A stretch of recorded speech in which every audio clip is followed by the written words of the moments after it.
Don't try, you're disappearing now. No, I won't stand for that. One chance is all you get. Before you get the axe, try your disappearing trick. I won't put up with it. I know you think you're quick, but quicker.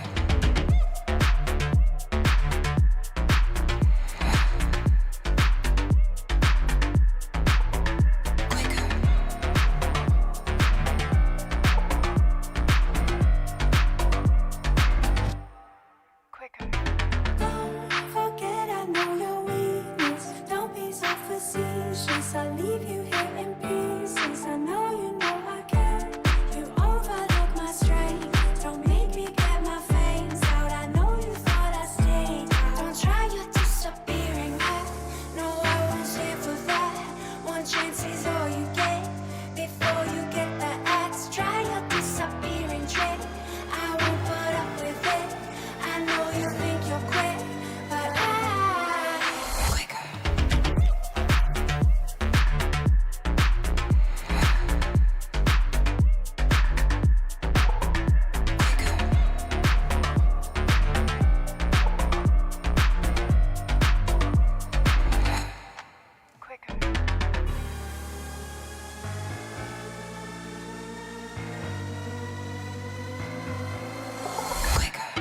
Don't forget, I know your weakness. Don't be so facetious. I leave you here in pieces. I know you know I care. You overlook my strength. Don't make me get my fangs out. I know you thought I'd stay down.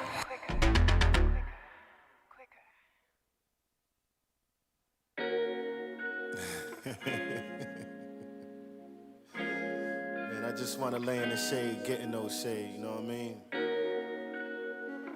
And pontificate on life. We vibing under the city lights. Wherever the wind go take us. If it's good, we make it contagious. Said we vibing, laying on black sand beaches, thinking of what life teaches. So glad ain't fall from the deep end. Said we vibing under the city lights. Wherever the wind go take us. If it's good, we make it contagious. Said we vibing, laying on black sand beaches, thinking of what life teaches. So glad ain't fall from the deep end. Said we vibing, even when the days feel low. Faith's gonna have that glow. Already moving where they ain't think I go. Never show your hand off fold. Keep that poker face shining. Keep that hope and faith and face the fire. Ain't no trace of hate that you can find. If you say I'm hating, then you lying. Put your hand on the Bible, won't you try and say that again? Polygraph it, I'll probably map it. Got an alibi or a friend. Ever seen lightning hit same place twice? Won't say I'm God, but Zeus like. Also the guy with the juice side. Phase Avishai, we cruise. We vibing under the city lights. Wherever the wind gon' take us. If it's good, we make it contagious. Say we vibing, laying on black sand beaches, thinking of what life teaches. So glad he fall from the deep end. Said we vibing under the city lights. Wherever the wind gon' take us. If it's good, we make it contagious. Said we vibing, laying on black sand beaches, thinking of what life teaches. So glad he fall from the deep end. Said we vibing, and thinking about them things my mama told me. Courageous heart, it's pumping hard, got cold feet. All I gotta do is jump now. I'm afraid of heights, does that mean I'm afraid of the top now? Feel vertigo, gotta make the place I live or trying to go. But I know what it feel like, how I be in this real life. Can't be complacent or complicit. Life's complicated enough, the destination is us. Why don't you go like we're numb? Vibing under the city lights. Wherever the wind go take us. If it's good, we make it contagious. Say we vibing, laying on black sand beaches, thinking of what life teaches. So glad he fall from the deep end. Said we vibing under the city lights. Wherever the wind go take us. If it's good, we make it contagious. Say we vibing, laying on black sand beaches, thinking of what life teaches. So glad he fall from the deep end. Said we vibing.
to get my mind, yeah.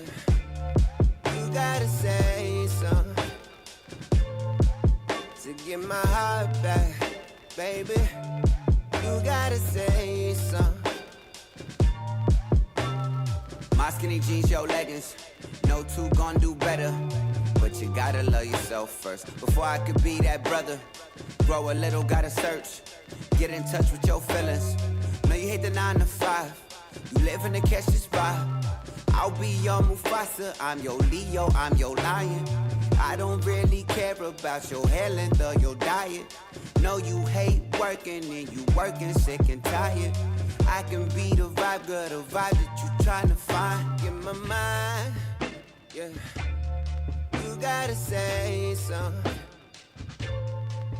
to get my heart back, baby. You gotta say something.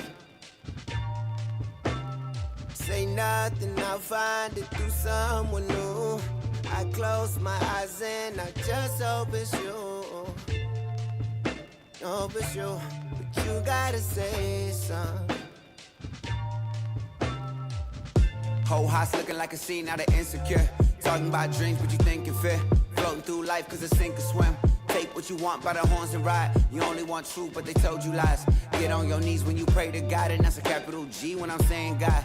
Really want you when I say it's time. Spitting that flame like it's 99. And all the girls from the 99 and 2000s know what's up when it's time to grind. You don't call or text me ever. Girl, I gotta see some effort. I don't mean no wine on Friday, but we chillin' watching Netflix. Get my mind, yeah. You gotta say something to get my heart back, baby. You gotta say something. Say nothing, I'll find it through someone new. I close my eyes and I just hope it's you. Hope it's you, but you gotta say something. Lost too much, too soon to sit and keep quiet. Can't watch you walk out, you someone that I vibe with. No IG posting, we just moving in silence. Yeah, the mile a minute, and I finally found mine. Yeah, you gotta say something to get my heart back, baby. You gotta say something. Say nothing, I'll find it through someone new. I close my eyes and I just hope it's you. Hope it's you, but you gotta say something.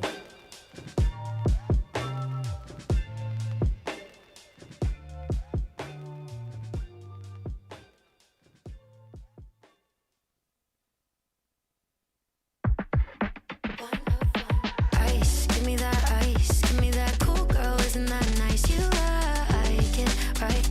Attention's on me, right? Dice, rolling that dice, taking a chance on me for one night. Her eyes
I'm a 10 out of 10 all across the board. Price written up, you can check the score. See me in real life, they lock jaw. Really am about it, yeah, put it on the floors. Put it in drive like a manicure force. Stacking them racks like a boss, of course. Middle name pressure, that's for sure.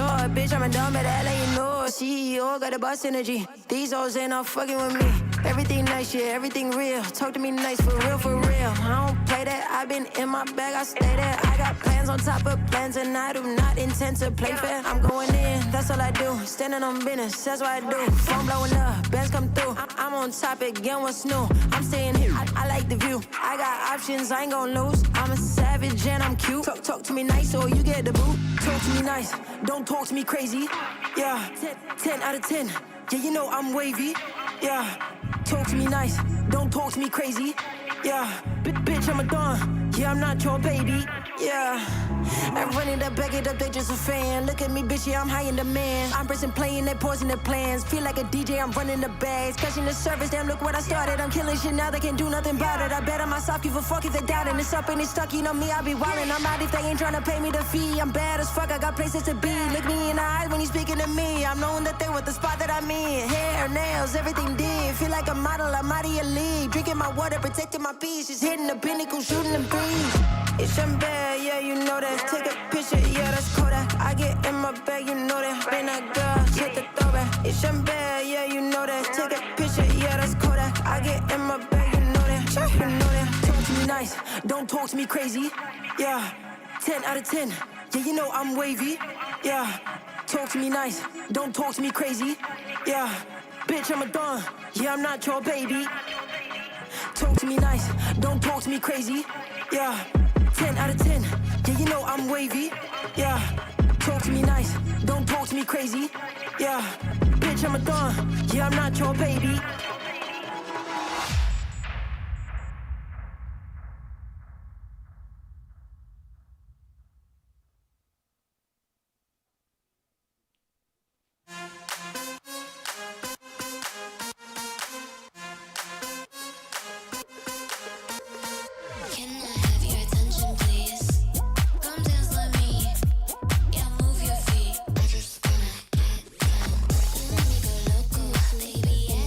Make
feels like I'm insane.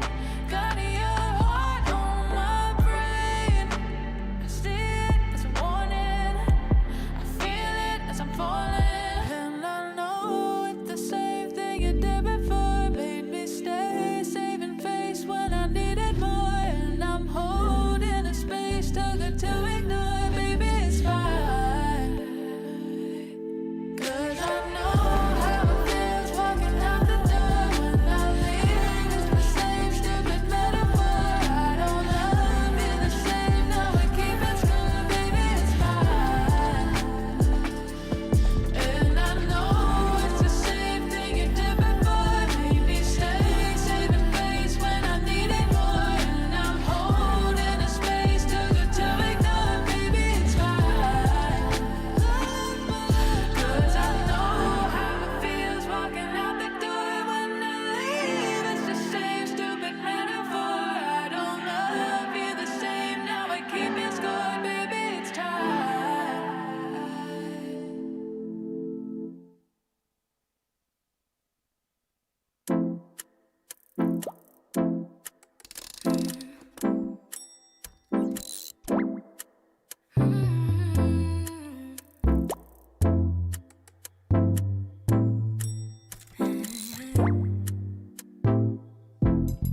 It's another round on me. Stay here. Why you always wanna leave? You got my attention, baby. Both got intention. Maybe all of this tension could be me and you. Got a lot on my mind. Watch me cross all the lines to get to you. Tell me what's the move, baby. Don't you dare. Don't keep me waiting. Don't keep me waiting. Don't want. Don't complicate it. Don't complicate it. I'm yours. Don't keep me waiting. Don't keep me waiting. Don't want.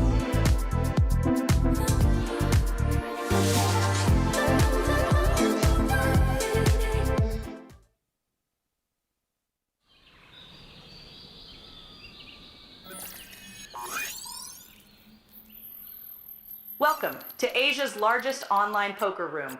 Our next generation poker software is now initiating.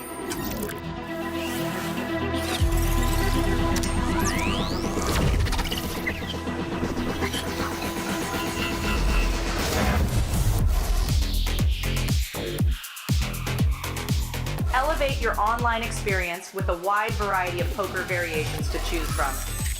Get fully immersed with fun and social features.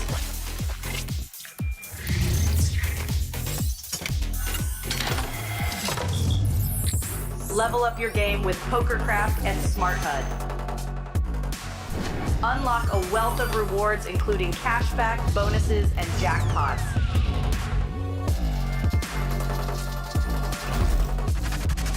Join world-class poker tournaments featuring some of the world's most renowned brands and the largest guaranteed prize pools in the world. Experience the best in customer service and hassle-free transactions for a seamless online gaming experience. With online poker available on all your devices, you'll be able to play your favorite games anytime, anywhere.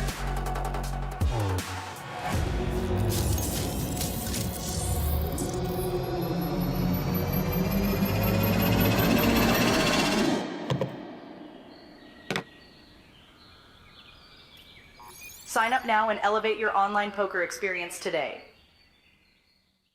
In a world where the stakes are high and the competition fierce, there exists a realm where the best of the best converge. From over 50 countries, they gather, drawn by the chance of winning millions of dollars in life-changing money. But amidst these contenders, only a rare few will make it to the top. Those who remain composed under the relentless pressure, armed with an analytical mind that dissects every move, adapting, adjusting, shifting strategies like master tacticians. Under the bright TV lights and the watchful eyes of thousands, they take center stage. Is this the comeback we've been anticipating? In this arena, they are not merely players, they are warriors. united by a common purpose to emerge champions. The APT Championship from November 14th to November 30th.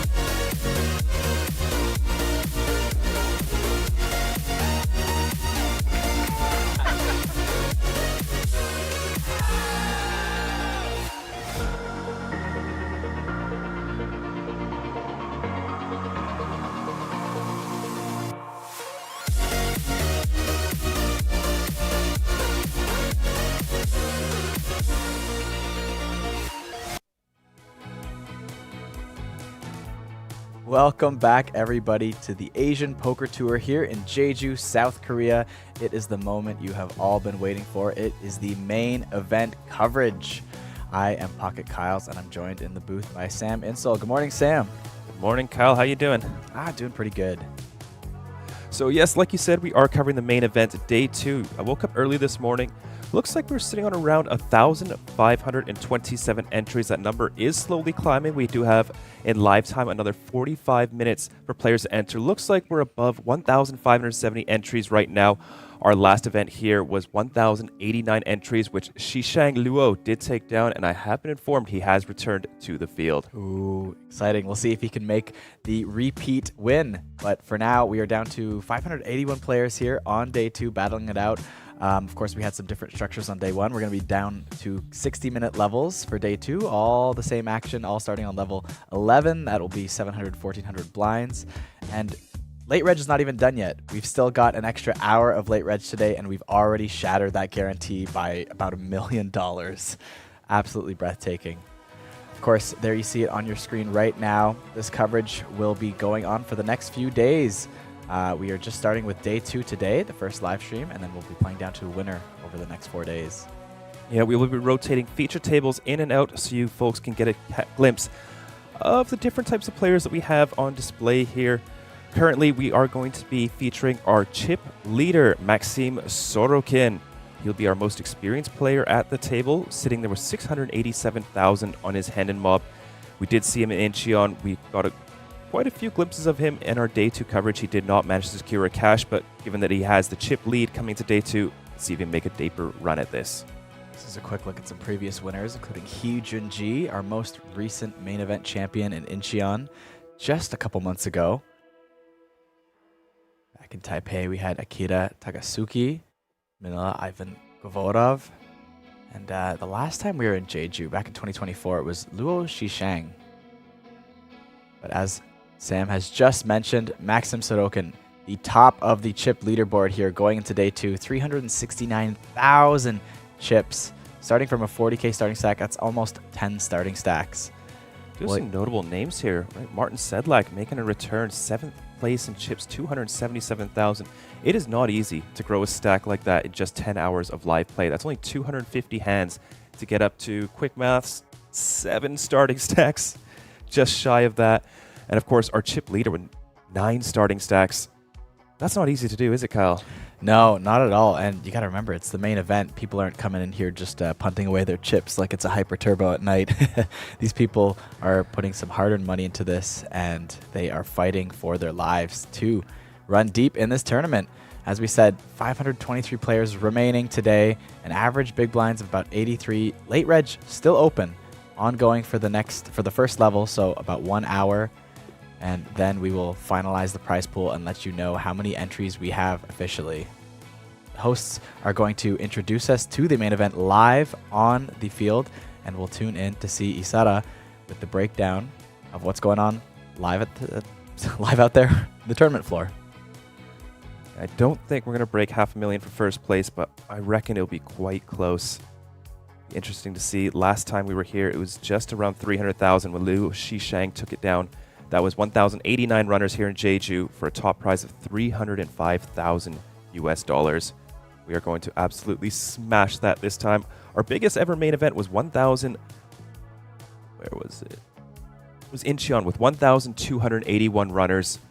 Looking like we could eclipse that by at least 300. Looking for a little bit more than that, I'd hope. I mean, it's everyone's last chance, right? So I think they're going to jump in. But let's go to Isada on the floor.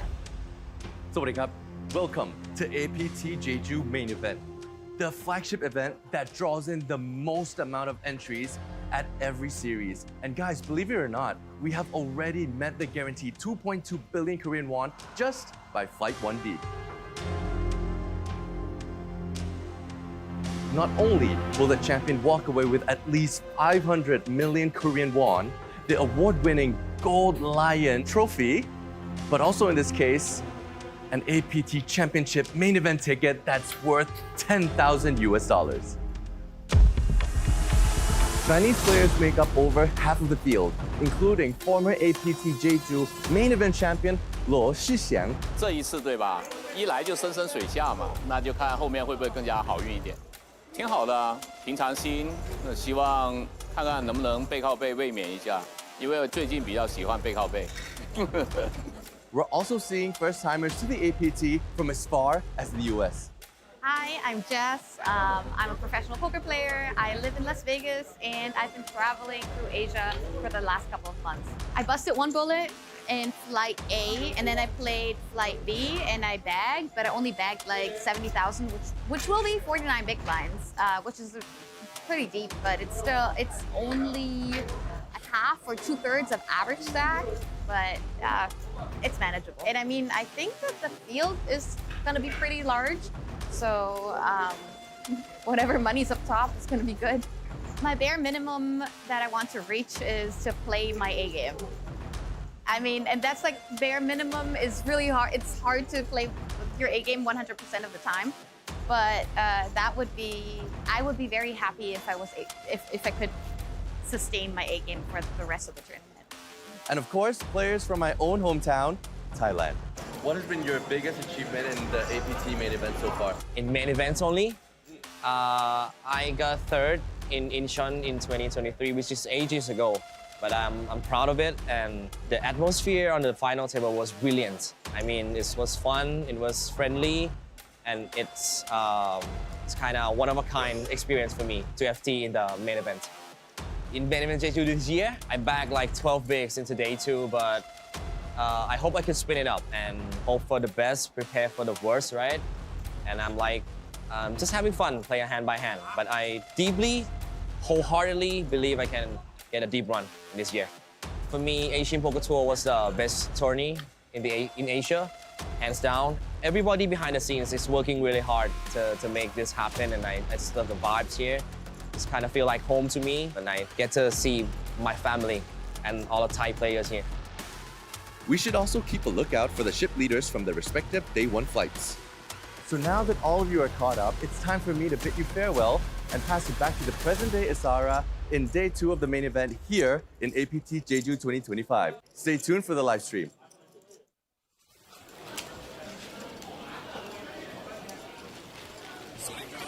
Welcome to the main event of APT Jeju 2025.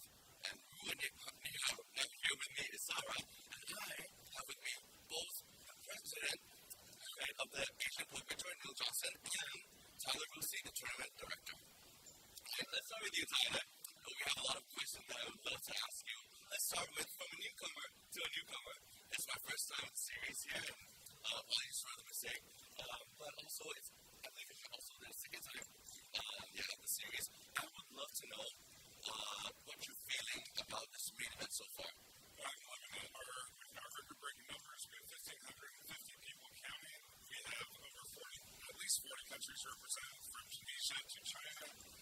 Almost 80 women have entered this event. We have young, old, new players, professional players. It's very exciting. It's very diverse. Everyone's excited. The feeling is good. It's hot. Players are ready to go. I'm excited. Like us, I mean, he's definitely ready to go, right? He's focused. He doesn't have any concern about what's in front of him. Only game face on today, right?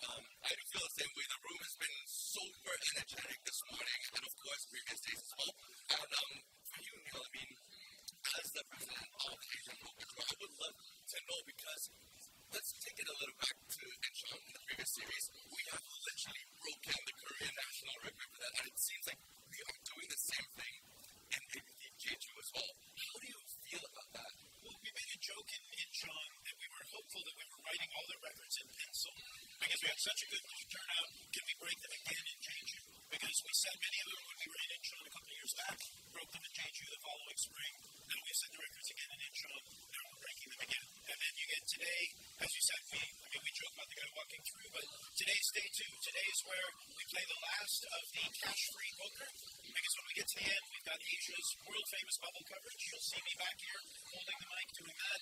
Then we have the next 3 days to play before we crown our champion. They get the APTC ticket, where they get to try and double dip and come to us in Taipei in, my God, it's only like 5 weeks from now. We go to Taipei and we try and do this again. So very exciting. Looking forward to it. Really awesome, and you also answered my next question as well, Neil, which is what are the audience expecting? You know, we have a lot of things, not only the prize pool, we have the APTC tickets as well, so please, all of you, please stay tuned. And guys, that's it for today, for now, not today, sorry, for now. And Tyler, as the tournament director, please, it would be an honor for you to just get this going, let day 2 of the main event begin. Tyler, please take it away. Move over outside here, then come back to the main. And no smartwatch, no earphones.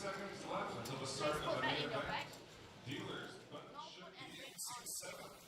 Players, we are going to start off at a 700, 1400 level. 1400 big blind ante. Players, after this level, we will have a 15-minute break. Registration will be closed. If you are not satisfied with the size of your stack at the end of the level, you may surrender it. Buy in for a fresh stack. But until then, players, dealers, please shuffle up and deal. Good luck, everyone.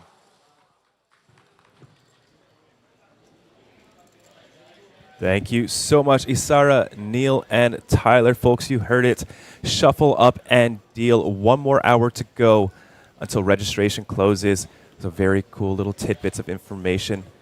And Kyle, you weren't here for last Jeju, but Shishang Liu, who took down the first place in the main event, went on to have an incredible summer. He said his biggest dream was to win the main event here in the APT. So it was the nicest trophy that he could get. And he said his next dream, he doesn't know how long it's going to take, but was to win a World Series of Poker bracelet. That summer wins 2 of them. No way. This summer wins his 3rd bracelet, and he just took down 4th place in a Triton High Roller just this month for another $360,000. Since winning the APT main event, he has had an incredible run, is now sitting on 5.3 million total live earnings, and let's see if he can add to that with another deep run in a main event here in Jeju. Here we go. Well, it's up to him and the cards now. But here is our feature table. First hand is underway. Already folds through to the button. I believe is not at their seat at the moment, so that's the small blind. We'll just get a walk there. Couple bags open on the table as we wait for some of our feature tablists to arrive. The clock waits for no one. We continue.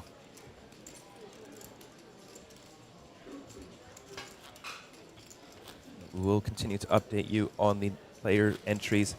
We just crossed 1,600, currently sitting at 1,615, bringing the total players still alive to 624. Looking like we're going to pay out probably around 225, a little bit higher than that currently.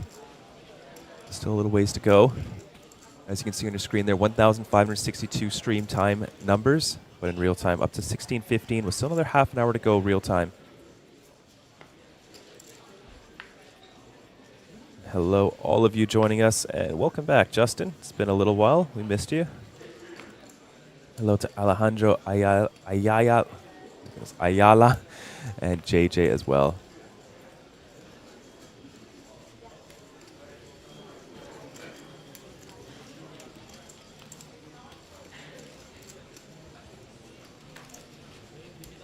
Not too many cards so far.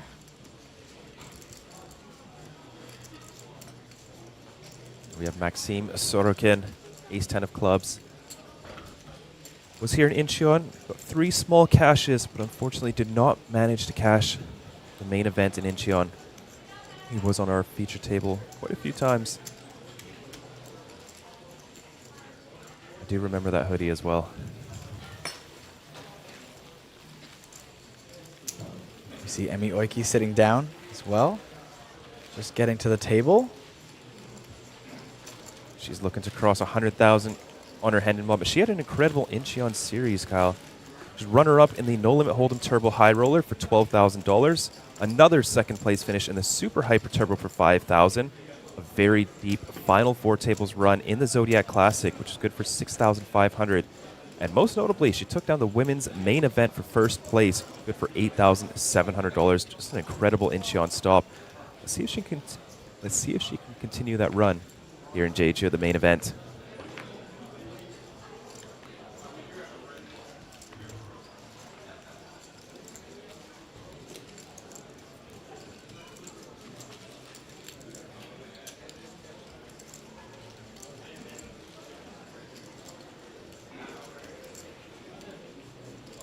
Three hands in, a fairly card down table so far.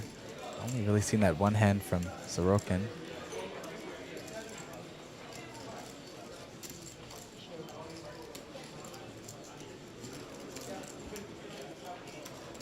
Chen Kwanhan, 180,000 on his Hendon Mob, so no stranger to live tournaments.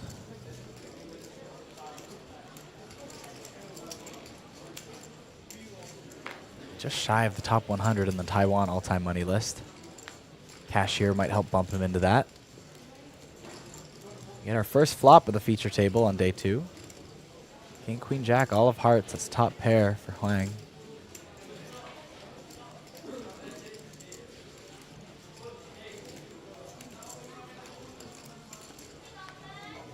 Let's go check, check. We go to the turn. 4 hearts on the board now. No one with a heart in their hands. With absolutely no showdown value here. 6-5 off. I take a stab at it, but top pair for Sai Wei. 2 pair on the turn. Ah, yes. Will be enough to continue.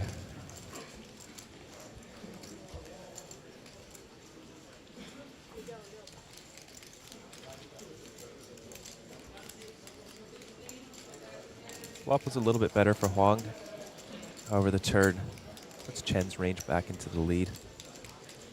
Pretty scary once you get called on the flop. You usually just assume they have a medium flush or a low flush.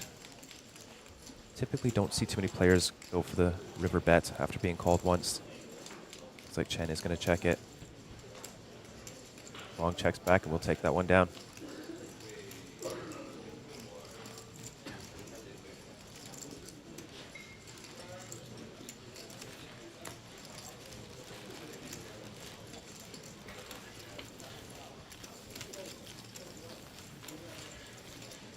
Look at that. Maxim's already got 35% of the chips in play. It's amazing. Sorokin should be sitting on approximately 360,000 in chips there. You see that number ticking up on the top left of your screen. 1,574 total entries. I did set the line at 1,750. It's I don't think it's going to reach that. Check on the website. We are 1,625 real time, so 125 more entries. But perhaps a bit too ambitious on that line. And maybe with the feature of surrendering your stack, maybe a lot of short stacks will jump in at the last minute. Chen Shiling here, ace queen off. How short do you think you would have to be to surrender your stack?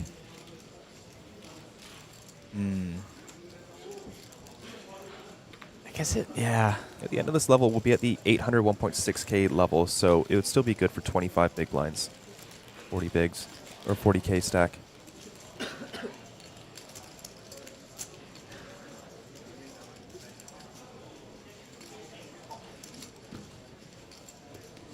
I mean, if it was me specifically, I think in this event, it would be a little bit more of a shot-taking stakes for me. So I think I'd keep my chip in a chair personally. But yeah.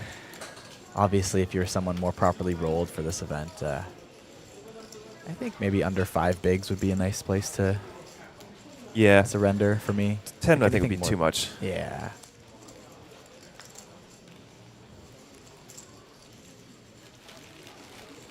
She goes check, check on the flop.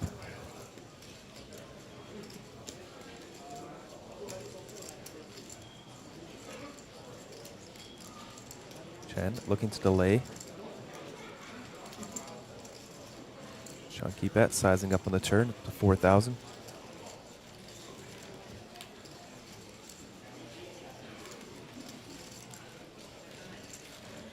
She will take it down.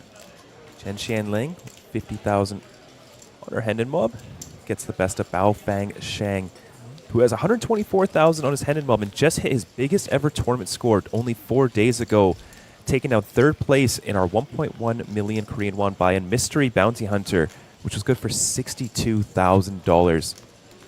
How's that got to play into things when you've just won, 15, is that 15 main event bullets? Something like that? Yeah. Coming into the day 2, the solid stack.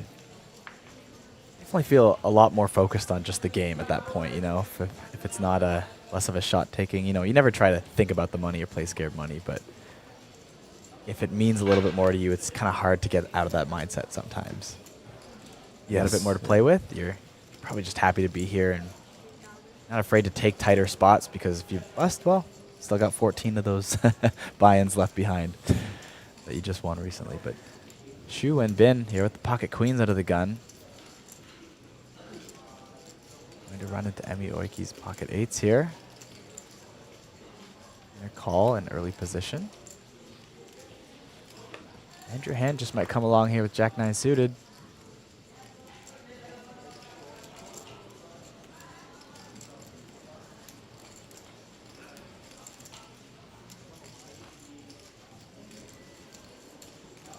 There it is. 3 ways to the pot, to the flop.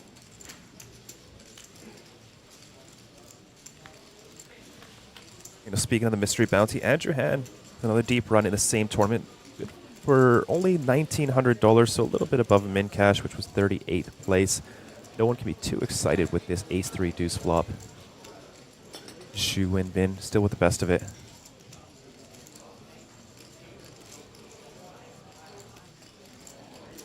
Okay, interesting c-bet. Just the queens. I don't think your hand needs too much protection on this board. I'm only really worried about a king rolling off. Maybe a 4 or 5 in terms of the big blind.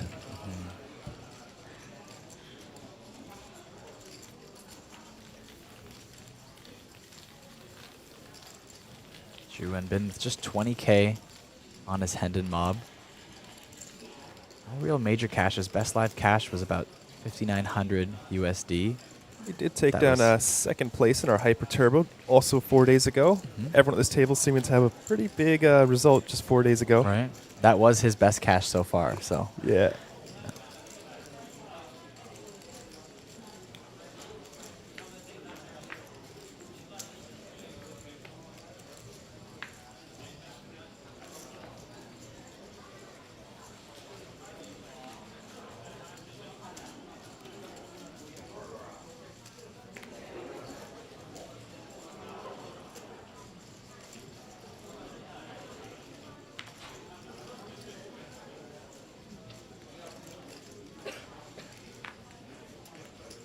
Yeah, just lots of crazy play here in Jeju. It's been fun. Fun covering a lot of the action so far, but now we're into the more serious end of the series.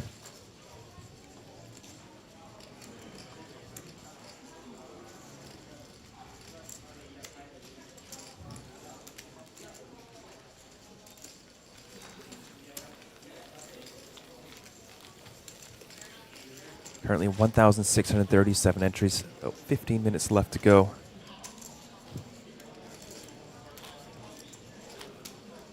Players will have a break soon and deliberate, see if it's worth surrendering their stack.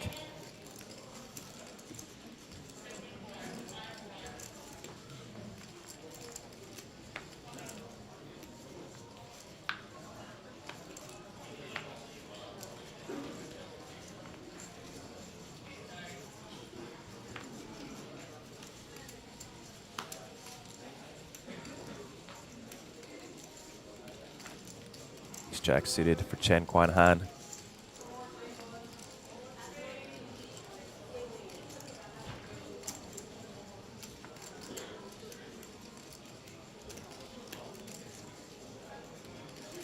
Another pocket eights. Fang Bo Fang there. Also just finished third at the APT Mystery Bounty here.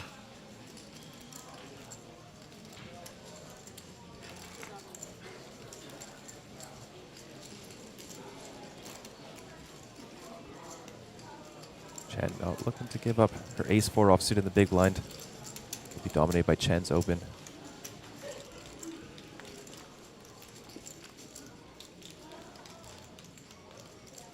That is a great flop for Zhang Baofeng. Top set. Fortunately, not too much for either player to go on. Just bottom pair for Chen. A pretty connected flop.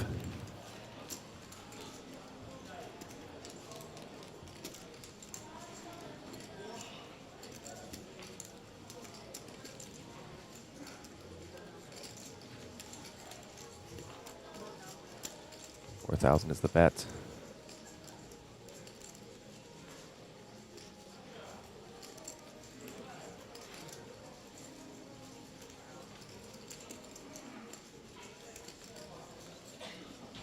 Chen not done yet with the hand. Makes the call.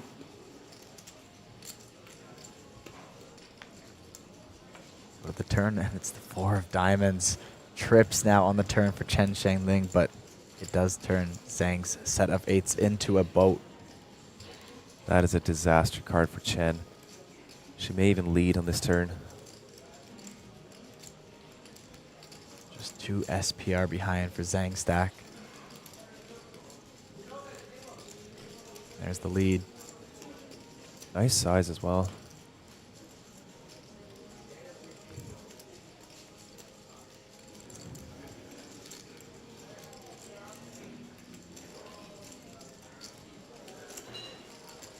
How does Baofeng want to proceed?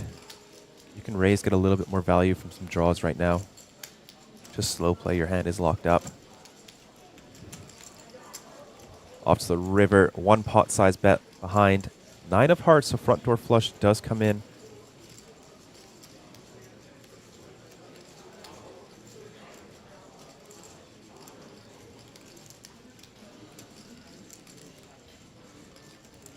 Baofeng is more likely to make the front door flush than the back door flush, given he bet the flop.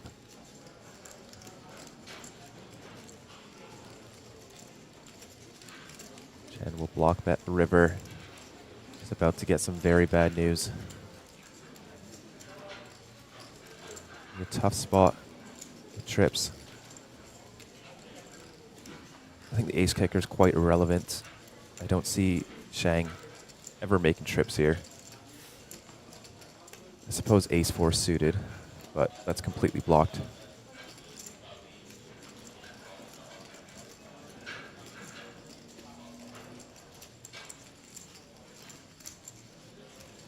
A very quick jam.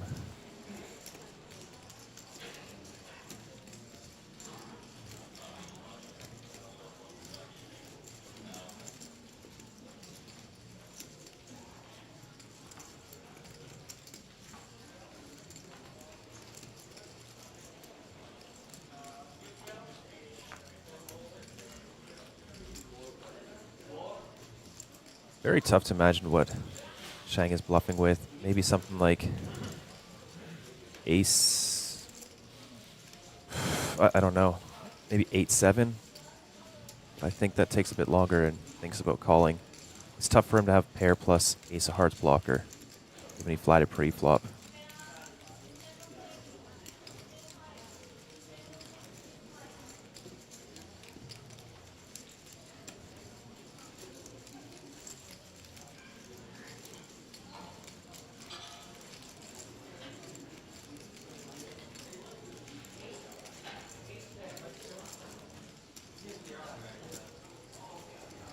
One-time bank used by Chen.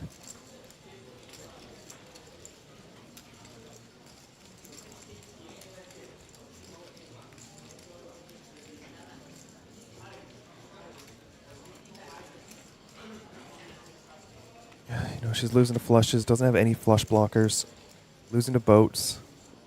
Could very reasonably play this way.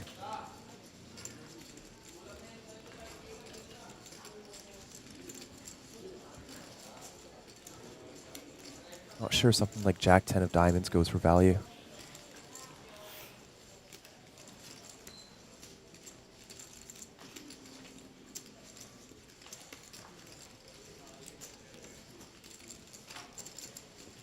She will have full houses herself and flushes.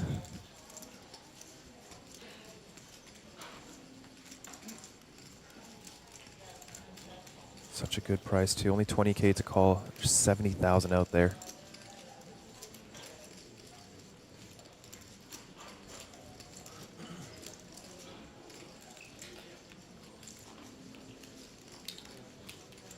That is unfortunate. This is your first hand. You're already out of time banks.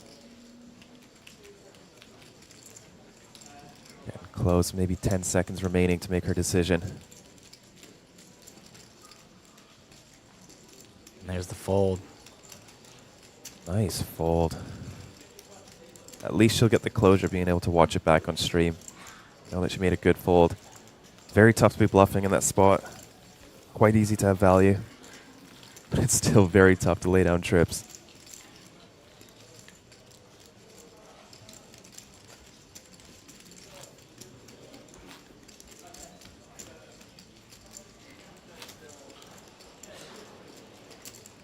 Oh my goodness, 1,658 total runners now. We're 4 minutes into the break in real time. What do you think? Do you think we break 1,700? That's a lot, but it is their last chance to register, so it's quite possible. I think that's a close one. I want to run out and see what the line looks like, but I want to say no. I don't think we could get there like already on the break, but I could be proven wrong here.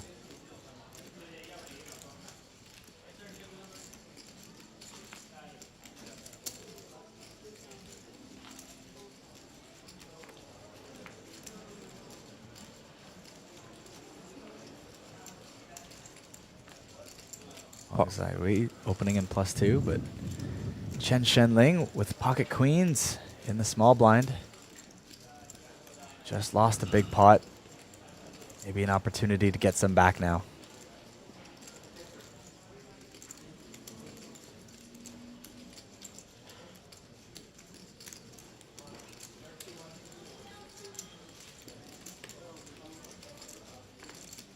Just a raise up to 13,000. Large sizing, out of position.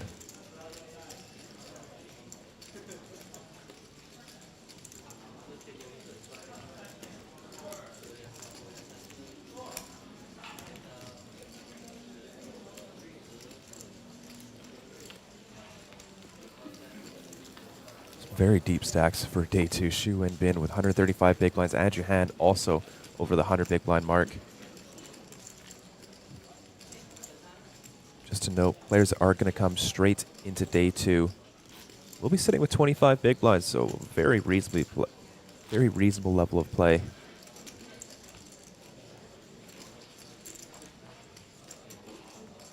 Folks, if you did want to follow along with the coverage of the outer tables, we do have an incredible live reporting team. Head on over to apt.poker, click on the main event day two. There will be a little button that says live reporting.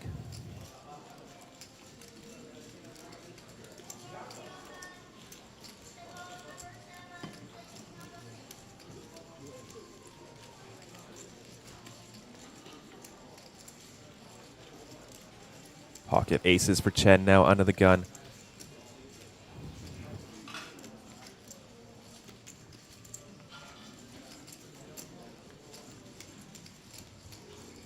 Hold it around to the big blind.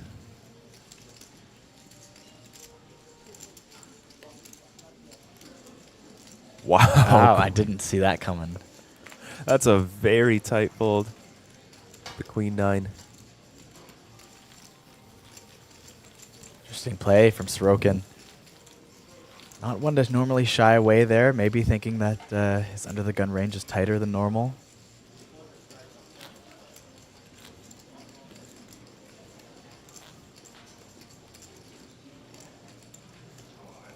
Sorokin definitely didn't build that chip stack on luck alone. Results would say otherwise.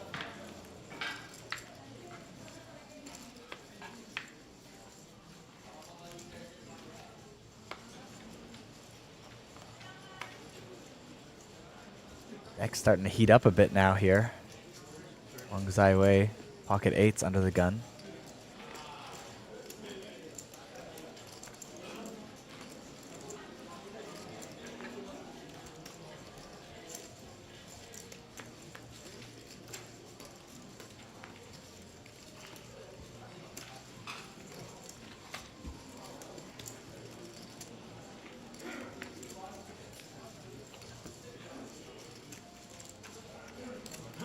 Get that one through.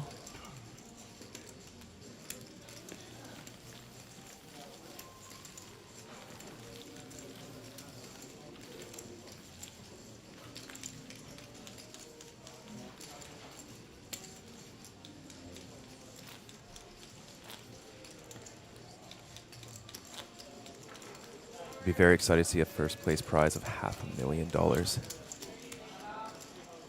I believe it would be the first time outside of Taipei to eclipse the $500,000 mark for a first place prize.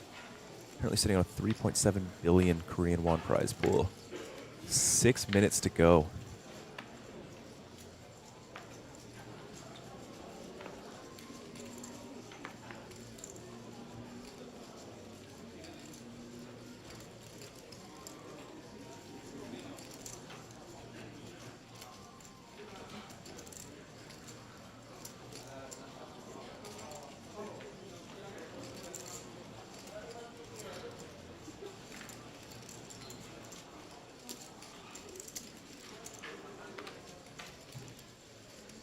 Some action here now. Emmy opening by ace-8 off in the cutoff, facing the 3-bet from Maxim on the button. Now ace-10 here for Zaiwei, the big blind here versus some late position action. These as options, but just going to get rid of it.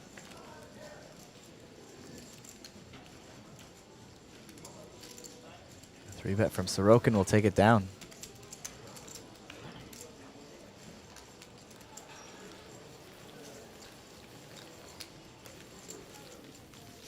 Commanding lead, 370,000. Nearly double second in chips at the table. Well over 200 big blinds here.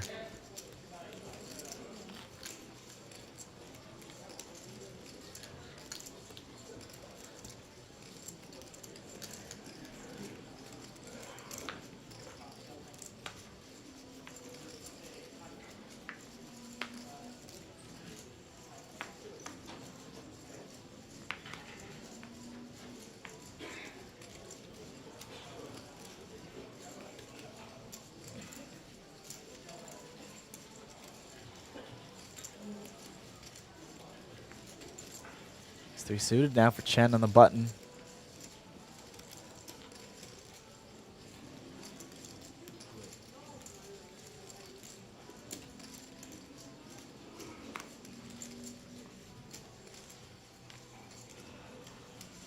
Quite a defendable hand in the big blind. Let's see if we can get another flop for you folks at home.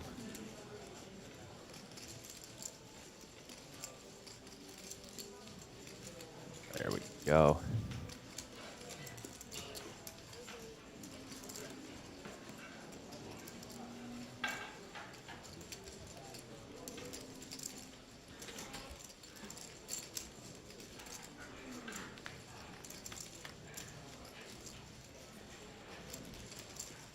It's an interesting flop. Monotone, ace-5, deuce, Chen with the top pair and the gut shot.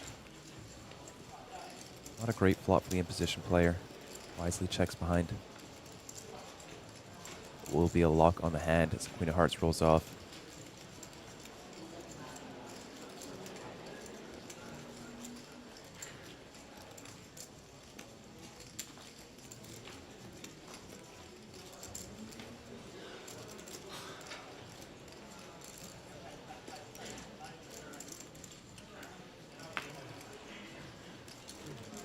No value to be had for Chen, but we'll take down the pot on this turn.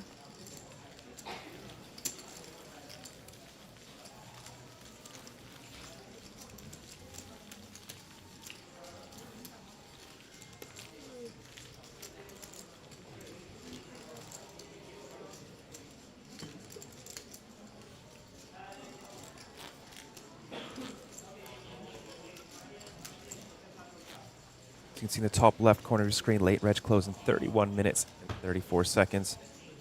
In real time, there's only 1:30 left to go. We are not going to hit 1,700. We are 28 away, sitting on 1,672 players.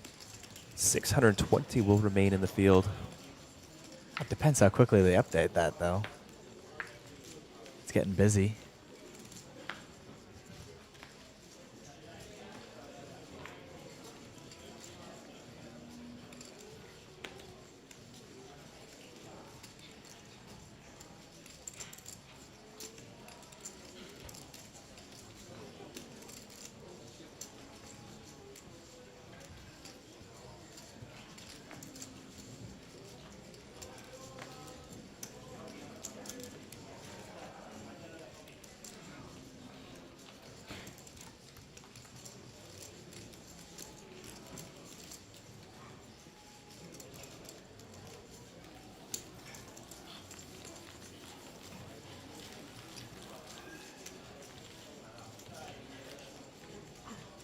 Everyone on our feature table above a starting stack here on day 2.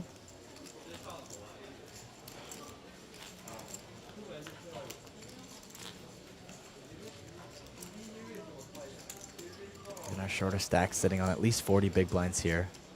Very deep structure.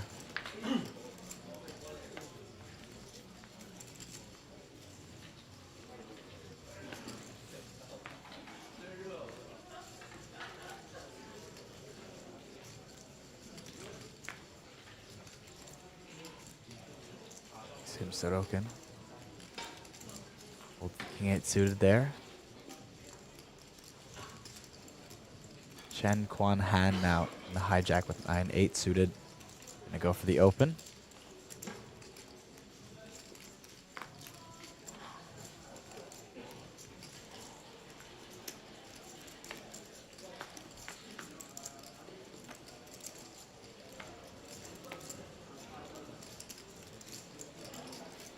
Xu Wenbin. Big blind with ace-3 off. Justin saying extending late reg by a level makes his job way harder. Justin, you can just sit and relax. Enjoy the stream. Oh, it's nice, you know, adding another $185,000 to the prize pool with just an extra levels. Phenomenal. Sure, everybody's happy about that. You take ace, king, deuce, flop, Chen. Just sitting there with a backdoor flush draw. Go fire. Pretty solid board. The in-position player. See if he can turn a diamond to keep up the pressure.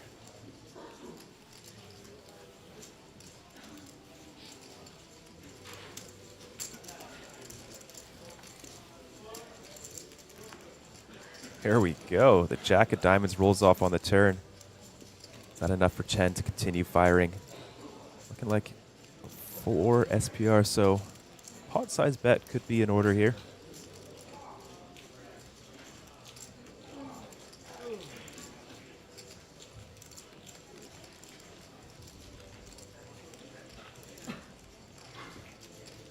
Just gives it up on the turn.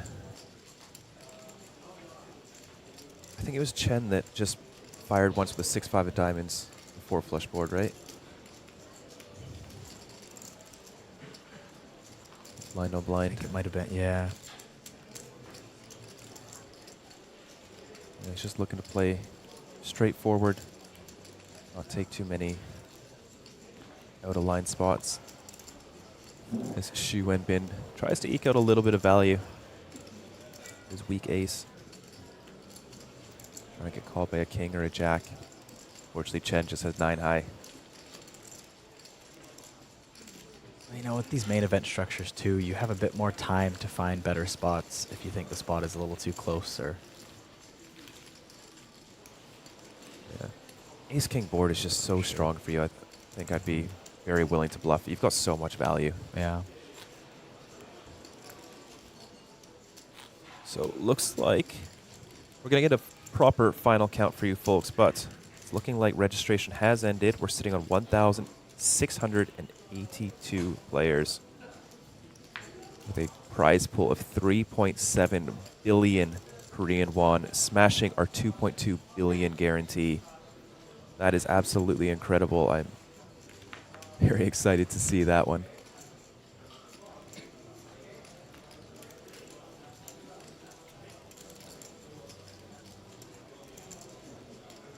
I mean, if we weren't shattering guarantees and breaking records, would it be APT? It seems to just be the way we do things nowadays. It absolutely does, Kyle. Cannot wait till they finalize the first place numbers. They look a little bit off right now. I'm sure the lineup for Max Late Reg was maybe getting a bit long too. Who knows what they have to sort out there. Maybe they even said, okay, everyone at this point in line still gets to register, but we cut it off here or something like that. It did seem to slow down in the last 10 minutes, so hoping that nobody got caught up in the excessive line and didn't make their extra rebuy.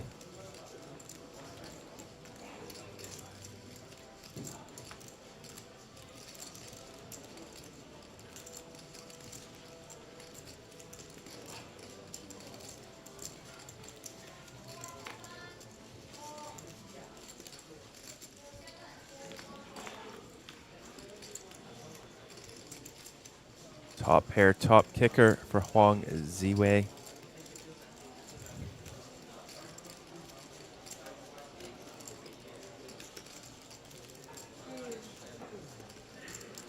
Most likely not enough to continue Chen with the King 9.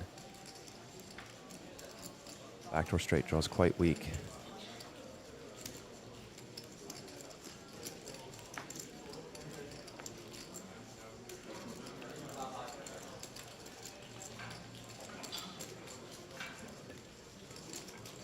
Just take it down on the flop.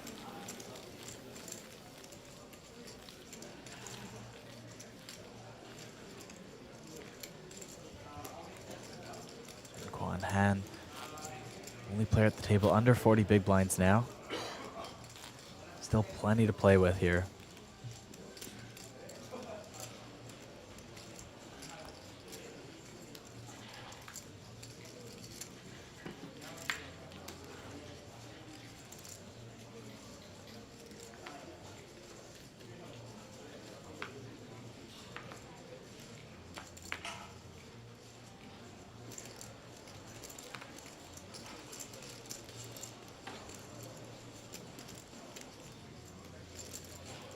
Pocket tens now for Huang Ziwei.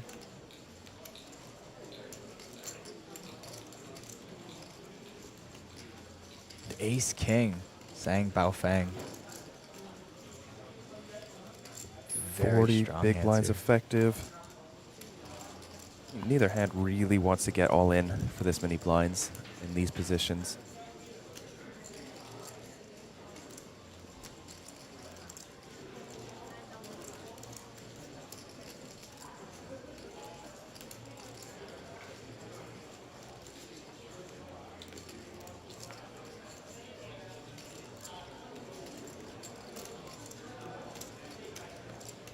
Second time getting 3-bet. Just the second orbit for Huang. This time a much stronger hand in the form of pocket tens.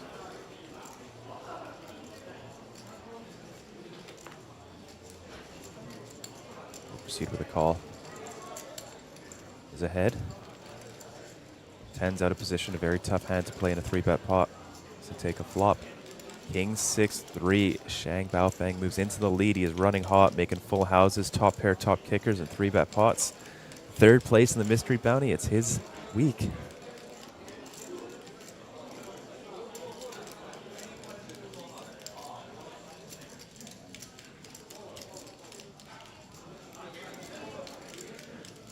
$7,500 is the bet.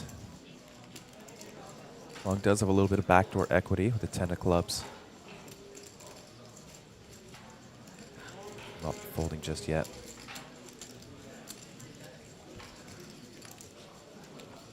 See the 7 of clubs on the turn.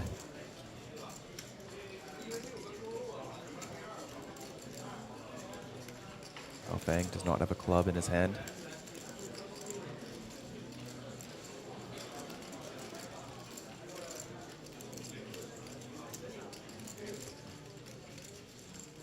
Just to check. He's going to let Hwan realize his equity.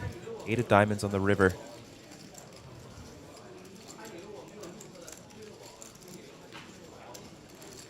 Does Hwang ever go for a block bet? Trying to get called by perhaps an ace-7 suited, ace-8 suited that's bluffing pre-flop. Maybe just an ace-high.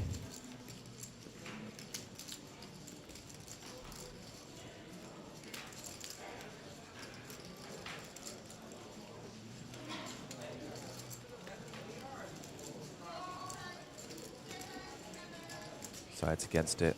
We'll check it over to Shang. Sitting here with an under-repped top pair top kicker.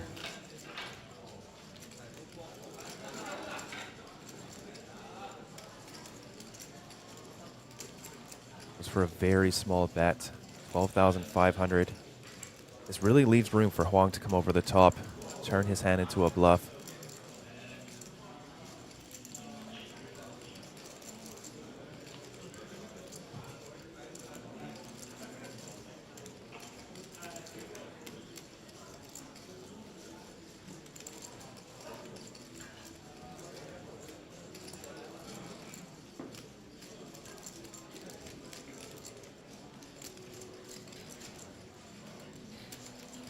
Yes, Justin, that is true. Saying that we will have less unique entries, however, more total entries in Incheon. I think that also something that plays into it was Incheon. We were struggling for tables. So I believe priority was given to new registrants rather than re-entries. Pocket 10s will make the fold.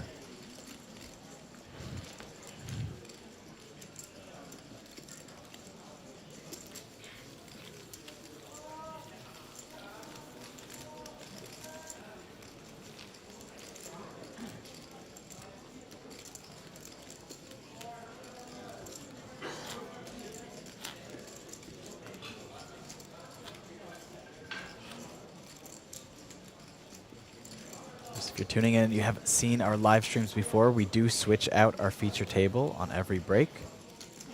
Now that we've gotten through the single table events we do earlier in the series, main event coverage will swap out.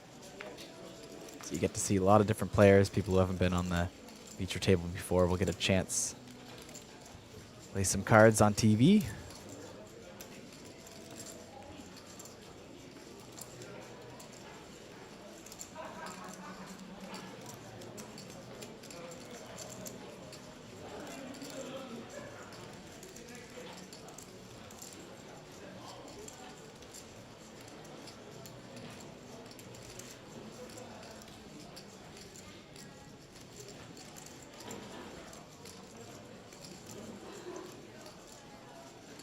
Jack off now for Emmy. Small blind. Seeing a wide open from Shu.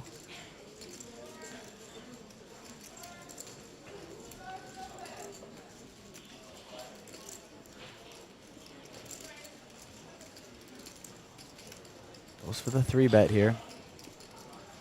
Yuan Bin forced to fold it. I like that standard sizing out of the small blind from Emmy Oki, despite having King Jack offsuit as a bluff or pocket queens.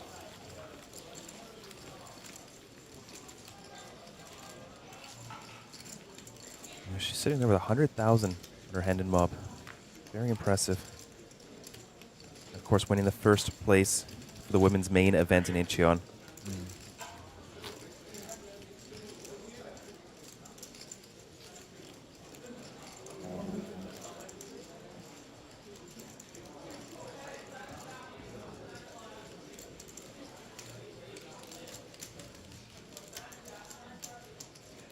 Interested to see who won the women's event last night.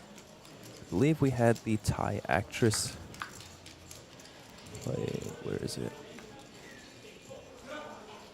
Jiao Fang Duan taking it down. Sanantha Chat was 3rd place. Oh, and Roman Harabek's wife took down 2nd place. Oh, no way. In the women's main event.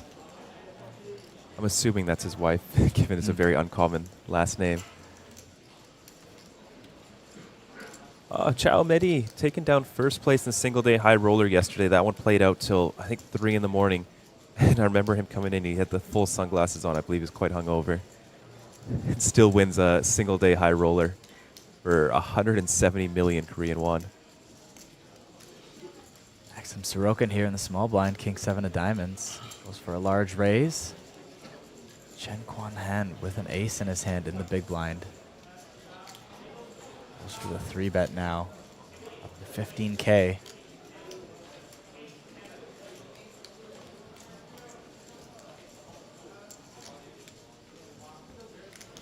Nice. Didn't expect Chen to take that spot after passing up on 2 missed bluff opportunities before.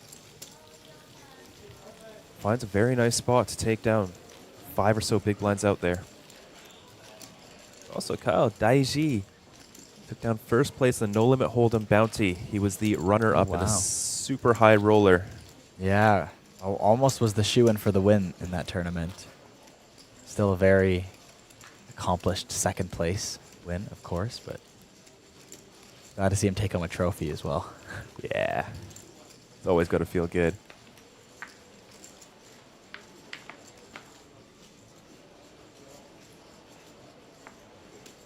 Oh, Wandet won the Super Hyper Turbo Bomb Pot. We saw a bit of him in the APT Thailand exclusive. That was good for 4.3 million Korean won.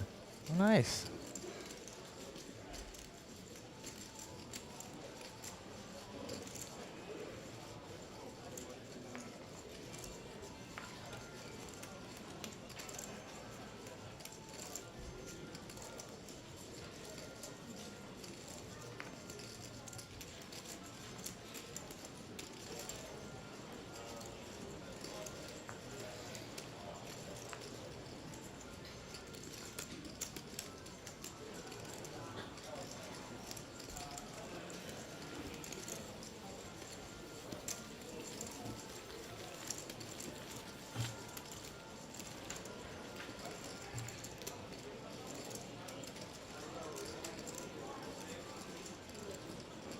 I feel like Sorokin's strategy with such a big stack here is to just, you know, tighten up a bit, not get involved in too many spots here. Like, you mean how he's playing right now? Yeah. Yeah. We did see him be quite conservative in Incheon as well.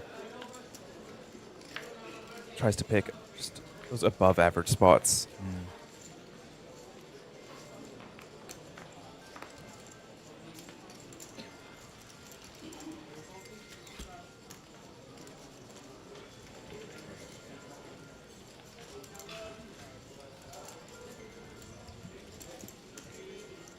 Xu Wenbin raising it up with the ace-3 of clubs in early position.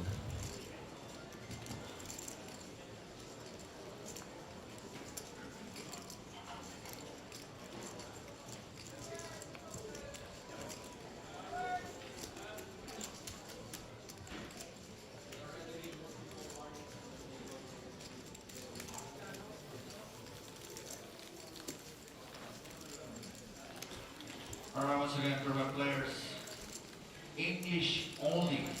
If there is a hand on going on the table, English only, please. Started the day with an average big blind of 77. Yeah, it's wild to be on a second day, have already bagged, and still be that deep in tournament. Yeah, you know, you come into day 2 with 50 big blinds, you're below average stack. It just feels wrong. Yeah, right? So wrong, but so right. Ace-3 suited making its way around the table, this time in the form of diamonds for Xu Wenbin. No, it was Xu last hand. It's back-to-back ace-3 suited. And Emi Oiki, pocket kings.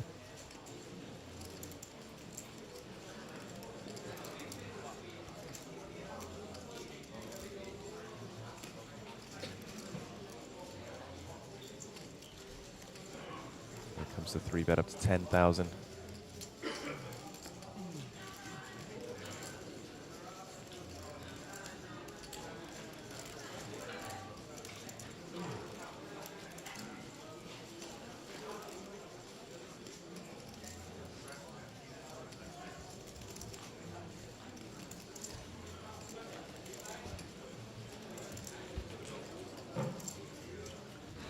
Ace-3 suited, not ready to give up. Makes the call. We're going to this flop, 23,500 in the middle. 6 deuce deuce, so close. The Ace-3 suited. Right color, wrong suit. Just 1 pip below trips.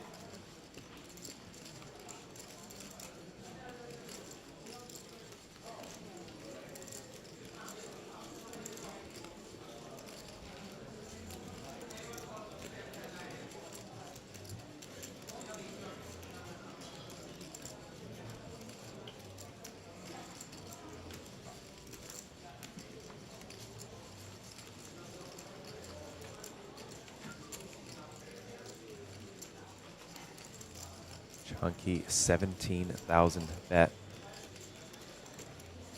It's a nice bet. Puts pocket 7s, 8s, 9s, 10s into just a really rough spot right away. Sets up for a really nice sizing turn jam as well. Even a hand as strong as Ace Queen of Spades is hating life with this size. Ace-3 suited simply too weak to continue.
Wong trying to accumulate some chips loose open in the hijack, the Ace-4.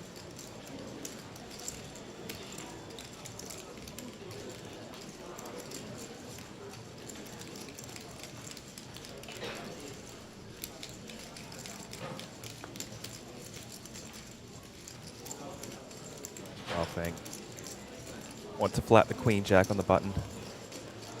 Certainly a reasonable play.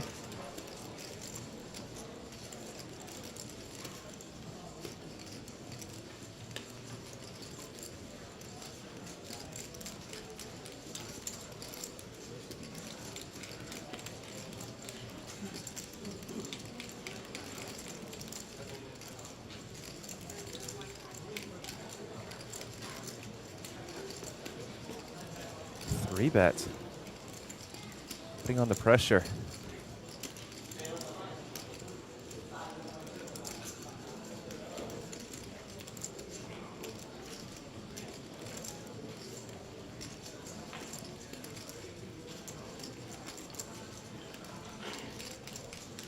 Nice timing for it, forcing out some pretty strong hands in the blinds. Unless Xu Wenbin is looking to get very creative with the 10-9 of clubs.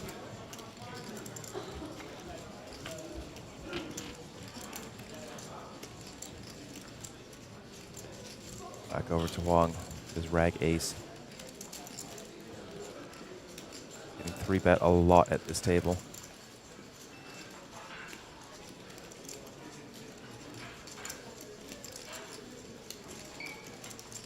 Be a well-timed 4-bet.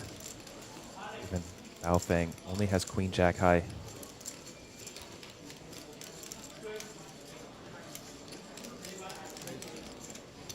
There it is, the 4-bet coming in with the Ace-4 offsuit.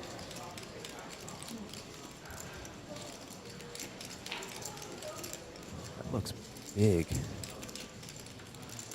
Oh no, 10K, yeah, okay. So about 3x. 3x there.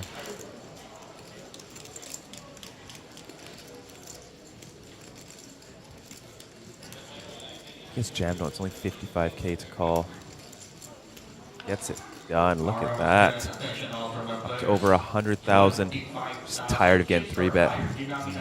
Denomination chips must be in front so that every other player A can bad hand to see do it with, and it works out in this case. higher denomination must be visible at all times.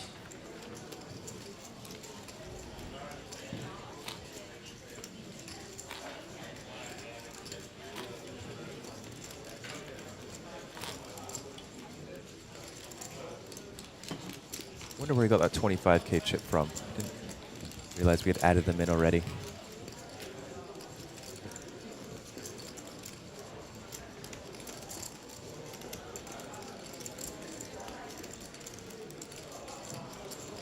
Some of the late reg stacks. Running out of all those starting stack chips. We're basically only running the main event right now. I think we've got a women's and a draw game going on as well. The women's high roller with 2 entries, and the draw poker masters with just 1 entry.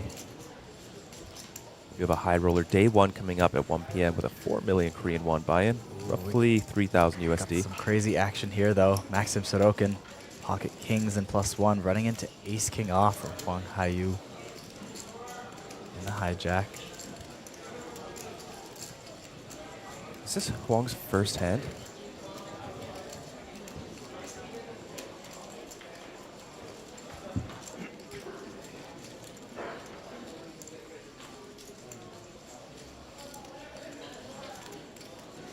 Chen Xianling, ace queen offsuit in the big blind.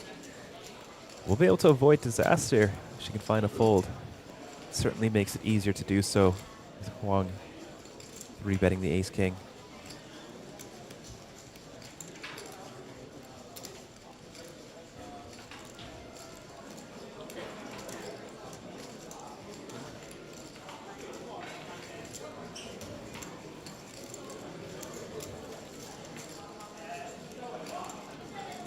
What a spot for Maxime Sorokin to be the first to over 10 starting stacks. You can get all the money in and hold.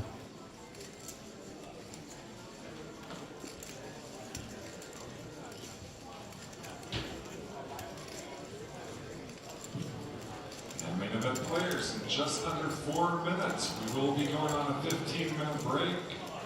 Once again, there it this is. will be the close of registration. You may surrender your 4-bet stack effective and jam buy and for a full a stack. call. Once again, less than 4 minutes left until break. Registration closes at the end of the break. Thank you. I believe 2 remaining aces for Huang.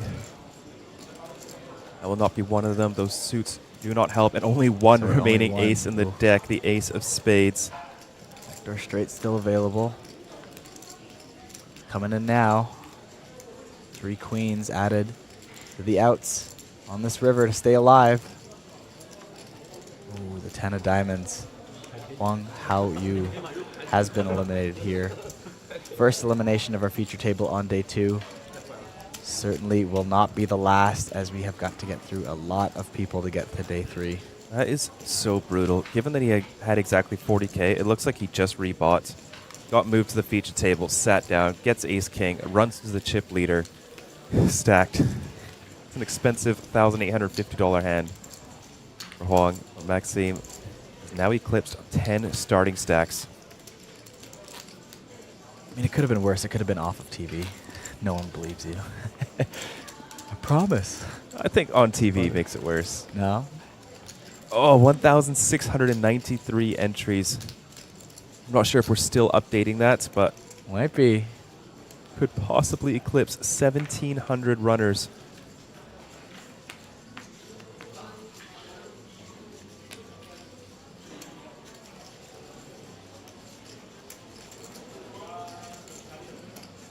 He's 5 suited now for Chen. Finds the open here.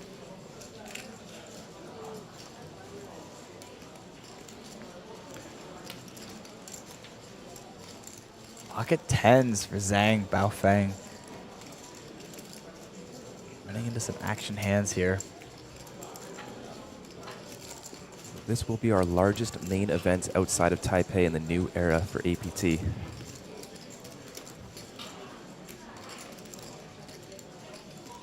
Justin can confirm he rebought again. Oh, he managed to make it in. All right, There so you go. it's not that bad. Another chance to spin it up. I hope we see him cash after that. Yeah.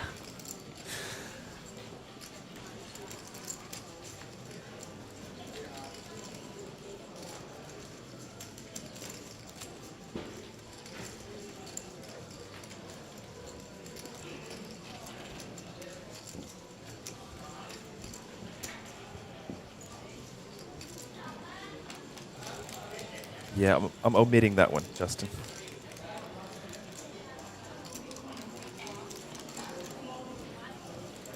There it is. Chen Quan Han does go for the 4-bet with ace-5 suited. It seems Chen enjoys pre-flop aggression, not so much post-flop. Very quick call from Zhang. Less than one pot size bet behind as we head to the flop. King, Queen, Jack, both players adjacent to this flop. Shang with the open ender, but not a great flop to see in a 4-bet pot. No.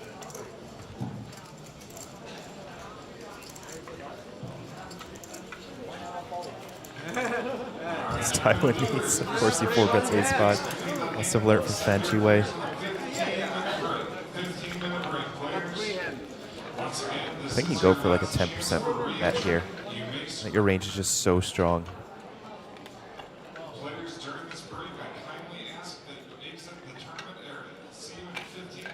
Don't really have to worry about flushes.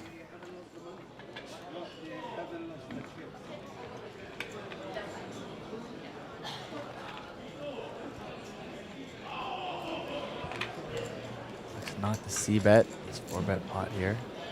Oh, Baofeng quickly bets 15,000, half of Chen's stack.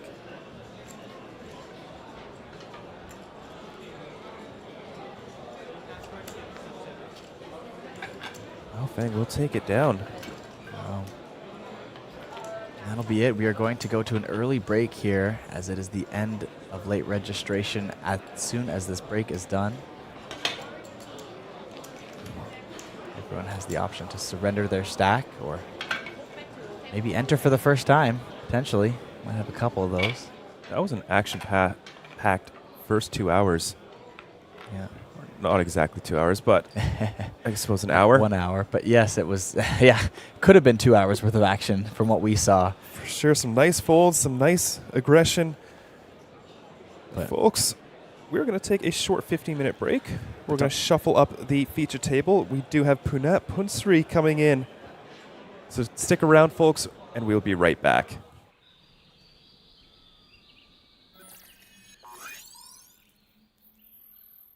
Welcome to Asia's largest online poker room. Our next generation poker software is now initiating.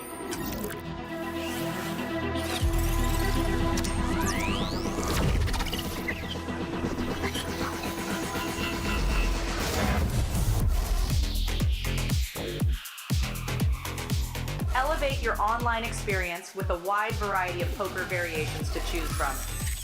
Get fully immersed with fun and social features.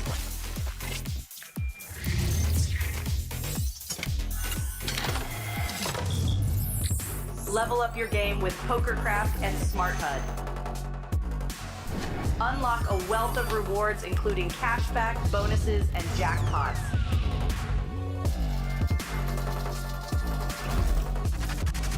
Join world-class poker tournaments featuring some of the world's most renowned brands and the largest guaranteed prize pools in the world. Experience the best in customer service and hassle-free transactions for a seamless online gaming experience. With online poker available on all your devices, you'll be able to play your favorite games anytime, anywhere.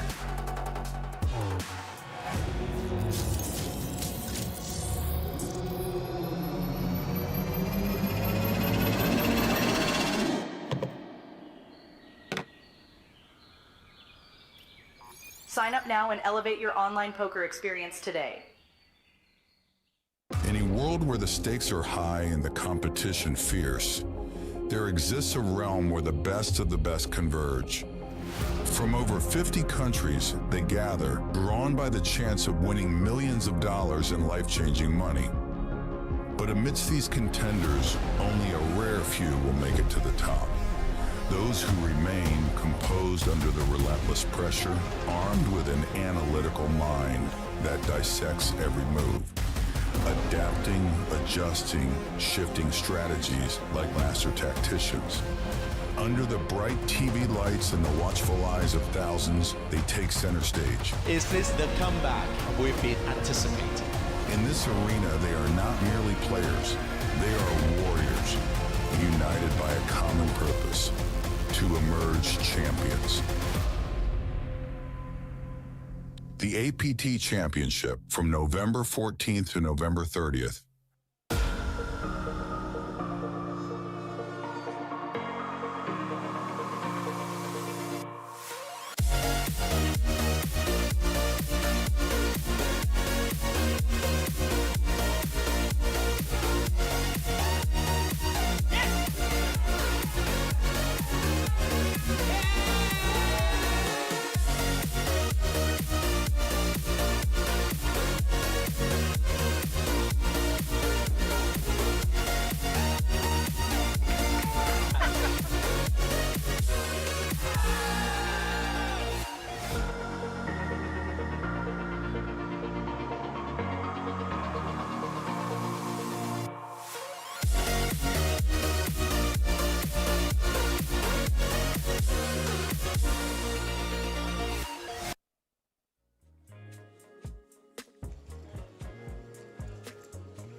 Players, just under 4 minutes. We will be going on a 15-minute break.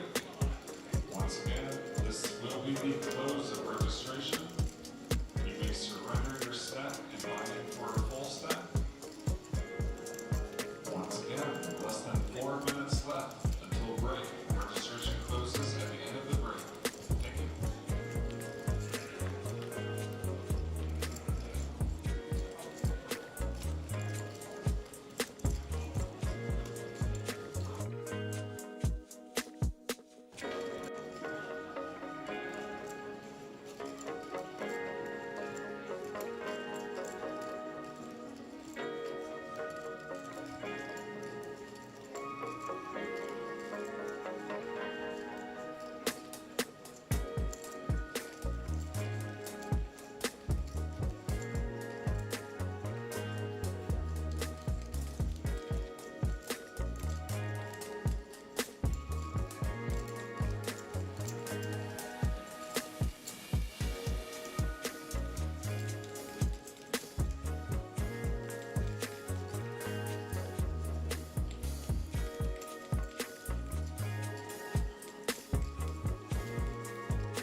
Welcome back, everybody, to the Asian Poker Tour here in Jeju Island, South Korea. My name is Pocket Kyles, joined in the booth by Sam Insole, and this is our main event coverage starting on day 2. We've got a new, fresh table for you, and of course, featuring the Thai favorite, Punat Punsri. Will be on the stream here in just a second as we have officially ended late reg at the end of this break. We will get that final player count for you. I believe it's around 1692 at the moment. We'll double check to make sure that's official in the next few minutes, but quite an impressive field size here for the main event. 628 players remaining, and we're still about 70 big blinds deep on average, which is absolutely massive for day 2 of any tournament. Yeah, like you said, Punat Punsri making his appearance. We also have Jemmy, who is final 3 tables at the APT Manila main event, another APT regular. Our big stack on the table, Vasquez Andres of Colombia with 324,000 in chips, almost enough to rival first place of Maxime Sorokin. We will have your official counts announced shortly. Thank you. Good luck. We will be playing down to the money today. In cash looking around 4 million Korean won, roughly around 3,000-ish USD. We also have some other notables in the field. Abraham Seaspin, runner-up in one of our largest ever main events at APT Taipei, 2 Taipeis ago. And of course, losing out to Renee von Redden, who I just saw outside sitting on around 100,000. Also looking to make another deep run in the main event. It'll be very fun to see these players as they progress, see who makes it, see who doesn't. Eric Tsai in seat number 3. Does have a little bit of a shorter stack. He is under starting stack at around 35,000. No stranger. Playing. He was also up till, 1:30 a.m. last night playing in one of our fun events. Hopefully he got a little bit of rest, as today will be a long one. There is Jemmy joining us in seat number 8.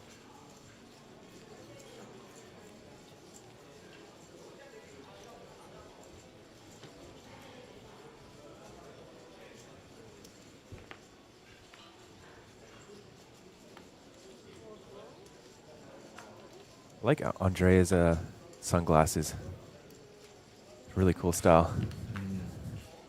Liu Xingyi picking up the ace-queen offsuit, our very first hand. Not too much known about Li. Looks like just over 1,000 on his hand and mob. And we got another red ace-queen from Hao Zingshan.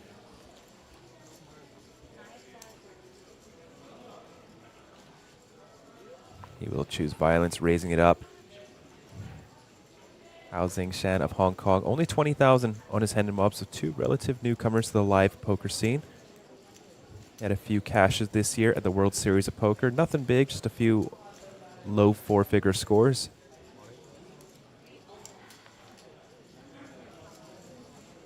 And Eric Tsai waking up with the ace-king suited on hand number 1 in the big blind. Jams his remaining 21 big blinds. Eric Tsai, a very accomplished player. Last time he was here in Jeju, won our high roller. That is the bronze or rose gold Mega Lion. Sitting here with 2.86 million on his hand and mob, which is usually enough to be the most experienced player on the table, but with Punat Punsri sitting over $30 million on his hand and mob, that is not even 10%. Yeah, Punat's had a hot month so far. Well, I guess we're in October now, but September. Just laughing at, rolling his way through the Triton series. Why not? Yeah, was it 3 or 4 final tables? I think, I think it was 4. One was a 9th place finish early on. But 3 massive cashes, including a 3K buy-in takedown for 1.7 million. Getting a very good price to call. There it is. There's the call. Eric Tsai in a great spot to be up to 71,000. Only 2 queens, I believe, remaining. Oh, look at that, Kyle. 1,694. Late reg close. I'm hoping that those aren't the official numbers. I really do hope that we pass the 1,700 mark. Well, it has gone up 2 players since we started the stream here. Just might do it.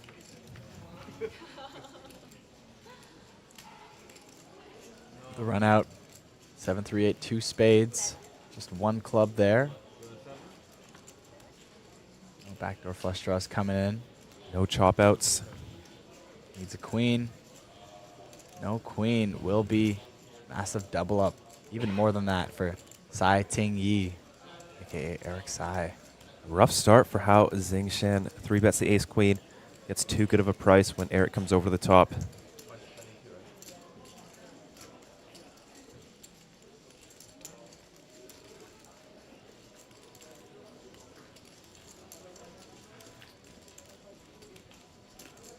Justin letting us know that the official number is actually slightly less than 1,694. Looks like we're sitting at 1,693.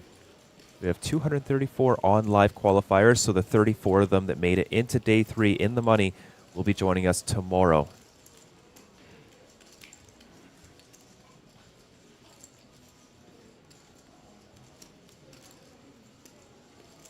Andre Vasquez with a absolutely astonishing chip stack there at this table.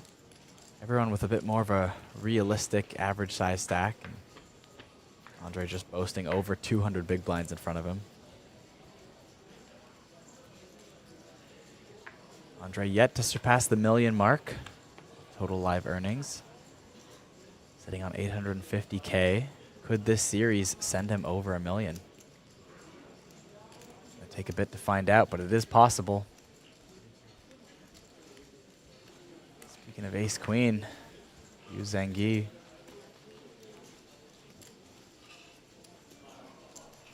We'll open it in +1 here. Pocket sevens gets out of the way.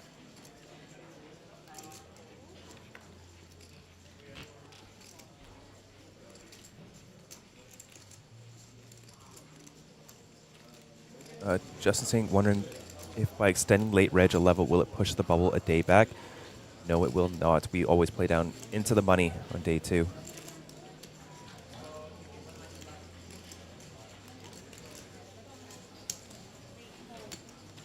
Pocket nine's a little bit more appealing for Eric Sai in the small blind. Makes the call and look at that, 4% equity with a hand as strong as 7s. There must be no remaining 7s in the deck. No, we saw pocket sevens get folded in early position already. Use open.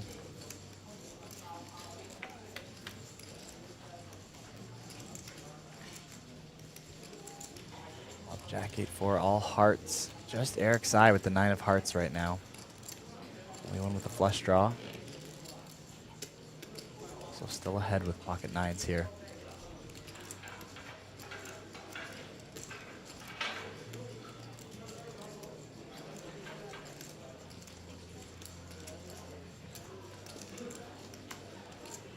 Checks through and we go to the turn. 5 of clubs. 9 still ahead here. 7s actually has a chance to win this now with the gut shot. 3 6s.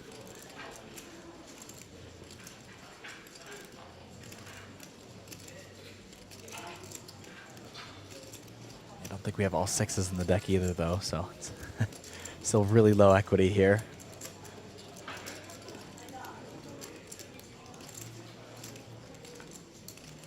Close. Correct color, 1 pip below. Eric Sai has a lock on this hand. Can he extract some value? Perhaps could get a small bet from pocket 7s. Could target some 8x, medium-sized bet.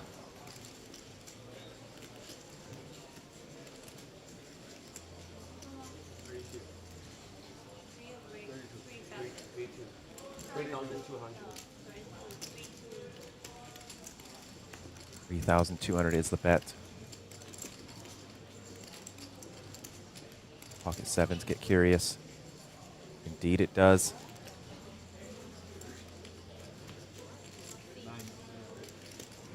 Eric Sai, first 2 hands back to back, winning basically a starting stack in 2 hands. Yeah, you can't complain about that. Now back above 50 big blinds here. Covering about half the table.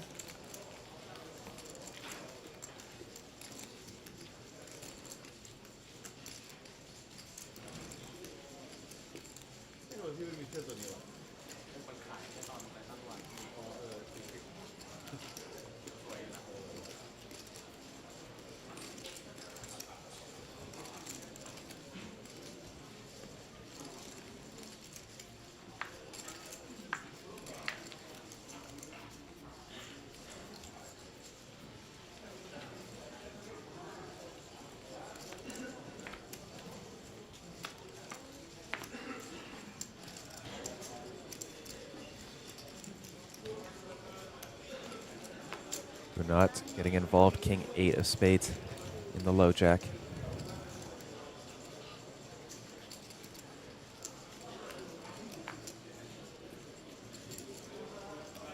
Potential shove candidate with the 4s.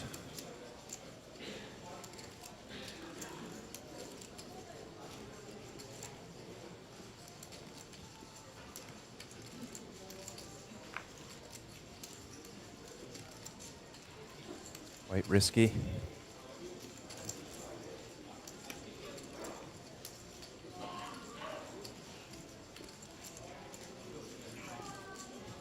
Very reasonable to pass up on that spot.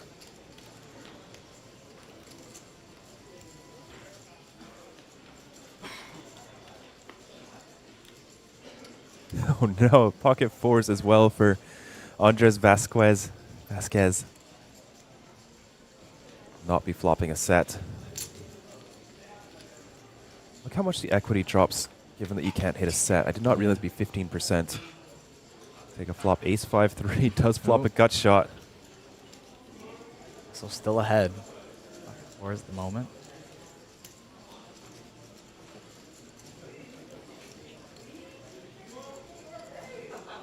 Of all the ace high boards, this one is about the worst. However, low jack versus big blind still reasonable. Fire out with your whole range.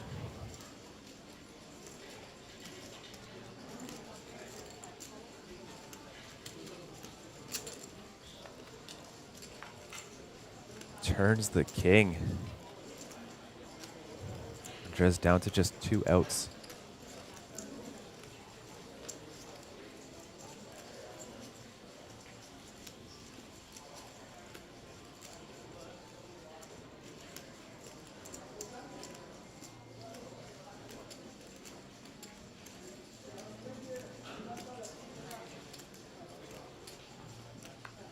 Check, check. Front door flush arrives.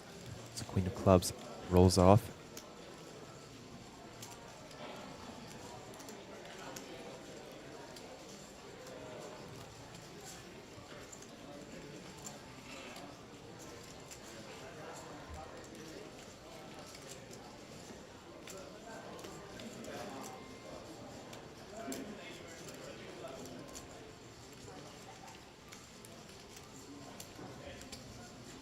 He's just going to check, and Matt will take it down by checking back. Second pair is good here.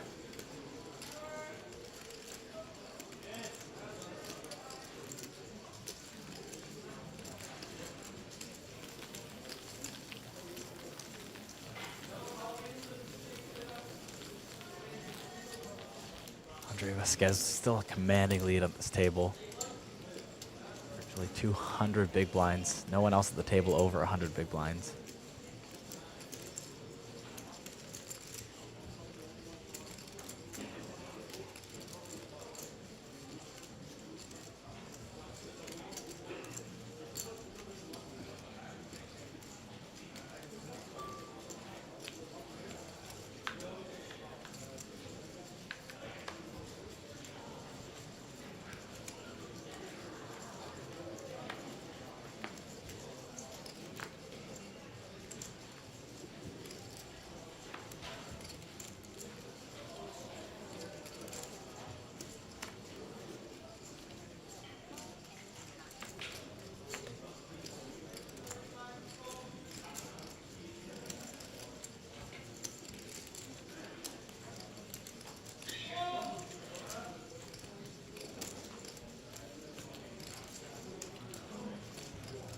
Yoshi Akita, ace-9 suited on the button. Our shorter stacks here. Under starting stack at the moment, sitting on a bit more than 20 big blinds.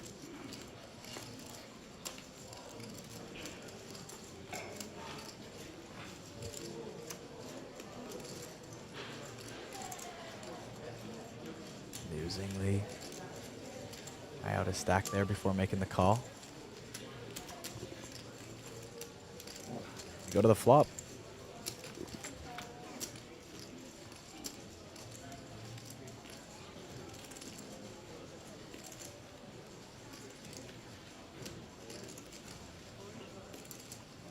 Just check on a 7-6 deuce board. Or flush gets there on the turn. Jack of diamonds. Neither player with diamonds in their hand.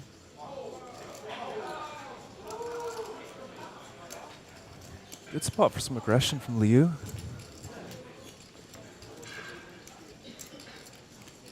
Decides to pass on it. Perhaps waiting for a diamond card in his hand. It does make the straight. However, the 4 flush comes in.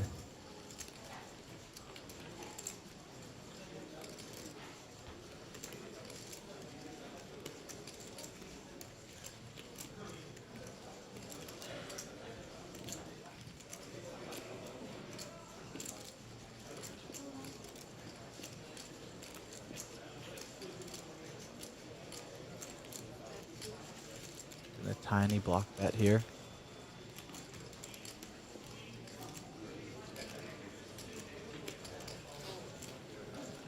Yoshi doesn't have to think long before letting it go.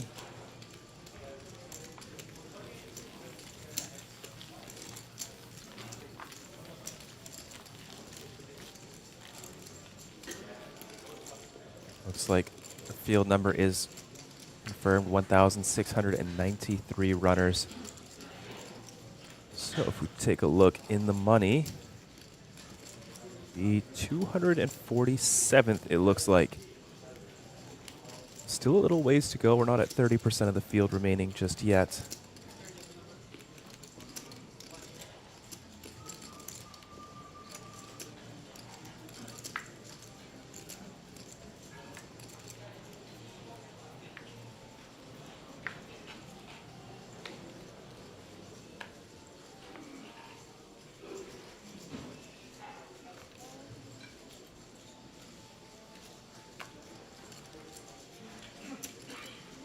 At 9s for Punat.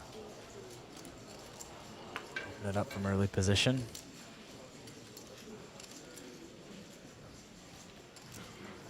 Disciplined fold, the ace-6 of spades.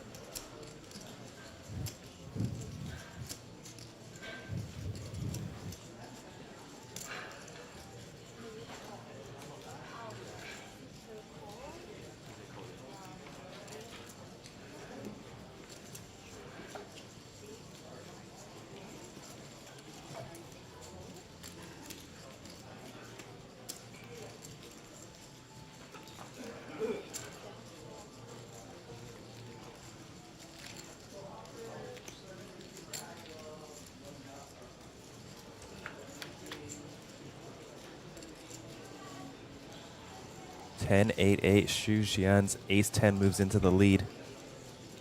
Not much for Shan Zisheng in the big blind. Overall, an okay flop for the pocket nines. However, three-handed out of position. That checks it.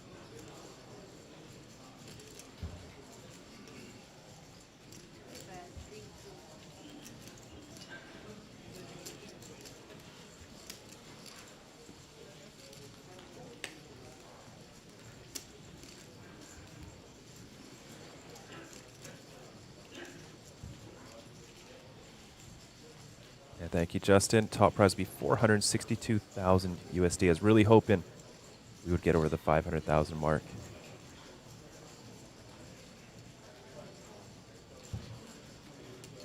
Not makes the call. Head into the turn. Half a starting stack in the middle already. You see the 5 of diamonds roll off. No backdoor straight draw. Yeah, and cautious. Worried about over pairs. Jack of clubs on the river. 1 over card to Xu Xian's ace-10.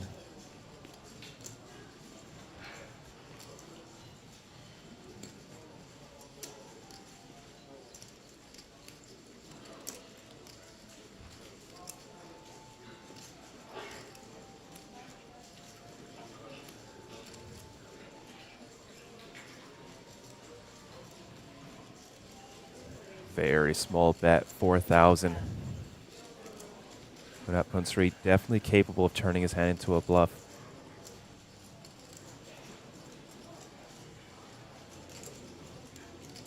I would not go this small in position on the river, especially versus a very strong player. Just the chance of them coming over the top, I think, will easily negate any of the value that you could potentially get. You do get looked up, but it works out this time. Xu Jian gets a nice extra 2.5 big blinds of value on the river.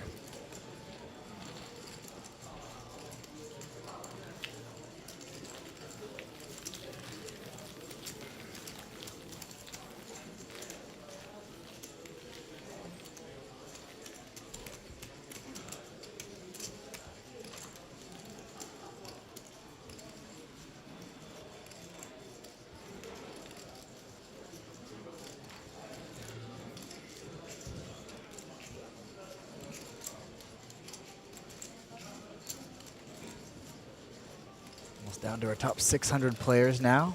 Date reg officially closed. Field will start to wind down. Of course, we do play down to the money here on day 2.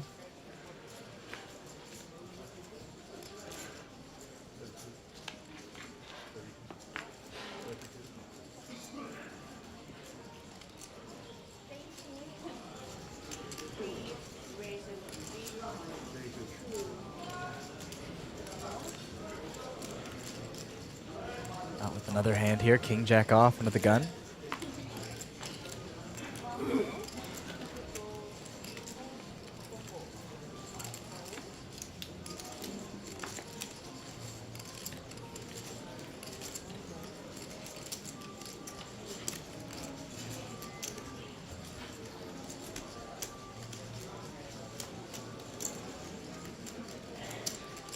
Jimmy going to defend here. The copied hand. Now with the slightest edge, having the better of the hearts moment. Position and betting lead can play a big part in this hand.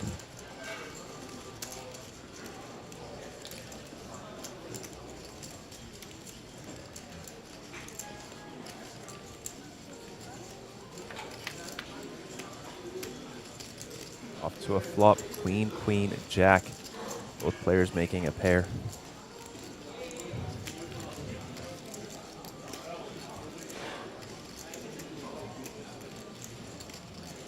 Small bet from Punat. A quick call from Jemmy.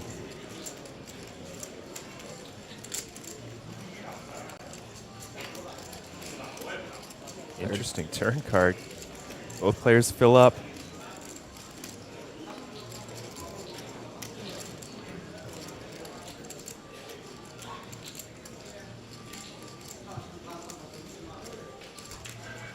Both options on the table. Checks it back. 6 of clubs on the river. And he tries to get some value. 6,500 is the bet. Lots of hands to get value from.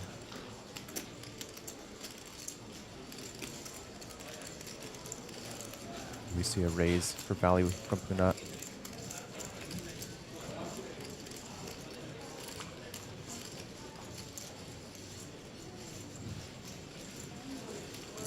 Yes, a min raise.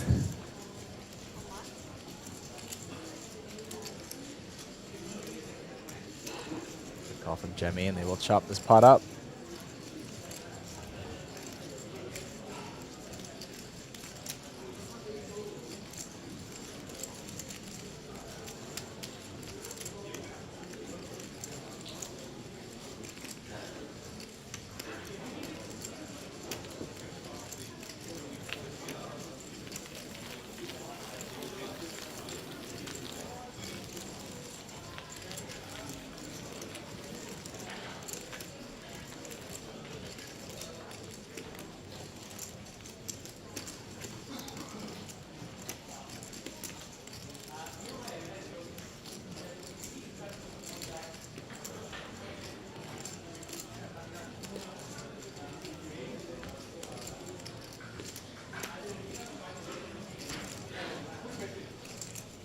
There's 823 of you joining us from all over the world.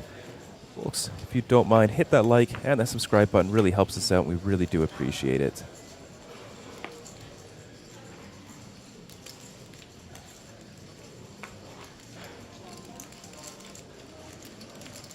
king now, Zhu Jian.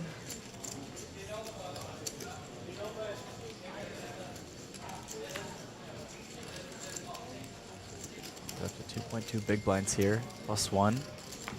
Not running into anything so far. Zhu Jian's only got one result on his hand and mob. Seems quite comfortable at the table. May have just had a very rough WSOP with no cashes.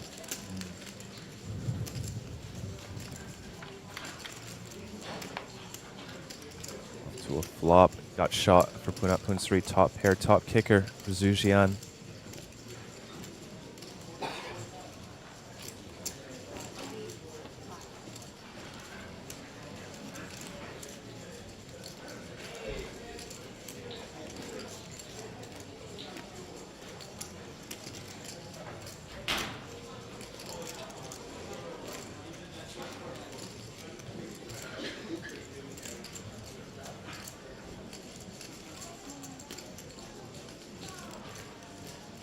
The check raise coming in. That Pun 3 turning up the pressure.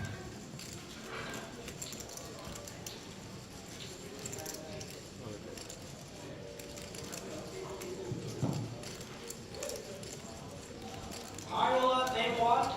Just 4 minutes reminder for the virus. Please remember you have to play, put your chips in to Trying to play take a with stab one at it first here, hand but in order to catch John not going anywhere with top pair, top kicker. It's the call. Not adding a pair of 10s here. Doesn't really help him too much in this spot.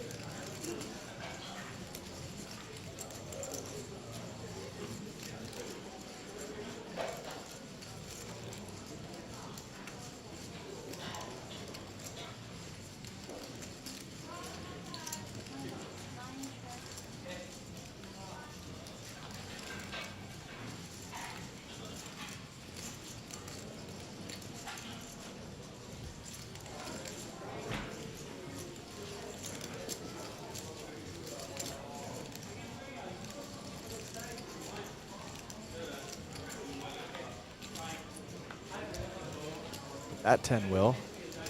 River, 10 of clubs, Hunat Pun now moves ahead with trip 10s here. Yeah, that was quite a good spot for Zhu Jian to take a bet on the turn. A lot of Hunat's bluffs are going to come from that 10-9, Jack 10 region. I suppose they're a little bit worried about Jack 9.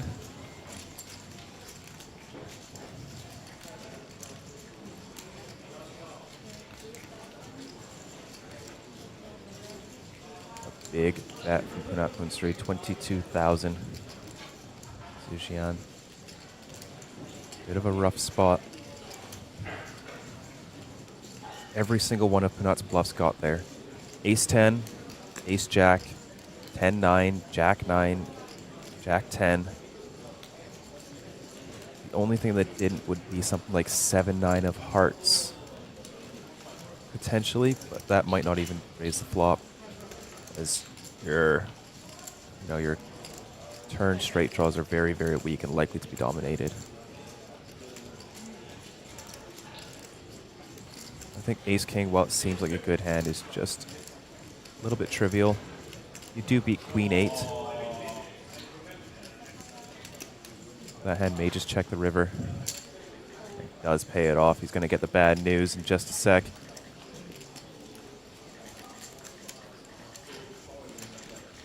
Not really starting to build his stack now here in day 2.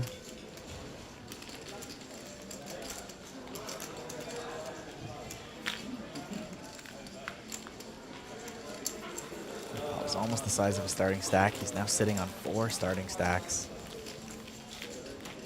First player other than Andre Vasquez at this table to surpass 100 big blinds now.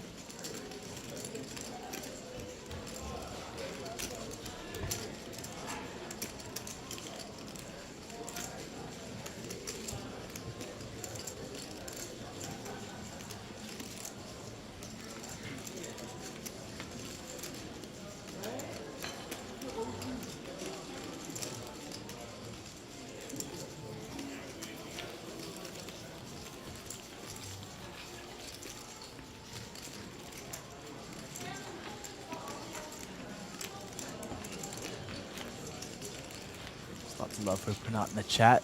Thai crew coming out in full force.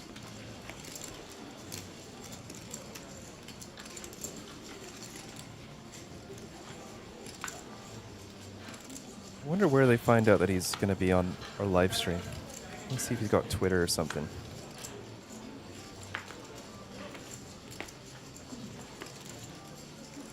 No, nothing on his Instagram either. Pocket jacks here for Eric Sai now. Turn to make a move. Fives get out of the way fast.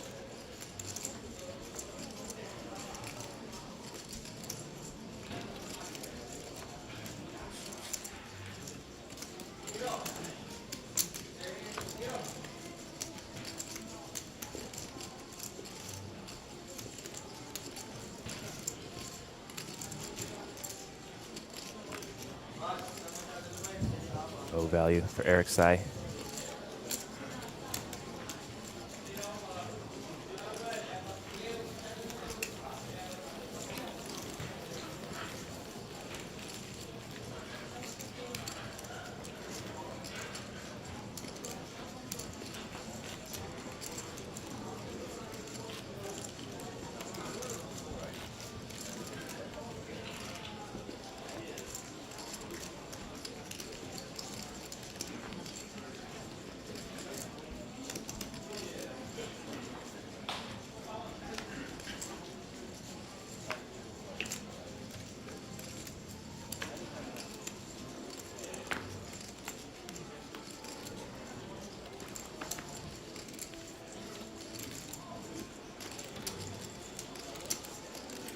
Folks, those of you joining us, we will be playing down to the money today. That is 247th place.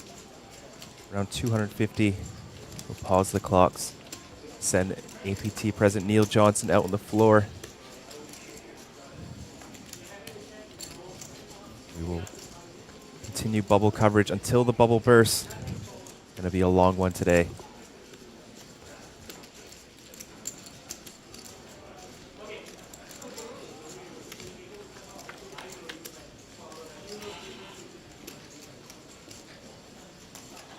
King 10 here.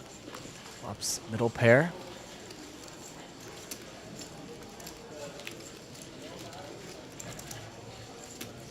Fire out a C-bet.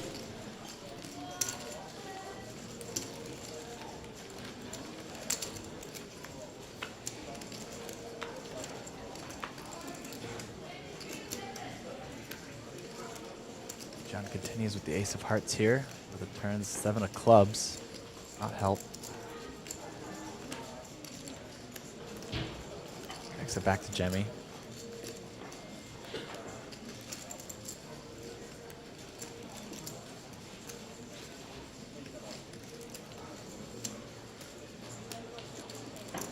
Incoming bet. It's to be about 1/3, 5.8K.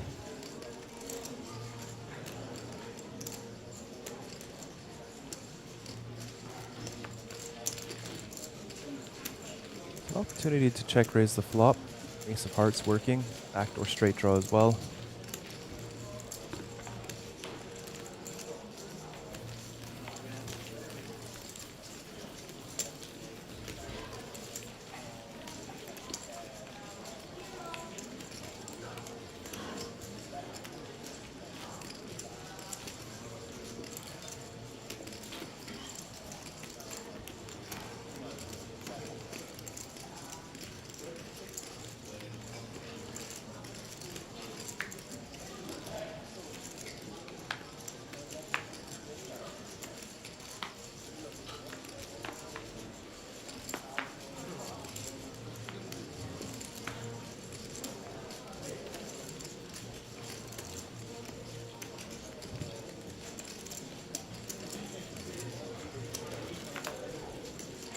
Out, Zhang Shen has not been having a good feature table. Picking up the Queen 10 offsuit on the button to see if he can make it work.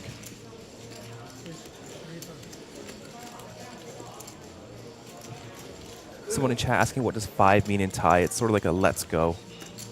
Almost every Asian country has their own sort of number that they spam in chat. It means let's go.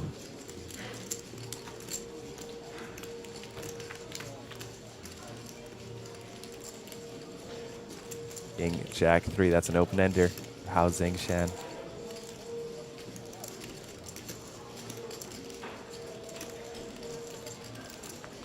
Large bet will take it down.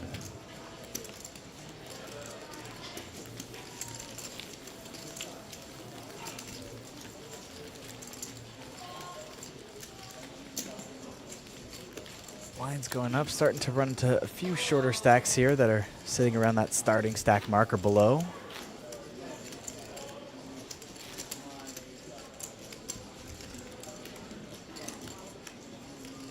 First level of the day, we had actually no one under 40 big blinds. Now we've got 4 players at the table sitting at 20 big blinds or less.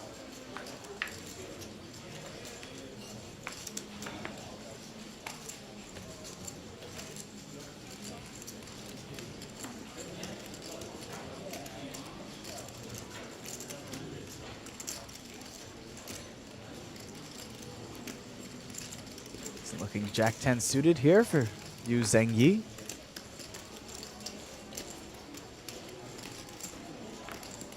Goes on a raise.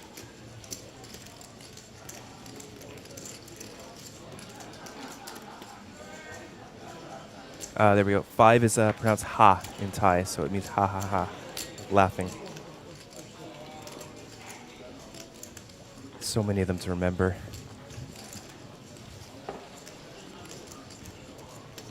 Su Jian going to flat here on the button with King 10 off versus the +1 open. Tsuyoshi also coming along for the ride with Ace-8 off in the big blind. Go 3 ways to the flop. King Jack 10. That is 2 pair for Liu Zhengyi. 2 pair Zhu Jian. And a cut shot for Tsuyoshi Ikeda. This could be fireworks here. Jian with the better 2 pair. Facing a bet now from Liu Zhengyi.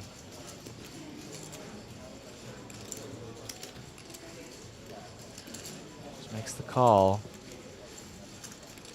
So she gets out of the way and go to the turn. Now the 4-liner to the straight comes in. May just slow things down. Save Liu Zhengyi. Few chips.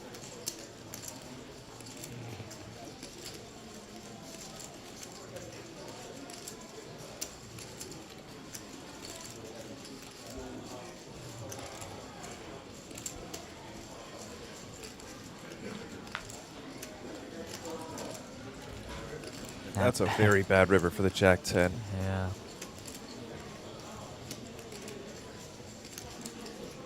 Front door flush gets there. 4-liner to the straight. 2 pairs counterfeit. You lose any king. Yeah. Although there really aren't any kings besides 2 pairs and straights in Zhu Jian's range. Not like he's flatting King 8 suited on the button.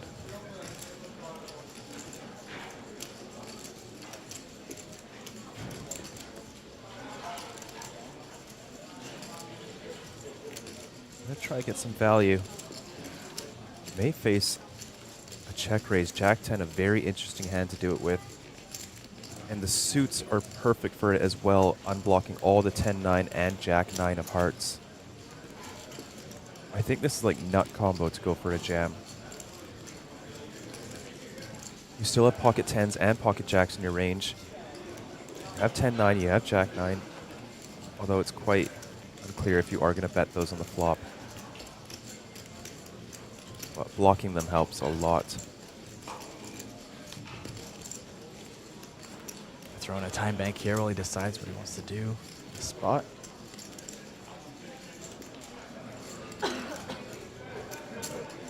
That's very small. But I like it. I like where his head's at. Finds a raise of 21,000. Just would you go this size with the full house?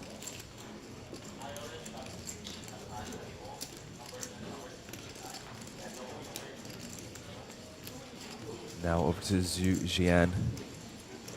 Very bad suits to represent a full house. You can't really have King 9 suited or 10-9 suited with these specific suits.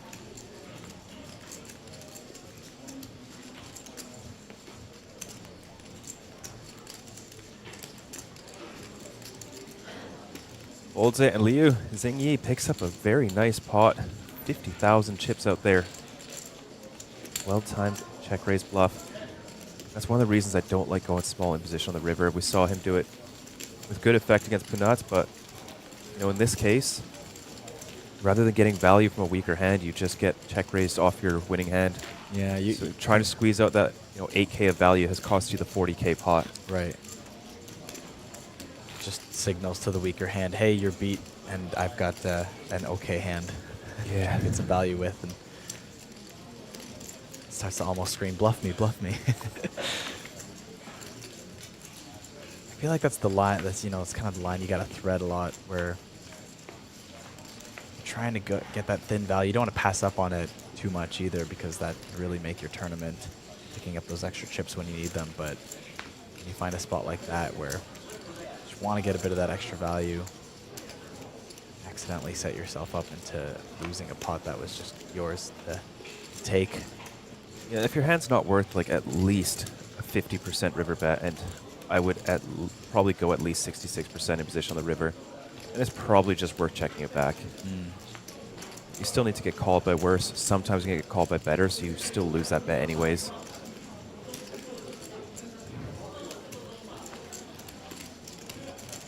Might not ever get value as well from a weaker hand, and on those times that you do get check raised, you're going to lose 5 times your bet.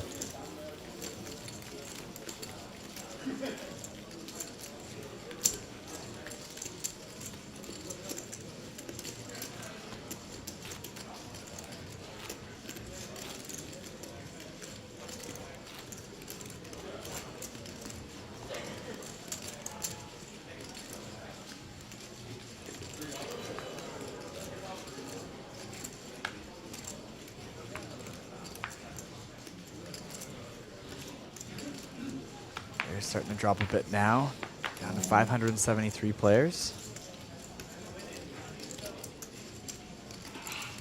Still a bit of a ways to go till the money. Jemmy now, king queen suited and +1.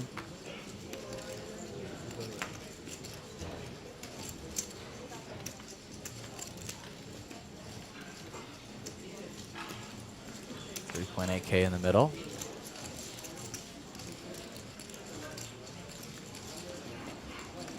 Yoshi with king 10 of hearts on the button.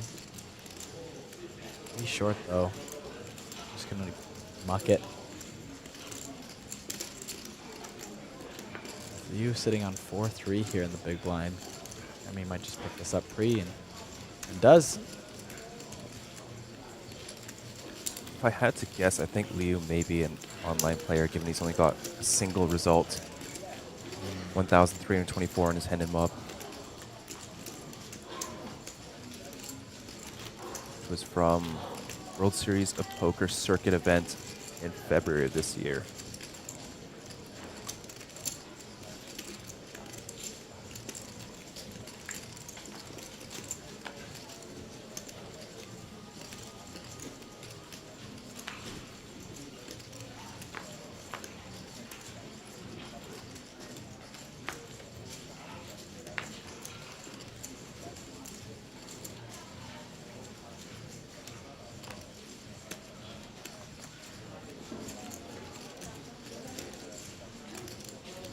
Queen 3 with the pocket 8s and +1. Can open it up and build a gentleman at the table. Hao Zhengshan, ace 5 suited here in +2. Just sitting on about 20 big blinds. Likes to just fold. John with king jack suited. Decides that's good enough to come along for the ride though.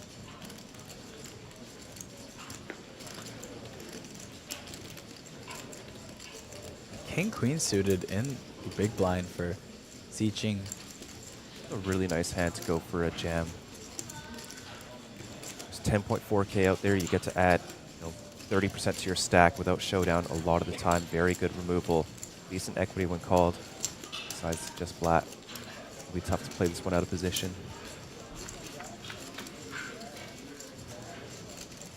Unless you spike top pair second kicker on the queen 3 deuce. Zhu Jian does have a nice hand that wraps around that queen of clubs.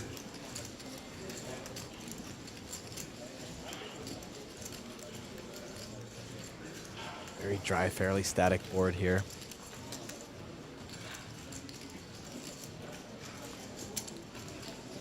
Not gonna fire the C-bet, and even Jian not going anywhere here with lots of backdoor potential.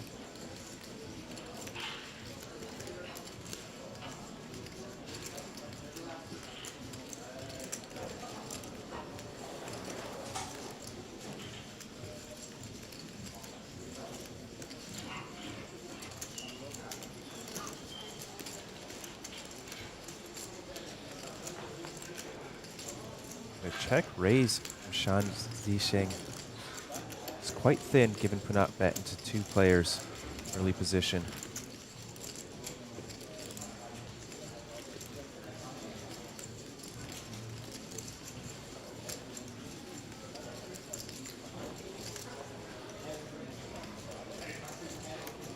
Zhu Xian still retains ace-queen in his range as well. But as played, looks like it will work out. Nice pickup there. Zhan Zixing in the big blind.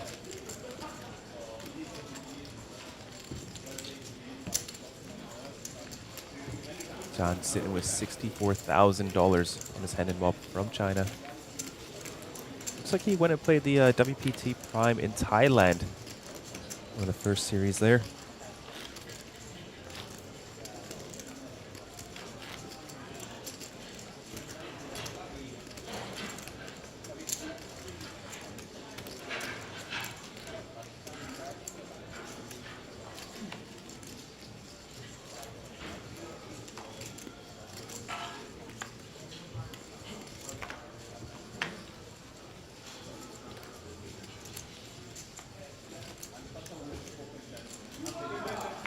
See too much here from Xing Shen, but ace 10 maybe one of these opportunities to get in the mix. You know, a bit of a shorter stack opens it up. 3,500 early position.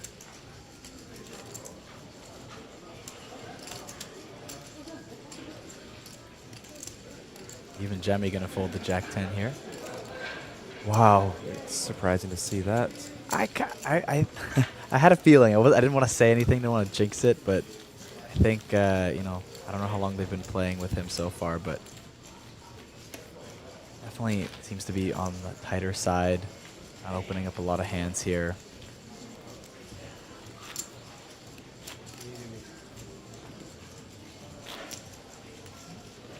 It's tough to say, but at least back home, a little bit of a profile. The older person at the table tends to play a little bit tighter. Hand is still so strong. You're getting such a good price. Yeah.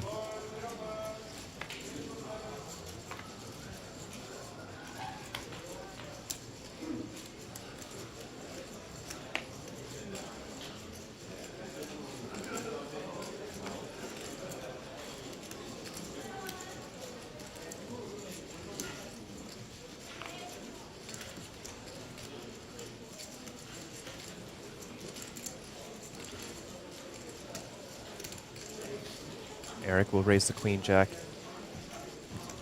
Middle position. Andres Vasquez, haven't seen too much of him, has been a little bit card dead. May take this opportunity to put some pressure back onto Eric.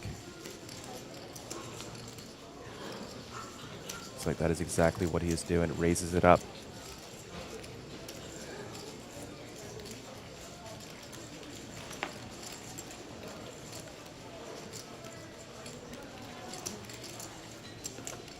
Vasquez has also been very patient at this feature table so far. Oh, that's not fun to look down at. King, queen suited in the big blind. You're out of position.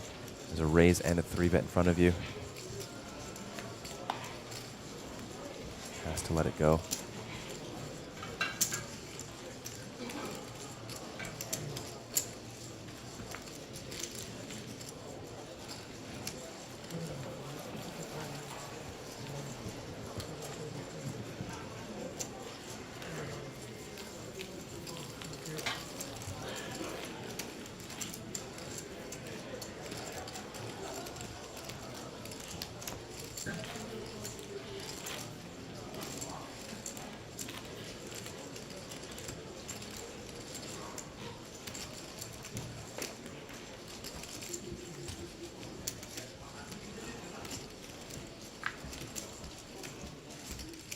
10 minutes left in this level.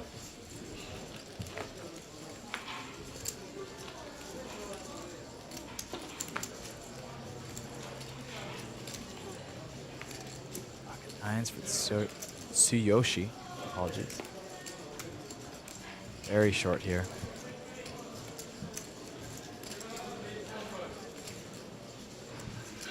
Just gonna go for the 2 big blind open.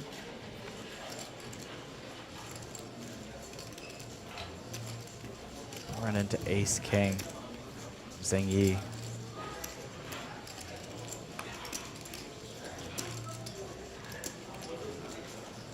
Yoshi's very short. That is a very big 3-bet considering Tsuyoshi's stack size. Really screams strength. You're essentially committing yourself. Pocket nines, not much you can do. And I have to run it.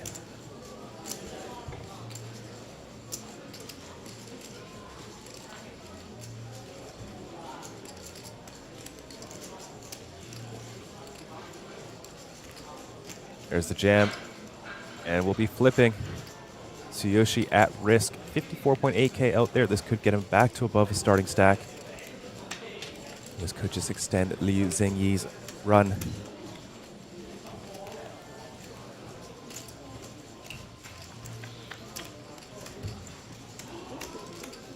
Ace 3 deuce.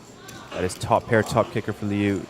Tsuyoshi just down to the 9 of diamonds. This is remaining out. Either player with spades. See the jack of spades roll off in the 10 of clubs. Will seal it for Tsuyoshi Ikeda.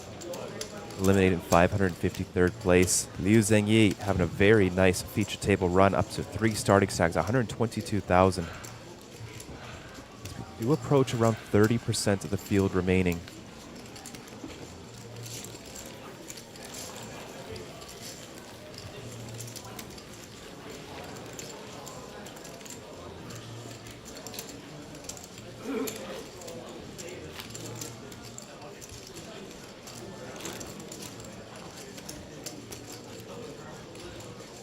The blinds will be up to 1K, 2K.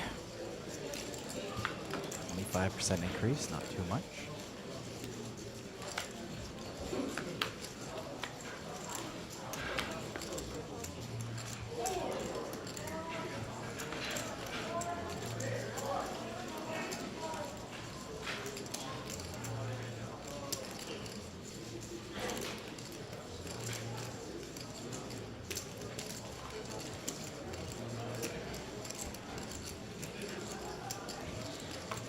Opening up Queen Jack now in +2. Inside Jing, pocket 7s in the hijack decision here. It's the call. Queen Jack of Hearts for Jemmy now. Potential squeeze candidate in this spot.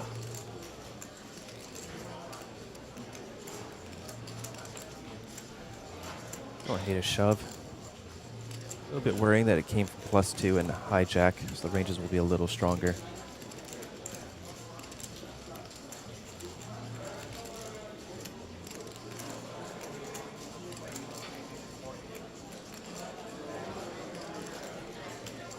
See a 3-bet instead. 14,000, 9 big blinds.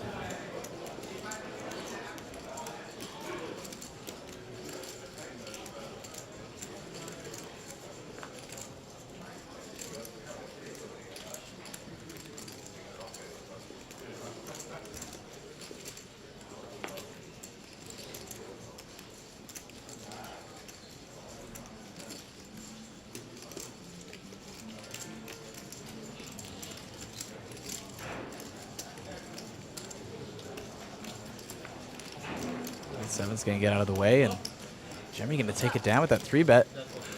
Lots of money out there. It's up 10K in chips.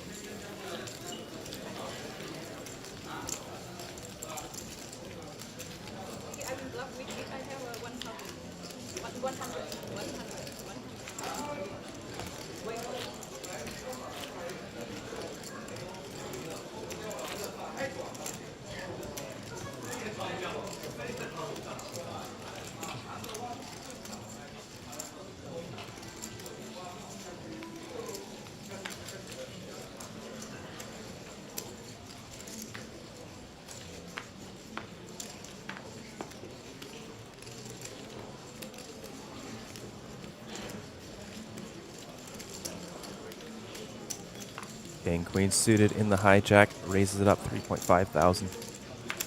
Hao Zingshan, an ace-10 offsuit on the button. Pretty close spot, probably leaning slightly towards fold. All options are on the table for sure. We'll exercise one of those options in the form of a call.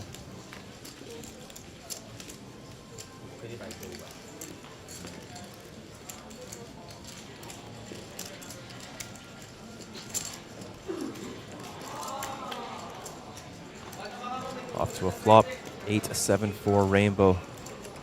All low cards, high cards in the player's hands. I think it would have been 2 pair for Eric.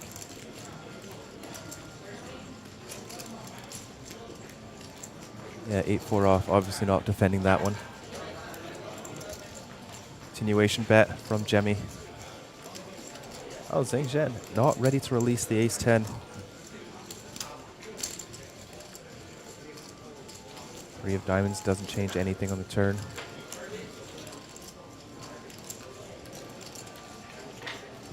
Jemmy slowing down with the check.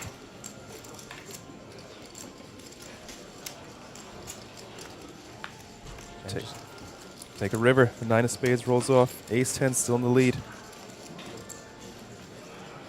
Takes it back and we'll take it down with ace high. Big float from Zheng Shen there. 10K, get back over starting stack.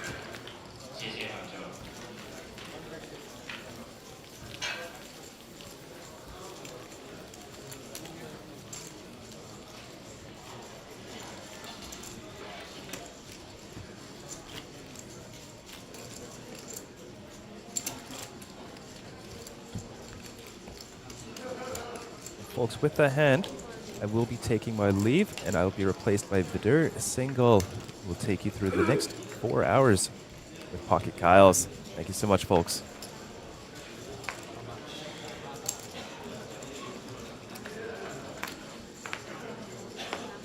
Awesome. Vidur, how's it going? Hello, hello. It's going very well, Kyle. Thank you so much. It's main event day. Main event day. It's finally here. Yes. Day most people have all been waiting for. You know, we have our fun sit and go style events, and you know, we have the high roller earlier as well, but the main event is going to take up our lives for the next few days here. Take up our lives. I do like that. Right? So true. Gonna be here all day, every day. Not just the two of us. There's everyone in the chat watching along. Justin Fairbanks, of course, with all the fact checking and everything. Hi, Justin. Thanks as always for being here. Now, Kyle, you mentioned taking up our lives. What I do appreciate is the different stages the main event has to offer on the stream. Today we get down to the money. Tomorrow things get pretty tense when it all becomes a bit too real, and then of course the final table, fun as always. Yeah, exactly.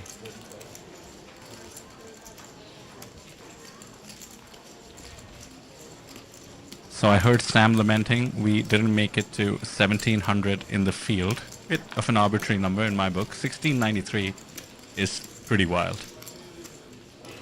Yeah, definitely. I mean, it's basically 1700. I know we didn't get the official count there, but this is still, you know, we smashed that guarantee by over $1 million. We can't be complaining here. It's still a phenomenal field. Absolutely unprecedented times in the APT in such a good way. Bunat here, gonna hit top pair on this turn. Just going to check it after betting the flop.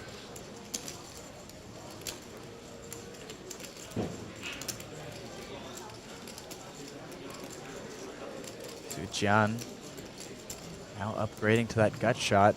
Is going to take a stab at it.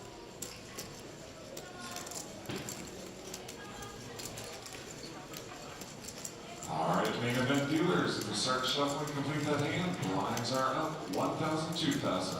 1, 2, and 2. Next hand. That announcement in the back applies to us. 1,000, 2,000. Next hand onwards are the levels.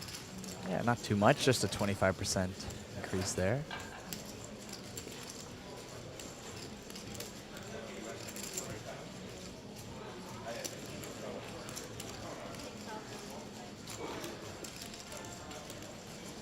course, calling on the turn here.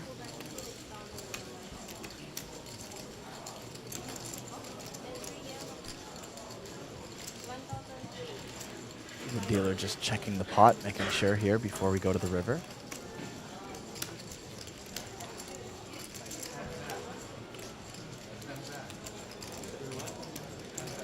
I wonder how it feels to be bluffing Punat. Can't be easy. No, not at all.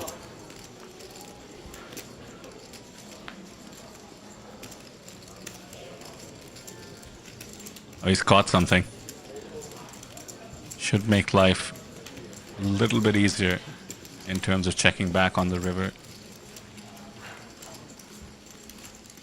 I mean, with Punat betting flop, yeah, does just check back. I was wondering if he thought he had enough showdown value here. But he assumes he does, and Punat will be able to get this pot uncontested. On the river, at least.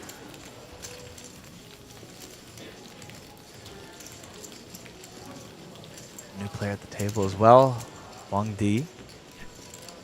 Okay. Justin in chat says, nice to see Wither is still alive. Right back at you, Justin.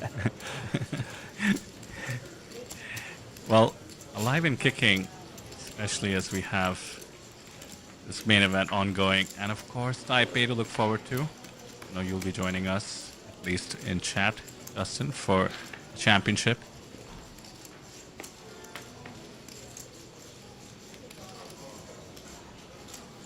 Kiwi mentioning viewers in chat typing in Thai. You can do what we do and Google Translate. It's a lot of fun.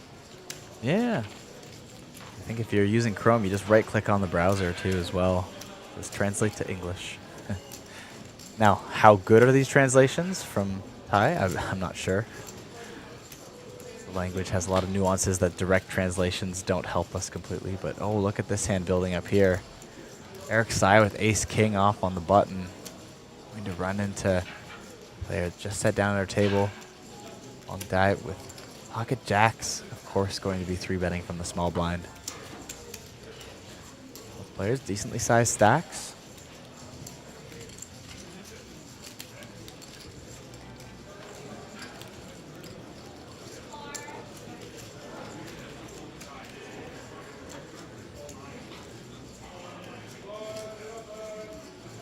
Eric is not afraid of the variance and loves being aggressive. Seems like a spot to commit.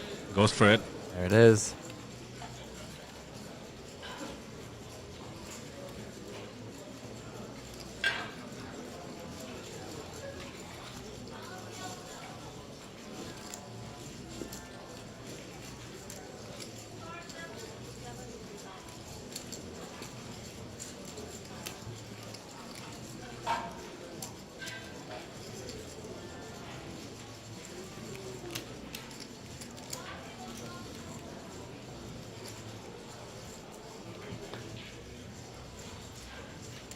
You're not loving life here, but it is a must-call situation. Yeah, it does make the call.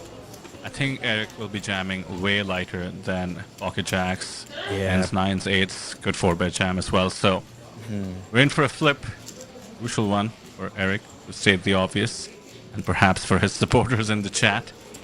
Let's see if he can survive.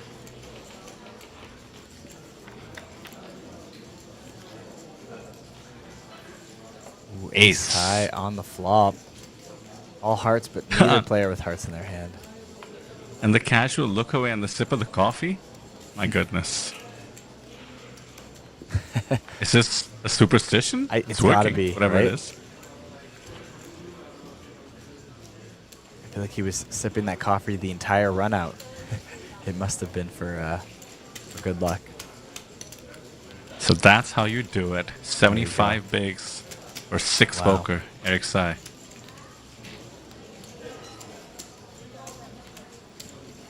Maybe he just saw the ace and goes, hey, it's going to be a long day here on day 2 now with this stack.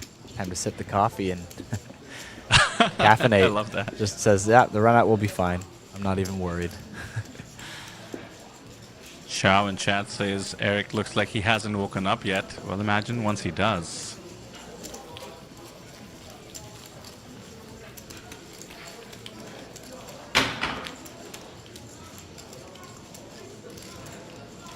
So Justin, I'm sure you've given some breakdowns already. I did catch a bit of the coverage when we kicked off, but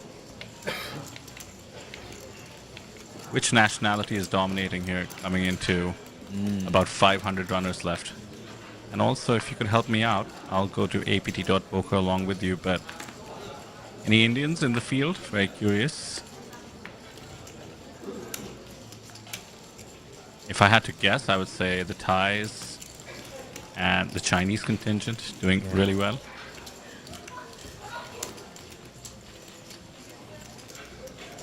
Oh, also, Kyle, I wonder if any of the Natural 8 qualifiers are in the mix for that extra 50k up top, in case they ship it, courtesy of Natural 8. Yeah, it's a great question. We'll have to keep an eye out for those.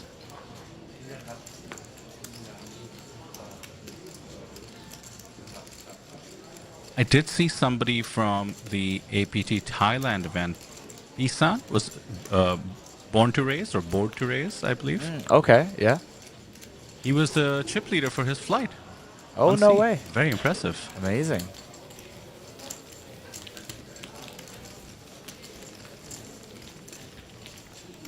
The Chinese contingent making about 60% of the remaining field. Pretty wild. Jeju does tend to do that as a stop, attract a lot of Chinese poker players.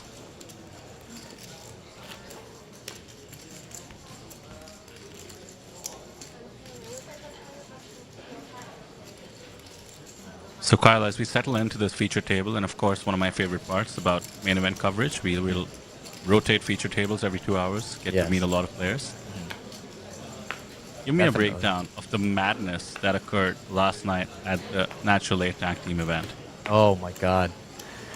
I mean, you know, just the format was very fun. I don't know if you caught it, but we had mystery secret bounties involved.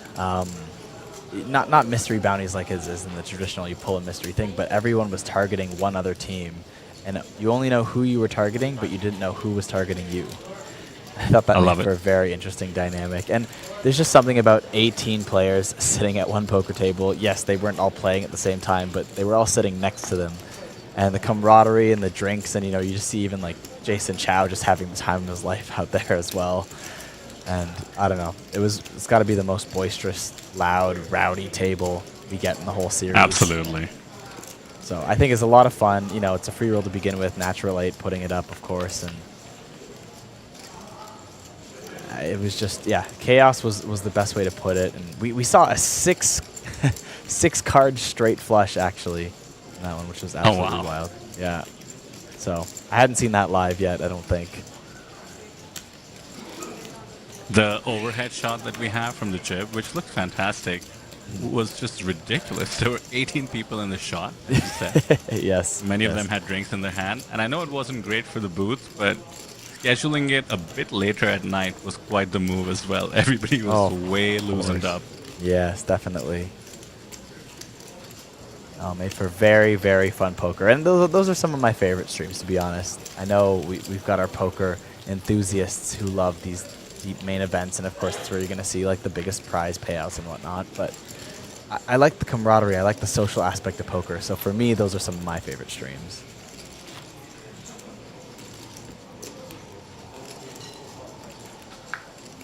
Well, we've had our fun.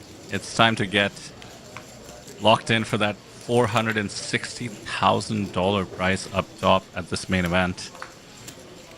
Yeah, that's pretty nice. Not going to lie.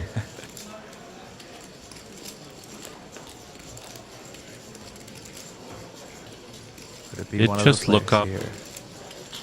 Yes. Yeah, pardon me. I did just look up our chip leader on the table, Andres. Have we spoken about him yet? A little bit, but go ahead. Yeah. Yeah, I mean, obviously, a $462,000 score would be pretty impactful to his $849,000 handed mob. It's coming fresh off APT Barcelona, and that event is broadly considered one of the toughest ones in Europe. It's sort of like the premier signature stop for the APT. Right. And from the World Series of Poker as well. And I kind of do love tournament regulars adding hour stops to their global schedule. right? I have no doubt he'll be joining us in Taipei, considering the stakes and the fact that he did join us earlier this year at the APT Taipei stop you were at. Definitely. Pretty cool to see grinders all the way from Colombia. Does live in Australia now, so technically part of that Aussie contingent, but great to have you here. Yeah, APT Championship Series in Taipei is definitely going to be the most multicultural event that APT has had, I believe, so far. No proof of that so far, but I think we're going to see the furthest distances, a lot of people, more from like North and South America as well, making their way out for that series is my guess. Fair to say you come from the furthest distance. Yes, there you go. And I mean, with that being said, too, just in my circles alone, I've heard of a few people talking about making it out to that series who have never been, have probably almost never played poker in Asia, as far as I'm aware, too, as well. So just kind of breaking their Asian poker bubble with that series specifically. So it should be pretty fun. Oh, interesting spot here. Hijack open from Andre. Ace 10 off, Ace 10 suited, just flatting in the cutoff here. And now Zan Zaijing, Ace Jack here. Normally not the strongest hand given some action before, but given that it's late action and just a flat, does go for the squeeze. Jams 20 bigs into the middle here.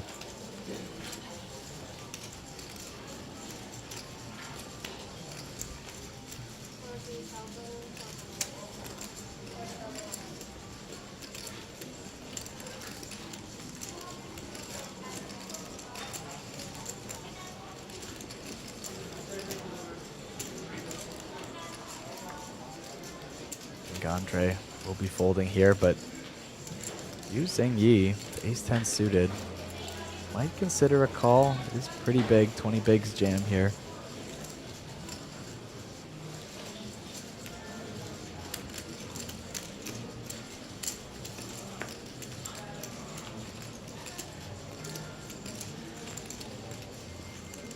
Only uncomfortable either way. We'll lay it down. Squeeze spot for Zaijing.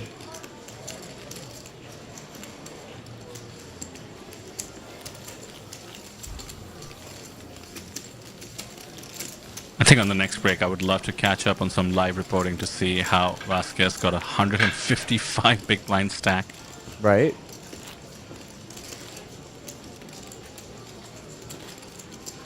Puts you in such a great spot as we inch towards the money. I do say inch, but as our friend Stephen Lai likes to say, this is the stage where people are dropping like flies. I wouldn't be surprised to see something like 50 eliminations an hour as we come closer to the money and things tighten up. I think so. It seems pretty reasonable.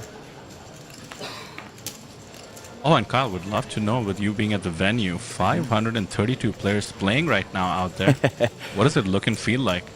Well, let me tell you, I started my day. I thought it was, let's go get a little bit of Starbucks in the morning.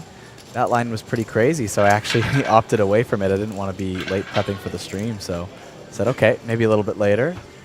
And then I went to get into the casino, and then there was a big line up there as well. And, this whole series so far, I've just been pretty much walking straight in. And they are pretty fast, but there was like at least 100 people in line waiting to get into the casino when I showed up this morning. So it's quite a bustling spot at the moment. Very, very busy day here for the main event. And we had way more people to start, right? Almost over 600 people when we began as well. So that's right. Here we go. Jam from +2.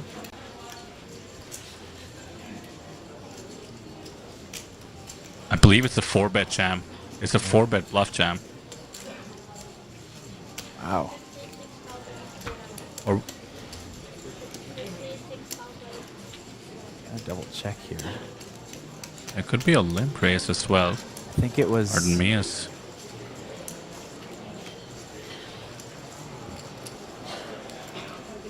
yeah, you are correct. Yeah. This was a 4-bet. 4-bet jam, 4-bet tiny jam. open. Wow.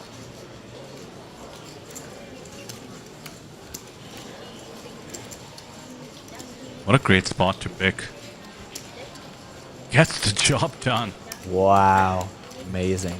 Amazing play, Hong Di. And here.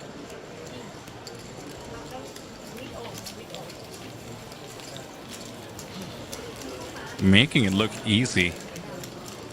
In fact, he acted relatively quickly, so while we were discussing what the floor looked like, we did miss the action, but I was sure that the ace-queen had 3-bet. Yeah. And color me surprised to find that the ace-2s have the chips in the middle. So that's how they do it, Kyle. That's why you and I are in the booths. Right? I'm not, yeah, I haven't been People- 4-betting my ace-2 soft lately. That spot, that's for sure. Exactly. 4-bet jamming. You know, Yeah. in any other situation, you'd be like, well, I have 28 bigs. On to the next one. I can wield this so effectively. Meanwhile, Wang is like, no, I want to pick up the 5 bigs in the middle. They're mine. Yeah. I think the reason I don't do it is because either I'm playing too low stakes where no one's ever folding ace-queen, or I'm playing too high stakes where I'm too scared to do it. And it's a little above my bankroll. And I go, I don't want to lose my tournament life here, or bet jamming ace-deuce. I think there's a lesson in there. I Right? think you Exactly. should play the exact right stakes. Well, jokes aside, actually, you do raise a good point in the sense that if you don't play the stakes that you're most comfortable at, even if you know a move is correct to make, you won't make it. Which means you won't get used to making moves and you won't improve. And I think the goal, and a lot of people miss this, the goal of poker, especially for the first, I mean, I would argue decade at least, is to just get better at poker. And the money will follow to the extent that's your goal also. If you keep getting Definitely. better, you'll eventually just become more and more of a winning player. Yeah, and my mindset on choosing your stakes in comparison to bankroll management and such has evolved over the years for sure. You know, I was kind of joking a bit there about you know, playing scared money and such. That's a very obvious thing not to do in poker. You're always just trying to make the best move possible. But when the money is a little bit more substantial, it definitely might weigh on your emotions a bit more, especially if you're unsure about a spot. But it's yeah, it's an interesting game where I find there's a good balance between, like, when you're learning the game, you know, you got to balance your stakes, and bankroll management is super important to not go broke, but there's a balance between, well, we'll continue this thought in a bit. We got some big action coming here, but Sensei Jing, the open of King Jack off, facing Punat. Punsui's 3-bet now to 11K with Ace 10 off in the cutoff.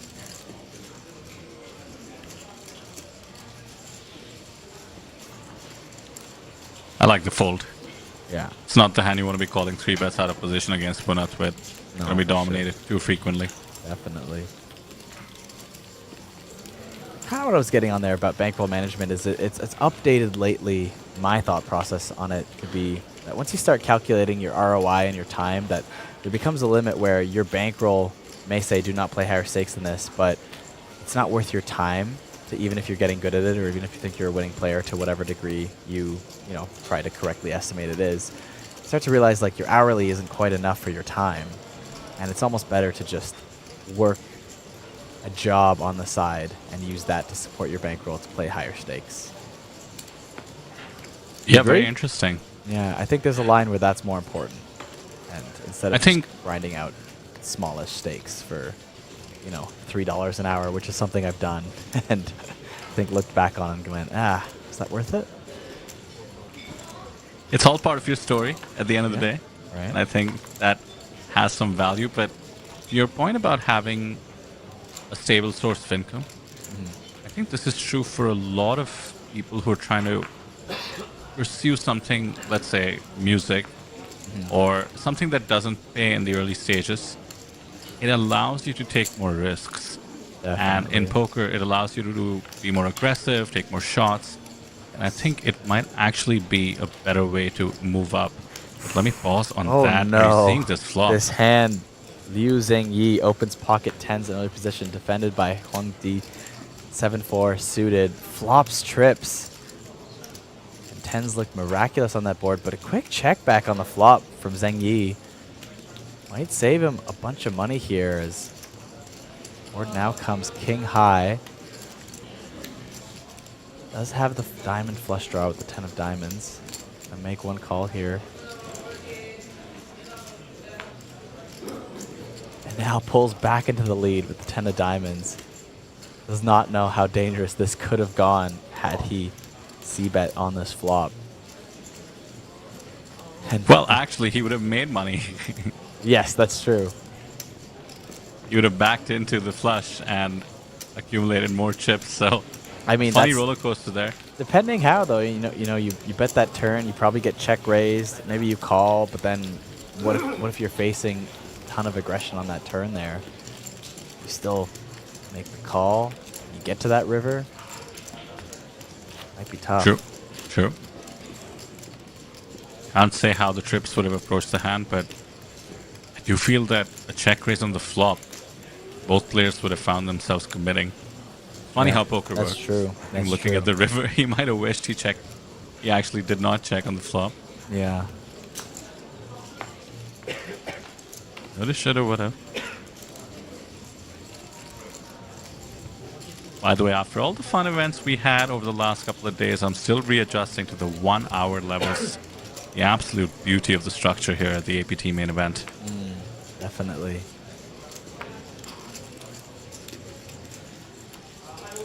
Really ensures quality poker can be played here, not rushing. Take the time to find your spots.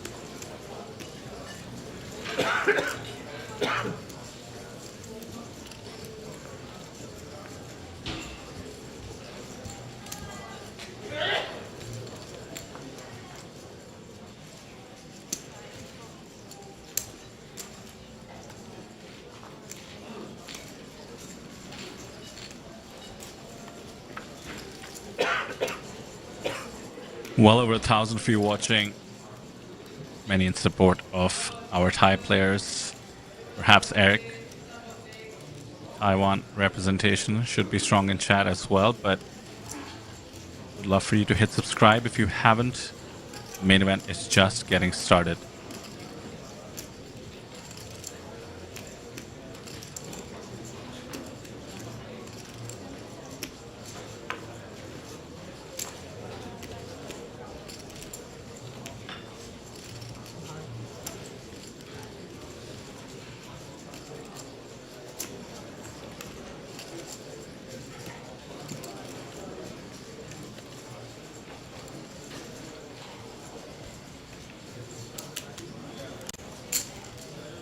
Have been informed that we'll have an old friend join us on the table.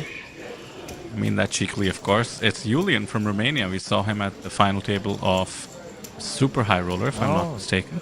No way. Or was it the Superstar? I tend to get those It's a two great confused. question, But yeah, yeah, I believe. yeah. Super High Roller, yeah. One of the top players from Romania. Nice to see him doing well in the main here. We do see the jam here. Wow. Sai Jing does have the combo draw, but we are on the turn already. Just one card to come. Surely this is getting called. Top pair, top kicker on this board. All kinds of draws possible. John is drawing to the steel wheel. Yeah. Ace through 5, straight flush. Zheng Shen, very short here. Lots of chips in the middle. Rough shape though. The ace is dead. 7 outs live. Fiver, spade. So many spades folded already.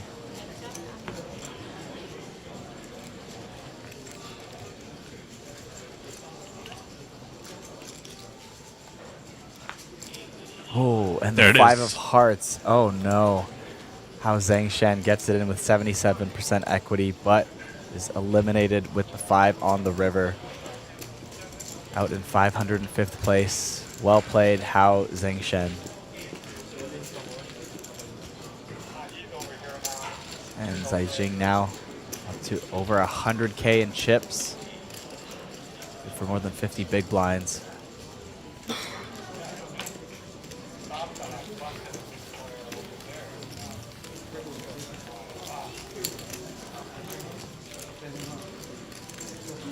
There's the floor I was talking about. I guess 500 players would mean, what's the math there, 45 tables or so? More than that, pardon me. 55 more, tables more or than so. that, yeah.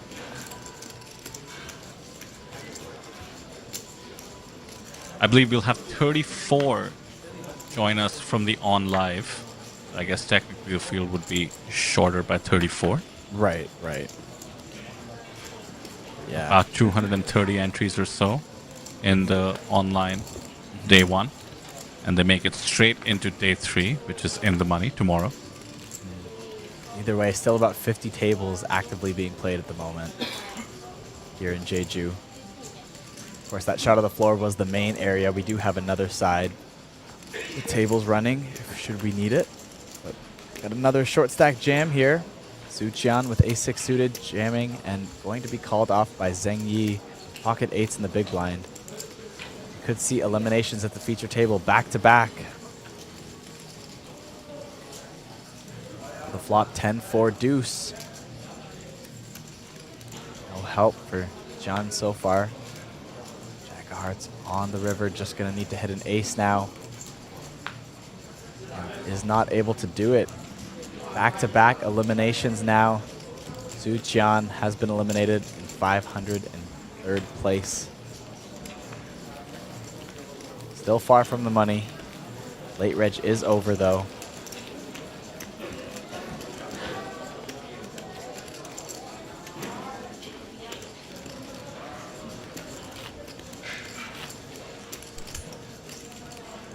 Well, why don't we take a look at what the players who were unfortunate enough to get busted somewhat close to the money right now can go and do. Today is the 1st of October. Go to apt.poker, hit the Jeju series, and you'll automatically be taken to all the events today. We do have the women's high roller. That should be a fun one. My kind of tournament, the Lazy Rivers in PLO. Lazy Rivers. All the players. Not familiar with that one. Oh, another Neil Johnson special. Every player gets an individual river face up. Oh, no way. Oh, that's very cool. No community river, 4 cards in the middle, and then 1 individual card, but face up. Not like stud. Everybody can see it. Right, right. Then an event that you can participate in, Kyle, later on tonight. Yeah. Do it so I can live vicariously through you. The Hyper Turbo No Limit mixed game. Raz, Omaha High Low, Stud High, and Stud High Low. And by the way, these games are usually not played no limit, so it's extra crazy. Wow. These are all limit games. Raz, High Low, Stud. But this is the no limit version. Hyper Turbo. God. Wow. Absolute madness. Hey, maybe I'll brush up on those games if I get a chance. If what is that, an 11 p.m. game? Hyper Turbo? I believe 10 p.m. Yep. 10 p.m. And yeah, then we'll see. I mean, it is bubble day. We'll see how quickly we get out of here. Hey, we can start making our prop bets. And by the way, you and I are 1-0 on the prop bets. Ooh. You'll owe me a beer in Taipei. There we go. Yes. I think our line that we set on Daji's stack coming into our feature table was 8 million, and he came in with 8.1. Love setting a good line. Yeah. Wait, did I not have the over on that one? Did you? I thought I did. I couldn't remember now. Either way, I owe you a beer. We'll have to go back I haven't. Yeah. It's been so long. I almost forgot about it. When you brought it up, I was going, "Oh, what prop bet was this?" Why did I bring this up? You might be right. Right? Either way, Punat Punsuri opening here under the gun with ace queen off. Well, it's the small blind, but we are going to see a 3-bet. Zan Sai Jing. The small blind, king 9 suited. The sizing is a bit absurd. 2 bigs was the open, and 9 bigs is the 3-bet from the small. It does price out a lot of holdings, but not ace queen. You don't get to be Punat Punsuri just folding ace queen to 3-bets. But mind you, it's his under the gun open. I wonder if he's gonna huge 3-bet. Yeah, I wonder if he's gonna read this as like too much strength here, because he's probably the meta is that he's thinking I've got a lot of strength opening under the gun, and he's 3-betting really large here from the small blind. But either way, it makes the call. It's tricky when you go that large. One thing you're not signaling is the extreme top of range, aces and kings, for instance. Right. As it happens, he's absolutely outflopped Punat, but the board is monotone, tricky to navigate. Neither player should have these cards in their ranges, but if anybody can, it's going to be Punat. Yeah. Who could have pocket 9s, 6s, 5s.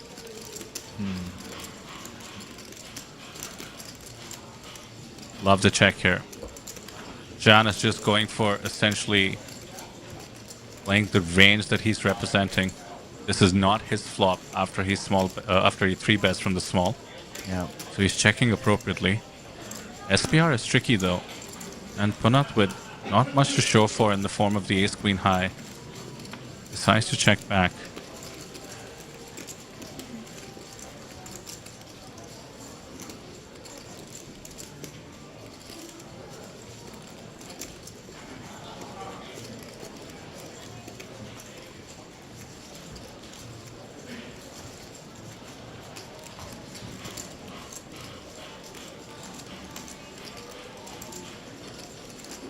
Kiwi Special in chat saying Kyle had the under. I have been fact-checked. Yes, thank you, Kiwi. Apparently I Much do appreciated. So Kyle owes me a beer, and you know what, Kiwi? I owe you a beer for saving me the trouble. There we go. Pass it along. Check on that turn. Again. Ooh, and the fourth club comes down on the river.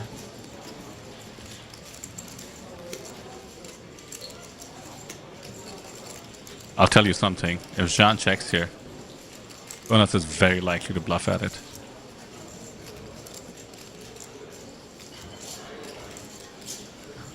There's almost no hand that Jonas is beating, apart from ace-queen also, that might play this way from the small blind and check 2 streets. This is going to go quarter pot, though. Have a block bet here from Saiching.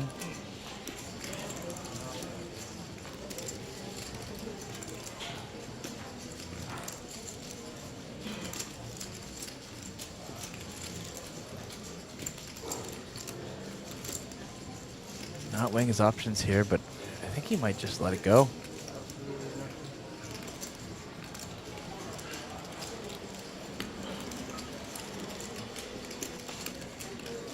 Doesn't make too much sense to call in my book. Suppose you beat suited aces that did not have a club. Certainly possible for Jan to play this way. For value.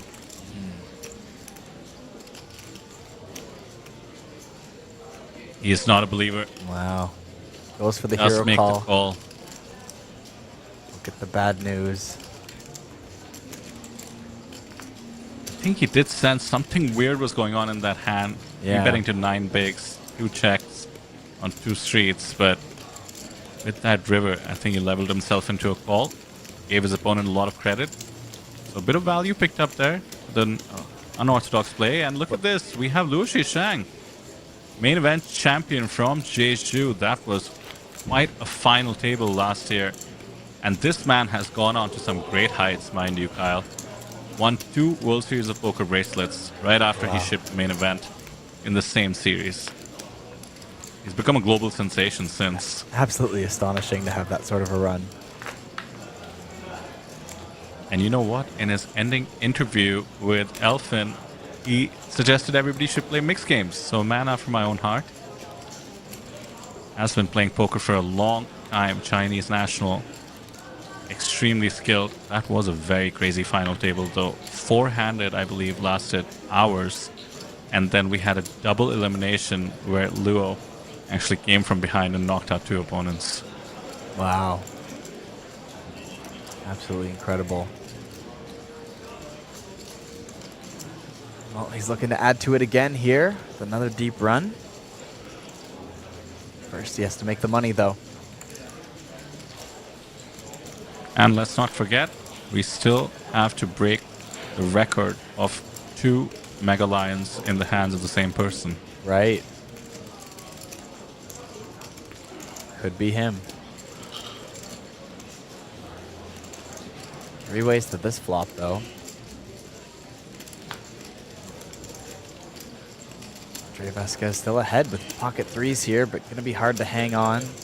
Also very easily counterfeited, even if he does. Flop checks through, and Punat Punsri maybe now considering taking a stab at it here with the gut shot.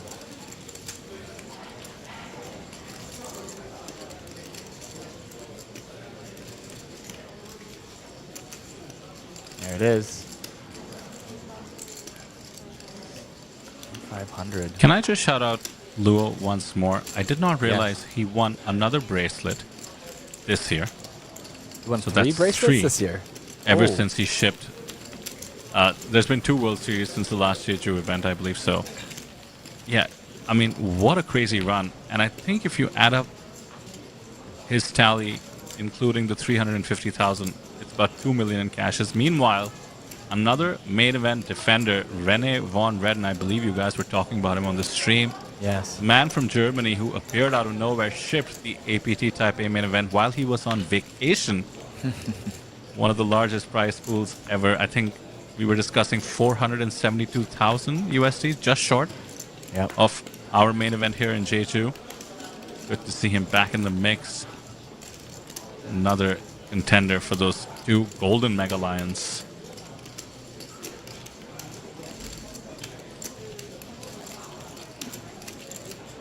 Now it's starting Also to turn frequently... yeah? Sorry, I was just about to No, go mention for it. about Rene. Isn't he very frequently in our chat, right? Yes. Love seeing him. Yes, definitely. Loves to be part of it all here at APT, including the live stream.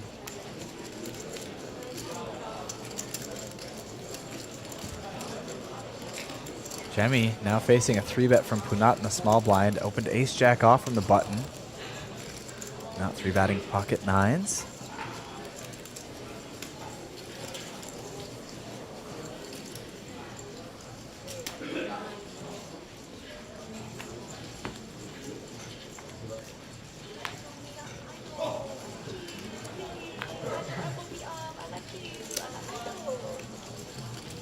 There it is. Jemmy goes for the jam.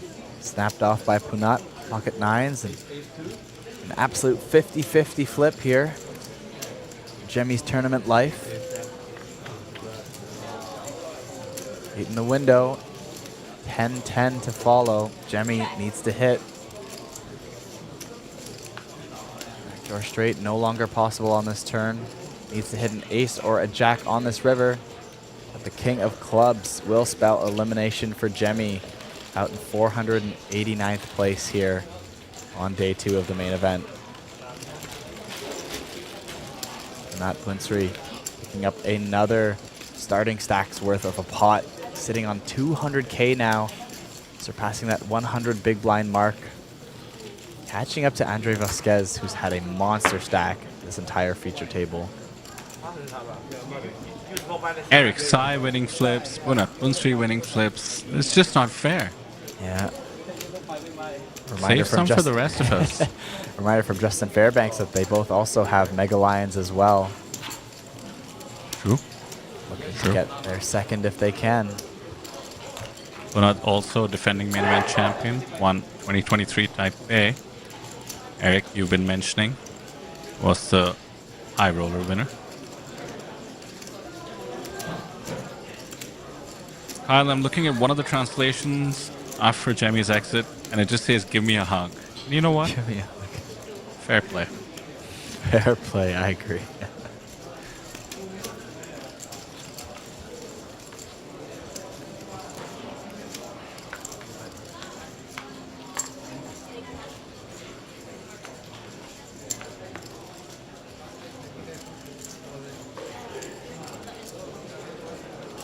We'll have some new players join the table shortly, as the bust outs have been running rampant here.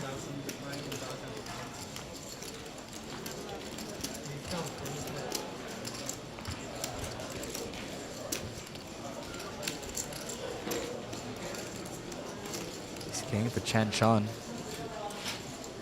There's Julian. There we go. So a couple of new players at the table. Chen Chun from Macau, sitting on about 2 starting stacks. Up Ace King, and Julian Bubea Pocket Queens, welcome to the table, friends. Ready for a cooler in the blinds? Goodness. Look at the stacks, dead even. Classic flip incoming. El Clasico. I don't think there's a way to avoid it at these stack depths. I believe this is their first hand. The rack is still on the table. You can see the... Oh, that's the jinx. You never keep the rack on the table. Uh-oh. I can't tell whose rack it is. I think it might be Chan's rack. There it is. Cards on their backs, gents. And good luck. Julian it's up to the versus poker Chan. gods now. Julian versus Chan. Queens versus Ace King. Another flip here. This time for a much bigger pot. 149,000 chips in the middle. They both just sat down. Welcome to the feature table. Here we go. 995. Queen still ahead here. Backdoor draws for Chan. 10 of hearts is going to get rid of some of his outs as Julian's backdoor hearts come into play. And the 10 on the river will seal the deal for Julian. All but eliminating Chan, just leaving him with 5 big blinds behind.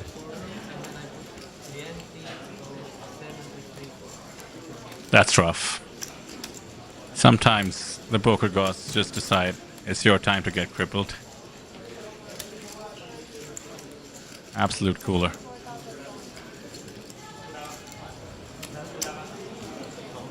Julian now up to 74 big blinds.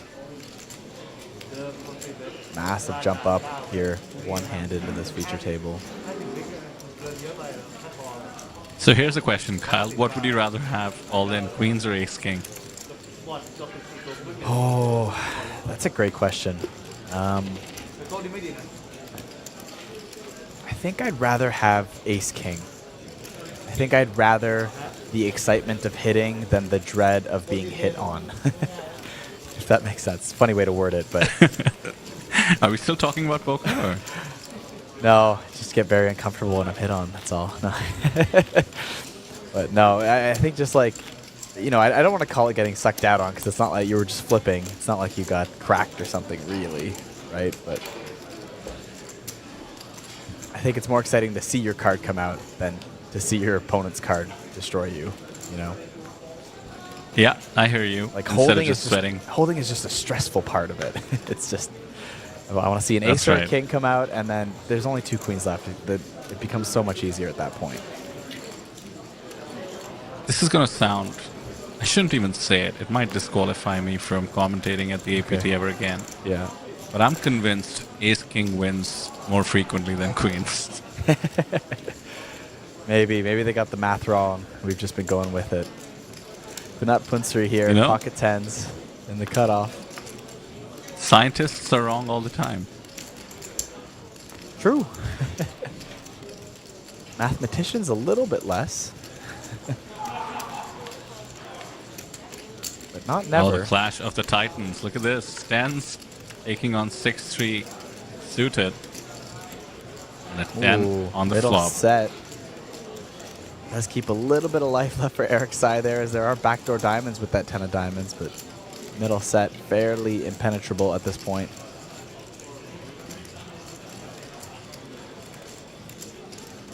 Likely going to go for a bit of value here. Don't think there's any way he can get it.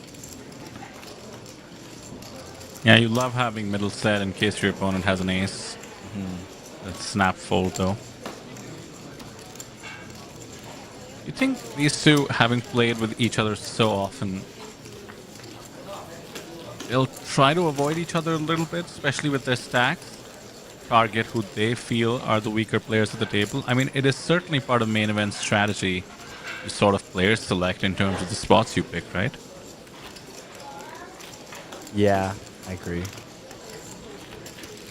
Oh, I just saw Justin Fairbanks' comment that describes every woman at the poker tables. I think that's referring to when I was saying I'd rather want to hit than be hit on. I don't know if there's any women poker content creators. I think you got to make that a T-shirt. That would sell greatly amongst the women poker player community.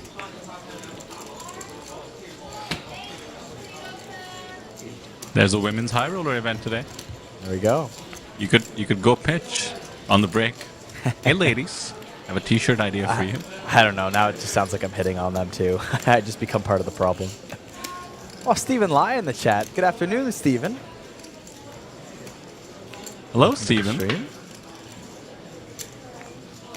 How's your FOMO doing? Don't you wish you were in Jeju?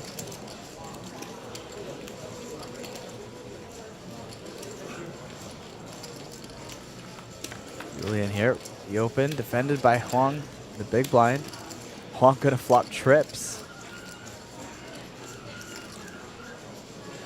Julian with the betting lead though.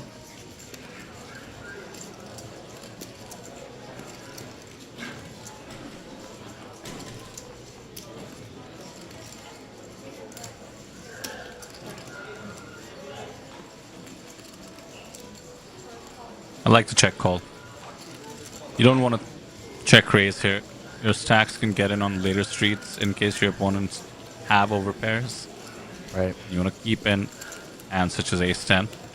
Now with the king coming in, Julian could feel like it's the perfect card for him to continue.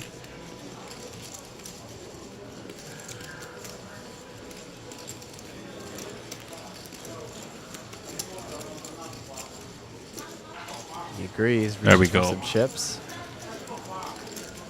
About 1/3 pot, 6K in the middle.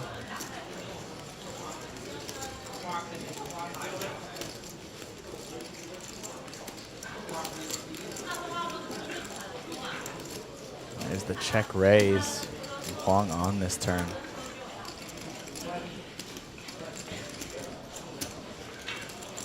This looks super strong. I suspect the hand is over. Huang is representing essentially what he has, or every once in a while. It's a massive combo draw. Yeah, Something backdoor clubs coming in here with the 7-8 or something like that. Yeah. Always good to find the fold when you're drawing dead.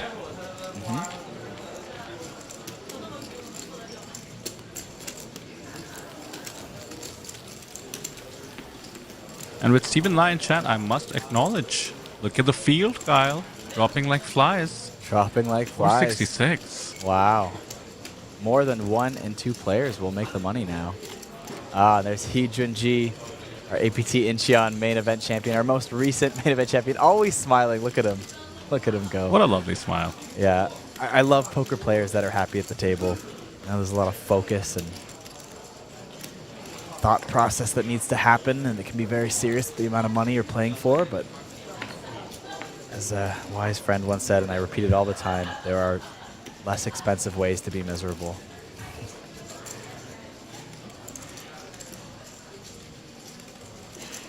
Xing Yi with ace-10 suited under the gun. Not a bad hand to look at.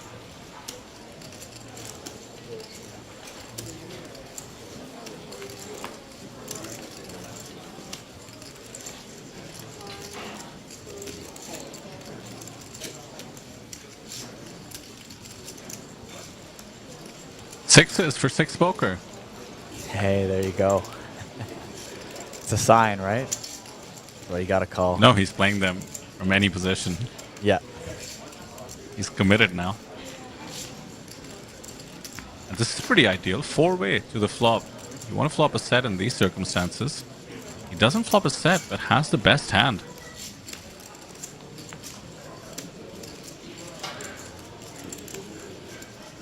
Nine 5-3 rainbow. The ace-10 suited. Liu was the pre-flop aggressor. Not the worst hand to have, or not the worst board for sixes here, even though you're four-handed. Still going to be pretty uncomfortable though.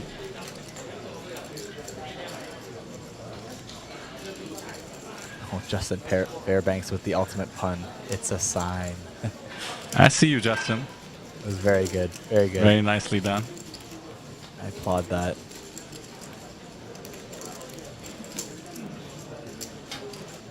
The best hand takes the stab. Nice to have position facing 3 checks on a board like this with second pair to the board.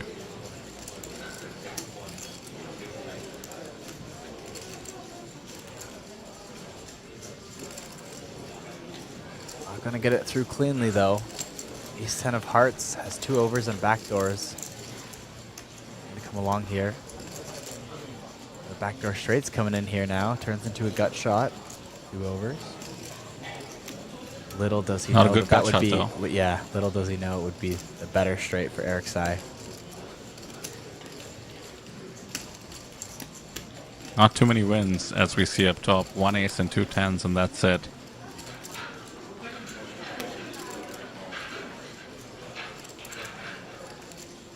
I expect to see a check here from Eric.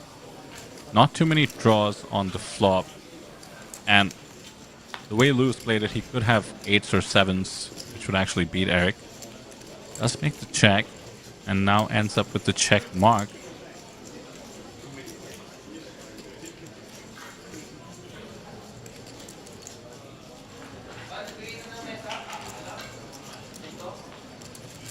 Lou's range is 2 overs, ace-5 every once in a while, perhaps 7s or 8s, or a weak 9, which is unlikely under the gun, so Eric could now go for value. Especially now that Lou hasn't bet on the river. In case he had a 3, he would certainly be value betting. But Eric plays it safe, takes the showdown.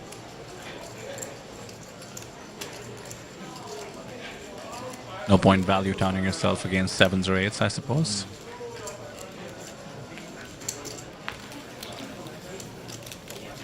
Yeah, sometimes you just have the showdown value and you just got to take it. I think the better poker player you are, the more you want to find those really thin spots for value, but still got to remember that sometimes it's just good to take a showdown.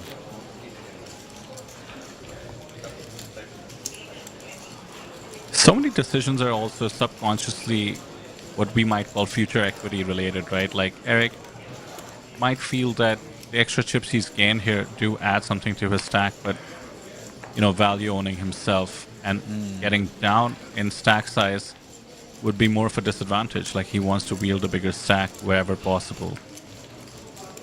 Yes.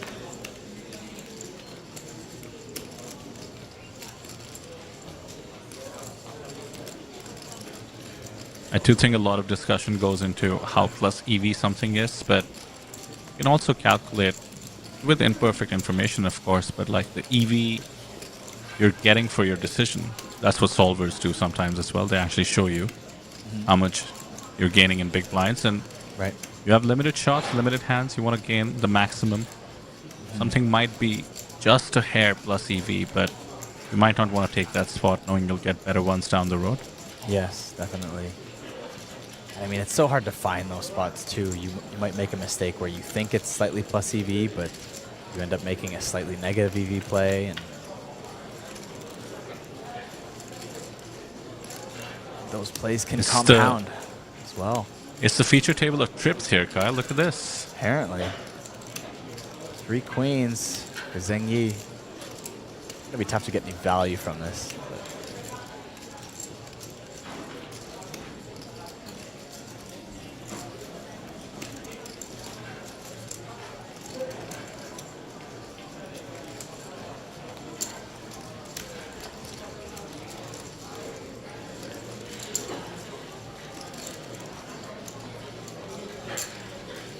We should acknowledge the absolutely out of line open and 3-bet call by the Jack Deuce. Yes.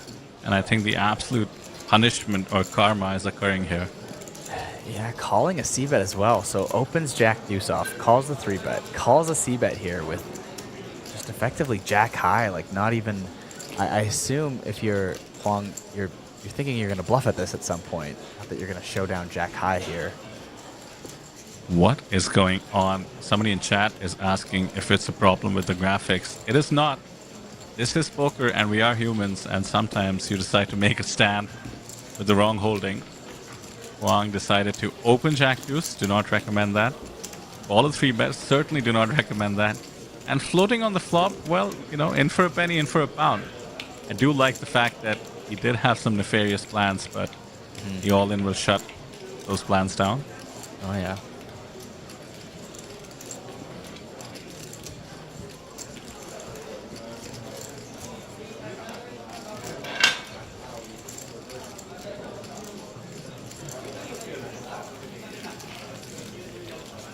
Around 200 away from the money here. Yeah, 210. Getting very close now. As you said, you predicted we're losing, what, about 50 people an hour? I think even If I more had to than that. guess, I suppose. Yeah. Actually, more than that, I think yeah. we're We've been losing on quite for a an bit more hour. than that, so yeah. We'll be coming up to the second break of the day here. First level since late reg ended will be over. I believe we still had about 600 players at the start of the hour, so losing almost 150 players in that level.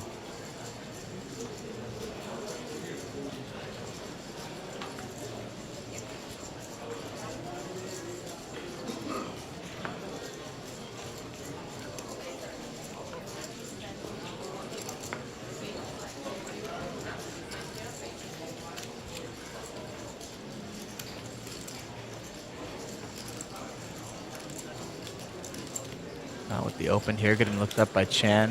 Very short, +2, Queen 8 suited. Zheng Yi also going to flat Ace 5 suited here in the small blind. We go 3 ways to the flop. Wow. The open ended straight flush draw for Punat. What a sight. Right?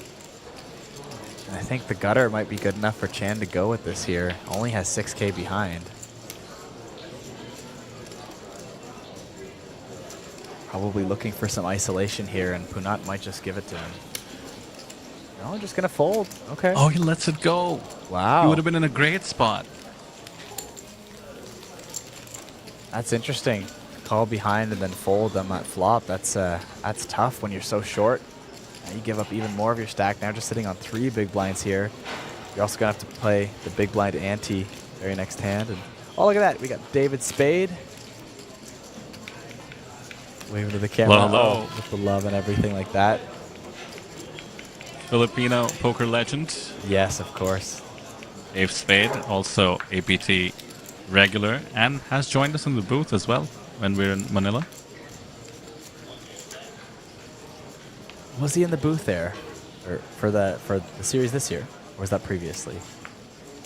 The one in December. We did Manila pretty close to each other. December, and then I believe early part of this year. And oh, no way. He did join us. He was commentating on his friend who he swapped with. Oh, that's which is very always funny. fun to have some biased people in the booth. Right. Oh, that's very cool. Yes, December was before I started here. And I did meet him in February, though, in Manila. I actually got to sit down at the cash table with him. Very fun player. Very cool. He loves to have a good time. Yeah. Yeah, it wasn't even high stakes. It was a lot of fun. I think he did have a little video, sort of documentary style, made about him, and he's quite an inspiration. Has put in the work, put in the grind, family man. Shows what poker can be when you take it seriously, and yet treat it like the game it is. Have fun with it. As you mentioned, always be positive. Yes. I think you try to do that with most aspects of life, and it becomes a bit brighter for sure. You're excited though. 7-5 of hearts. Gonna take a stab at this in position here. It is hand 66, or am I getting too carried away with the 60? I don't know. Maybe if he's counting, that's something else. But top pair, top Well, I did kicker. notice, because this is actually the last hand before the break, you can see the tournament clock ticking down, 20 seconds to go. Right.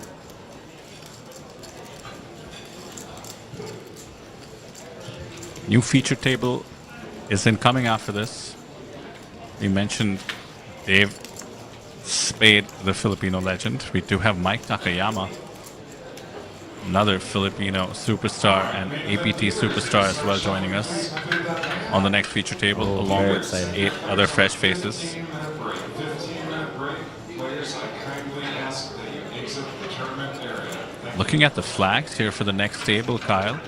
Liechtenstein, Philippines to be mentioned, Lithuania, China, of course, dominating the field out there. Taiwan and Japan. So it should be a fun one. It's just going to be a 10-minute break. We will keep the main event coverage rolling today. To almost 1,300 of you in chat, do not go anywhere. Hit subscribe, hit like so the feed keeps popping up. Stay with us throughout the day as we go into the money here at this record-breaking APT Jeju main event. See you shortly. And on the community evening event day 2, please add one additional time bank to each player. One additional time bank to each player, please. And event day 2. Okay, perfect. The table you stay just now. I'm putting at the back. Perfect. Yes.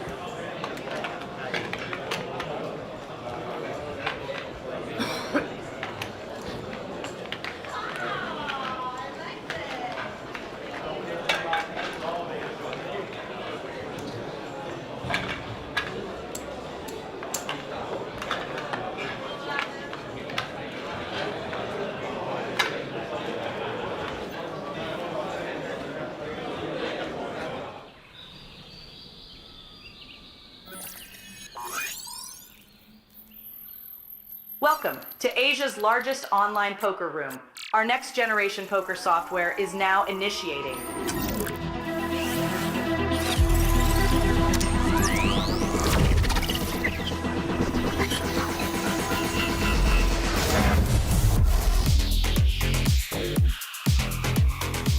Elevate your online experience with a wide variety of poker variations to choose from. Get fully immersed with fun and social features.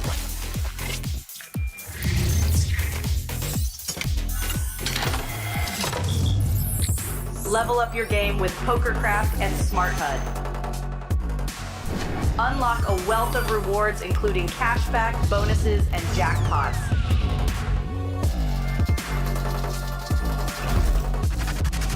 Join world-class poker tournaments featuring some of the world's most renowned brands and the largest guaranteed prize pools in the world.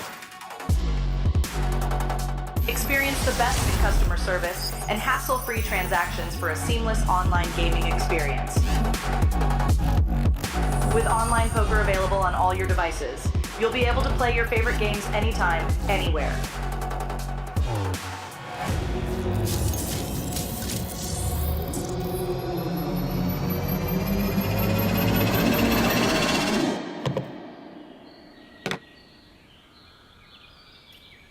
Sign up now and elevate your online poker experience today.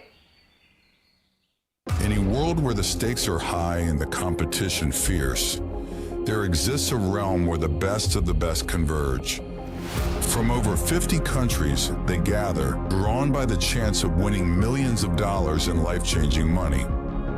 But amidst these contenders, only a rare few will make it to the top. Those who remain composed under the relentless pressure, armed with an analytical mind that dissects every move, adapting, adjusting, shifting strategies like master tacticians. Under the bright TV lights and the watchful eyes of thousands, they take center stage. Is this the comeback we've been anticipating? In this arena, they are not merely players, they are warriors, united by a common purpose: to emerge champions. The APT Championship from November 14th to November 30th.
Hello and welcome back, everybody, to the Asian Poker Tour. Look at that beautiful view of Shinhwa World Resort here in Jeju, South Korea. We are currently focused on the main event, day number 2. My name is Pocket Kyles. I'm joined in the booth by Vidur Singhal. Vidur, welcome to the stream. Thanks so much, Kyle. Feels like just yesterday we were looking at Punat, Eric on the feature table. Yes, yeah. Actually, it was 10 minutes ago. Yes. Now we'll have a new host of players, some fun names. I mentioned Mike Takayama before the stream. We'll tell you all about them as we do take a look at this lovely drone shot of the resort that Kyle is at right now, Jeju Shinhwa World, as are the almost 500 players who made it to day 2. Yes, yes. Now we're looking at, I think the last we left them, about 450 or so left. 247 make it into the money. 34 of them have already qualified from online. And we have a record-breaking main event here in South Korea, $462,000 up top. But in the meanwhile, let's hear from Punat and Isara.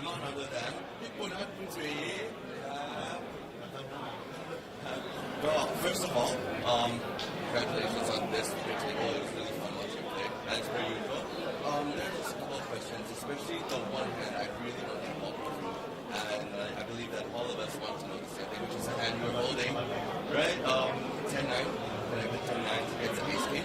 This one would be through what went through your head during the hand and it was satisfied the outcome.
You're getting so much support from all the Tat fans back at home as well.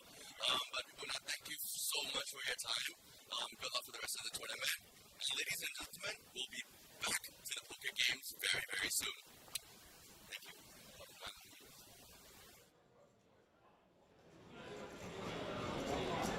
There you have Well, it. that was super great to hear from Punat in terms of the strategy breakdown of a hand. Love this new addition, Kyle, that we have going on, especially from the likes of Punat.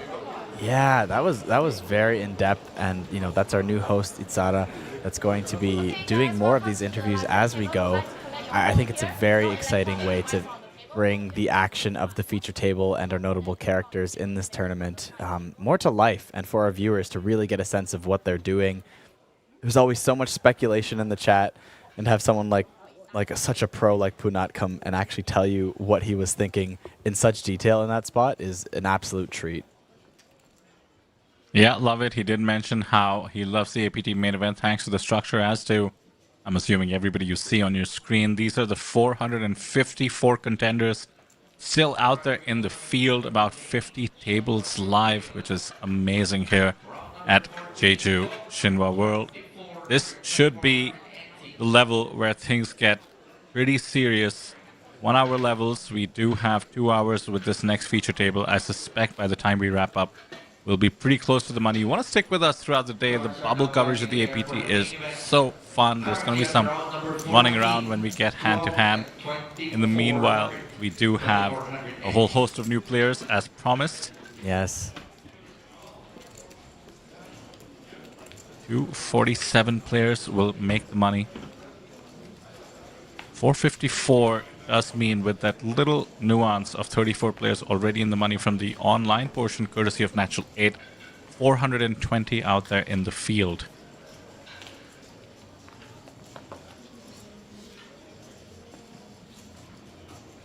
Yeah, it's a lot of people to be playing poker in one room. And all in the same tournament nonetheless. Of course, we've got a lot of side events usually on today. Had to limit them because we were expecting a ton of people to be part of this day 2 of the main event.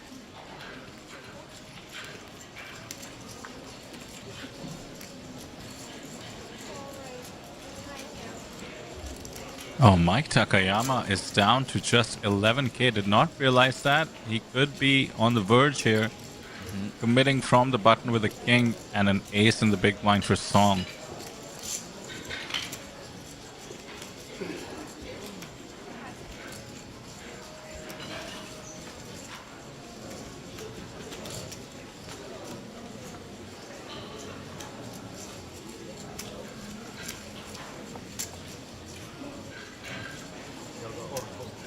I think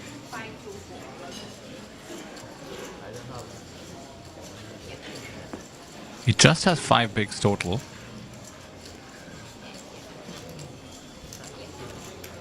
There we go, yes. Songing with the jam and the call from Mike Takayama.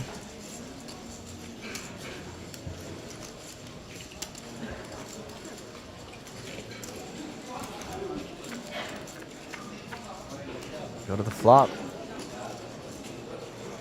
There's 5-7. Pair of 5s now for Mike Takayama. Pulls ahead of the ace. But the 4 on the turn is unfortunate. That will be a straight for Sung Ying, and that will spell elimination for Mike Takayama.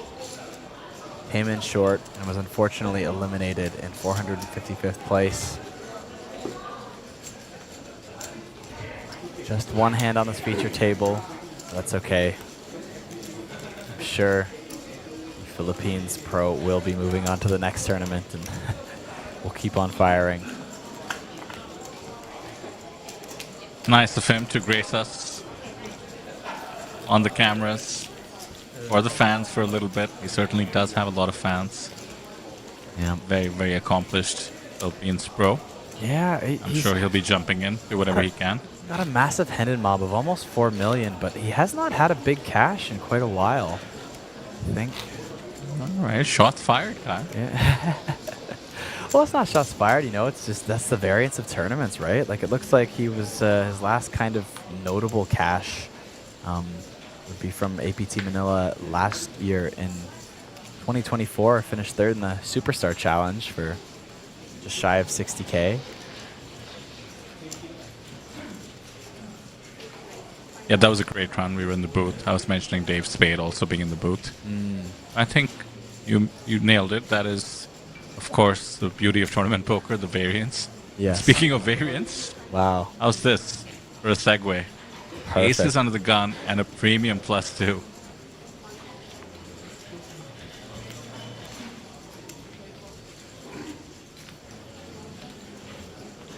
Mercifully just a call, and now the king-queen suited in the small blind. Very squeezable hand, by the way. You do block kings and queens.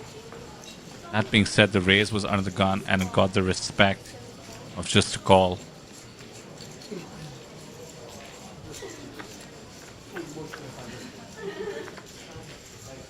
$993. Mighty safe for aces. Wow. A +2 caller and a small blind caller. Very unlikely to have 9. Baiyun and Ping from China just coming off the best cash yet. Finished 5th place at an event in Malaysia for just shy of $50,000 USD.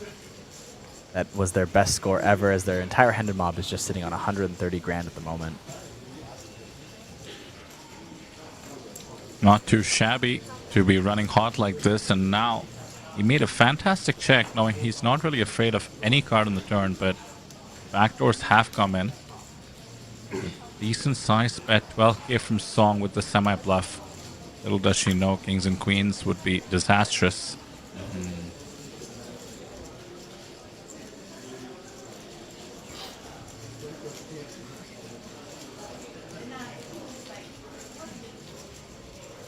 Justin pointing out in chat, Song is a regular at APT Jeju.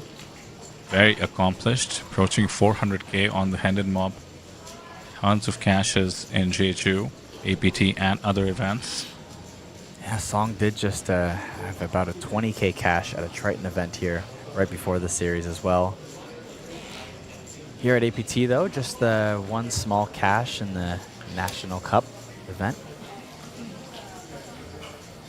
Looking Nice give up here on the river as well. Yeah.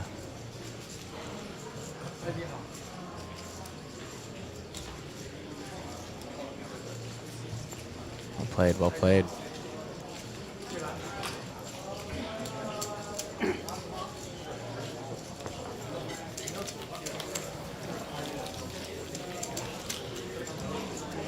There's our new table. One name is standing out. Imentas, I think we'll go with. It originally mentioned Liechtenstein. Perhaps is more likely to be Lithuanian. Right. European, let's just call him. Yes. We lost Mike Takayama, so that seat will be filled shortly. Song from China. Bai from China as well, you mentioned.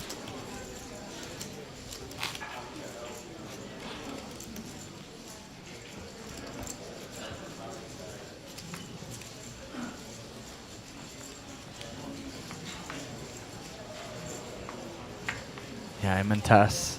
Just not too many results on their handed mob. All very small ones so far. This could be a big change to their record here. Pocket tens may be the start of that journey.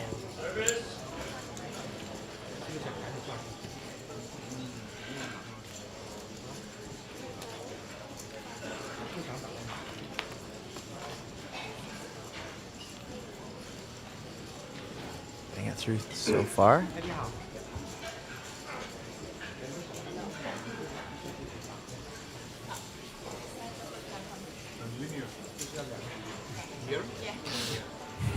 There we go, just making sure they know where the RFID readers are on the table, so we can see that Lazoninkas has king-queen suited here. Just going to call versus the +1 open. With a flop, queen 7-5, top pair. Lazoninkas. And it's that dreaded situation you always speak of, that middling pocket pair you have. I hate one it. over her. I hate it so much. I mean, how do you navigate with the tens? Well, he starts with a check there. Not bad so far.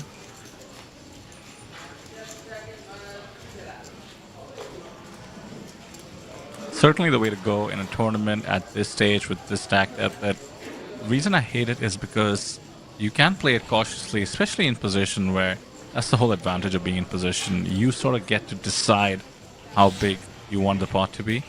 But you do feel like you're missing out on so much value. So many hands, in the case of this pocket tens, for instance, could continue and give you value, but you can't seek it because you have to be cautious. Poker is difficult. And look at this, by the way. The full pot-sized bet with the queen.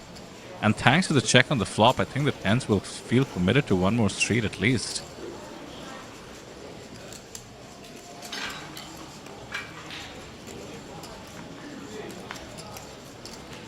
Another 7. Doesn't look too dangerous. No, given the +1 open as well. And no c-bet on that flop is interesting. Lazoninkas knows he has the best hand here. Trying to figure out He where bet he can get huge value on the from. turn. Yeah, I guess if you've gone polar on the turn, You may as well go polo on the river because you're going to represent something like a missed draw with a 6. Right. Perhaps 10-9. Yeah, No backdoor flush on the backdoor turn either. flushes.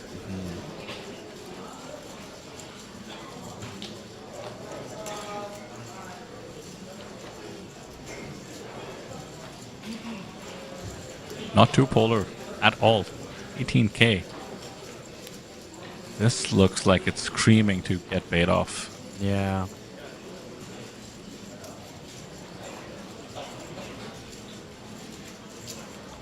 And paid off it No, shall. I think time bank chip. Time bank chip there. Oh, okay. Yeah. We have smaller ones, I believe, because so many players playing at the moment. That's right. No, I think he might get away from this here. Because it feels there's the bluffs in this spot are a little bit harder to come by with the rainbow turn.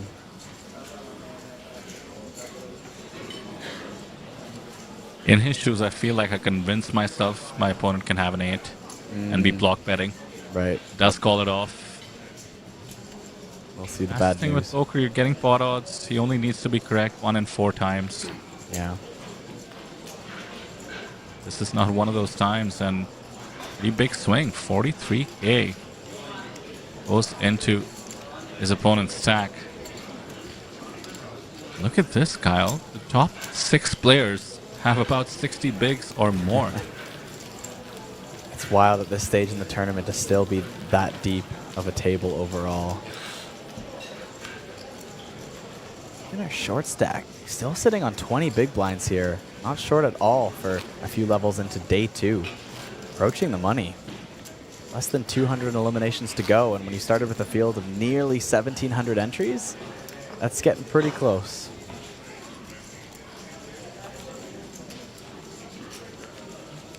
Justin in chat remarking how that was Lithuanian on Lithuanian violence, suggesting those two players in seat 1, Ivan Tas, and seat 7, Gaitis, might have come together to Jeju. Possible. The question is where from? Are they coming from Lithuania? Are they rounders in Asia? Love talking to contingents and finding out more. Hope to do that more so.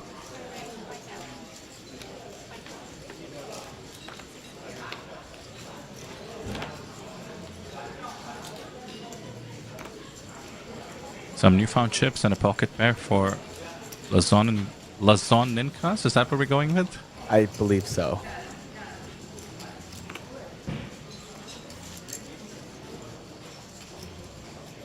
Now, Kyle, I don't know if you've known this ever since you've been commentating, but there was a move, sort of this movement called King Queen.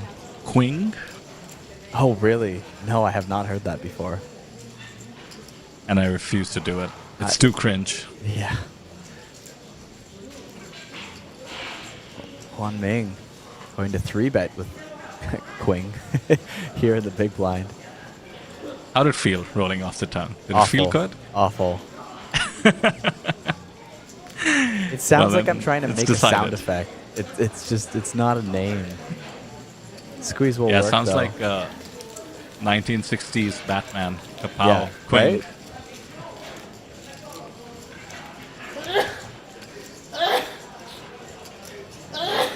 Bless you to someone at the feature table there, I believe. Few players about to join in about 15 minutes or so. And I'm excited that I have been informed. We're on a 30-minute delay, of course, and Yeah. we get to know in advance. We have somebody joining from Mongolia, and actually there was a big Mongolian contingent last time around in Jeju, one of the up-and-coming poker countries in Asia, by the way.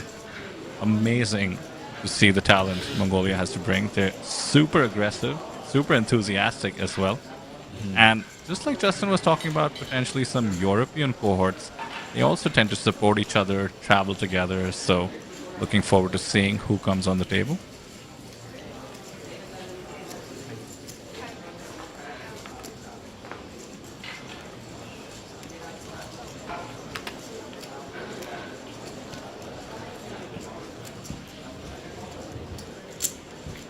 So I know when I'm in the booth with Stephen Lai, he loves to give those little previews of what's coming up too as well. I think sometimes with people being added to the table, tend to be a little bit more careful. It might be a bit of a spoiler, as we're 9-handed at the moment. Yeah, I got ahead of myself. It's okay. Still,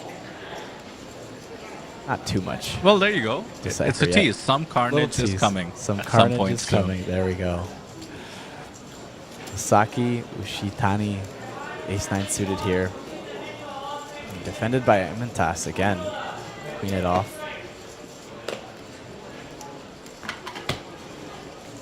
And a great board for the pre-flop raiser. Just going to check it back here. Or diamonds comes on the turn.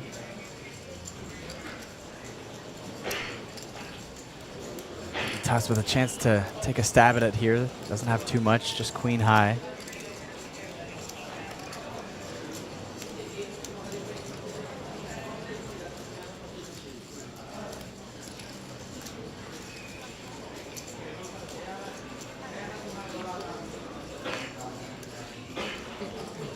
Double paired board now. Easy board to navigate with the ace. We're happy to just call in case you get bet. Yes. Who was I talking to the other day? They were just saying double paired board. They're always hero calling with ace high. You have the boat, go for max value.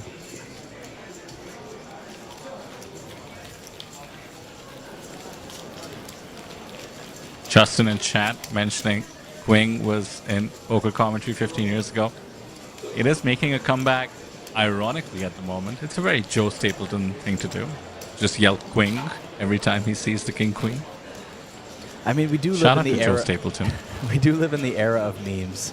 So, as poker becomes more modernized, more universal, more diverse in its attendance, I think that could be a fun little addition. It's one of those things that starts ironically because everyone knows it sounds kind of silly and annoying.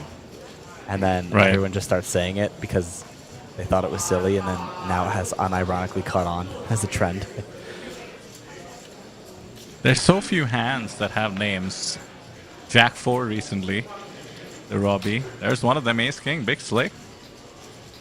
Another cringe name for it, by the way, the Anna Kournikova. Never liked that one. Oh, I feel like I've heard that once or twice. That's a weird one. Big Slick's pretty chill. I like that name for it.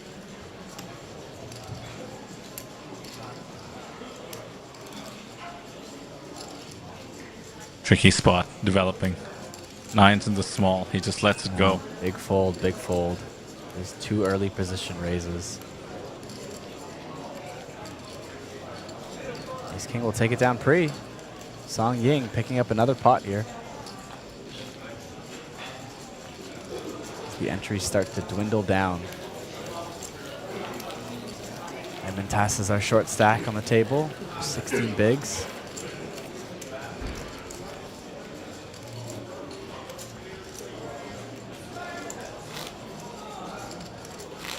So Kyle, do you know, beyond the obvious of Ace King being Anna Kournikova in the form of AK, you know the running joke with that? Do I know the running joke with it being called Anna Kournikova?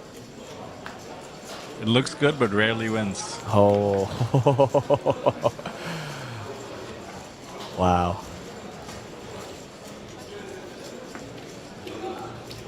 Yeah, I see why that's died off now.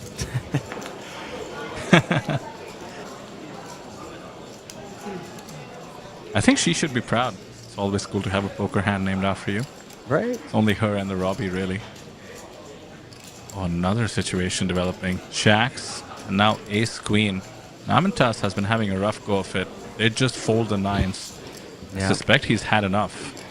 I mean, with a late position open too as well, a little bit more of a welcoming spot for the jam. Does go for it. Leaves 1 chip behind, I believe.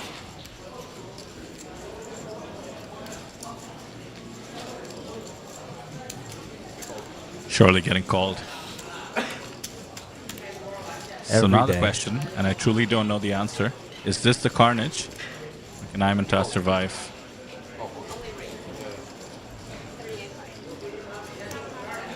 If I was a betting man, Vidar, if I was a betting man,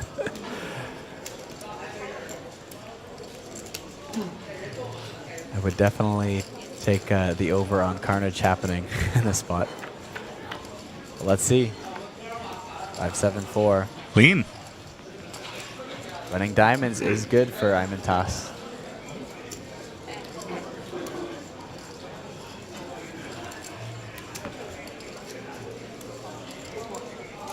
Oh, 100 chips were left to be bet. Yes. But those go in now, so cards on their backs only post flop. Bad news for the ace queen. Be up against a made hand. 5 outs, going twice. Diamond for a sweat, maybe? Ooh, there it is. 9 of diamonds. How should I do that? What is the river? Call 11 it. outs Call now. it. Call the river. Oh my goodness. It's The 8 of diamonds. And I have just been played with the ultimate plot twist. Imantas with the double up here.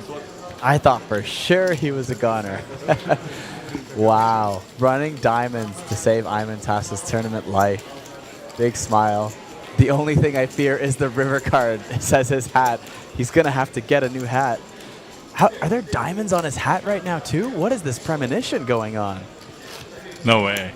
I couldn't quite tell from there, but I swear I saw like at least 3 diamonds on his hat. With a blank river card out there, that would have been wild if that was the case. It's quite a hat, too. Right?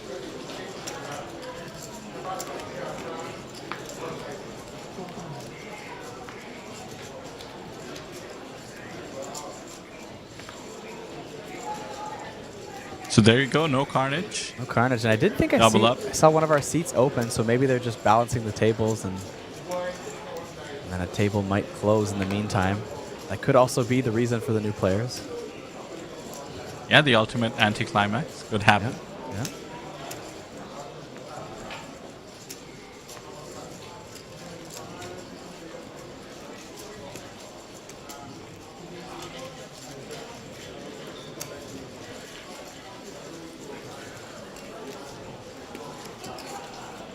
So this is fun, Kyle. Yes. I'll start quizzing you on the names of some poker hands. We are commentators. We're supposed to know all of them. Maybe after we see what happens in this multi-way pot. Paint everywhere. King, queen, queen 8 suited, ace jack off, jack 10 off. Wow, yeah. Let's see a low board. No, that's kind of low. The jack really changes things, but jack 4-3, 2 hearts out there.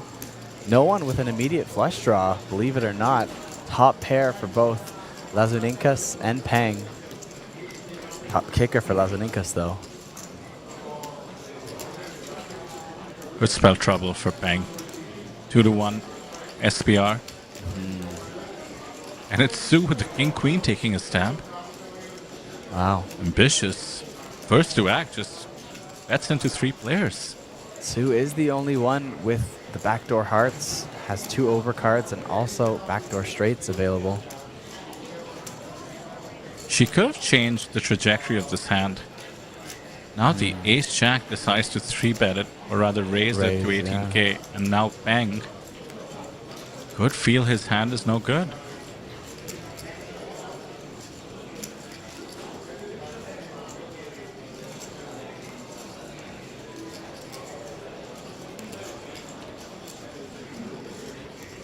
Wow, he can thank Sue for getting away from that one.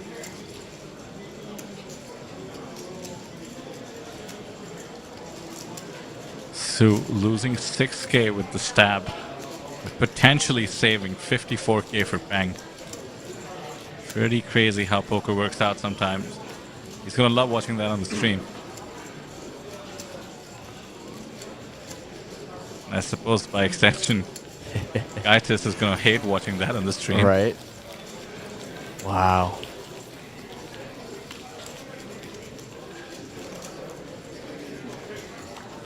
Okay, Kyle, here we go. I'll start with the ones I know already. Oh, okay, okay. I might you know be what tripped ace up 8 here. is called? Ace 8? Ooh. Yeah, it's actually when you make 2 pairs with ace 8. I don't know that one. Dead Man's Hand. Ah, yes. Yes. Yeah, named after Wild Bill Hickok. Is it Hickok or Hillcock? Hickok, I believe. Who died holding it. Yes, it's funny. That one comes up so often, and it never sits with me. They always go dead man's hand, and then it just exits my brain immediately. Never call it that. I hear you. It's an odd one. Ace 8. Ace is up with Ace 8. I think it's because it doesn't. Jack? It's just too real. Yeah? Yeah, that's right. Sorry. Jack's fish hooks, you might know. Yeah, but okay, how sorry. How about tens? Tens? How about kings, actually? Oh, well. Which I just see is what Sue has. The pocket Kyles, of course.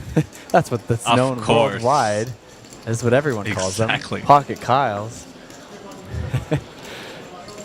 Sue, you if have not now, they will soon enough. 3-betting the pocket Kyles. Up to 5 bigs here, and John Peng with just Jack 10 off here. I'll be going to ditch it. You never know. We saw the Jack Deuce continue. There we go. There's the peel.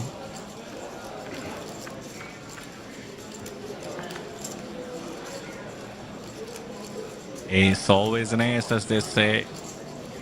Kings can't be too comfortable, but does help to be in position. Pretty standard to just continuation bet on a board like this. You're almost never getting check raised. And I just don't see Peng continuing.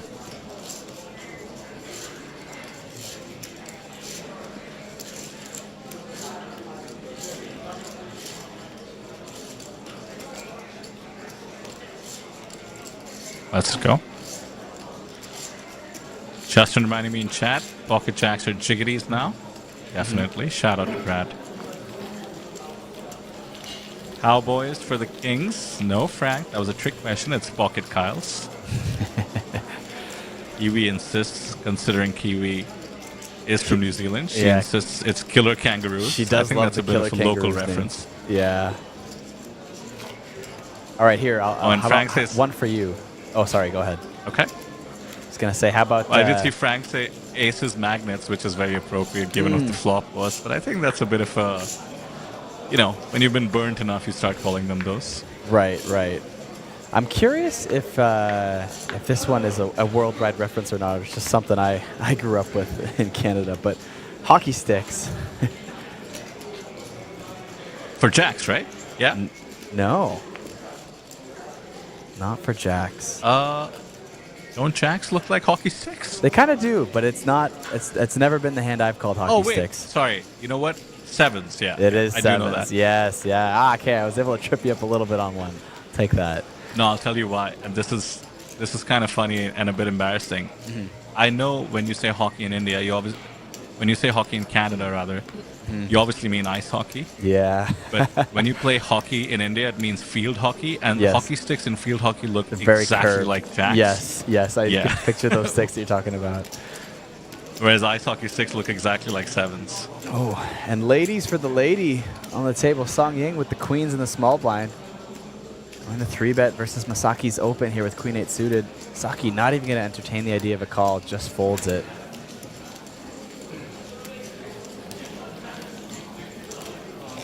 Chat was way ahead of me there. Frank, Justin.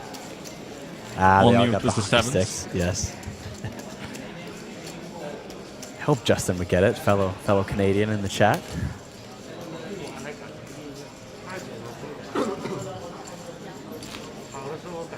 All right, let's do one more. I have a giant list I got off Reddit. Oh, okay. Yeah, amazing.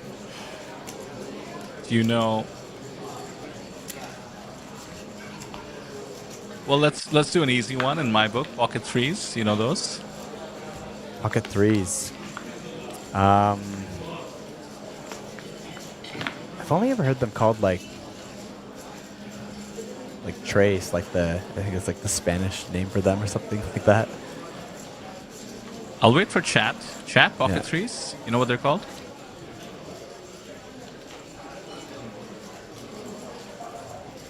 Another one for you, Kyle. Yeah. Do you know which hand is the computer hand, and do you know why? Computer hand. Oh, queen 8 offsuit? Is that it? Queen 7. Queen 7. Oh, and do you know why? One pip off. Because it's the exact 50% That's range right. hand. Yes. When people started going, hey, we can rank hands.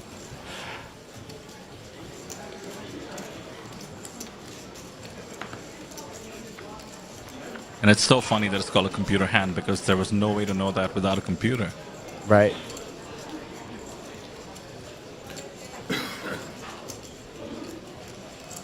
Chat is getting the answer there, Kyle. Pocket threes are crabs. Ah, crabs. Ah, yes. I heard that, but again, never use it.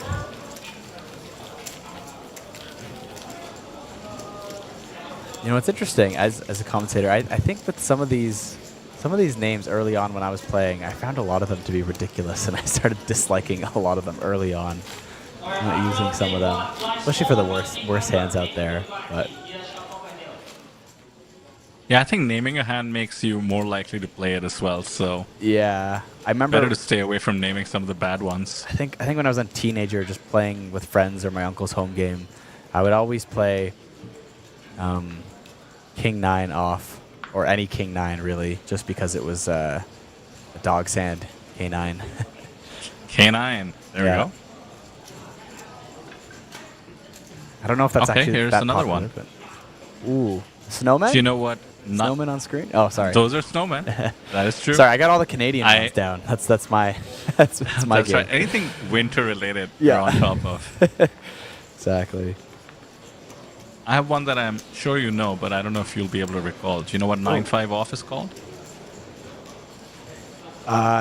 Dolly Parton, right? That's right. There Well we go. Yes. Took me a second there. I was like, wait a second. The 9-5 off, that doesn't sound like anything. And then all I could hear in my head was dun dun dun dun dun dun dun. Dun. I was like, wait, that's it.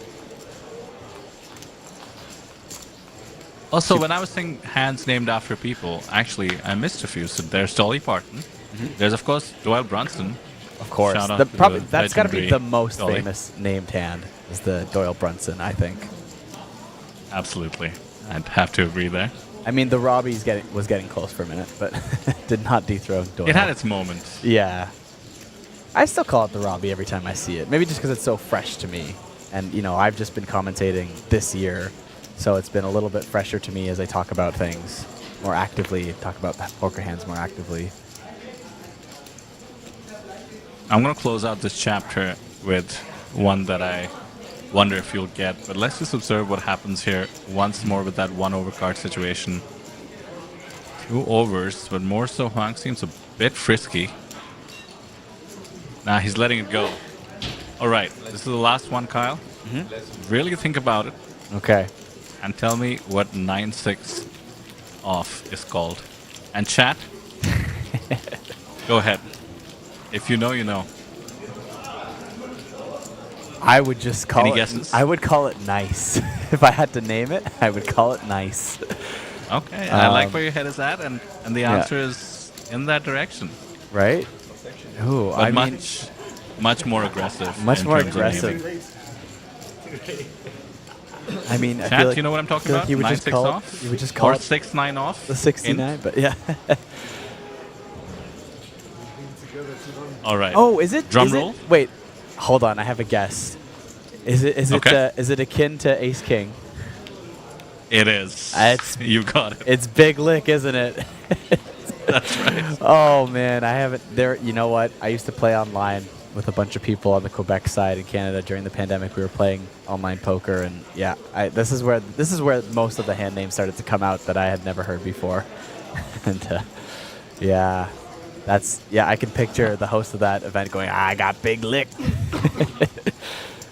Oh man, yep, it's coming back to me now. There we go. So classy, so classy.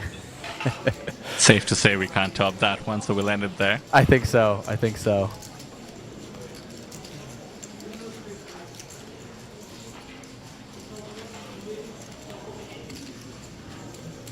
I will say the eliminations have slowed down. I mean, it's just variance on some level.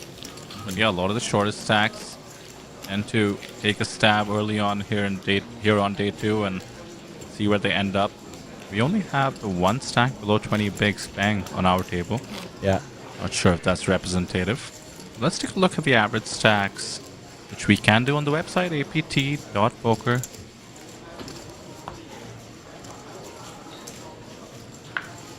Go check out the live reports if you're following any friends or family.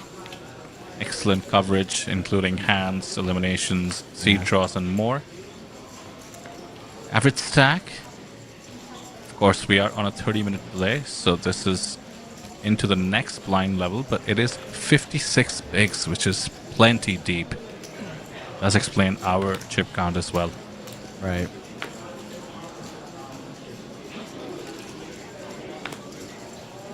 What a tournament. 56 bigs average.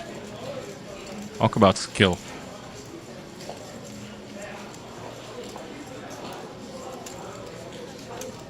And Kyle, yesterday, Sam pointed out, this is homework that I hadn't done yet, but the APT Taipei Championship main event, 90-minute levels. Ah. Yes, very, very deep structure.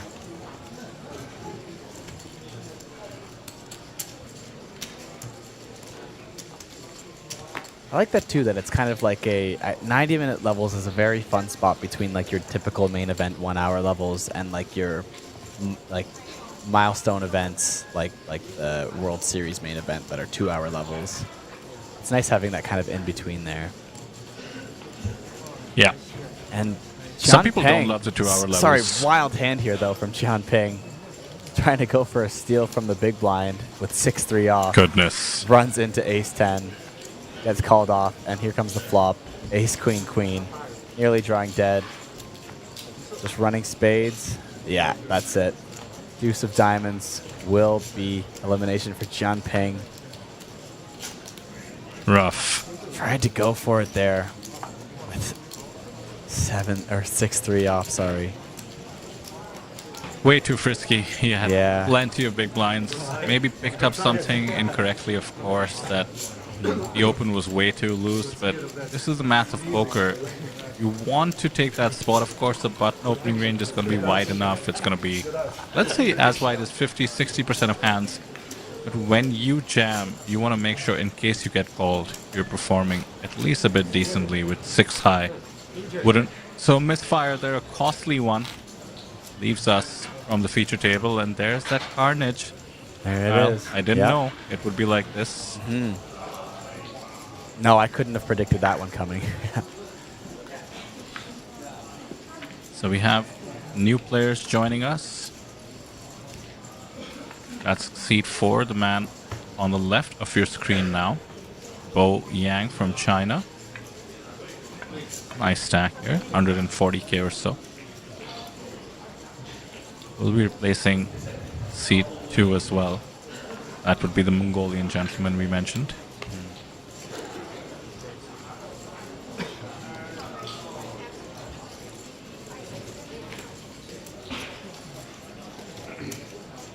Yang Bo, King Queen off.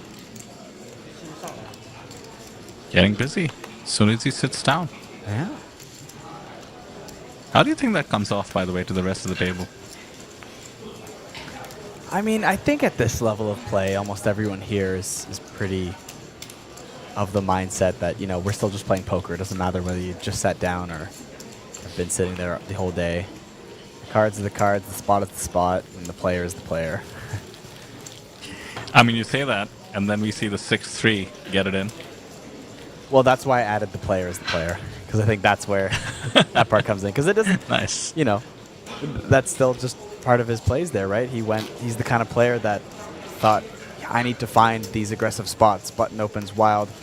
And, you know, maybe you're not even thinking you're going to jam any 2 cards in that spot, but that's virtually what you're saying with your strategy if you're going to be jamming 6-3 there. And, you know, in the macro of things, that's what that means. But maybe in that spot, just hadn't really found a spot to pick up chips, thought he was getting short, and thought, hey, easy steal here. Button's going to be folding to a lot of my jams, maybe. But thought wrong and was punished for it. Yeah, never easy to say in isolation as well with any strategy. I mean, maybe he's the kind of player who's jamming those ace-jacks, ace-queens, and when he gets called by ace-10, looks like a genius, but that's the difficult part of poker. Have to balance the probabilities. Ace-king now, Ryman Tuss. Can you tell if those are fellow diamonds on countrymen. his card, on his hat? I'm so curious. They might be a little too hard to tell from You know, here. after After you said it, I did try and zoom in. I think it's a mix of suits. Probably. There's the Robbie. It's gonna get folded.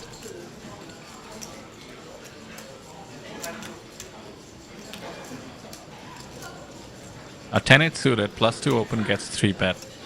It's a hand you know you're supposed to fold. And he does decide to fold it. Lithuanians running into each other once again.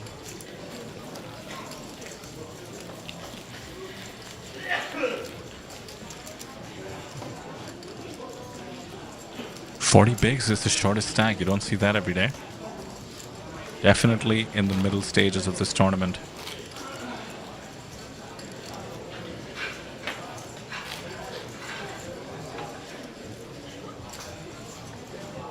So when you think things get super tense, Kyle, maybe 300 players remaining? Money just about reachable? Yeah, I'm trying to think about this at the field. It definitely slows down a good amount at that point. I don't know if it's super intense at still over 50 eliminations to go. I think, you know, even despite the field size, people will look at that and go, okay, time to start adjusting a bit, but it's not quite bubble play yet, you know? I think this one starts to feel like the bubble maybe around 275-ish to me.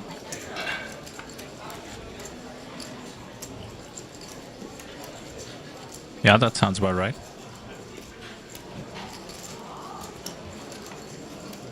Broadway cards everywhere. Not a drop to drink. Ace Queen suited. We'll find the squeeze from the small. We saw him be active. Wonder how the table perceives this. Reasonable open, reasonable flat on the button as well. Now time to see if anything unreasonable happens.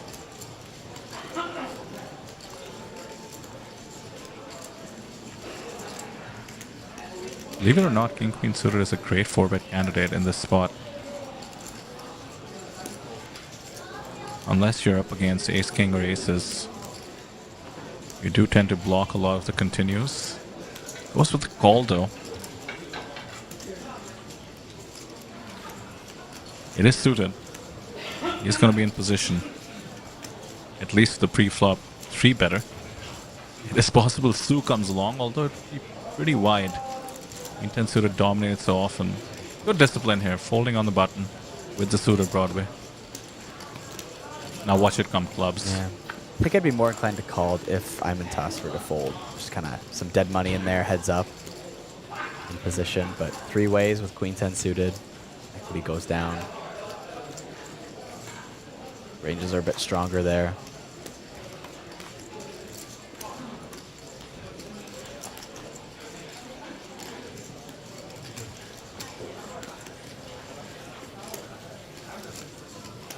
Yang with the C-bet here. 2 overs, a couple of backdoors.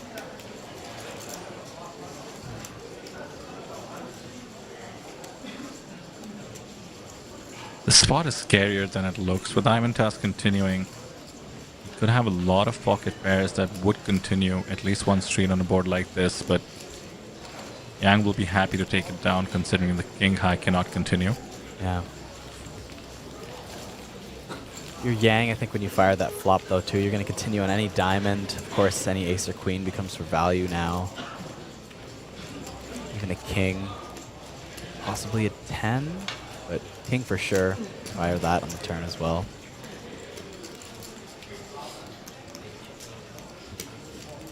There is our floor at the Landing Casino. You can see it go pretty deep in there considering there must be at least 40 to 45 tables for the main event alone, plus some of the other events. They do get overshadowed today, but as we drop down in players and ends in main event tables, you'll see everything become live again. Let's see a reminder of what else we have going on today. I mentioned some of the fun ones already. There's a Poker Masters draw event happening, pretty hefty buy-in as well. That's why it's called the Masters. I think over $1,000, maybe 1,100 or so. I can just hit USD and find out. Yeah, about 1,100. So those are all the draw games. Wow. Deuce to 7 and ace through 5. Yeah. 17 runners in that. Can you imagine, Kyle? $1,000 plus. You play deuce to 7 and ace through 5. Triple draw and single draw. 17 players. Mixed games growing. Right. We have a 2-day high roller, and there's day 1 today. That's the 2,800 buy-in. 82 runners there. Fantastic. Just a classic no-limit hold'em tournament. Likely targeting those who unfortunately busted the main. $572 is the buy-in. Well over 100 entries there already.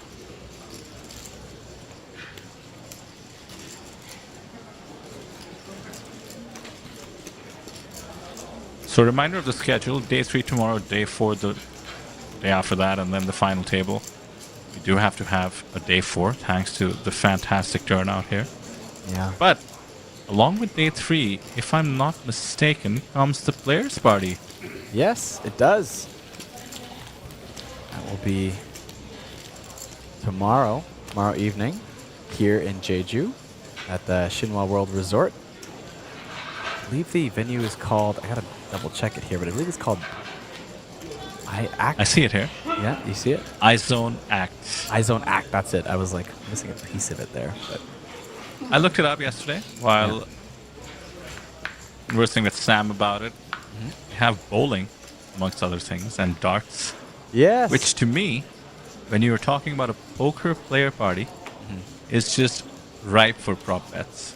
Right? Oh my god. I didn't even think about that. That is going to be actually a pretty epic party. Like, I know you think poker players party, you know, you've got the DJ, the dance floor, the drinks, right? Like, kind of your club atmosphere. It's very typical, but with it being, you know, somewhat of an arcade, like bowling and a few other games from what I can see in the description at iZone Act, I think that's going to actually make for a bit more fun. With the drinks flowing and the games available to play, poker players are going to find a lot of fun in that, I would imagine. It's going to be a blast. You don't want to miss it if you're in Jeju. And you know what? I'll say this part and keep it between us. If you've played at any APT event, ever, just feel free to come on down. You don't check too much. Show your player's card. Get in. Free drinks. Yes, it'll be a grand old time. Starts at 10 p.m. tomorrow night. Wrap up your tournament, or if you're still in one, you bust or bag, whatever it may be. Or take a trophy home. Never know. I don't mean to influence people the wrong way, but if you do bag day 3 heading into day 4, I have heard getting wasted brings good luck at the tables. I think so. I think it's the only way to do it.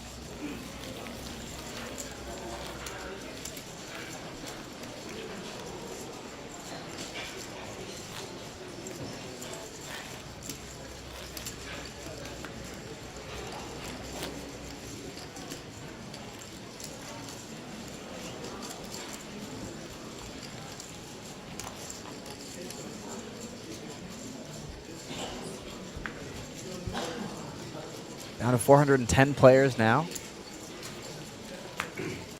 Almost below that 400 mark.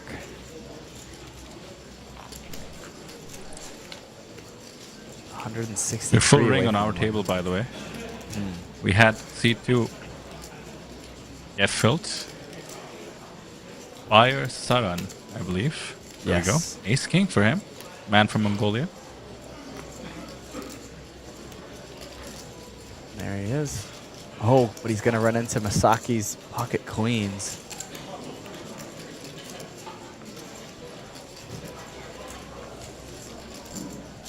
Players fairly deep here. Oh my god, an ace-king for Baiyu and Peng. An absolute cooler setup happening here.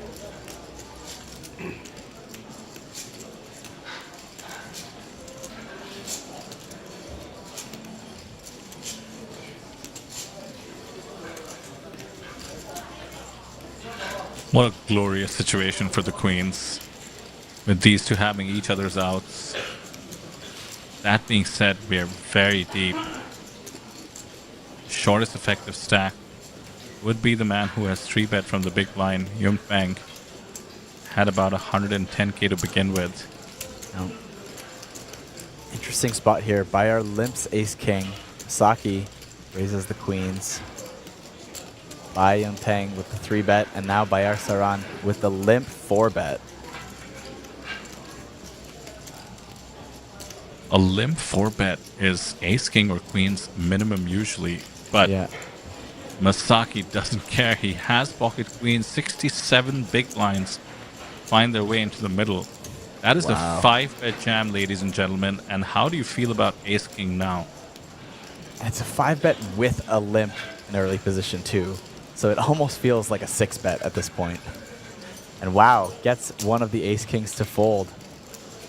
Bai Yunpeng would have been at risk, but Bayar Saran does slightly cover Ushatani. This is a 150 big blind pot.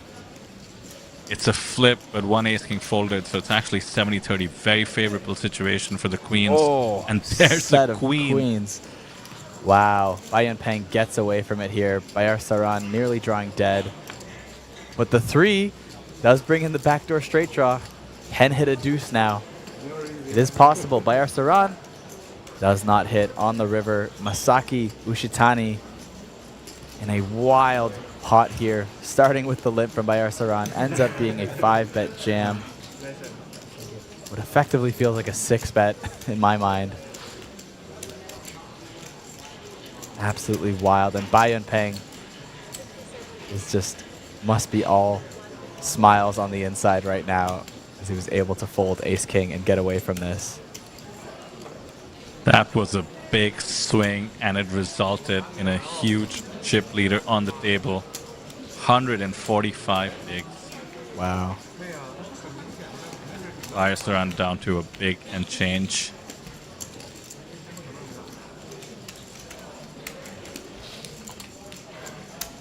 I did look him up, by the way. I was actually intrigued because he has the easiest Mongolian name I've ever seen at the APT. The rest of them tend to be pretty complex and challenging, I will say. His Instagram was easy to find, and his bio says, retired poker player formerly ranked #1 in Mongolia. Well, nice of him to come out of retirement for the APT, but also pretty cool that he was ranked #1.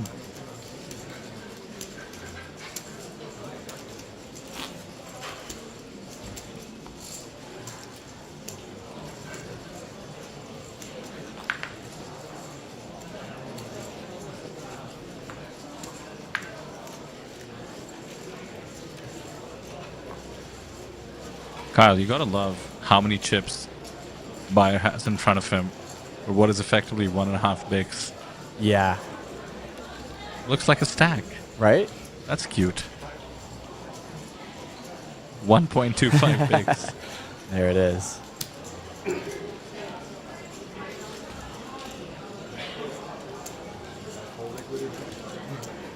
And he saves the chip behind. This is getting ridiculous.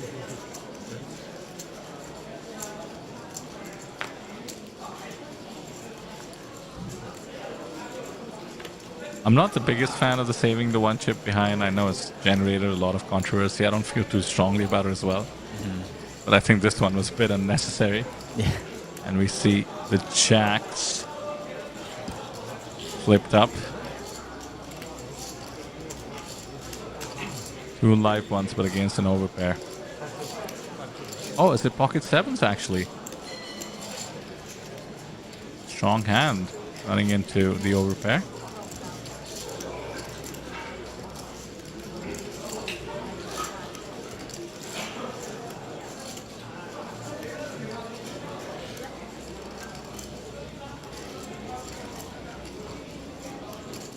Off to the flop, see if the chip and chair story can be activated. Looking for the set. All backdoors available here. 7 and nothing but a 7. 7% equity, is it enough? No. Bayar Saran, after the unfortunate hand there with ace king, seals his fate with the pocket 7s and is eliminated. Just shy of our top 400 players here in this event. Out of the top 25% of players. Getting closer and closer to the bubble.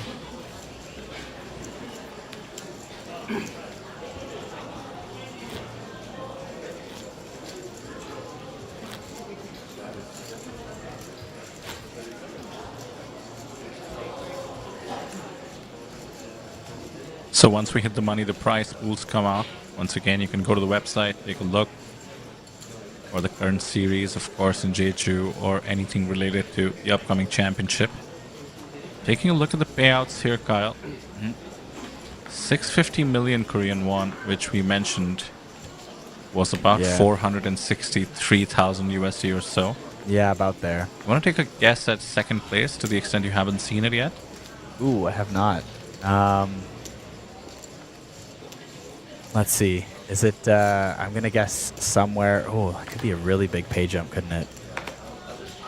Or just tell me what you think the pay jump is. So how much will we be playing for heads up if there's no deal? I'm gonna take a shot at it here. I'm gonna say $100,000. Could it be that big? Double it. Double it? Whoa. Yep. $200,000 pay jump. That is wild. It's gonna get wild. And we have seen plenty of main events with no deals. Well, that's what you're tuned in for, folks. This is just day 2. You're going to have to wait a few days till we get there, but that is what this is all building up to. Someone in these 404 players will be getting that pay jump, will be walking away with 460 grand, the APT Championship main event ticket, and the Mega Lion Trophy. Both the winners we showed earlier in the stream, Luo Shishang and Rene von Redden from China and Germany, both played their heads up outright. Shipped it all. Wow. Azuninkas now with ace-9 suited.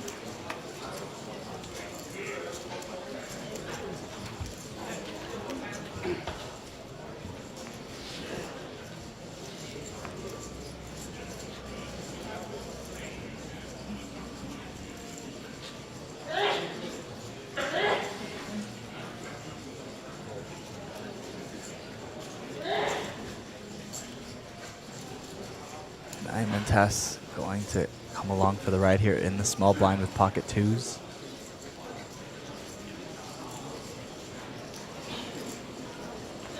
These two getting a lot of action against each other. Su Yuhan going to join the adventure here to the flop with King 10 off. We go to the flop, Queen 6 deuce, 2 clubs. Backdoor flush draws out there for everybody, but a set of 2s for Imantas now. Comes way into the lead here.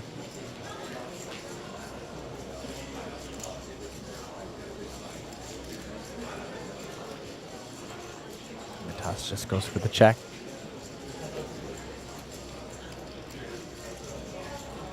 Azuninkas take a stab at it. So I think we're going to see a check raise incoming.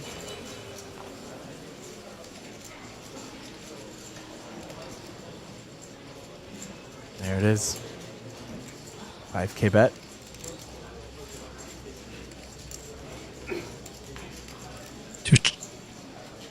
To check raise or to trap, that is the question. I think 3 ways here. I think that's from Hamlet. That is exactly what he said. Trap, it turns out.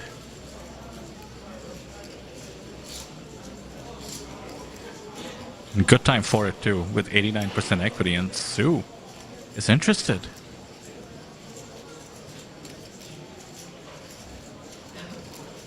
Two backdoors going on. I guess enough for Su Yuhan to come along. She's very interested. 5 X's it.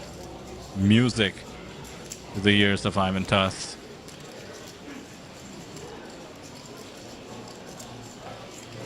Trap is playing out accordingly.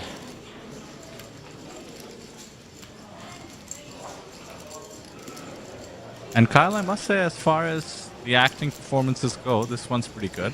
Alright, main event day 2, blinds are up, 1,500. Obviously, we get the perfect camera angle, get to look at him, have the access to his cards. We can make our own judgments, but it does look like he's in the blender after flatting.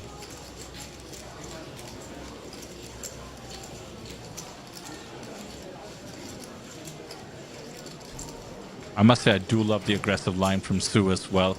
We could see the pre-flop raiser. They'd only have ace-9 suited. She got a better hand to fold. Imantas happened to be trapping with absolute top of range, and this is the end of the hand, but gotta love aggression.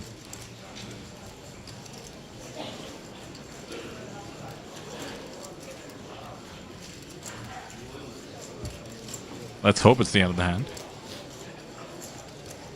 Not the best price being laid. Well, there you go. Imantas picking it up with a set of deuces. And Vidur, that's going to be it for me for now. We have Sam Insole jumping back into the booth to continue the coverage here as we approach this bubble. I'm going to be heading off for a little bit of a lunch break, but I will be back in a little bit to rejoin Sam in a couple hours. Thank you so Cheers, much, Kyle. Kyle. And hello, Vidur. How have you been? It's been an entire day. Welcome back, Sam. Well, it's been a fun journey. Yeah, we, I think, started at 550 runners remaining when I joined, so it's been about 3 hours or so. And I gotta say, or 2 hours rather, and I gotta say, the speed at which people are dropping like flies, like our friend Stephen Lai likes to say, has surprised me. But I do suspect things get a bit more tense now as we get under that 400 field mark. In the money becomes a little more reachable, and of course everything becomes higher stakes. Yeah, looking around, less than 25% of the remaining field, so this is where that ICM, like you said, really starts to come into play. Ranges have to tighten up. Big stack means a lot more at this stage, and we'll see who can manage to secure themselves a very big stack coming out of the bubble to make a very deep run into the main event. Our largest ever outside of Taipei, mind you.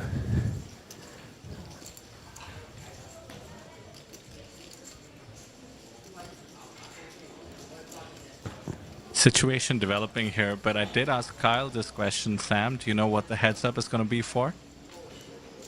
Thanks First to the place is record-breaking field. 472,000, so second place probably looking around 300K or so, maybe just shy of 300. Bit less actually, which makes it more dramatic. A $200,000 heads up. So record-breaking field, record-breaking heads up. It's going to be pretty wild. Long way to go though. 3 days to be precise. But for now, it's Imantas. Now, let me tell you, first off, he's from Lithuania. We have another Lithuanian player on the table. Those two have been going at it. Did get it all in, won a flip, and now has been one of the more active players on the table, has been navigating fantastically. But now with the king on the river, not much he can do. I think this is going to cost him some chips. No, I think he's playing a little cautious. You know, checking behind on the turn after flop and turn got checked through. I'm not sure if he's too thrilled about calling his full house on the river after not betting the turn, especially with the king rolling off.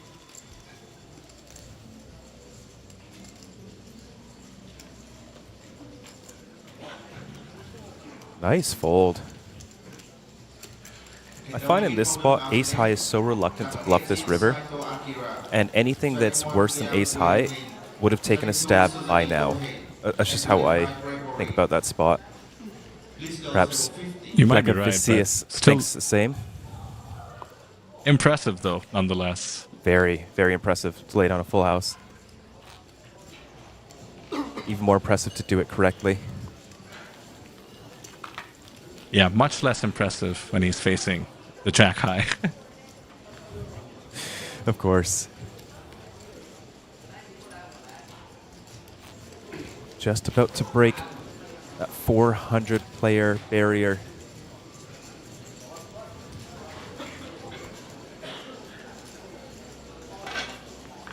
Seen some very exciting poker so far.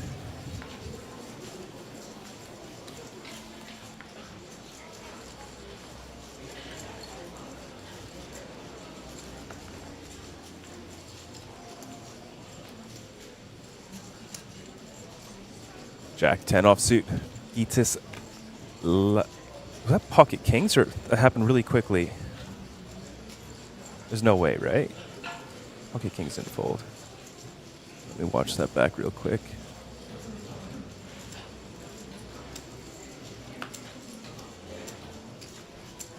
King 7.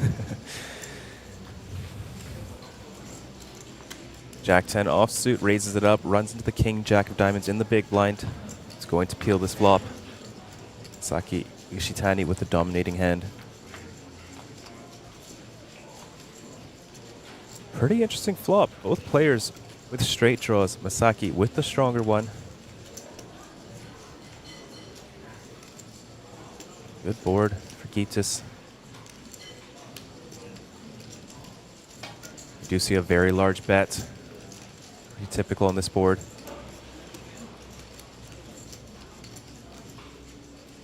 But Masaki will not go anywhere facing the pot size bet. This pot is up to 46,500. Huge brick on the turn. Big blind unlikely to defend a lot of deuce X combos facing a +1 raise.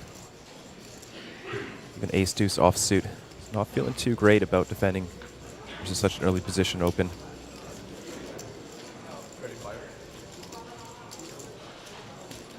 Just not slowing down.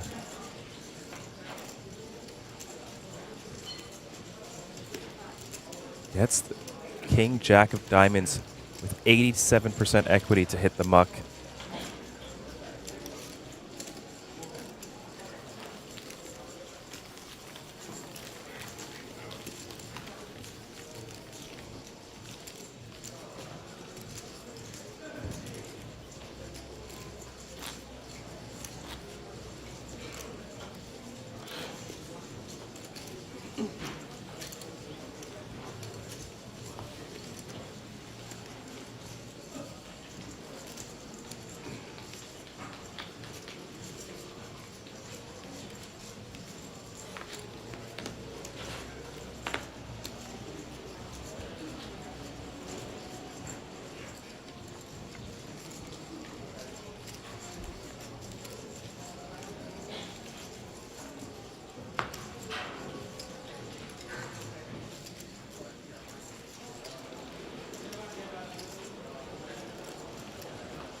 Fold around to the button, Yang, Bo. The large stack will open up the 9-8 offsuit. Saki, Ushitani, king 10 of diamonds in the small blind. Looks like he's going to be choosing violence this time. Raises it up to 20,000. Not really. 20,000 is very small. 6.7. Not exactly a 3x, but should be enough to dissuade the 9-8 off. Chip leader doing chip leader things. So Masaki, by the way, Sam, won a huge flip for the entirety of his stack, at least as it stands right now. Queens versus ace king. It just did help the cause that an ace king had been folded.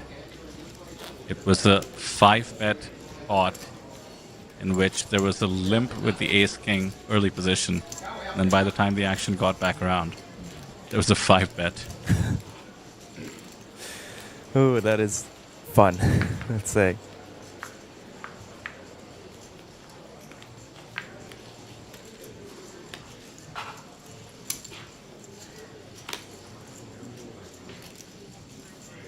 Speaking of,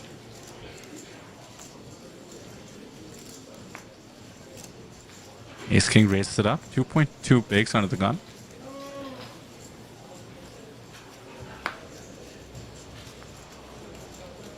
Once again for Nolivit holder alternate, number 22 Suzuki go ahead, and number 25 Gregory.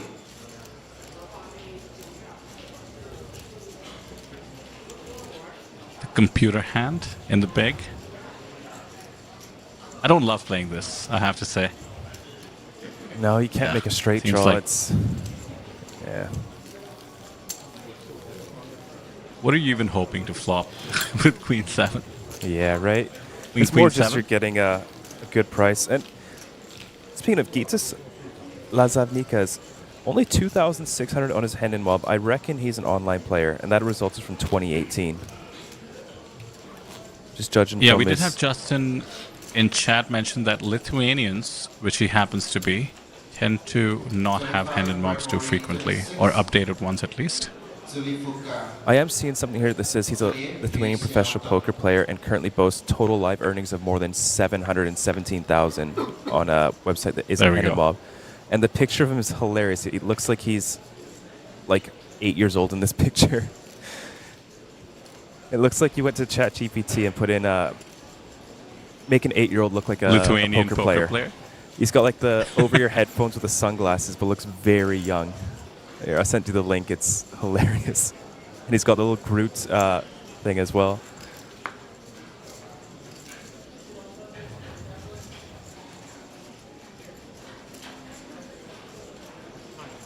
Oh my goodness, I see it. It's like the AI baby filter. In case you watch this in the future, guys, you're just kidding around. You look great. Sure, it's only a few years old. Pretty great bio, by the way. Seems to have done well at a $25,000 buy-in event, so no stranger to high stakes.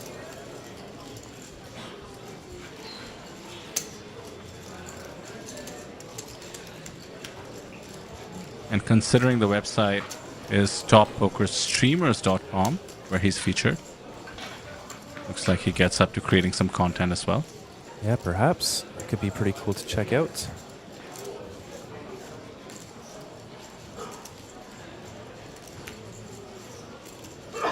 Back to the action. We have top pair, top kicker for Yang Bo. And nothing else besides a few backdoors for other two contestants. That will not deter Imantis Lakavicius from firing.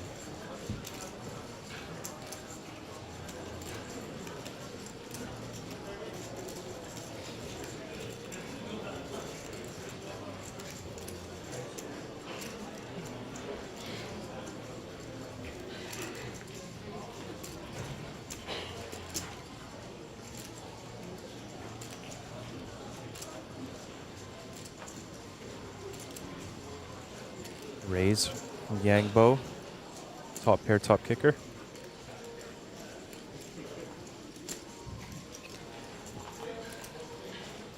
We'll end the hand.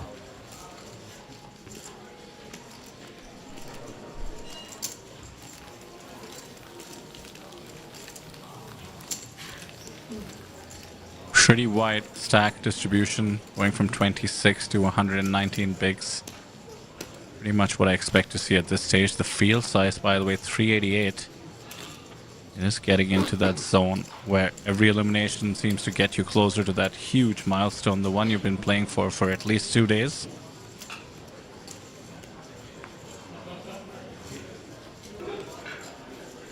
Yeah, it's going down quick. What do you think, Vidar? 3 more hours to get to the bubble? I sense a prop bet. I think that is generous. I do expect the pace of play to slow down, but because our field size is so big, which means the number of people making it into the money is so big, 247 people make it in. We did have 34 joining us from the on-live portion, so give or take 210 players. We will have, that means 25 tables running. And I think the chances of eliminations go up. So it's certainly possible that within the next few hours, let's just say 3 as you mentioned, we do get there. All the more reason for all of you to stick with us. The bubble coverage is not to be missed. Almost 1,000 of you across YouTube, Facebook, and Twitch. Thanks so much for being here, by the way.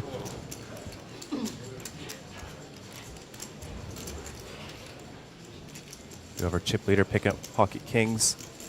3-betting Zoo away.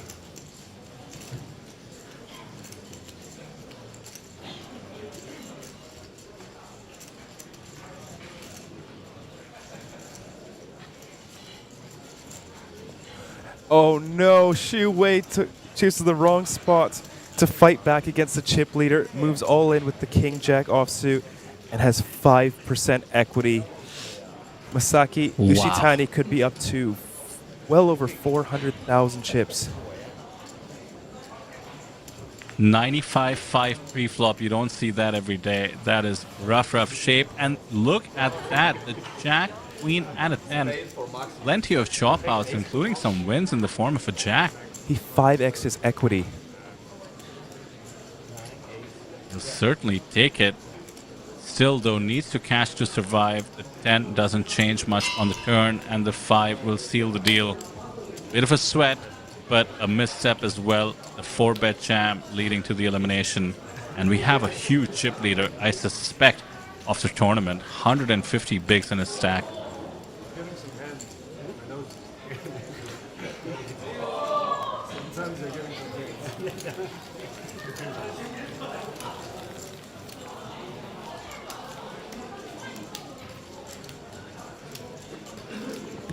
Well, we have quite a few notable names still in the mix. Abraham Seasfin. I saw Mehdi still in, who won the single-day high roller last night. Christopher Park, very, very strong player from America. We have Daniel Lee, not the one that won the main event, but a regular at APT. And Dave Spade, good friend of the APT. He's always showing up.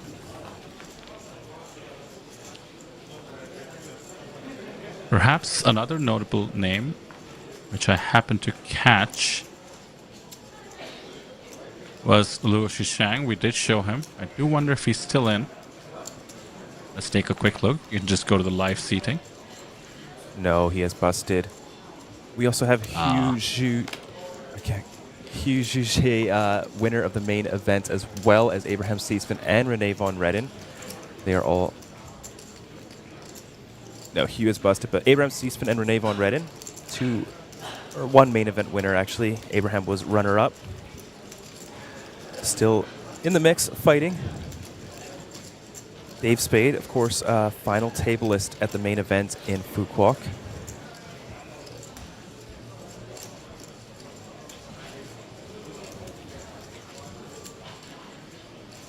What's pretty cool on the website, by the way, to the extent you guys haven't checked it out, apt.poker, you can go to the event, go to the live seating or the seat draw, and you can just search by name, table number, or country. I think it makes the lives of Justin Fairbanks a lot easier to just be able to do that. Our voluntary analyst in the chat. Thanks, as always, for being here, Justin. Thank you, Justin. And, Dur, do you remember Jason Lau? Of course, he's still around. Yes, I haven't seen him, but looks like he is in the main event still. I think he's final tabled the high roller 3 times and then finally won it in Fukuoka, heads up against Nevin Chang for a very long battle between them. John Malaysian Matsuda sensation. as well.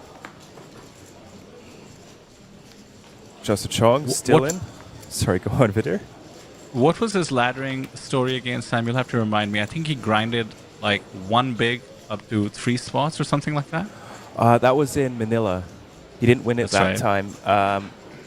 So he had like enough. What happened? He left himself with enough so that he would last 2 orbits and be left with 0.1 big blinds. And in that time, he laddered up once. And then he won under the gun, so he got the big blind ante. Won again in the big blind, which let him survive for another orbit, in which he laddered up another 2 times. Just incredible, while Alexander Linsky was just pummeling the table with jams and raising any 2.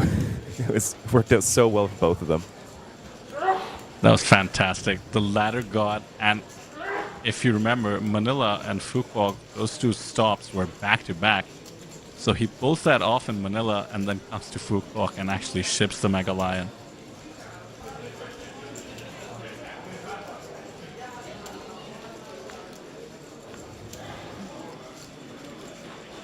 Another notable I was looking at, Sam, is someone you're more familiar with when you closed out the table, is Ming Kong Chen. What a run. Yes, no kidding. He got first place in the super high roller, went on to get second place in the, I think it was the Baby high roller. Superstar? Baby Superstar, that's right. Now making a deep run in the main event. I wouldn't say deep run just yet. We're still not in the money. Oh, you and I are very different that way. I call this a deep run for sure. Oh, really? I'm 385 out of 1693. That's pretty deep. I'm writing home about it. Like I'm deep in the main, boys. Online sometimes your late registration ends and you're at 50% of the field already. So for me, I think 5% of the field is okay. Now it's getting real. Well, to each their own. Still looking at names that I recognize. Tanasorn in the mix, the Thai sensation. Very one of cool. the winningest APT players. Eric Sai, of course, we did have him on our feature table. Doing well out there. And don't forget, we have Rishi Mehra, who's been just on an absolute run since taking down second place against, I cannot remember who it was in Taipei. Do you remember? Is it a person that sort of looks like Nicholas Asted. Very strong, I think Swedish pro. Was it Martin Sedlak? No, Martin Sedlak has short hair, I think. No, Martin is the one with the long hair, I believe. So yeah, it was Martin. Take a look. Rishi, Yes, by it the way, was. representing my home country of India. He does live by the way of Singapore, but he's one of the 2 Indians out there in the field. Oh, and hold on, Vidur. We have Ace Queen also opening it up in the hijack off of 30 big blinds, and Pocket Ace is waking up in the small blind. Check out the size of that 3-bet. Good time for it. Is that a 4-bet? Oh my goodness. goodness. And a committing one at that. Another 5% situation. There's just no way to get away after you commit this much.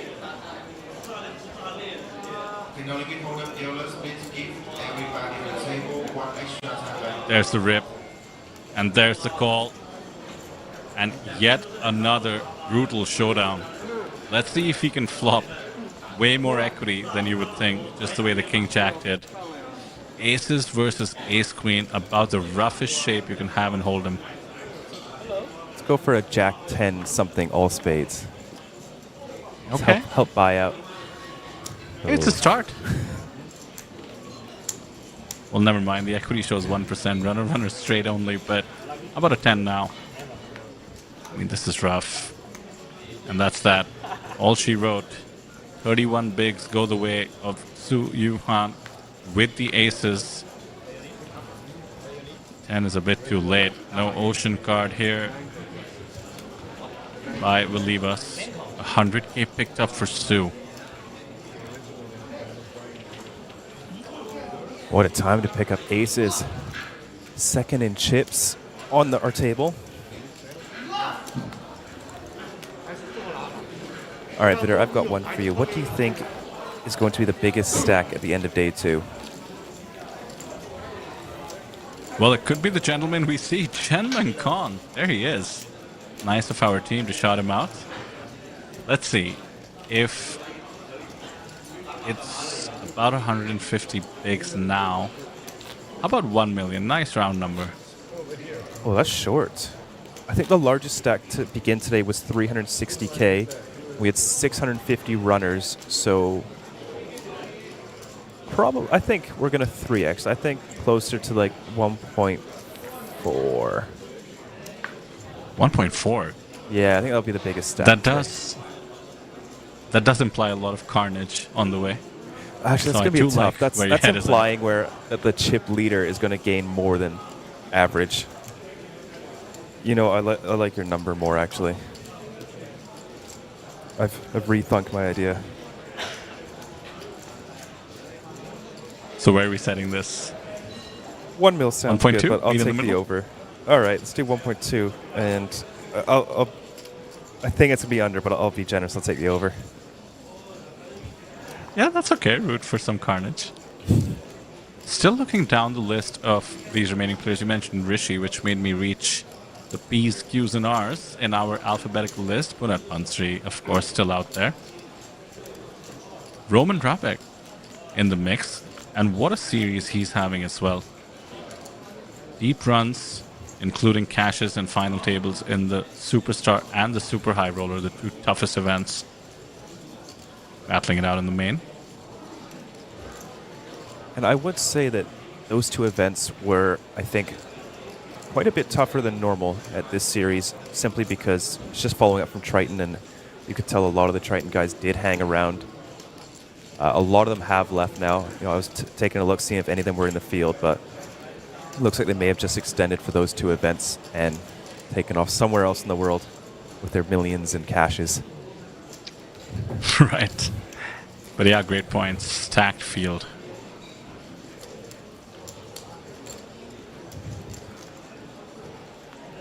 I see Yita Chung. We had him on some of our feature tables as well, APT regular and high roller. William Teo still in the mix. Yeah, he was chip leading, I think, Flight C, if I'm not mistaken. Or Flight D. Actually, I think it was... Yeah, it might have been a different flight because I did look up somebody you were covering, Sam, at the APT Thailand event.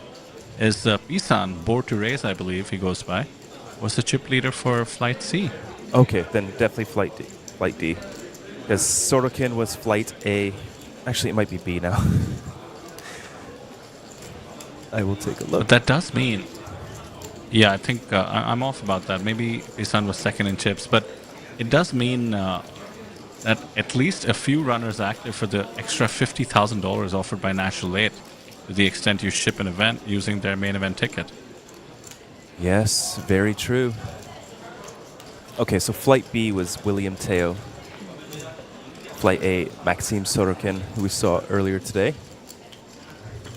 So William is one Malaysian sensation. Jason Lau, featured on our screen, is the other. We just talked about his prowess. Cannot wait to have him back at the feature table. By the way, apart from the poker, all-round great guy, super fun, always in a great mood. And, in my opinion, the most stylish man in poker. Indeed. And we've got another big hand brewing, pocket queens in +1. Given that nines are on that cusp of being quite medium, you could just see a flat here. Played a little bit conservative. Looks like we are going to see a flat.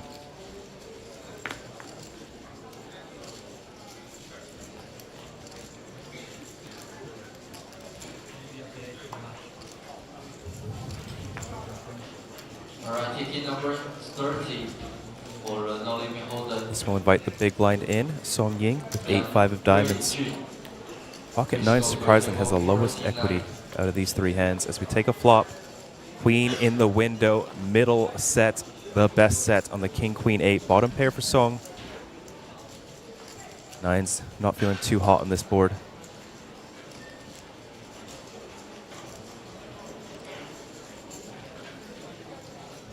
$8K, 7K bet from Ming.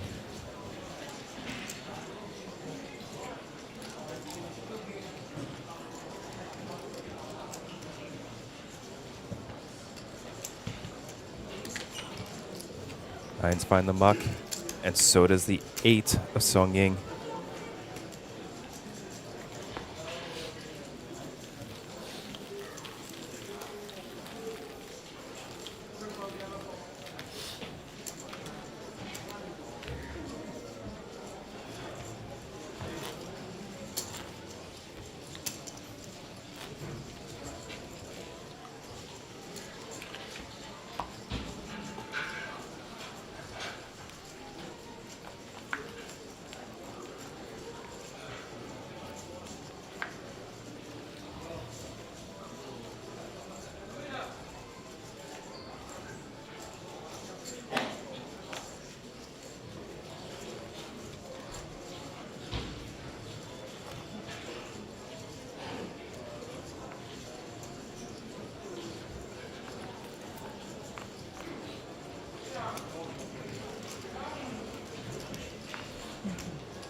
Pocket 4s for our chip leader.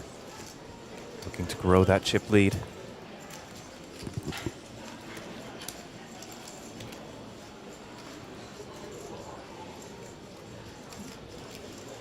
Gytis Lazoninkas waking up with the pocket kings in the big blind.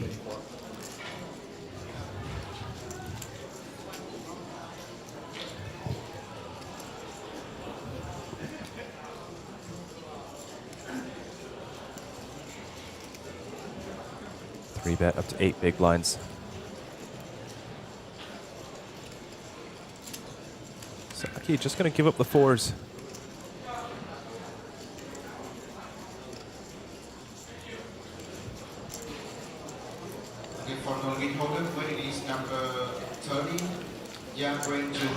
Justin letting us know Song came second in a big field event in Jeju earlier this year for a score of over $150,000.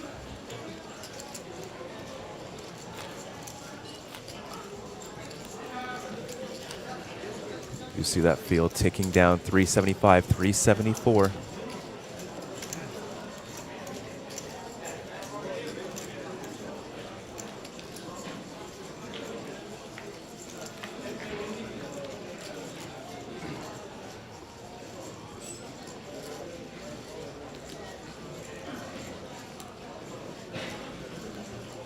Pocket nines once again for Plekavicius.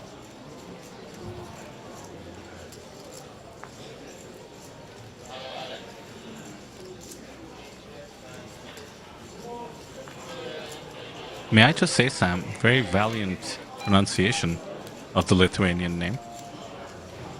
How far off do you think I am?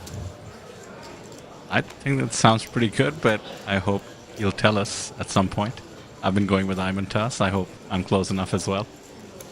That's quite reasonable.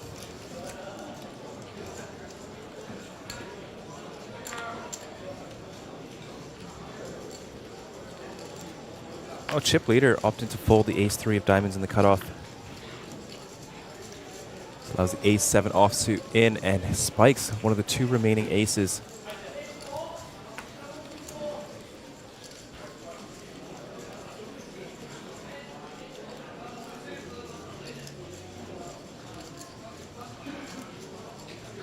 The nines now bluffing essentially.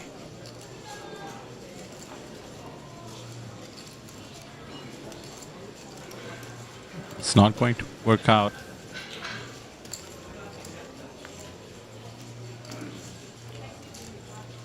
Okay, for the limit hold up, this is event less than 3 minutes for break time. Please head back to the seat.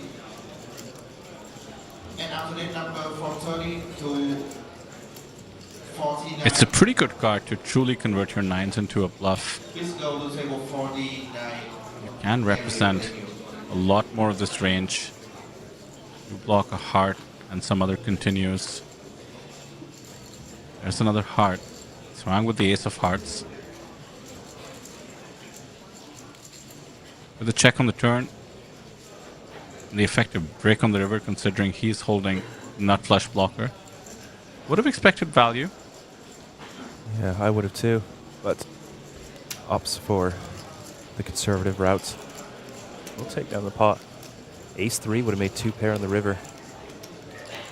Oh yeah, good catch. I think you do have to bet your ace there, targeting the pocket kings, pocket queens, and king jacks of the world. There's too many checkbacks that have showdown value. Here we have it on the screen, Martin Sedlak. Oh, maybe she's got a haircut. That's why I didn't recognize him. That's right. Looking fresh, Martin. Indeed. Absolute beast from Germany. APT regular and a Mega Lion winner.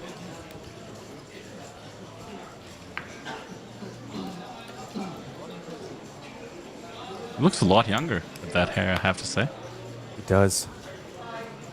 Looks good. You ever thought of growing out the hair, Sam? I actually had long long hair in pull it off? I had it in high school. I had hair past my shoulders. Wow. Never go back to that. I demand to see a photo, of course. As does the chat, I'm sure. I don't think I have any photos myself prior to like 10 years ago. Even 5 years ago, it's tough to find a photo of me.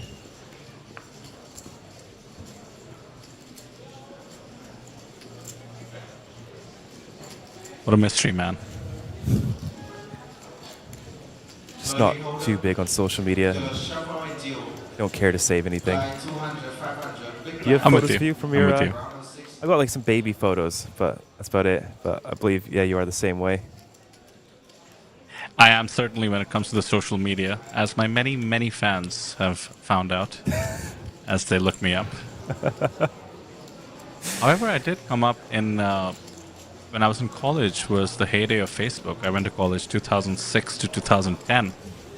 So Facebook was still in its OG version as like a photo sharing app for college students and then the rest of the world. So I really do appreciate my friends who took a lot of pictures in college with digital cameras, mind you, uploaded them to Facebook and tagged me in them. And now as a result, I have some memories of all the drinking I did back then. Oh, of course. Let's see how Plekavicius wants to proceed. Raise or a call.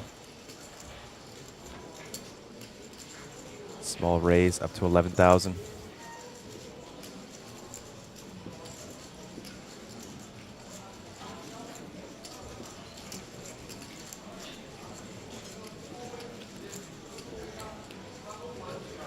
Nine-8, pretty handcuffed. I think that might be the worst hand on this board. 9-8 with a single heart.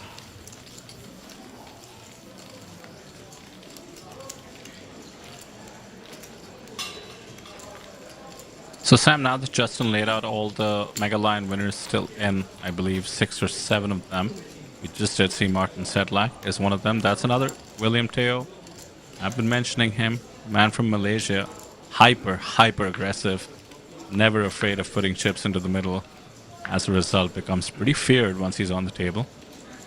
Sam, do you find yourself rooting for a repeat winner or somebody new to join the roster, become part of our banners? Oh, that's a good one. I haven't really thought too much of it. Do you think we'd put up a second banner for somebody? Well, then otherwise, what's the point? How else do you show up everybody else?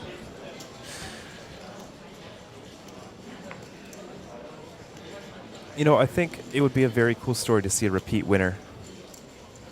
So I think I will root for that. I'm with you. There are these old Full Tilt Poker ads that were just legendary, and one of them went something along the lines of, it was just like making this point about poker being a game of skill, and it said something along the lines of, it's no surprise you see the same faces on final tables, right? Yes. And I think it just hammers home that point, especially with main events, or even if it's the high roller, we get so many entries. To dominate that field twice would really prove that your skill does end up taking you all the way in the long run. We aren't just clicking buttons out here, you know? It's sort of like, I think that's that line from Rounders, why do the same 9 people end up at the final table of the World Series every year? Yeah, very similar. To be fair, those field sizes were much smaller back then. Yes, and some of them were even just Rounders. Vote on who you thought was the best player. Yeah, Rounders did contribute to it growing before Moneymaker came along. Hey, how many of you in chat have seen Rounders, by the way? I'm pretty curious. And if you haven't, why not? What other poker movie are you watching if not Rounders? That's a good point. Sam, have you seen one that's a bit more niche called The Grand? No, I haven't. Wow, what a river Yeah, card. it's very Kitas Lazaninkas had very little equity on that turn. Just looking for a 3 or an ace. Club would have been no good. Nice catch in a meaningful pot. What is The Grand about? Yeah, it's one of those films that's so underrated that even poker lovers like you and I tend to miss it sometimes. It was actually during the absolute heyday of poker, made in 2007. It has a ton of famous people. Woody Harrelson is the lead actor. And other people in it range from Jason Alexander, George from Seinfeld, that is, Ray Romano, even Werner Herzog, the German film director.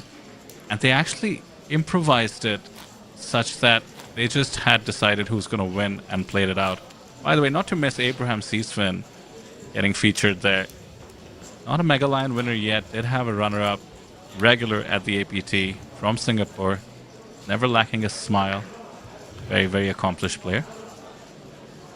But yeah, just to finish, you got to check it out, Sam. So they only decided who's going to win eventually and let everybody else improvise what happened. So, like, they were actually playing to a certain extent, apart from the key moments that were scripted. And it's just about this one big poker tournament and the characters. That's quite interesting. How'd it turn out? And wait a second, Song Ying with the pocket aces. King, queen suited. We're seeing a lot of very big hands collide.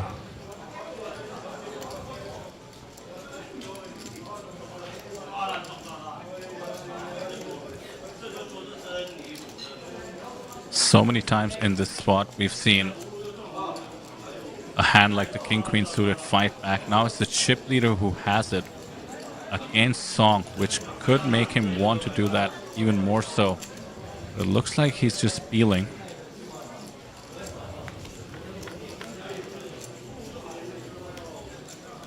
Close to flopping a straight. I mean, Tricky board. Yeah, that would have been a decent spot for King Queen to lead. Oh no. This could get him into trouble.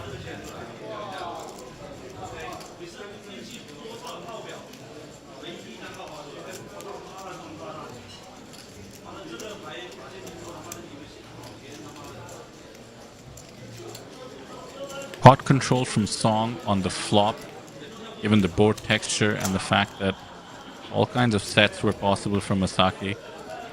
She got the white flag in the form of another check, got some value, but now the 4-liner, 4 to a straight on the board, any jack or 6 would be a straight. I don't and think you go for Masaki's value. looking down.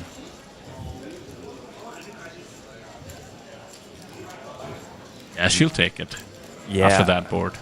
Masaki gets saved. It's a very good run out. Well, more so the river.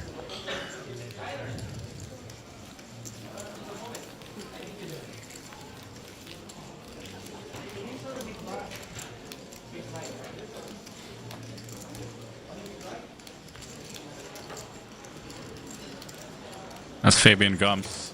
3.7 million in earnings. Let's see him on our feature tables at the big events, the Superstar in particular. Him and Dylan Foster were having a good old time at the Superstar Challenge. No surprise there with these two. No. I don't believe Dylan is still in the main. Let me take a quick peek. No. Dylan Foster, we have lost him. Wonder what he's jumped into now. Gotta be High Roller Day 1, most likely. Yes, there he is. That sounds about right. It's in there with Daiji, runner-up, a super high roller.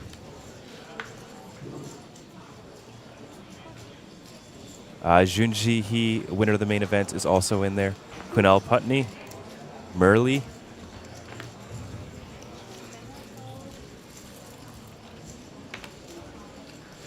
KP, as he's called in India.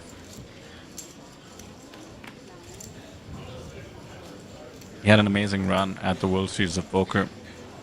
Instantly parlayed that into as many buy-ins as needed. Him and Victor always get up to some funny banter on their Instagrams and Facebook. You should check that out if you haven't seen it, Sam. Just ruthless against each other, mocking each other for how many bullets they have to fire. Oh, that's good. It's good fun.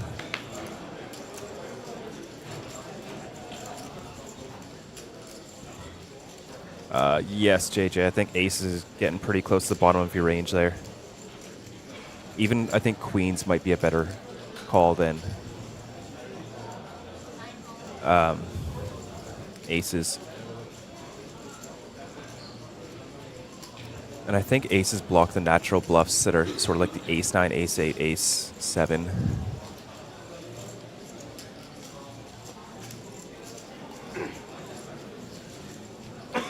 Ace Queen suited finds the 4-bet.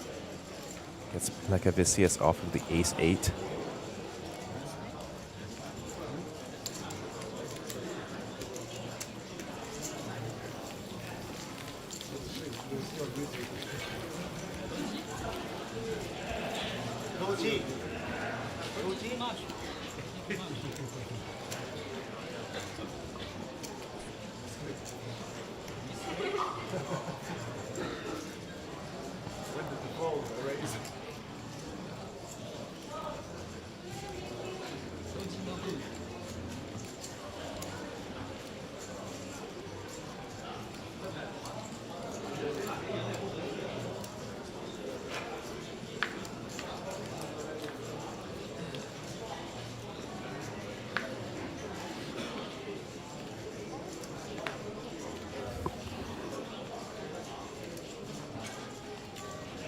Suited King 3. Opens it up, +1. Mixing it up. Getting after it.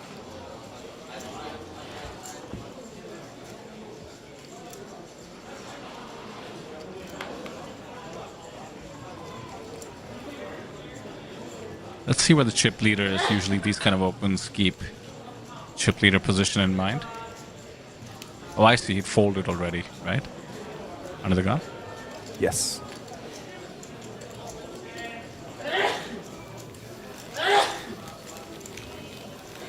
If you did want to Masaki does not defend. No. If you did want to exploitatively open up your under the gun or early position open raise, it would most likely be the suited King X region.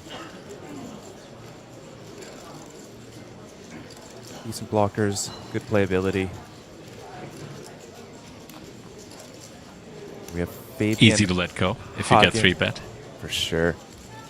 Artushk, who's a WSOP ring holder, the poker code patch. We were speaking about what the scariest patch is earlier today. Poker code's got to be up there, hey? It's up there. It's up there. I think GTO Wizard and Poker Code are on par. True. I don't think there's anything worse than seeing a GTO lab patch.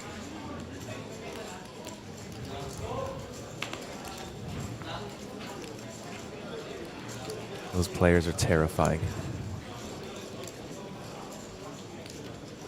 What is the Fanchi Wei's poker school called? The Taiwanese player turned poker coach. That's a school I wouldn't want to be up against.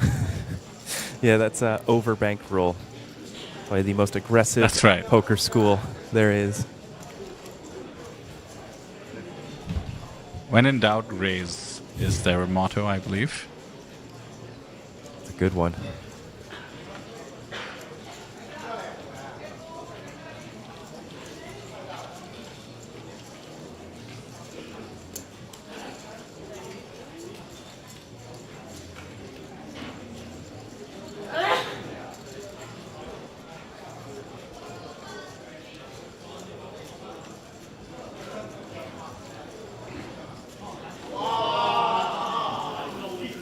Nice pickup there by the King 10.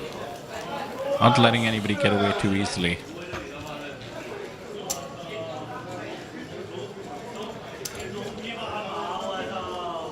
Let's talk about the mindset about 100 and change players away from the money.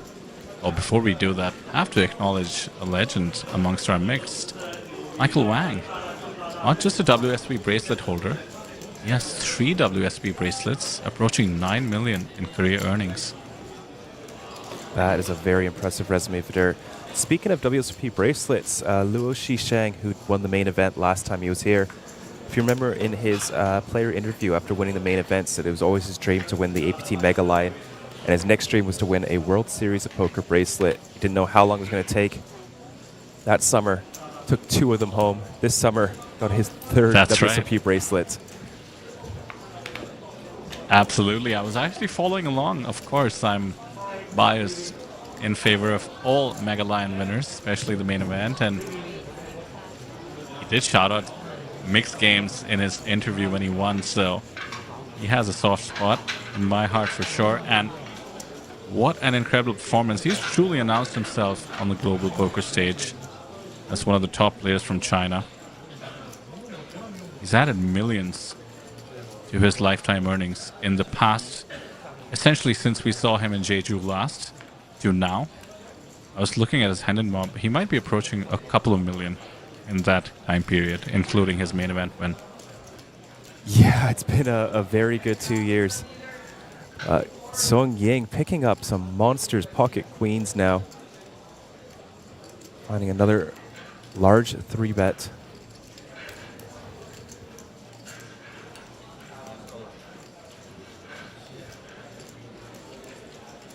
The Harrowland Big One lines up 600, 1200, 1200 big ante. Once again, Harrowland Big One, 600, 1200. Justin with the cheeky comment, this year's bracelet win at the WSOP for Luo Shishang. And I was following this live when it happened, and I remember feeling this the same way. It was a PLO double board bomb pot event. And Justin is saying, is there anything more APT than that? Not to me, Justin. You like to mix it up, and Luo clearly taking his mixed game prowess. If I remember correctly, and you can let me know if I'm accurate, he did win rather Hold'em and PLO mixed events, so he certainly is good at that PLO. Probably got a lot of reps in playing mixed games early on in the tournament variety structure. And by the way, he did win a baby lion. I believe it was yesterday. It's very cool.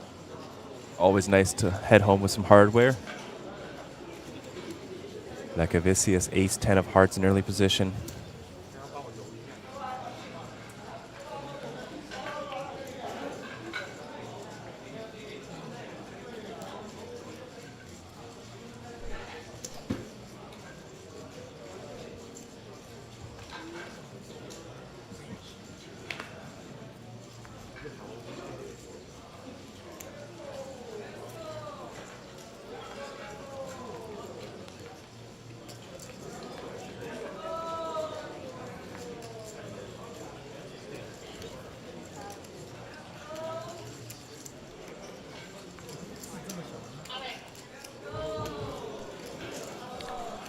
What am I watching here again, Sam?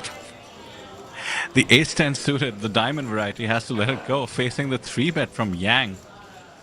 Has really picked up on something, also leveraging the stack size of Imantas. This is... 16k is so levered, it's essentially saying, hey, are you ready to play for all of it? And apparently Imantas is not. That is going to be a fun one to watch on the stream. My goodness. Yeah. Oh dear. Just goes to show sometimes you don't need the cards.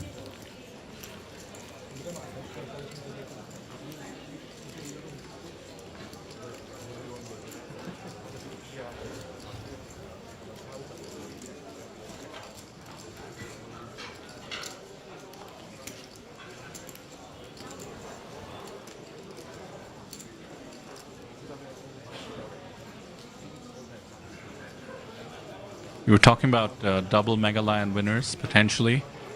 And remember, Sam, I think we got cut off. I was telling you about a friend of mine, Nishant Sharma from the Indian poker ecosystem, has won a main event back to back to back. Back to back to back? This is your friend, right? Yeah, this is that poker dream. And can you imagine when he walks in and he's on your table? I mean, how must you feel? Like, what cheat code does this man have? Right? You know how in gaming, like if you're playing Call of Duty or something, you're always alleging that somebody has cheats on? That's how I feel sitting opposite him. Wonder what it'd be like to bring all three of your Mega Lions with you to the table. Be very intimidating. As card protectors. It'll just destroy all the cards. My friend won the WPT main event in Montreal, and with that you get like the belt, which kind of looks like the wrestling, the WWE. Oh, we do have John Matsuda on the screen, baby superstar champion and a regular at APT, very aggressive regular from Japan. But so he brought his WPT belt and wore it while playing the main event again. Love it. We have Grant in chat, Fitness Farang. He's actually the host and presenter of Poker Dreams. Says Nishant the King. No doubt he is Grant. Nice to have you here.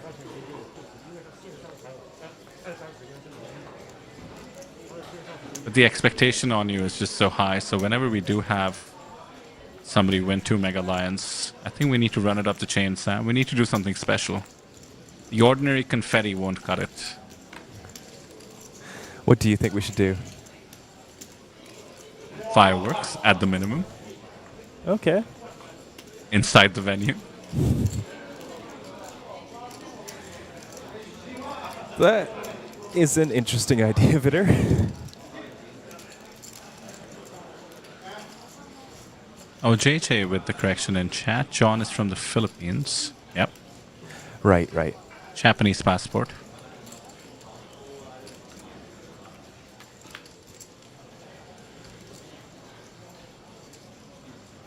And there is trips for Plecavicius. Song Yang going for a very creative open with a 9-4 of hearts in the hijack. Does have the chips to do so.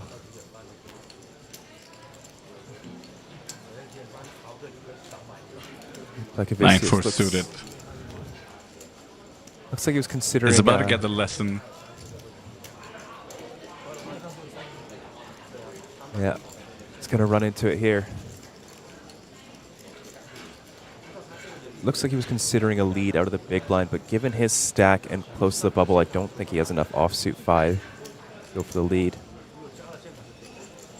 See if he wants to trap. I think the heart combo is nice to trap with. Unblocking the backdoor flush draws. Take the turn. The jack of diamonds does come in. That backdoor flush draw comes out.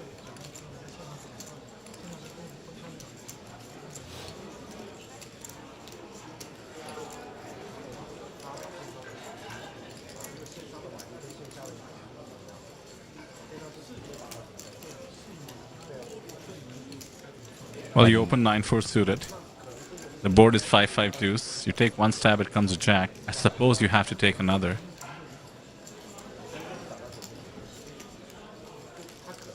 And now with at least a call coming, I think Song should know her time in the spot is over.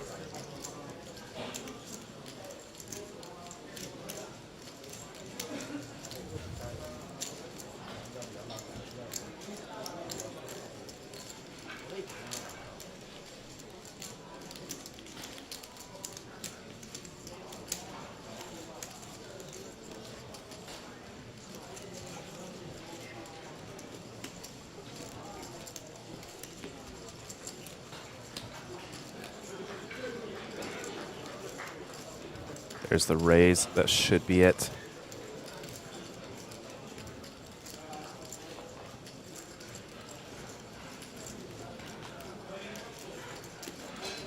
And Song's internal monologue right now is, ugh, why'd I do that? I know I'm not supposed to, so why did I?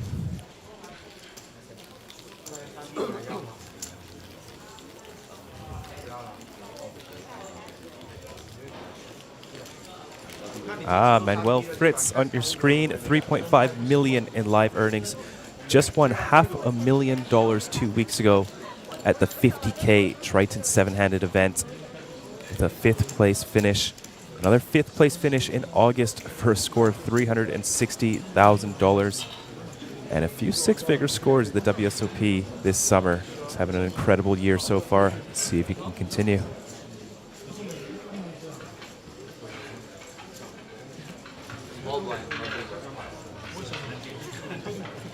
JJ saying, what do they know that they keep bluffing on Imantas? 8-3 off, 9-4 suited. Everyone's just going for the poor guy. No longer after that jam. This will be the last hand before the break. We'll shuffle the feature tables. All right, leaders of the main event, if you start to shuffle, complete that hand. Break time main event, 15 minutes, and all the 100 chips are coming off the table. Tournament leaders of the main, cheap price 100.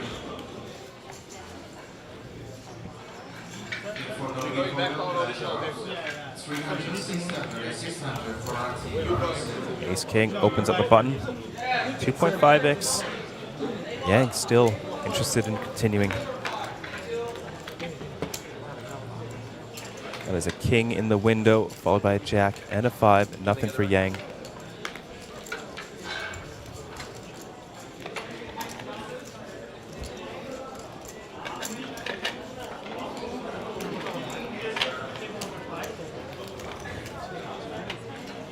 And that is it for our final hand before the break. Saki, 122 big blinds, 367,000 in chips. Well, Vidur, with that, we are going to take a short 15-minute break. So folks, don't go anywhere. We're going to have another feature table for you as we continue play down to the money. We'll see you shortly.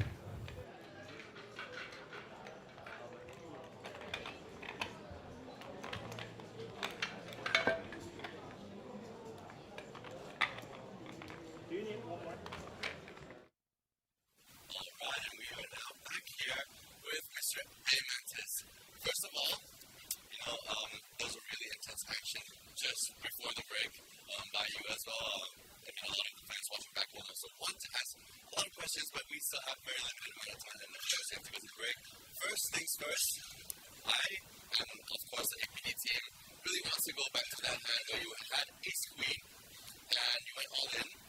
And the river saved you, but your hand, I think it says something different, or you fear the river. Can you just tell me more about the backstory of the hand? I just purchased that hand before coming here. This was the something fun for me. Right. These kind of situations, I wasn't scared of looking at it. It's kind of good for me. Yeah, and we did get a lot of laughs from that as well. And I'm happy that, we are still seeing more action of your poker game in the event. And yeah, so far we've seen a lot of action just before the break. How are you feeling right now, and how confident are you in the main event? I feel quite confident. I feel like playing pretty well, and just a bit of feature table because I've never been there. So, but actually, to be honest, we've been there with me and my friend, and that friend is kind of my coach. So there's no pressure on me. So on the same table as well. Big, but on the same table, there's kind of pressure for me, and to the future, there's a lot of pressure. A lot of 60 tables they put us. I mean, that's the fun of it, right? That's the fun of APT, right? So yeah, that will be it for now. Best of luck for your future tables, and hope to see you again further deeper in the tournament. Mr. Eliminations, thank you so much for your interview. Thank you. And that's it. He needs to go to the break. You're back with me, but again, everybody needs a break. We'll be right back for some more poker action.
welcome to Asia's largest online poker room.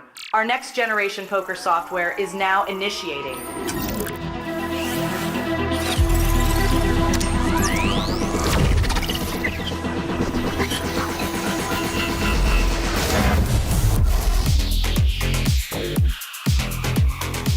Elevate your online experience with a wide variety of poker variations to choose from.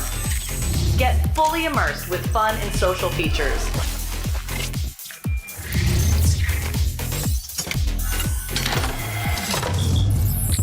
Level up your game with PokerCraft and Smart HUD. Unlock a wealth of rewards including cashback, bonuses, and jackpots.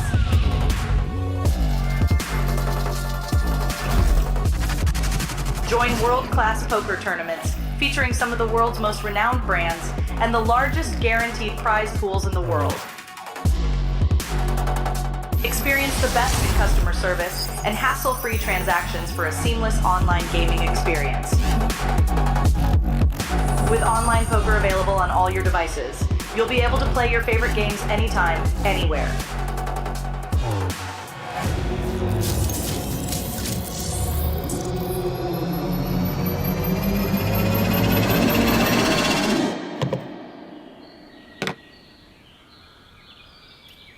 Sign up now and elevate your online poker experience today. In a world where the stakes are high and the competition fierce, there exists a realm where the best of the best converge. From over 50 countries, they gather, drawn by the chance of winning millions of dollars in life-changing money. But amidst these contenders, only a rare few will make it to the top. Those who remain composed under the relentless pressure, armed with an analytical mind that dissects every move, adapting, adjusting, shifting strategies like master tacticians. Under the bright TV lights and the watchful eyes of thousands, they take center stage. Is this the comeback we've been anticipating? In this arena, they are not merely players, they are warriors, united by a common purpose: to emerge champions. The APT Championship from November 14th to November 30th.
Hello and welcome back to Day 2 coverage of the main event here in Jeju, South Korea. My name is Sam Insole. I will be joined in the booth by Vidur Singhal. But folks, we have a brand new feature table for you.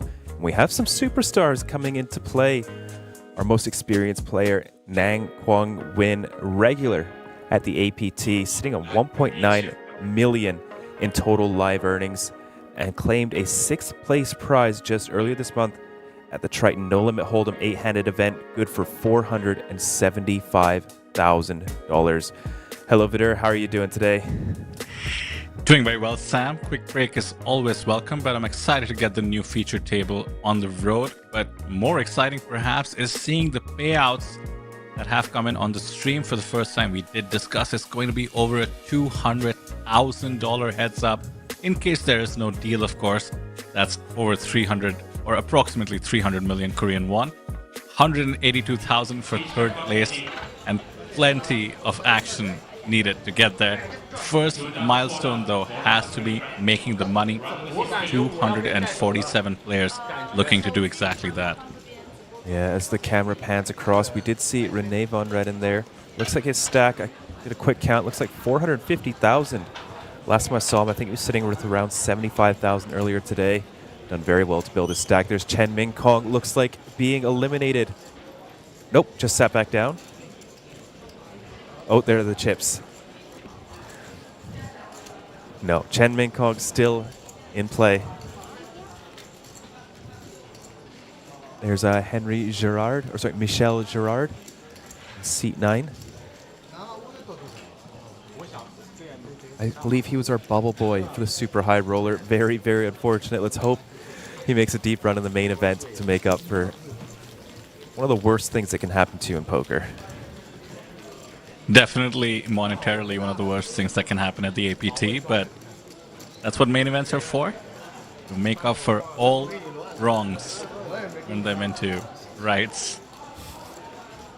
Now, Sam, you did mention a top Vietnamese player that was supposed to be on the feature table. I think he has been eliminated before he could make it here, so sorry to see him go. That's Nang, but we do have 9 others. The Vietnamese representation remains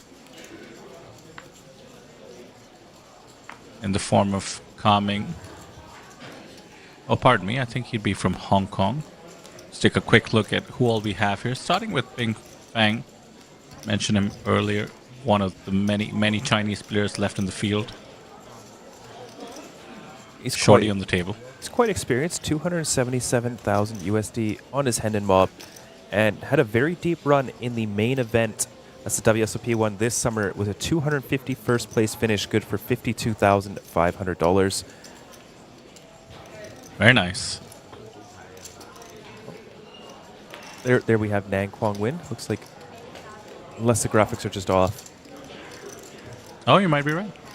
I was going off our website, which of course does take time to update, or sometimes could be catching up to the stream, so glad to see him still around.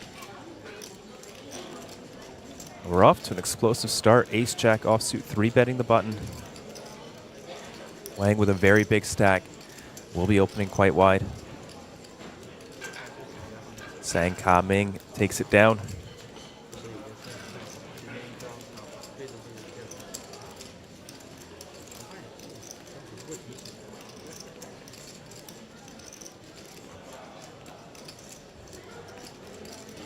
Blinds 2K, 4K.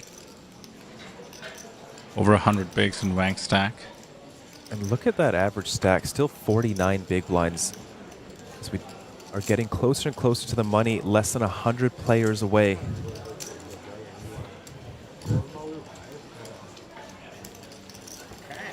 $583,000 is our deepest stack from Huang Zhenyi, who I can't find any notes on him on Hand and Mob.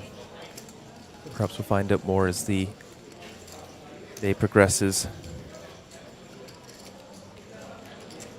He does seem to have some results across the world. I'm seeing something called the CPG Championship.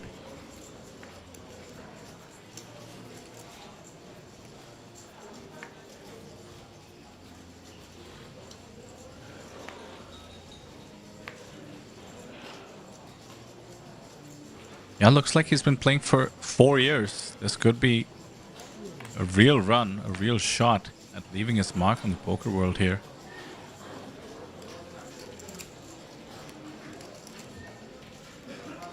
Amazing to see the growth of poker in China, by the way. I mentioned the CPG Championship, one of the local events that truly brings out players of all shapes and sizes in terms of buy-ins, experience, etc. I think that's what you need to really grow. Of course, Peter. And speaking of experienced players, Xia King, I'm butchering that, 920,000 on his Hand and Mob. Going for the jam with the ace-6 offsuit, 15 big blinds on the button. Has just won the Triton Mystery Bounty 8-handed about a month ago, September 4th, for $245,000. He also made third place in the single-day high roller just at our stop in Incheon just last month. Good for $27,000. Running hot as it gets. Now, I have a question for you, Sam. The 245 in a mystery bounty event, and this would apply to the APT as well, does that include the bounty pools? I think it does. I think they have to include those. Okay, interesting. So 245 all in for an event that was, I believe, a $10,000 buy-in. No stranger to high stakes.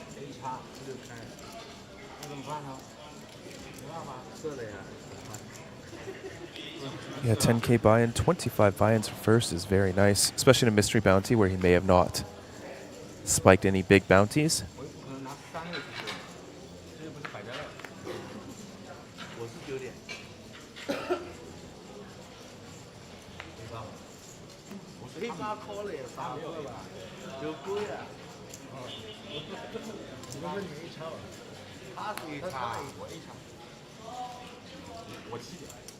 Wang raising the king jack offsuit. Nang Kwang win with the fours, only 10 big blinds. He's been having an incredible run lately as well. Like I said, 6th place in the Triton for $475,000. But as well in Incheon, he final tabled the Zodiac Classic as well as APT Super High Roller 8 Max. Both times getting 7th place for $24,000 and $41,000. So having an incredible couple months just in Korea alone. How do they do it, Sam? Tournaments are just so grueling. You just commit to a schedule like this and then perform at your best. I mean, I almost feel like we can't even do it justice in the booth. You have to play poker at these stakes, sometimes under the lights. In the case of just day 2 today, 600 people with the same goal all around you, trying to outplay you, survive somehow day after day. After all, we're only on day 2, day 3, day 4, and the final table to go before we crown a winner. It is so impressive. It really is. The man has made 11 final tables this year. No small feat.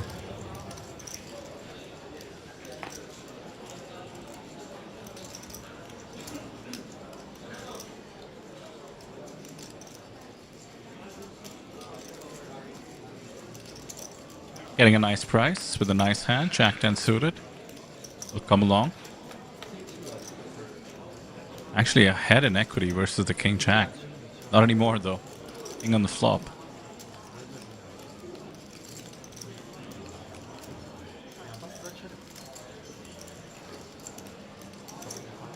think Wu, with the ace-9 off, was trying some sort of a stop-and-go situation with the ace-9, 28k left.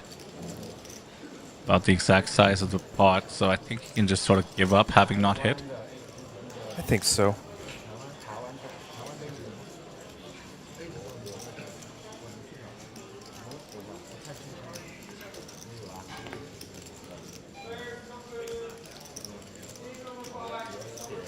Yes, that's right. Gilbert Huang would have hit a set of 4s on this flop. But pretty unplayable from those positions.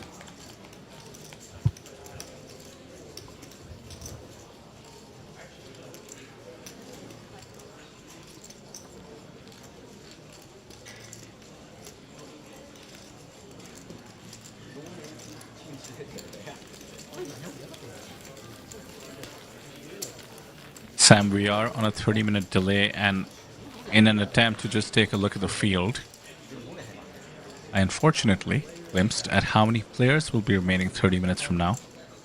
Let's just say the pace of eliminations is not slowing down, which can only mean one thing. We are going to be much closer to the money 30 minutes from now. And by the way, your guesstimation at how long it'll take might not be too far off. We're less than 100 spots away now.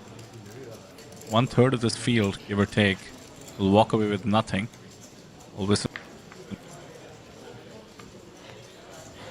Sorry, Peter. Looks like you cut a little bit there.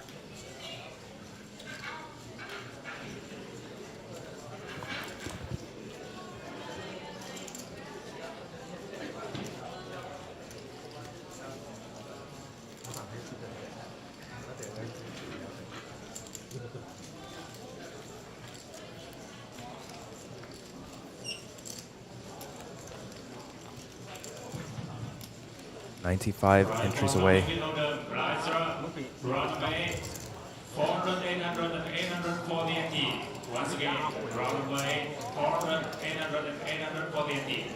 Wu Pengfeng will jam the ace-6 for 7 big blinds.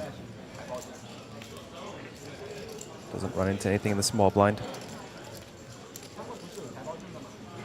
And safe. Unless Wang wants to be very, very mean to Wu.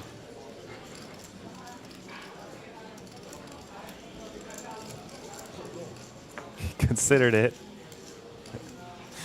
No, he's gonna give that one up.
Ace-3 suited, looking to preserve chips, doesn't open.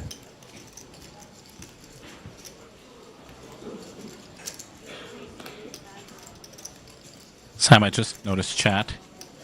Justin said, "This is why you let me deal with everything," referring to me getting spoiled on the number of people in 30 minutes. Fair point, Justin. We will work on syncing the stream with the website. Certainly something on the cards for the big event in Taipei. For now, just bear with me getting spoiled, but of course none of the eliminations need to come from our table, so we're not sure what we're about to watch. That being said, plenty of shorties, there you see it. 8 bigs, 9.3 and 9.4. This might be my least favorite spot to be in tournament poker. You've put in so much work to get this far, but you just know, mathematically speaking, there's a fair chance you don't make it. Difficult psychologically to deal with. It really is. Seems unfair when you lose.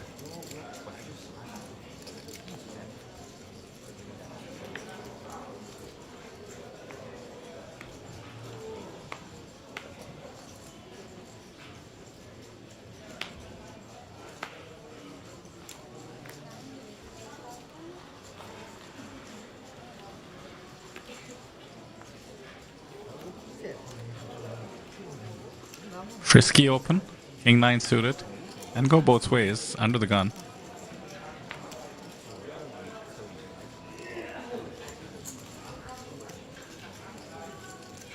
Are you playing this under the gun, Sam? Suited 9x is always an open, but 25 bigs. Yeah.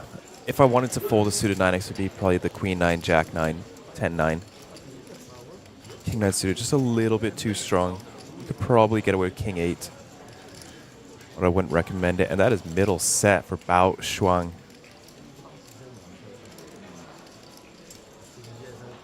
The king 9 is just dead. And looks like we'll be firing understandably on the ace-high board. Yeah. The Nang, very experienced player from Singapore, 410,000 on his Hendon mob, and just got second place last week in the Pot Limit Omaha High Roller, so versed in many different fields. Bao Shuang is going to raise this up right away.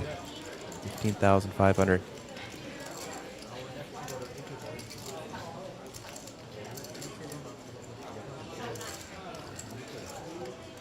Yeah, the Nang also in Phu Quoc got second place in the single day high roller for 29,000 and fourth place in the super high roller for $24,000. I see why this is our feature table, Sam. These guys are just all on a run. So far, it's a lot of hands. We have not been disappointed with the amount of action.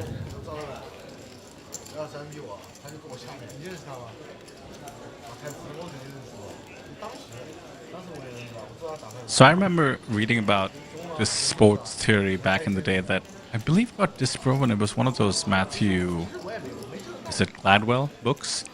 About whether a basketball player is more likely to make a basket if he's made 3 or 4 right before. Essentially, is there such a thing as running hot, which makes you play better? Being in the zone, essentially. Okay. Do you think that's true for poker? Or is it just a sampling bias? You know, someone like Luo Shishang we mentioned, many of the players who've been having excellent Augusts and Septembers thanks to the APT Incheon or the Triton 1 series. Do you think you have an advantage in a mental game like poker? I think I lean towards yes. That would be tough to quantify. I could see in the basketball where you just have the confidence, you know what's going in, it becomes effortless, becomes second nature, and you can just, you know, you've made 4 in a row, what's 5?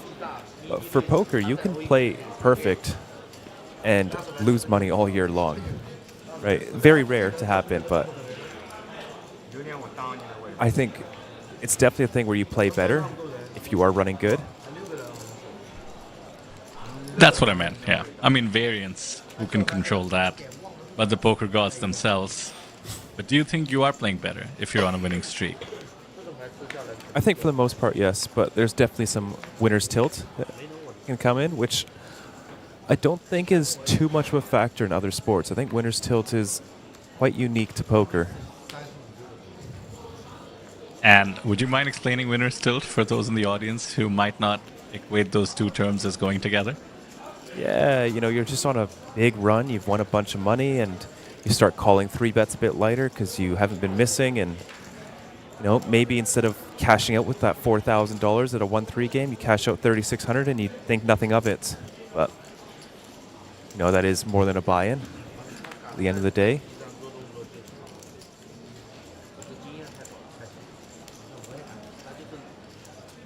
Yeah, very true, Justin. We are going to see Wang Zhu Yu with the pocket 9s in the cutoff. Jack 10 offsuit and defend the small blind.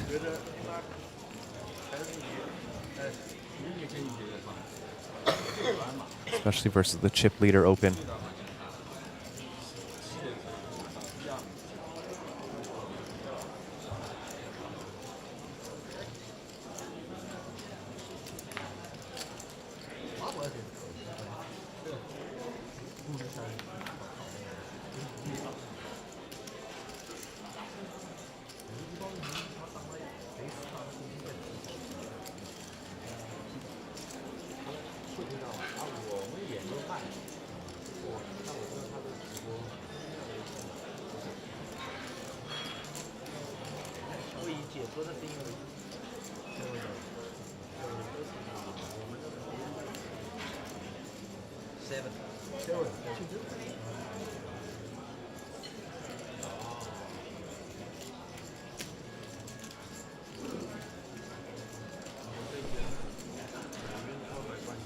Wang with the continuation bet.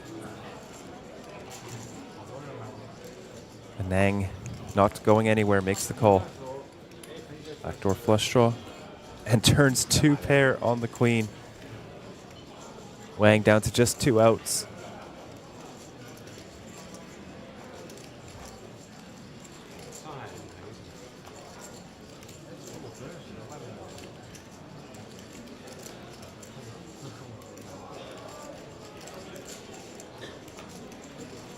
Wang wants to continue betting.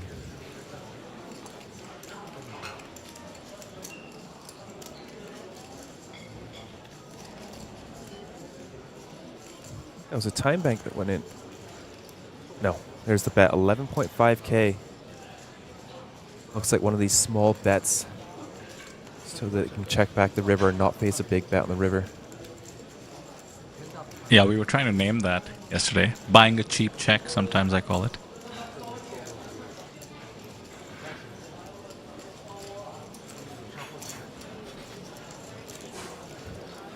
But now getting raised.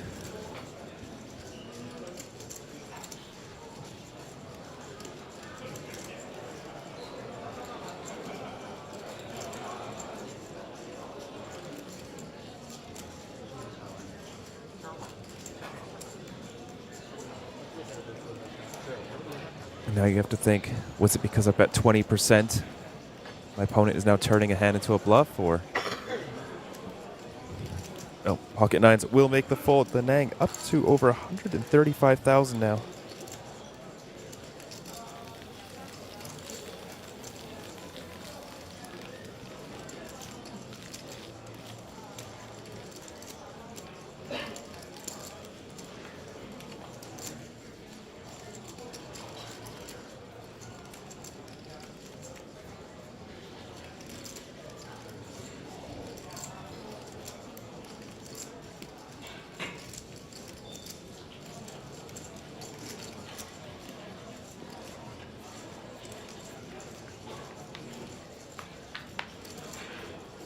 I see we're down to 328, Sam.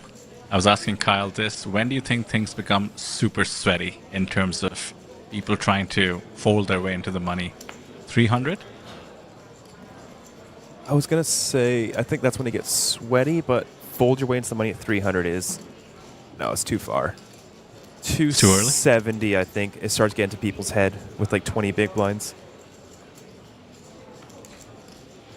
I'll tell you something. If I was there and I had 30 bigs with 300 people left, I'd be tempted to fold into the money.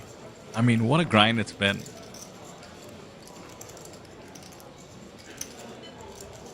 Yeah, with 30 bigs, though, you could really, you know, you can just pick your spots. ICM would also dictate that that is the correct play anyways. So just pick in some very good spots. And 30 bigs, you can still chip up a little bit, become the big stack on your table with a little bit of luck. Certainly the right approach is what you're saying.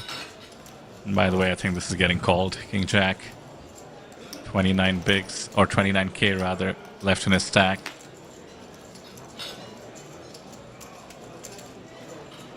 This is the moment. Very similar tiny stacks. Trying to find the double.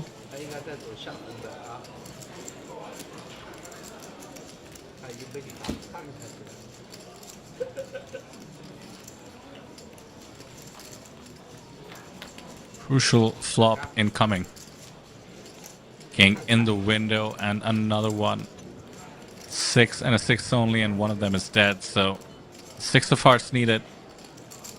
We lose the man from Vietnam. That's that close though. 7 of hearts. GG Sir won't add to his very impressive tally. But what I would call a deep run. I think Sam, you disagree with me. Certainly not 5% yet. I would say so much as disagree. It just doesn't feel deep yet. It still feels like fresh early stages. But to be fair, I do play online, so this is like 2 hours into the tournament. Right. I like your ambitious attitude, though. Certainly have the hunger for it. And I was being a bit facetious, of course, about folding your way with 30 bigs. You have to pick your spots. But I just meant, like, there is this, like, temptation that's only human. And part of being a top poker player, especially a tournament poker player, is to battle that, is to be constantly putting your life on the line and your min cash on the line with the intention of accumulating chips, because you know it's the best way to win the tournament. In poker tournaments, all the money is up top. In this case, almost $500,000. So you are right. It's not the right strategy. Certainly solvers, including ICM, would not dictate that you just, knit up, for lack of better words. But, what about the high five equity, Sam? I've spoken about it before. You make the money, you high five everyone around you, you send messages back home, get to buy into the next tournament as a free roll. That is certainly something. And I think it does mean a lot more when you have been playing for 2 whole days. To come this close and not min cash is quite a bit different than just a single day tournament where you've been playing for 4 hours and you're okay to just move on to the next one. I think this one does sting a little bit more. That's what we do in tournament poker. Turn pain into prize pool. I like that. New APT motto. I don't think that one's getting approved. No, I don't think so.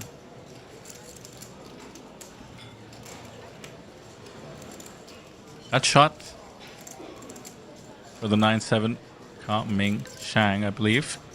And G has middle pair. Pre-flop premium reduced to backdoors.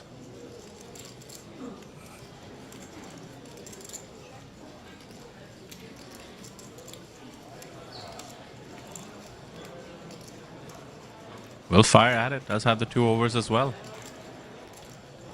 Love the gumption here. I have seen all day today that people are not afraid to play multi-way pots. Sample size is small, but I wonder what that says about how much more comfort some of these players have. The gut shot defends and the best hand folds. I suppose it's a gut shot that's 60% of a straight flush, and now turns into a double gutter or an 8. Would make the straight. Air out's live as well. It's a chance to realize his equity and spikes the nuts. Sorry, it's the 8 of spades. Bang. The nuts straight on the river. Gonna be tough to get value from ace jack high.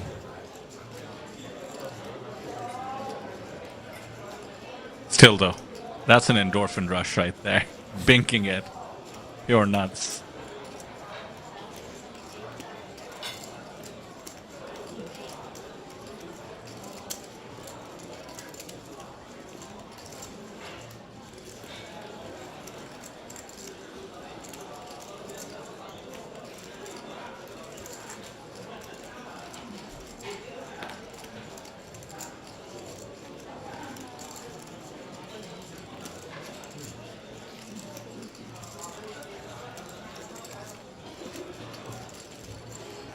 Thought Wu was considering it for a moment. Did leave me a bit confused. Not sure he beats anything after the check call on the flop. Decides against it. He's down to being the second shortest stack. Quite tough to find bluffs there. We do have Horace Leung on screen from Hong Kong. 300,000 on his Hendon mob. And cashed 6 events last APT Incheon. That is incredible. Very impressive. Including 4 final tables. My goodness.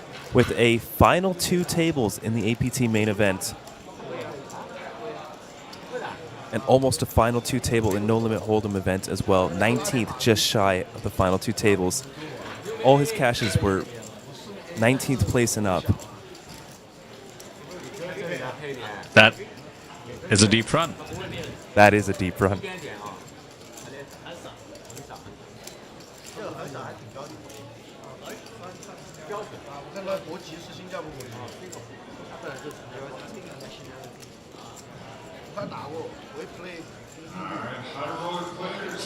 So Sam, if I'm not mistaken, there would have been no reason for tables to break unless you're sort of at the end of the rotation.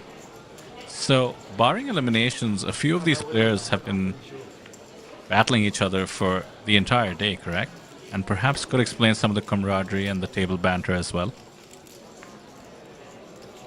Yeah, for sure. And no, they would not have been playing at day one together. So yeah, most of day two, it's quite likely that a lot of the players do play with each other.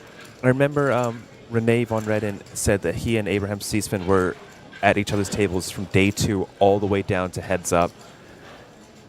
So, wow. Yeah. Tons of dynamics there. And Abraham did have a bit of a loosey-goosey misstep that cost him the tournament.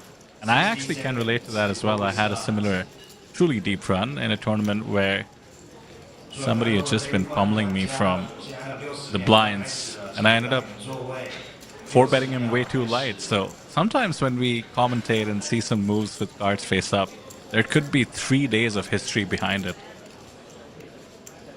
Absolutely, Vidur. So much going on behind the scenes. So many reads that we don't know about.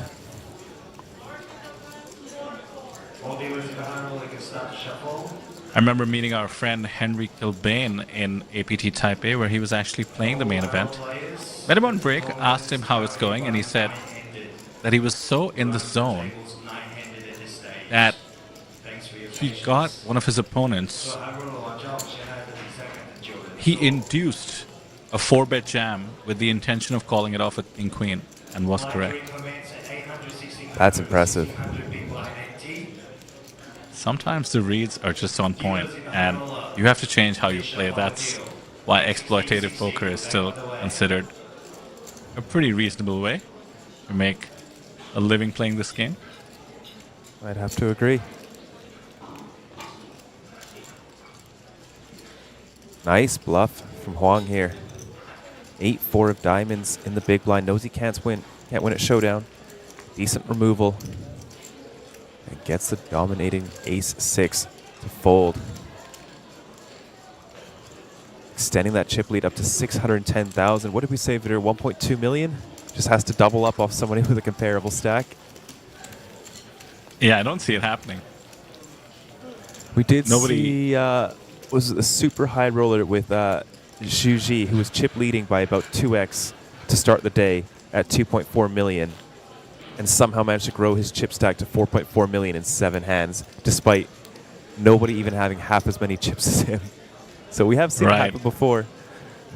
Absolutely. In this case, it's tough to find a comparable stack, but you could pull off exactly what you said. Justin's got a funny quip in chat saying Renee and Abraham played with each other longer than some pros see their families all year long. Ouch. Found family on the poker table. And by the way, Renee, I believe, was in Taipei with his girlfriend on vacation at the time. So yes. You can balance it out. Yeah, they didn't even mean to play poker. He just stopped and saw that there was a tour going on and has now become a regular at the APT after winning the main event, one of his first live tournaments.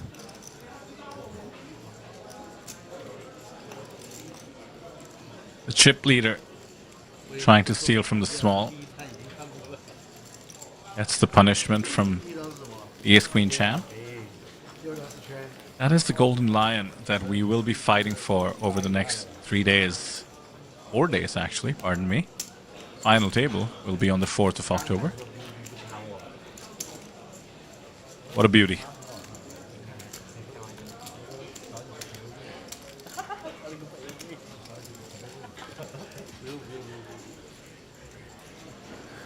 So, Vidur, what do you think a average final table stack is going to be? Well, I don't want to do the math because I'm sure there is math to that, which you can do using the number of players, but I'll just guess outright. 5 million. You're quite close. 8.5 million. Okay. So 600K what is is that? getting close to there. Sorry. Oh, okay. I see what you mean. Like, if you once you reach into the millions, you could have a stack that could end up on the final table. At least once you have something like 2 million. But Yes. my question, Sam, is how many souls does that represent? That's a good question. Let's take a look. 211 souls. Oh my goodness. So we have a 40k starting stack, yeah? Yes. That's wild. 211 buy-ins is what you need to have in front of you to make the final table. Not surprising, considering almost 1,700 entries, but it does put it into perspective about the battle that you need to fight to get there. We've got an all-in Another jam. situation here. Wu Ping Feng jams the sevens in the small blind, gets snapped by Matthew He with the ace-5 and only 8 big blinds. Matthew He needs to catch an ace. Not a great start.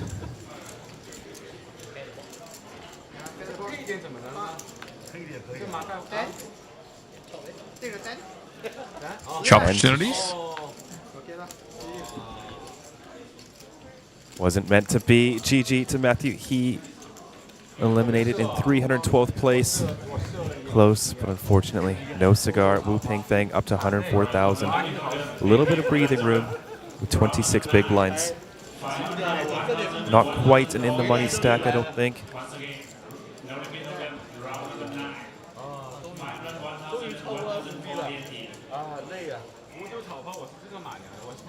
Now, if you consider 40k starting, you're looking around 250k or so for an average in the stack, in the money stack.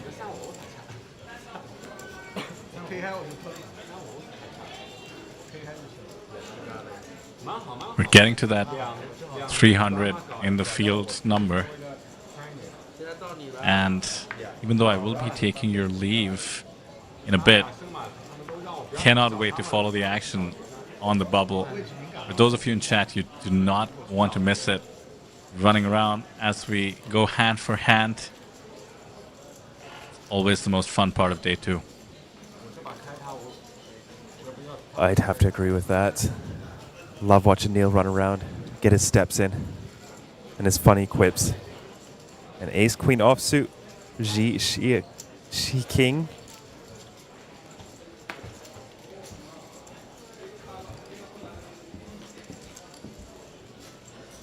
Opens it up, goes for a slightly larger raise size. Generally happy to get that additional fold equity. The 0.3 big blinds. Not take it post-flop. You think that's why he did it? I think so. He's quite an accomplished player. You do want to raise a little bit larger in ICM just to fold out a tiny bit of the bottom of the range. It's quite surprising how sensitive big blind defends are to opening size.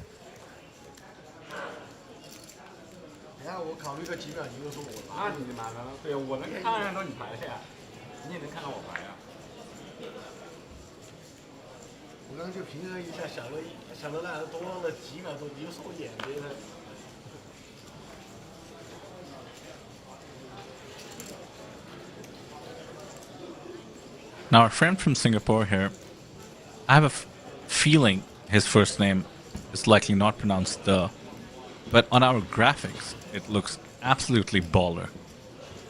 The Nang. It does. Sort of sounds like the city from Vietnam, Da Nang. Da Nang, yeah, that's right. Or in Australian slang, Nang is those whippet little cans for oh, okay. those CO2 canisters that you use in cocktails. Could be a fancy bartender name. That's cool too. Any name where you put the in the beginning, like a magician, it's pretty cool. I do miss from the old days, Fidder, is everybody had a nickname that went in between their first and last name. And I thought that was very, very cool. In poker, you mean? Yes. Who are you thinking of in particular? Like Doyle Brunson or Texas Dolly. Right. And, the magician. Who's the magician? Antonio Spondiari?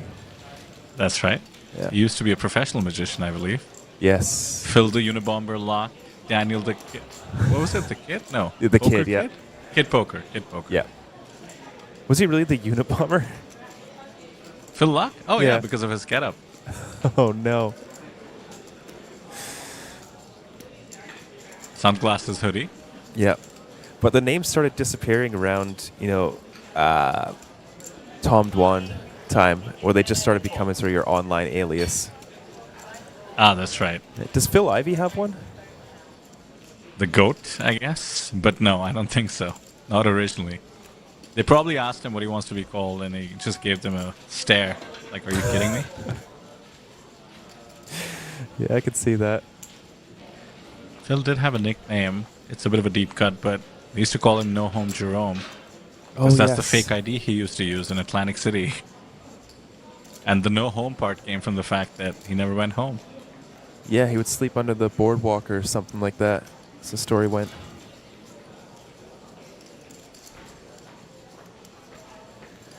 Ace on the turn, really downgrading Wang's hand.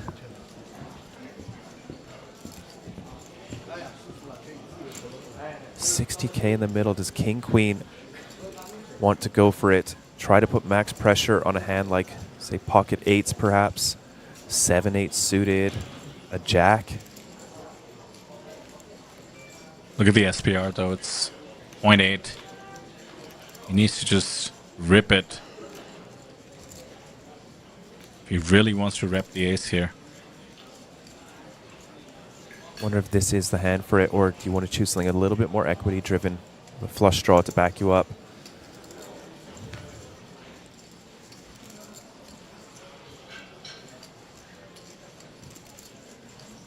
He's really not going to have many flush draws though in this spot. Does check.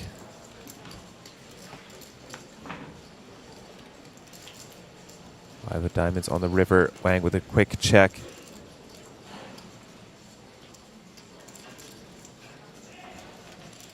And I think G knows now.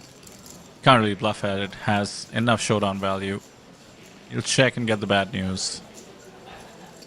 Justin in chat reminding me of one of the coolest poker nicknames of all time, and RIP to a poker legend, David Devilfish Ulliott. Who actually is in the Poker Hall of Fame, I believe. Sort of the original poker brat from the UK. That was the one I immediately thought of when I brought up the nicknames, but I didn't think too many people were going to know him. Yeah, I recommend they look him up. Some fun videos out there with Devilfish. Or the Devilfish, as you used to call him. He used to wear that, what are they called? Like brass knuckles or something? With Devilfish written on them. Oh, really? Devil on one and fish on the other. What was, that's kind of cool. What was Stu Unger's name? I think that was the kid, if I'm not mistaken. Because of his physical appearance. Yeah.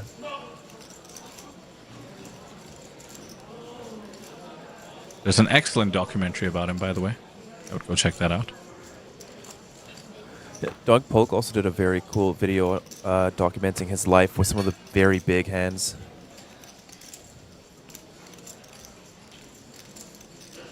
Started out as a gin rummy player, I believe, which almost made me learn how to play gin rummy. I wanted to be like Stewie the Kid Unger. He was also called the comeback kid because he came back 16 years after he won the main event, which was the back-to-back 1980-1981.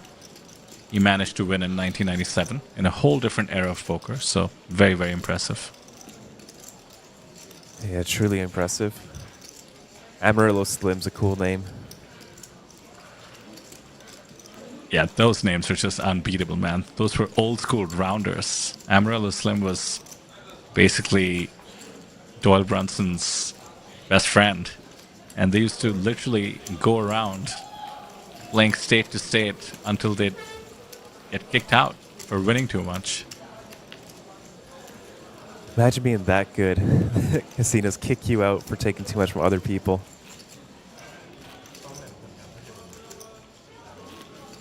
Amarillo Slim was the nickname, by the way, just to be clear. Amarillo is a place in Texas. Mm-hmm. Mike the Mouth Madisau. Oh, so good. He leaned into that one. Yes. Some people that don't have nicknames like Gus Hansen, Patrick Antonius, which I find surprising. I guess they're just on the cusp of that old era. Yeah, it just naturally didn't happen.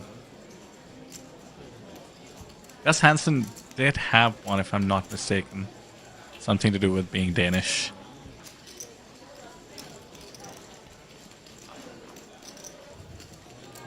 Let's see if I can find it. Oh, the Great Dane. Oh, there we go. I think, Sam, you and I can start a nickname roster for some of our APT regulars. I think we need to get this going. You've inspired me, you know? It was so fun to just say things like, oh, the professor raises the kid. I like that, yeah.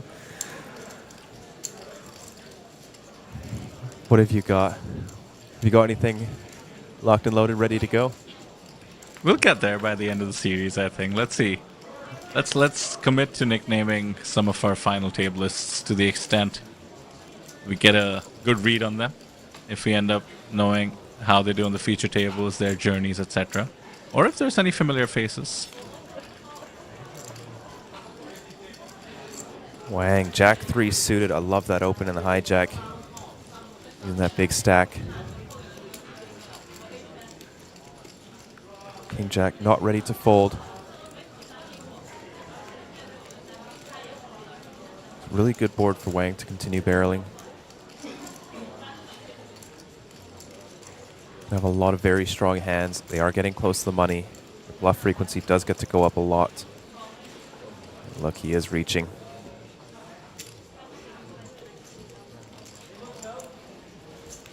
$19,000 is the wager. Vitter JJ in chat lanes note, Kunal Putney asked to be called retired fish whenever he's been written about. Power poker from Wang takes it down. That's a good hustle. I'm back on now.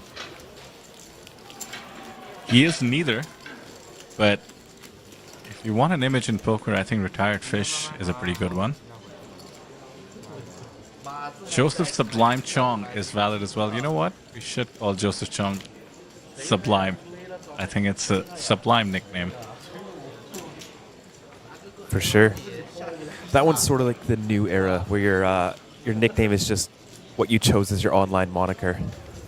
Yeah, your screen name. I mean, Yeah. I think Tom Don being called Dur was pretty special too. It's just such a fun word to say. And I believe he named himself that because he realized it's tilting to be on the receiving end of something from a screen name called Dur. Yeah. Yeah, it is.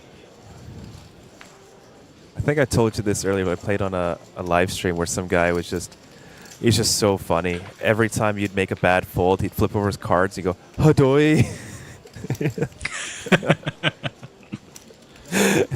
And like, by the end of the stream, people were calling him so light because they just didn't want to hear it anymore.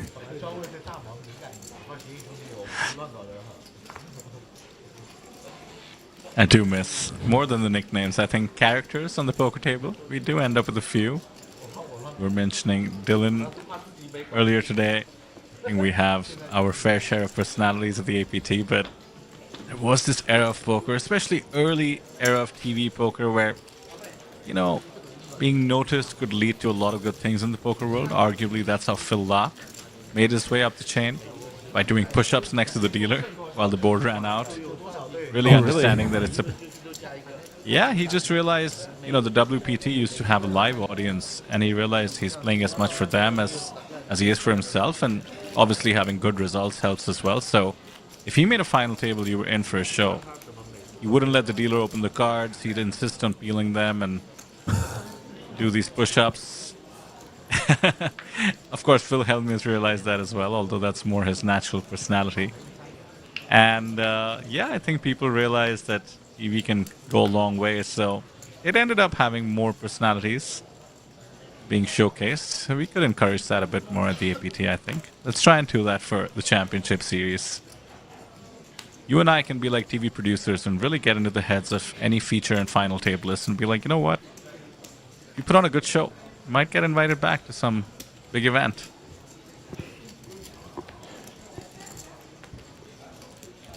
Oh, I've got one for Punat. As all the Thai players come in and they call him Brother Poon, which I really like. Okay. Yeah, Brother Poon. Go with that. Very anime sounding name. I like it. It just sounds very endearing. That definitely tracks for Punat. His personality is very endearing. 3 pretty medium looking hands. Huang looks like he wants to get to up to no good. Not sure if this is the hand to do it with. Does have the chips to do it with though. Sides against it, goes for the call. It would have worked, in all likelihood. Most likely, yes.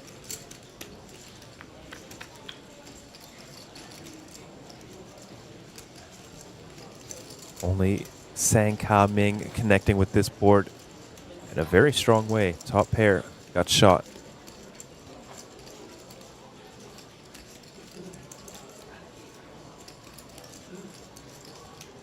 Tang Lili cannot like this flop. Really hits the button's range hard. It's not going to stop her from firing. Like you said, Vidur, people are very willing to go after these multi-way pots. I mean, this board is as wet as it gets, and she's whiffed as hard as you can. And yet, no fear. Yeah, out of all the hands she's opening, the suited low aces, the black ones specifically, are probably your worst hands here. And I was going to raise it up right away. Sang Ka Ming wasting no time at all to choose violence.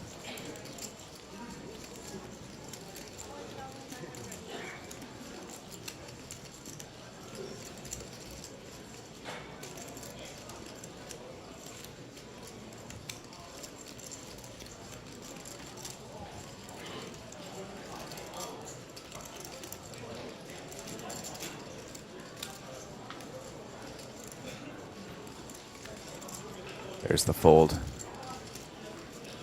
Pretty healthy pickup for Sang Ka Ming, up to about 30% added to his stack.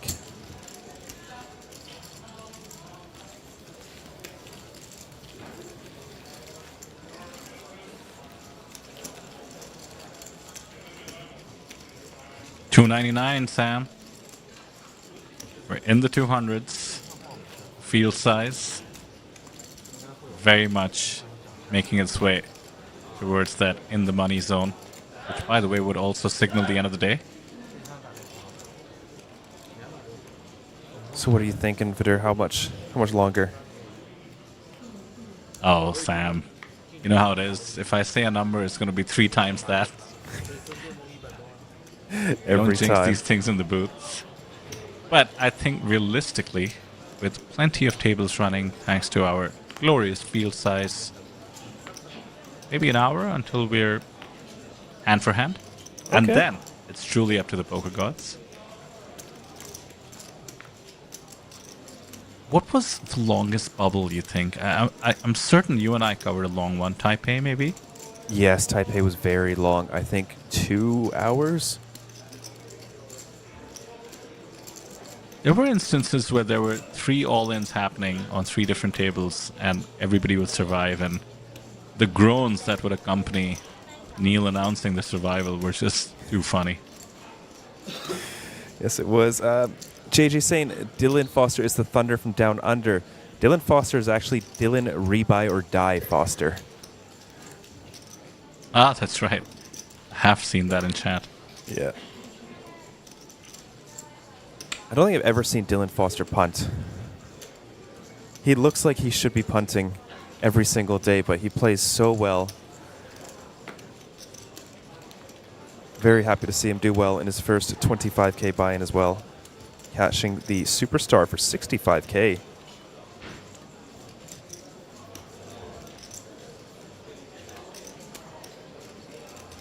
Tang Lily, who joined our table with one of the coolest names ever, as pocket jacks, is facing the squeeze.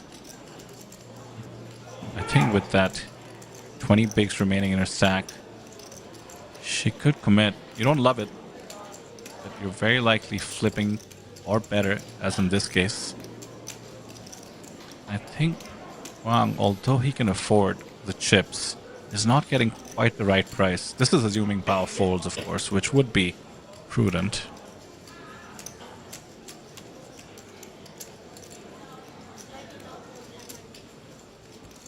Yeah, I think this should just go fold, and I'm pretty sure I'd feel quite happy with Jacks just picking up the 133k out there.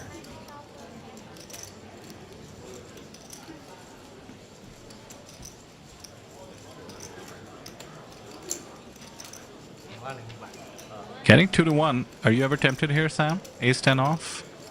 No. All the chips in the world, mind you.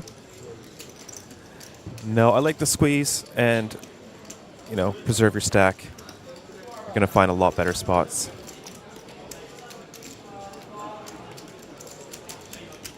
Nice pickup for Tang Lily.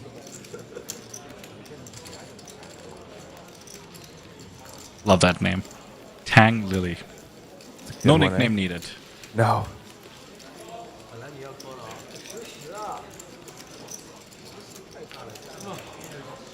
APT Jeju Women's Event Champion. Look at that. One lion locked up. Mega lion needed. Is in a hat and a mask. Not sure we'll be able to identify her in the future, but props to her though.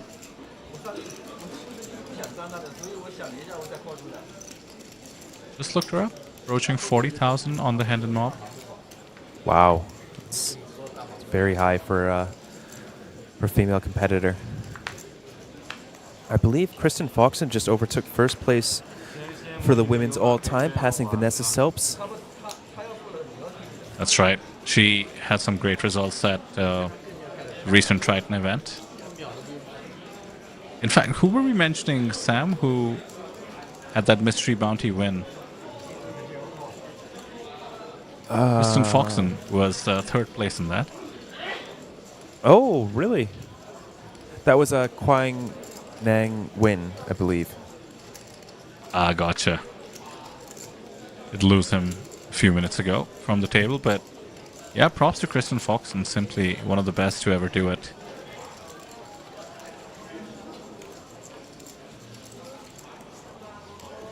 And part of the ultimate poker power couple. Kristen Foxen and Alex Foxen. Yes, you do not want to see those two at your table. Very, very tough competitors.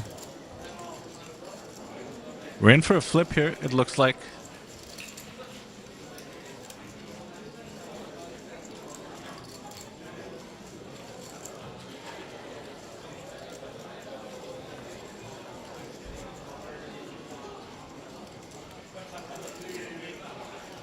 Some balancing of timing, perhaps. And bigs in the cutoff, +2 open. Pretty standard to get it in. Here we go.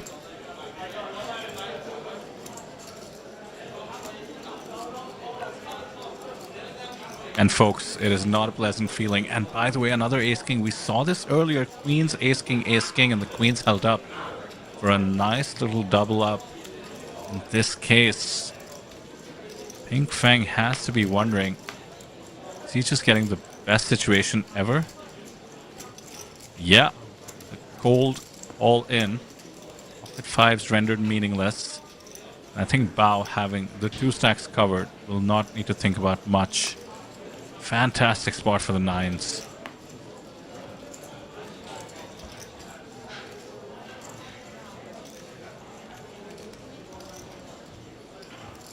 Yeah, we'll wait to see what the equities look like once the fives drop out.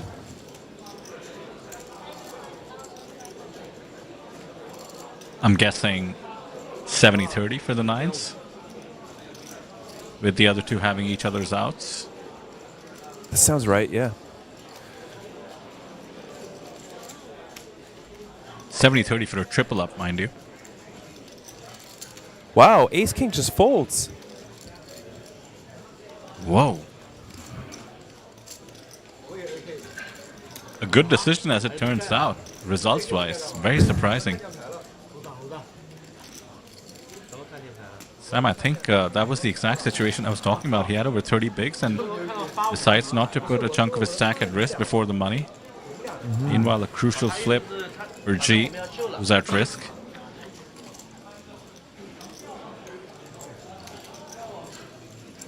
Dangerous Jack flop. 7. There's that Added out. 5 Vidur. Would have been a set. There is. But a safe river. Huge, huge result as we make our way towards the 247 players who will make it into the money. G suddenly adds 54,000 to his stack. Has approximately 22 bigs. Much more comfortable. 23 bigs, correction. Could make all the difference, you never know.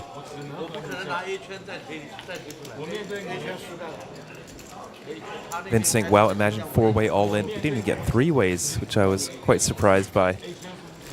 Justin, you're right. G is the guy who won the Triton 1 Mystery Bounty. Oh, there you go. Just finds the extra chips. Alright, main event backs are up. 5,000, 5,000 Andy. Round number 17 for the main event. Lily Tang's turn with the Ace King in under the gun position.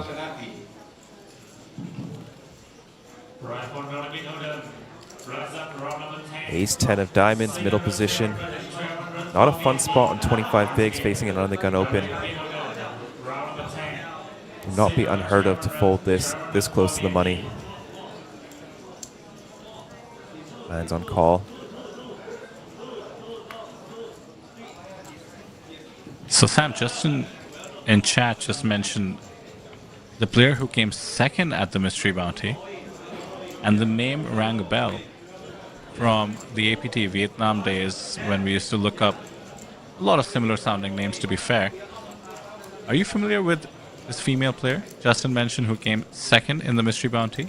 No, I'm not. She's famous, and correct me if I'm wrong, is she the one, Justin, who folded the full house in the World Series of Poker? Or is she the regular high-stakes player in Vietnam who has over $1 million in earnings? Seems like she has over $1 million in earnings and has played a lot of APT events now. Tends to be more Europe and US oriented.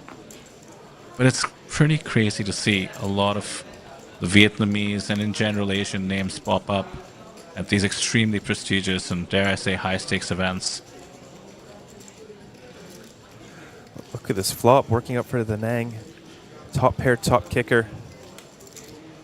Overtaking Lily Tang's Ace King. Saw Lily Tang bluff before. She missed. Will not be doing it again.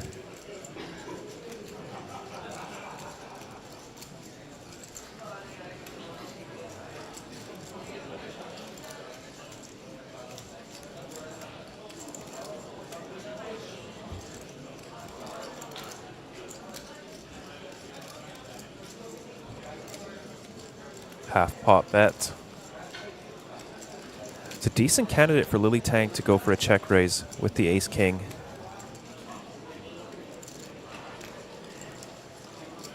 I have a feeling that 30 big blind stack is just too tempting to cruise your way into the money, or at least wait for a better spot.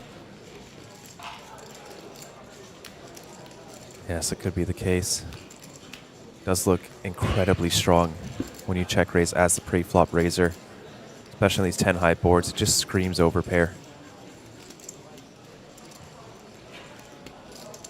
Absolutely agree. Overpairs can be, well, I was about to say it, they can be checking for pot control and then check raising to reduce the SPR. She chooses what I think is the worst option between the three and just check calls.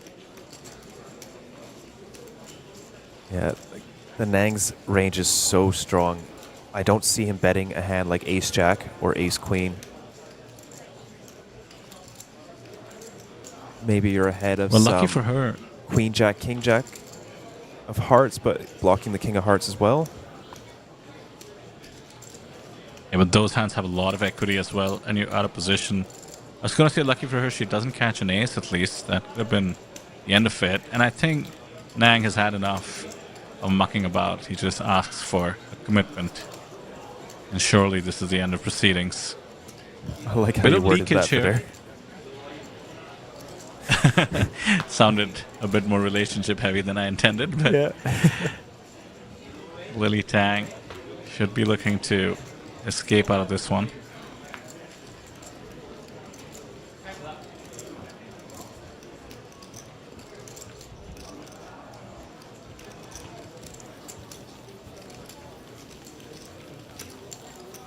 "45 players away from the money." Okay, Sam, one more question. I asked you when things would get sweaty. When do you think tanking starts? The strategic tanking to make it into the money? So online, the tanking has already begun, like ages ago. Live poker, probably getting to be... We're getting close to where it begins. Maybe 20 more places. I think we'll see it be a little bit more prevalent. I like that we have the time banks in play.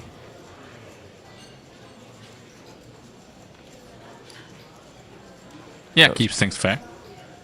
There are some places where, you know, players will get the clock called on them every single hand because they just max tank. And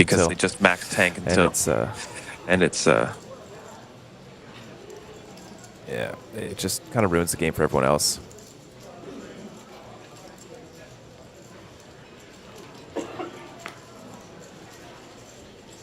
King, queen offsuit in the cutoff for Wu Ping Fing. 11 big blinds, very reasonable shove.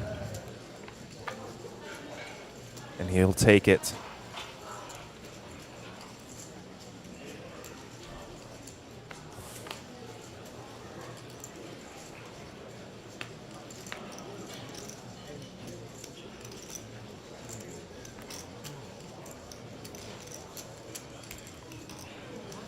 Kim Jin-woo asking for a count of his neighbor's stack.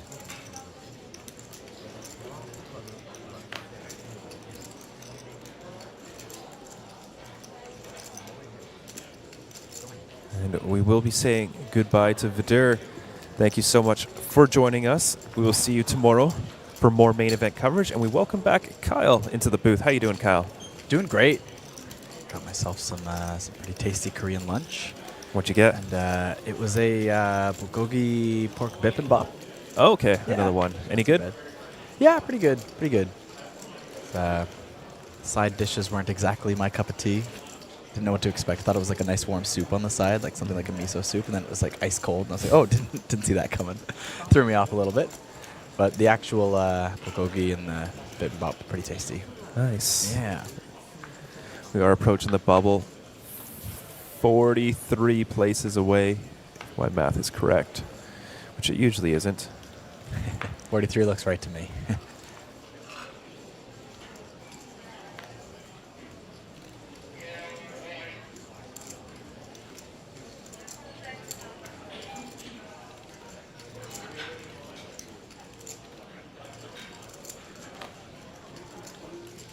Jack off, Sang Ka Ming.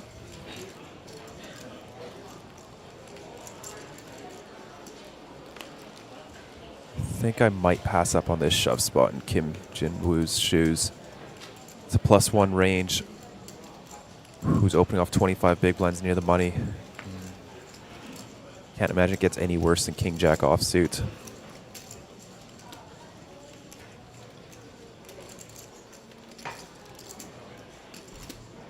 I always find live poker bubbles a little bit more interesting than online bubbles, where you have a little bit less information right in front of you. You can't be clicking on the lobby and looking at all the player stacks or opening up the other tables and watching the other plays. Of course, we're still quite a bit of ways at the moment, but as we get closer to the bubble, you know, it's in my experience in smaller buy-ins, maybe not main events and such, but I find some people underestimate just how short some of the stacks are around them.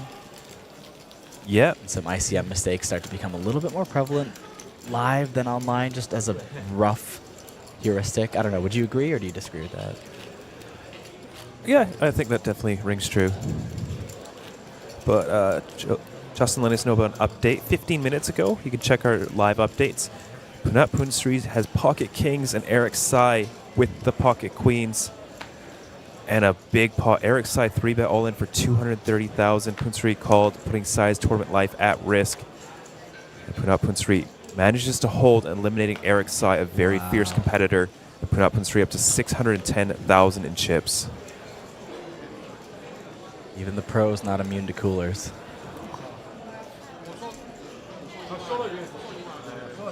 I'd say more prone to them than others, seeing as their coolers are generally wider. Right.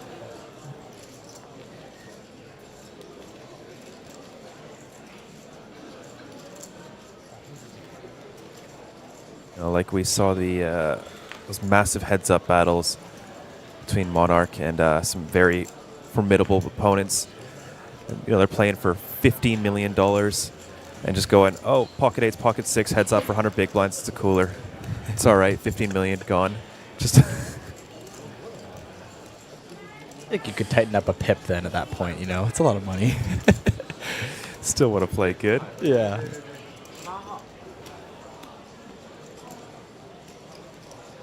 Yeah, Justin Dave Spade got moved onto that table, the table of death. I guess less so now that Eric Sai is off, but nonetheless, a very, very tough table.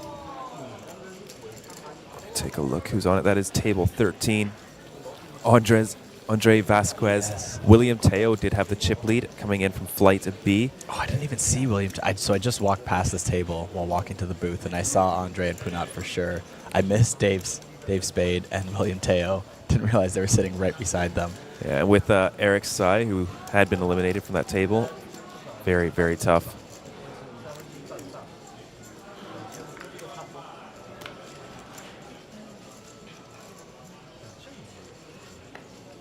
Oh, looks like Dave Spade was just eliminated or moved. I just clicked and it updated in like that second, and he is gone. Let's see if he is still in.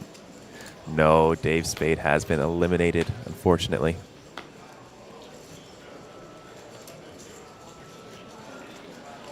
Another tough table has Christopher Park as well as Nevin Chang. Sat there with 6 players from China. I'm not familiar with any of these, though.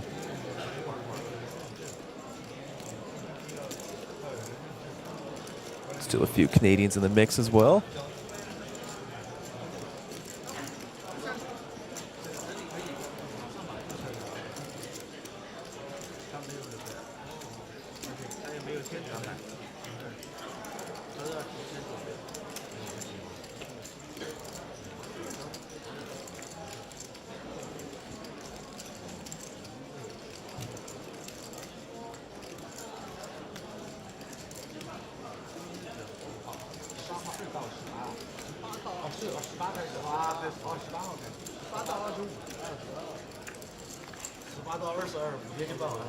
Incoming, getting a lot of chances at action here, this time just in the form of a check pre-flop. Blind versus blind.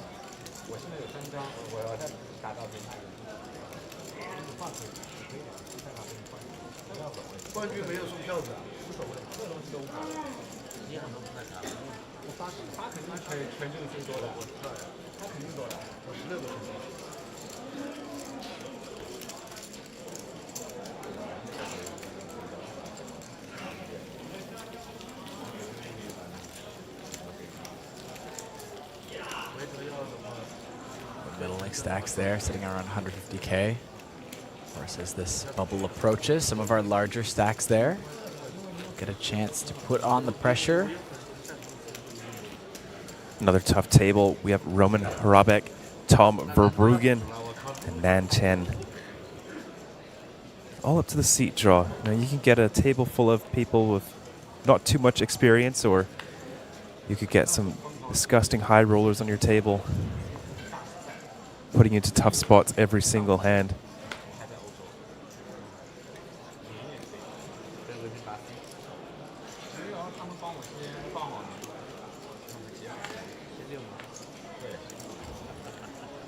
Yes, Justin Tanasor and Weiwei on the same table.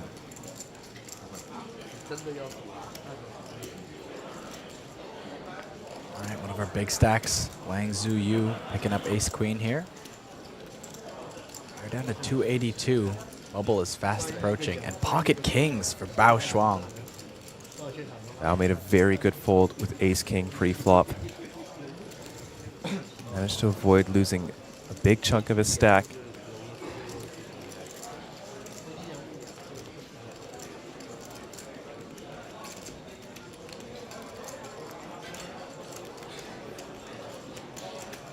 Oh no.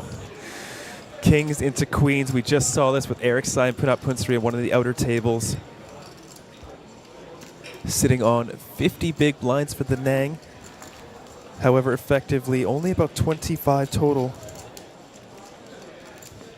Oh. From the slide there, it looked like the cards were going in. I was going to say absolutely no way. Well, ace queen gets to avoid disaster.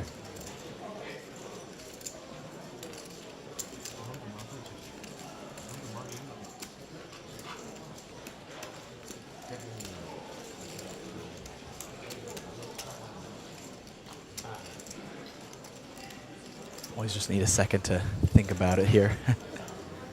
But I can't see this being called.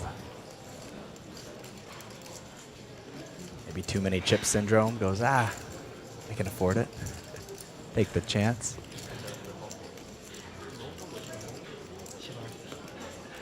That's a fold for sure. King's obviously going to call. The Nang at risk, only one remaining queen in the deck. Going to get the bad news.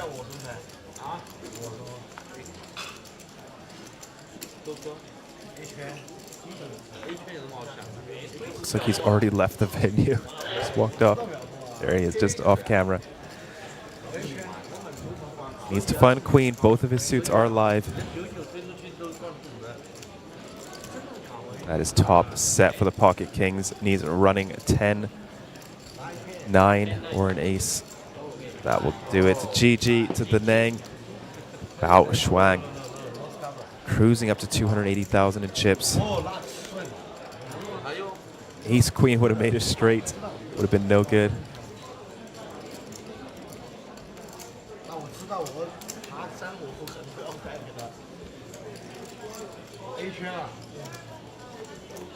Does he have some chips left behind? Oh yeah, yeah, still 20K. Yeah. Okay, Nang's still in.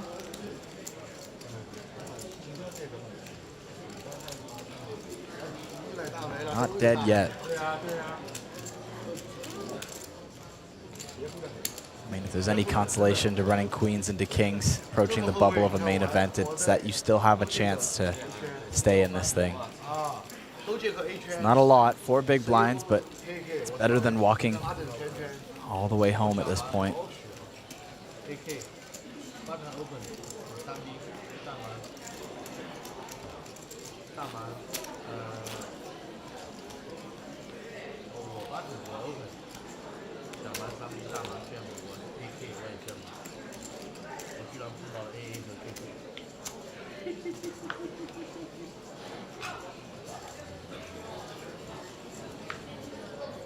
There's 33 people off the money now.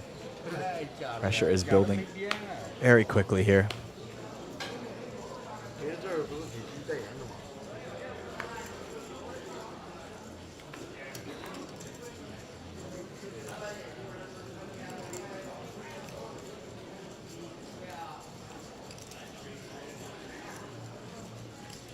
Ring Fang with King 10 suited under the gun.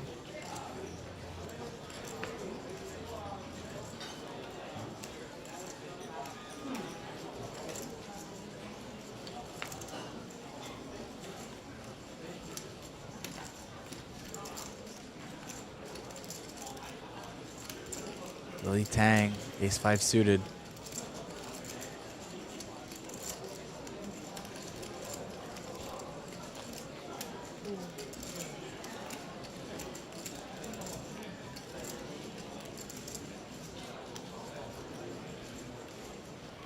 This is up a time bank.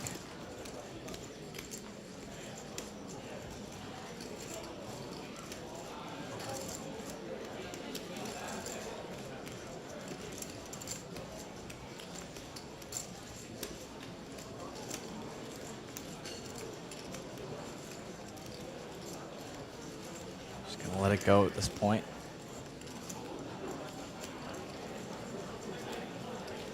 The whole pressure starting to heat up.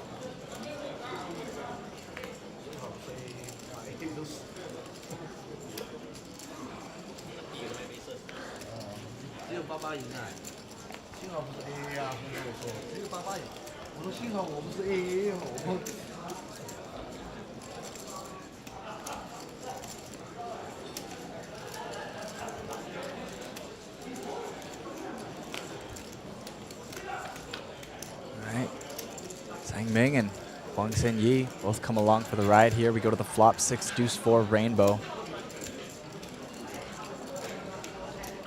Ace 9 still ahead here. Nobody hitting this board.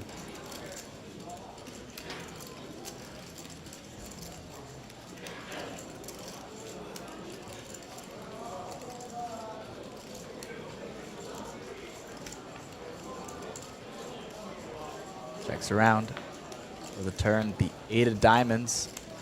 Now top pair for Sang Kaming. Goes miles ahead of Xinyi.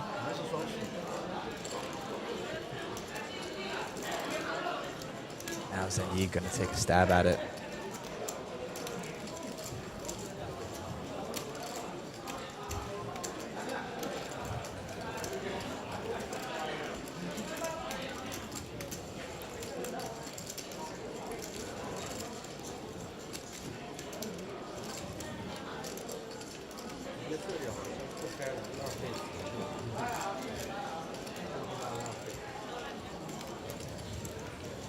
Fang gets out of the way, but of course, Sang Kaming not going to give up top pair.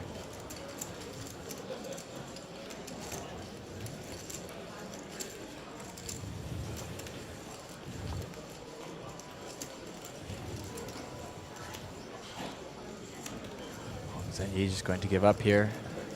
Check, check, it'll go. Ming takes down the pot. Dominated pre-flop. Takes it down by the river.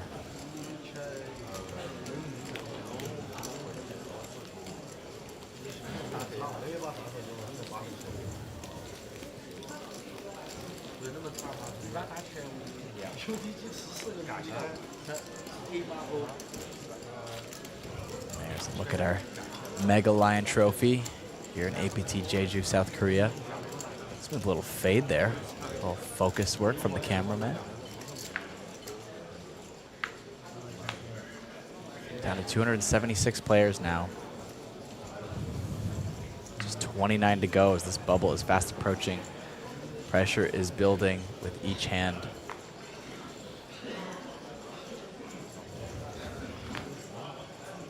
See a lot of stacks here between about 20 to 50, maybe 15 to 40 big blinds. That at least the dynamics at this table are going to start feeling a lot more pressure.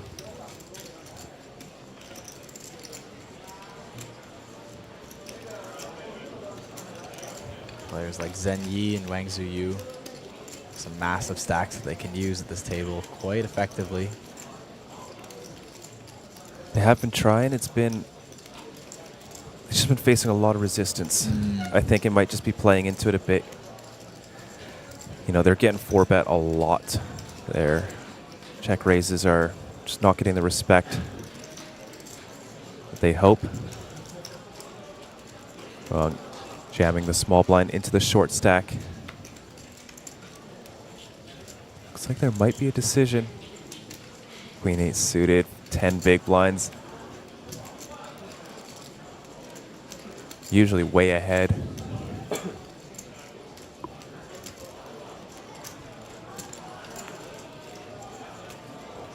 Yeah, I know there's a lot of bubble pressure right now, but you're this short and still quite a ways off the money. Don't think I'd be folding Queen 8 suited here, the big blind.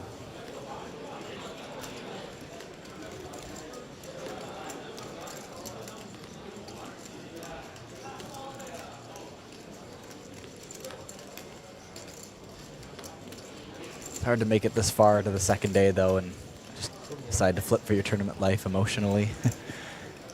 Don't mind thinking about it there as long as it's a call comes eventually. That is some very bad news. He should be way ahead here.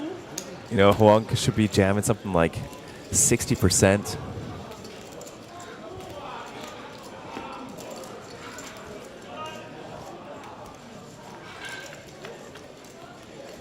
Off to a flop. Can he spike a queen or an 8? Now just down to 2 remaining queens. As we see the jack of hearts roll off on the flop. And Gut there's shot the now. gutter. 4 outs going once, and that is the 9 of diamonds on the river to save Wu Ping Feng. That is a roller coaster. Yeah, Huang has not been able to effectively wield that big stack. It's just been running into it, not being able to hold. But Wu getting close to an in the money stack. At least the good thing for Huang is that that is quite a large stack to be using right now. So it's far from being crippled from its powers at the moment.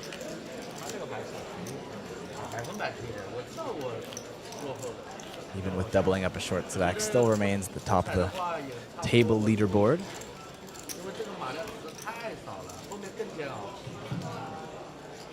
Right, the middle of break breakdown. 15 minutes for breaks, and during the break, dealer please, chip right 100.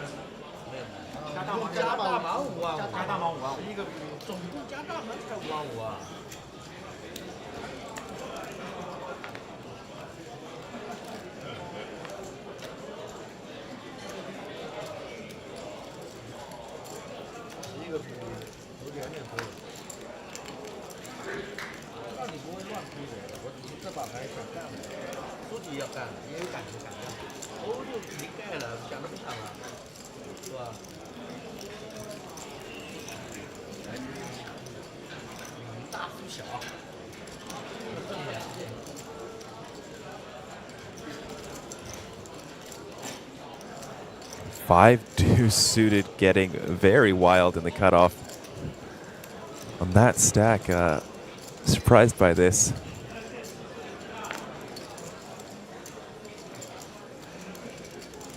Ace jack will flat the button. And king queen off in the small blind.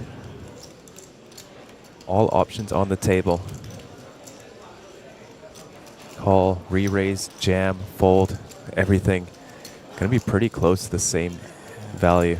Don't hate a jam here, but personally, I don't think I'd be able to help myself. I mean, you're thinking that Xia King's range here in the cutoff is much tighter than this. Much tighter, but it's still a cutoff range. And Zhen Yi's been very active. And he can flat quite wide on the button.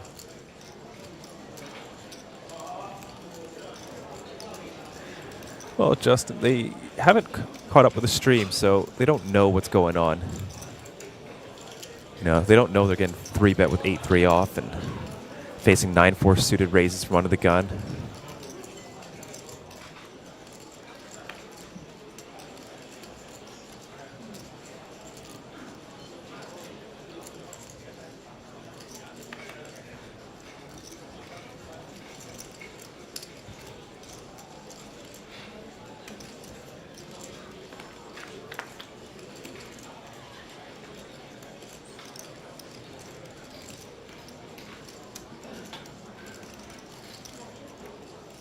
Queen 8-4, that would have been top pair for the king queen. 5 deuce suited. He's not done putting chips into the middle. Xia King.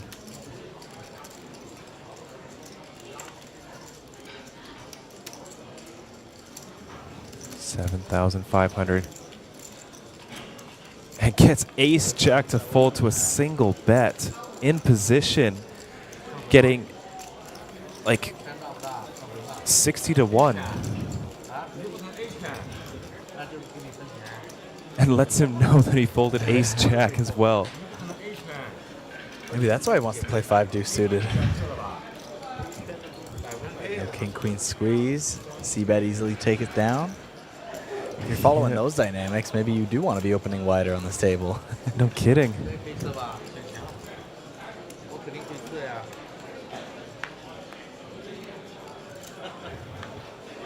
想了，省钱了。你看直播嘛，有直播的他会骗你。你看直播去了省钱，他会骗你吗？省钱了。我也很大的。我操，他这里还能很高。他这里扣你2个币就我一卷不出去，你下来他保。 27 till the money. 那你我大了，我又翻倍了，中圈又翻倍了。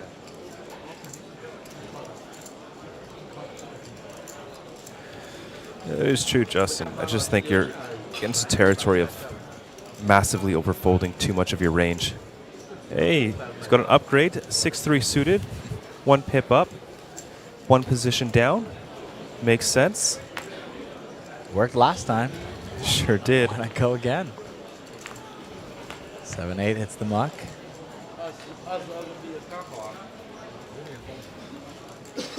Interesting to see what Kim decides to do here with King 7 suited. Very true, Justin.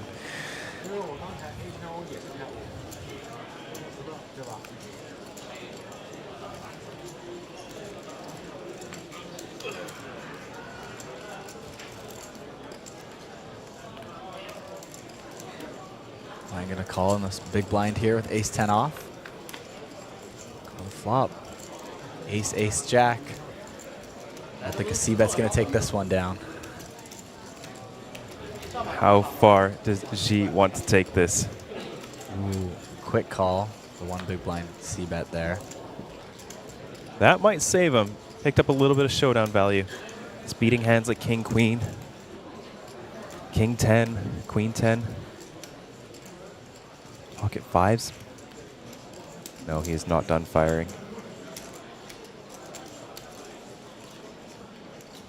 12,500, another small bet. Another quick call from Wang.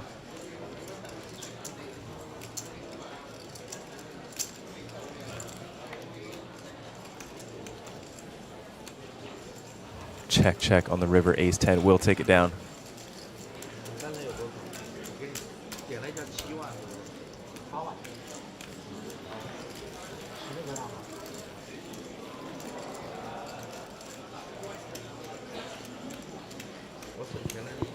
Didn't work that time. G now back down to about 15 big blinds.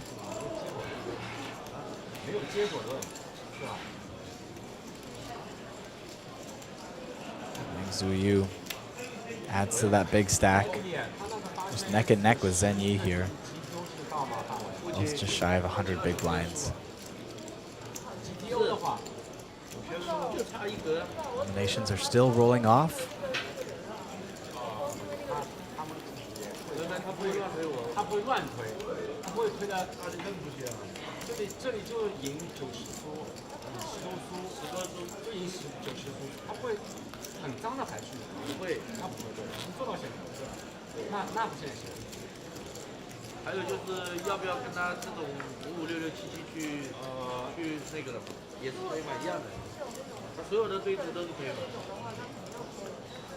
JJ saying, are you not entertained?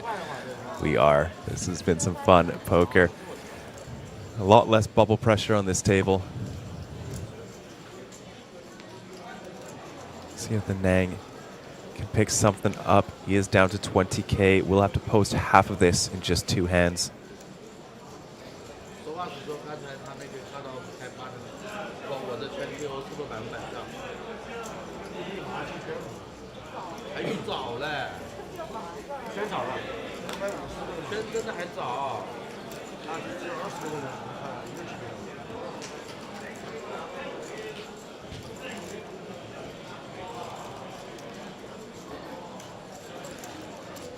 Nice candidate to go for a 3-bet bluff in Kim's shoes. Ace blocker is nice.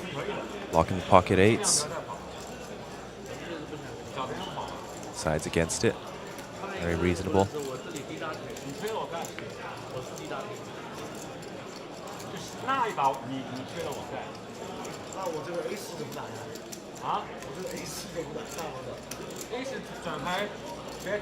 This opens the door for Lily Tang to jam.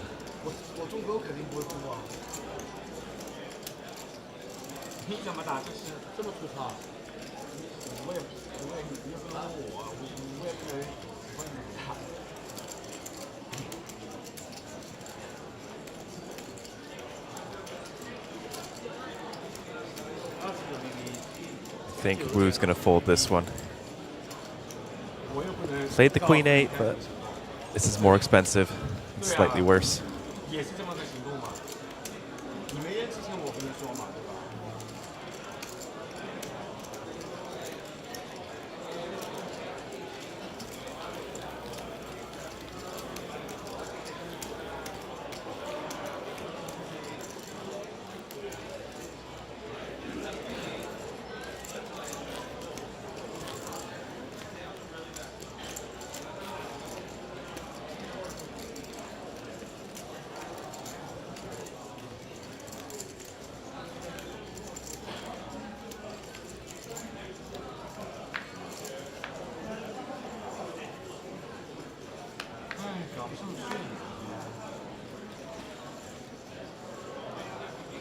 Queen 3 off, not what he wants to look down at, with just 4 big blinds.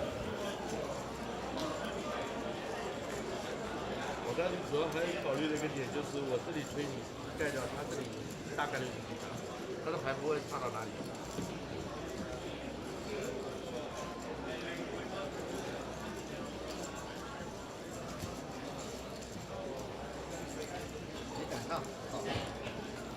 Eliminations starting to slow down here now as we get even closer to the money bubble.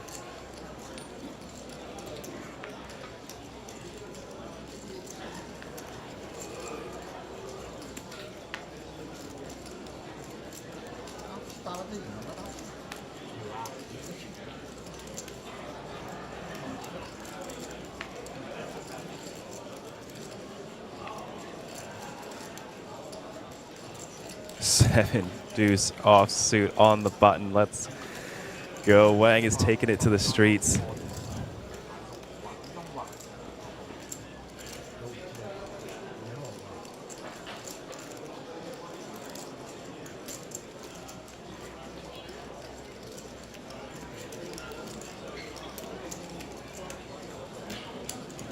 Al will make the call.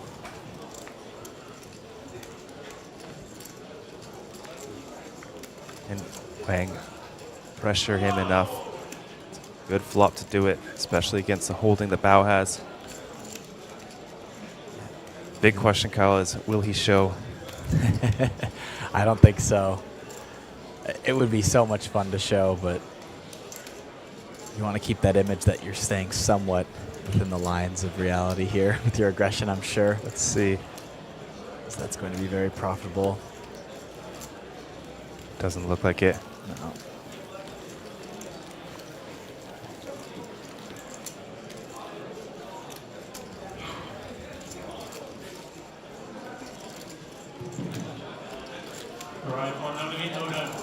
Short stack Nyang now in the big blind. Forfeits one of his big blinds to the ante. Still gets to play his big blind in front of him though, so a 3 big blind effective stack here.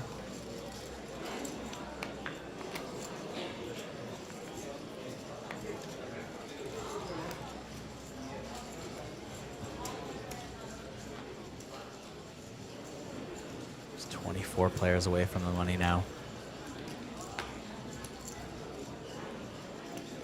So far, good news. Oh, I spoke too soon. Folds were going to help our short stack, but pocket tens here, not going to be good.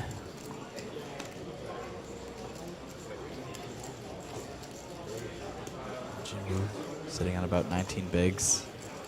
Goes for the min raise.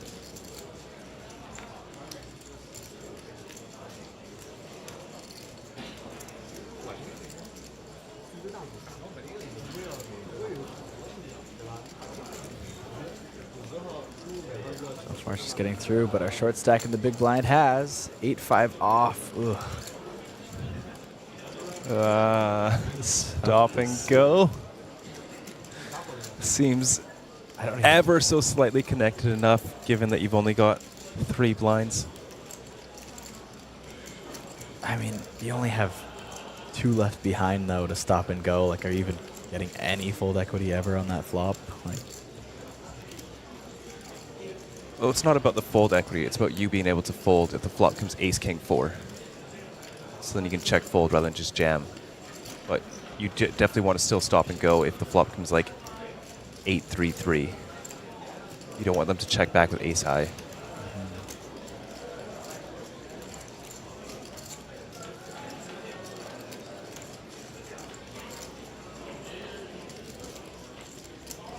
There's the call. Doesn't know, but he really doesn't want to hit a pair. He wants the flop to come all high cards. That should save him, but top set for Kim. Trap looks so suspicious here. With less than a big blind left to play for.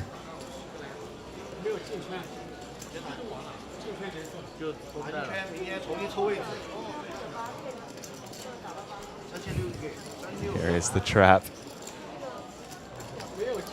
Don't put out like a 4 of heart sling. All right, 3 of clubs.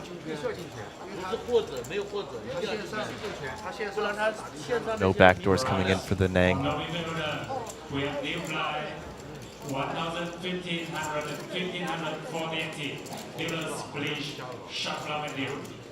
And the registration for low limit holder is officially closed.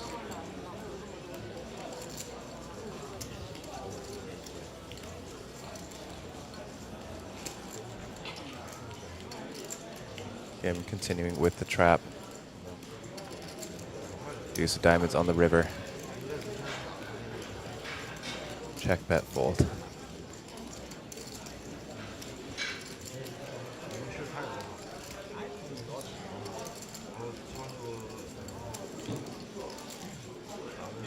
I'm really taking his time here with this one big blind decision. Really wants to eke out that 90% of a blind. It's going to be basically impossible, as the Nang only has folds in his range at this point. Perhaps quads, but I can't see him trapping when 4.5k means so much more to him. We'll have to post 2.5k, so we'll be left with just 2,000. He's still in it, still has a shot at making the money, which will be good for, 3,000 USD. A little bit less, I think 2,800. So got a better shot than the other 1,400 or so entries that have already busted. I mean, to just still be alive after running queens into kings, it still is your second life, so to speak, on the bubble. The fact that you still get to be on the table with a shot, worth a lot. 3万到达到500、1000、5000、1万，或者4000、8000、9000，这4万的起始嘛，然后3000、6000、5000。这个本来就中间比人家多了多少个 level？ 系统700、1400还打了80个，对吧？1200、2400就打了，多打3个。关键他还让你也不累，对，对吧？累。 所以它要低就是办越办越好。台北的那个主菜1万到1条命，半路才挣，现在被撤回了。那1条命啊。Does Lily want to choose violence? She did it last time with the King Jack offsuit. Thinks better of it this time. Bubble getting a little bit closer. That is a hand. Hey, beautiful.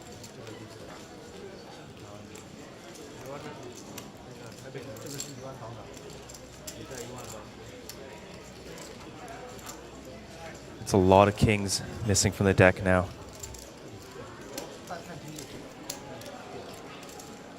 One left. I believe we saw a queen folded, a queen 10. Oh yeah, no kidding. The gun. That 7-5 suited has more equity pre-flop here at the moment. So that's pretty wild. King high and theoretically ahead, but no longer as the 5 of hearts rolls off on the flop. Some chop opportunities. Running hearts. Running ace 9.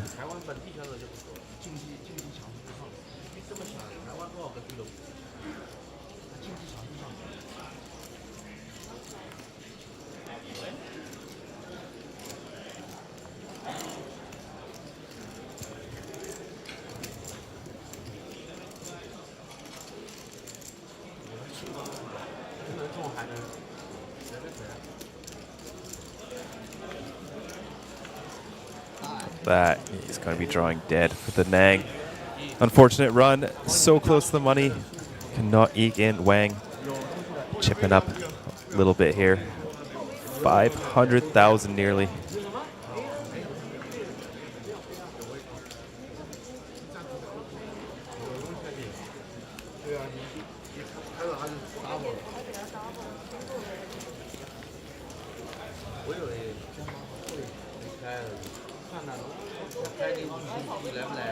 Zhu Yu hitting that 100 big blind mark now. About $500,000 in chips.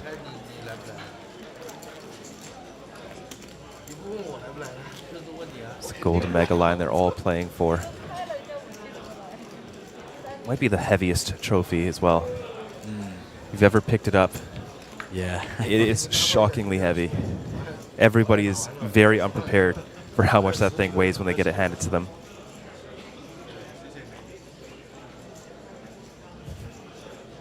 Indeed, Justin. You'll always be the Nang. King Queen offsuit, making an appearance in Huang's hand.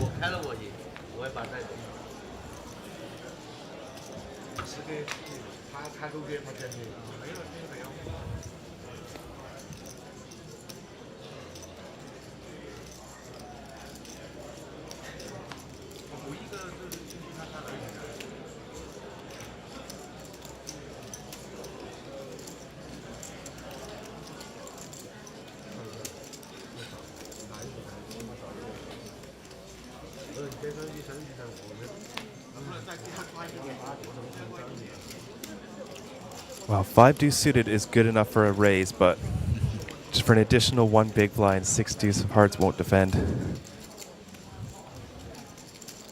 It's all about the aggression, baby. Must be. He is getting short down to 13 blinds.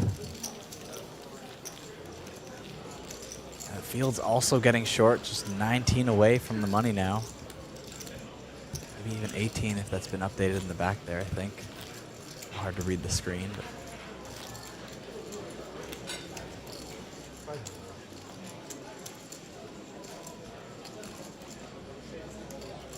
larger the field, the quicker the eliminations tend to go.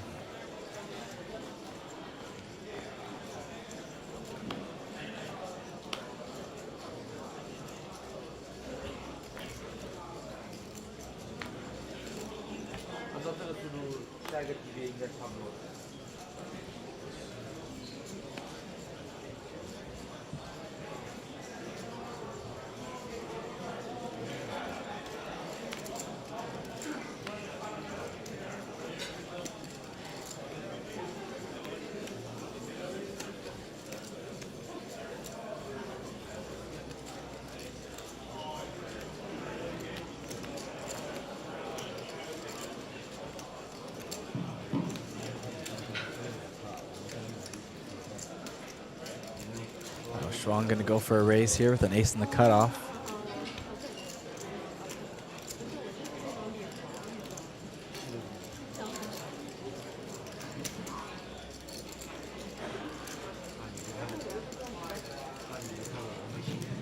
All right, main event, where they started to pass separate racks to one player after tickle. After this level, So far, covered everyone behind him except for Zhen Yi. Massive stacks at the table here is going to defend 5-3 off.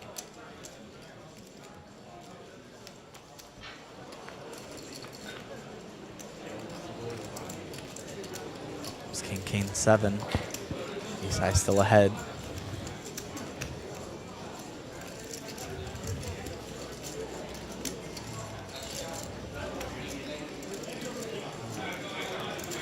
Not too much pressure on Bao Shuang here for small pot.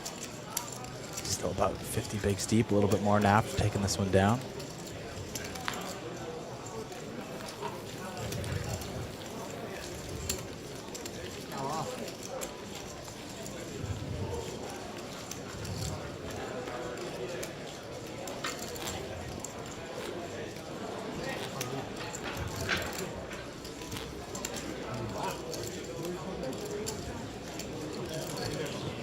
Couple eliminations down to 264.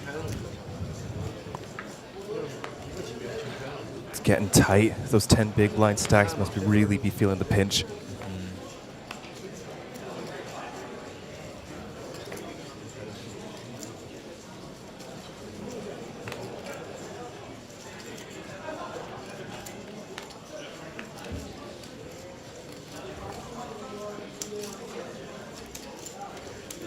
Wang with the pocket fives.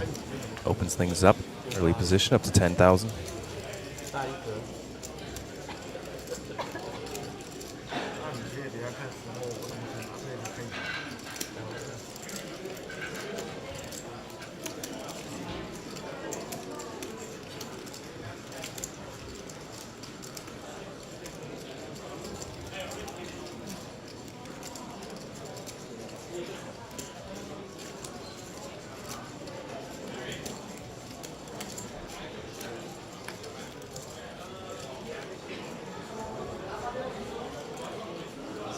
Ming going to come along here.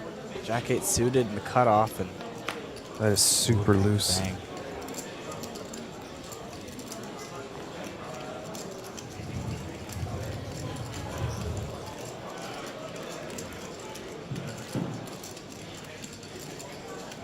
Ooh, an interesting spot here.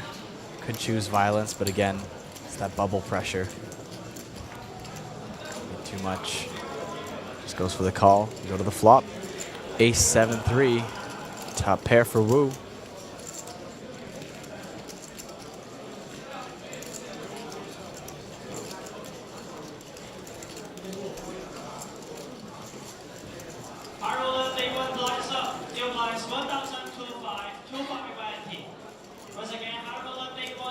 Wang kicking things off with a small bet. This will be a very interesting hand if he triples it off. Generally, when no bluffs are available, you start to just use your underpairs. Basically a brick on the turn. Wu shouldn't be defending too much 3x. Even some of the suited 3x just checking and just checks it. Pocket fours would have made a full house. Wu gonna try to get some value. 15,500. This is wager. Nope, 16K, you tricked me.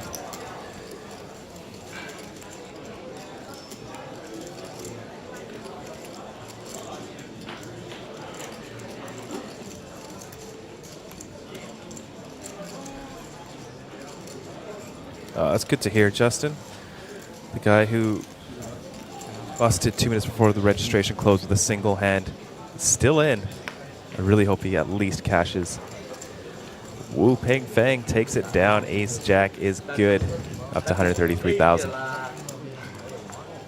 Basically impossible to have bluffs on that river.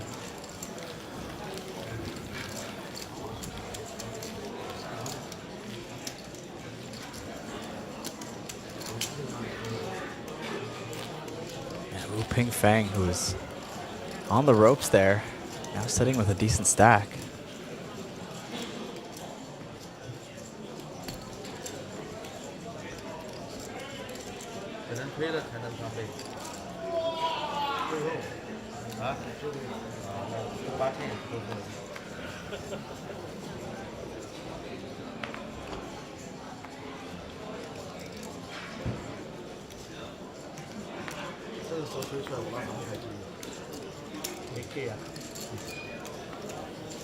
We are coming up on what is potentially the last break of the day. 7 minutes to go. We'll be going up to the 3K, 6K blind level, so a very small increase, only 20%.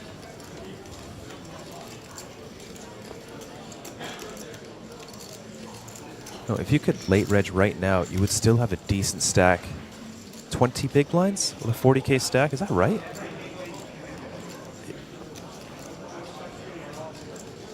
No. 8 big blinds. 8 big blinds, yeah. Sorry. Like, I don't know my why math that has made to be sense off. to me at first. I was like, there's no way it could still be 20 bigs. It was like 25 to start. Yeah. But for some reason you said it, and I went, yeah, that makes sense. It just seems like it adds up, but yeah. 20 big blinds is 100K. Yeah.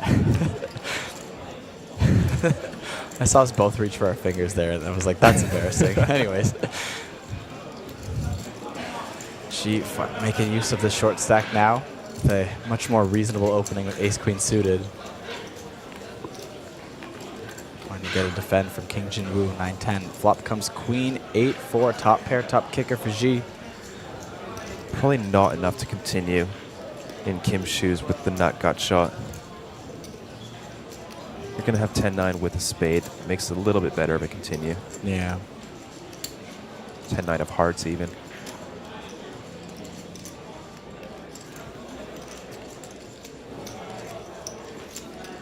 I think it's okay to overfold in this spot.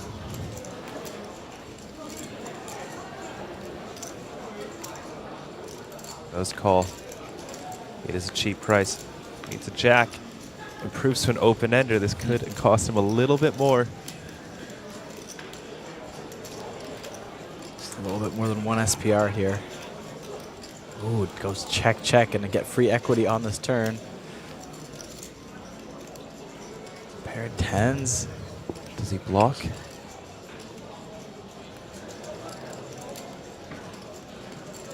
There's definitely some hands that you can get value from with a small bet. Anywhere in the vicinity of 8 to 15,000. Check. Very reasonable as well. And a 5K bet with top pair, top kicker. One big blind.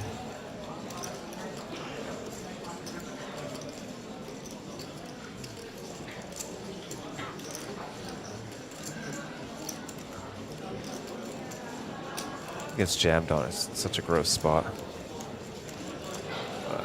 Don't ever expect a queen to play like this. So yep, does pay it off. And Xia King up to 19,000 in chips.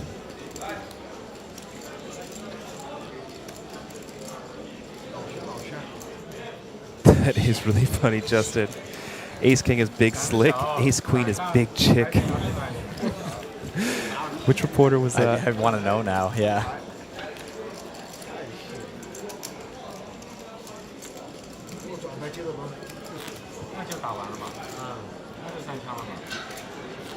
Gabby.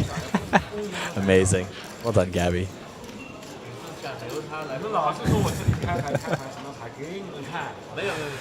I thought it might be Gabby. Paisan with 470,000, good for 12 starting stacks. One of the strongest players out of Thailand. AKA board to raise.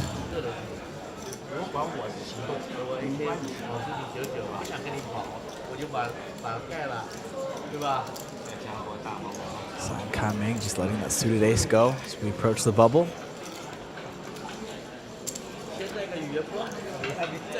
Just 17 players away now.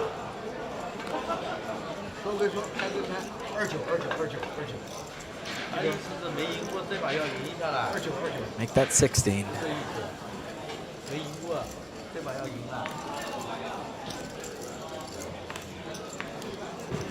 13 away from hand-for-hand play.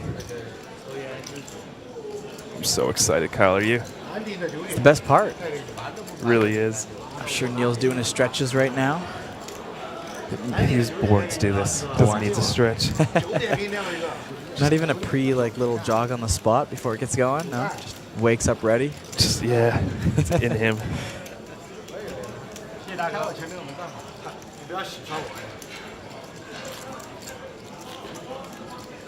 Wonder if Tyler's getting involved in the bubble action or if it's all Neil.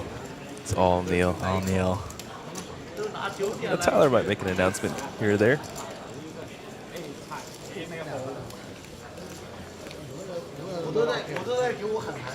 He's been having a lot of fun as the new guy. Seeing him in a couple interviews today. You know, he's very comfortable on camera. Yeah, I get the feeling he's done it before.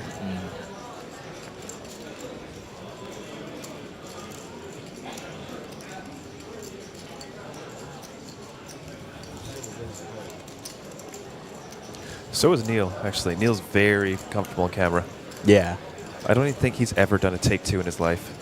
Just nails it first time every time. Rips it out. Even when he's here in the booth, just happy to chat, flows so nicely.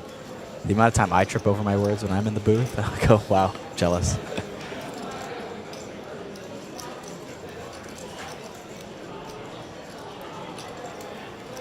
Jemmy has been eliminated, unfortunately. But play does slow down near the bubble. That is to be expected. We are only 12 away from some very, very exciting stream time. Just give it some time. This is a 3-bet or fold, and 3-bet only recommended if you are feeling extremely adventurous that day. This is quite a reasonable fold. King 9 offsuit. You've got 20 blinds. You are really in preservation. Yeah, you don't know how long this bubble's going to last. Each one of those blinds helps how many orbits you can survive. If it really comes down to it, run card dead, and need to squeak in the money. Nice discipline. It's nice to see people adjust their ranges based on the tournament dynamics.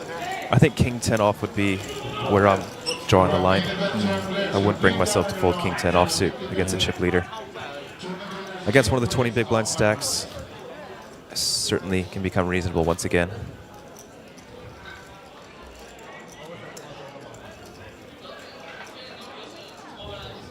Just goes to show the power of the big stack. You can open Queen 7 suited in mid position and get so much respect, despite not deserving it.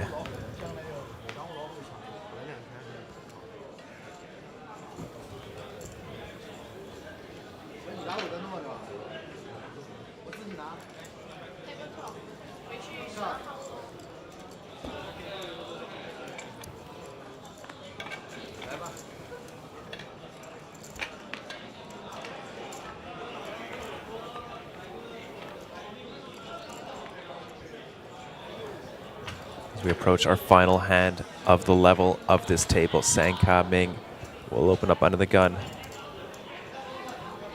Wang looks like he wants. He's getting evil thoughts. Those evil thoughts seem to be coming to fruition as we see him reaching for 32,000 in chips.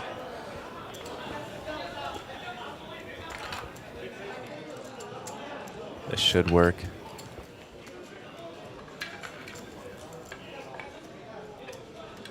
You know, Wang hasn't been too aggressive with the 3 bets. I think I'd be leaning towards giving him credit rather than just trying to 4-bet jam take it down. You do have 30 blinds. It would be a call. This is going to get scary.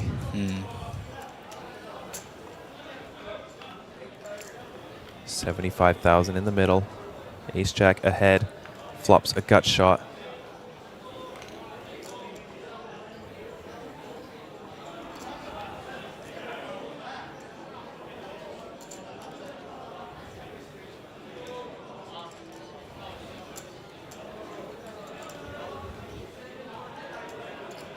Continuation bet from Wang, just 20,000. Is that enough to fold out Ace Jack? Nut gut shot on a rainbow board, quite strong. A check raise?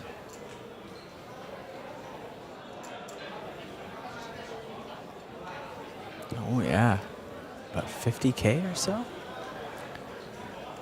60. This is an odd line.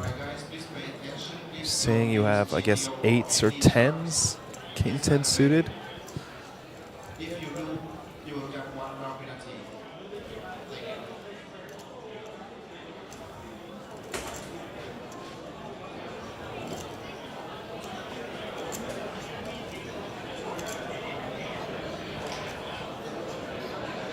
Almost reached for a time bank to consider it, but thinks better of it, just folds. Very nice pickup for Sang on the final hand of the break. And folks, with that, we are going to take a short 15-minute break. However, if you do want to stick around, Renee Von Redden will be having a player interview in just a couple minutes. Here it is.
Welcome to Asia's largest online poker room.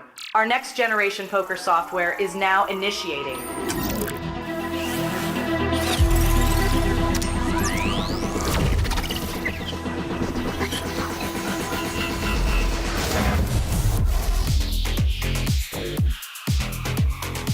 Elevate your online experience with a wide variety of poker variations to choose from.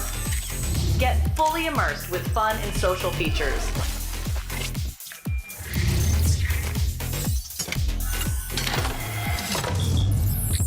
Level up your game with PokerCraft and Smart HUD.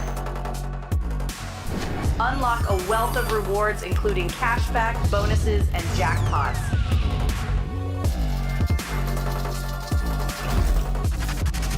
Join world-class poker tournaments featuring some of the world's most renowned brands and the largest guaranteed prize pools in the world. Experience the best in customer service and hassle-free transactions for a seamless online gaming experience. With online poker available on all your devices, you'll be able to play your favorite games anytime, anywhere.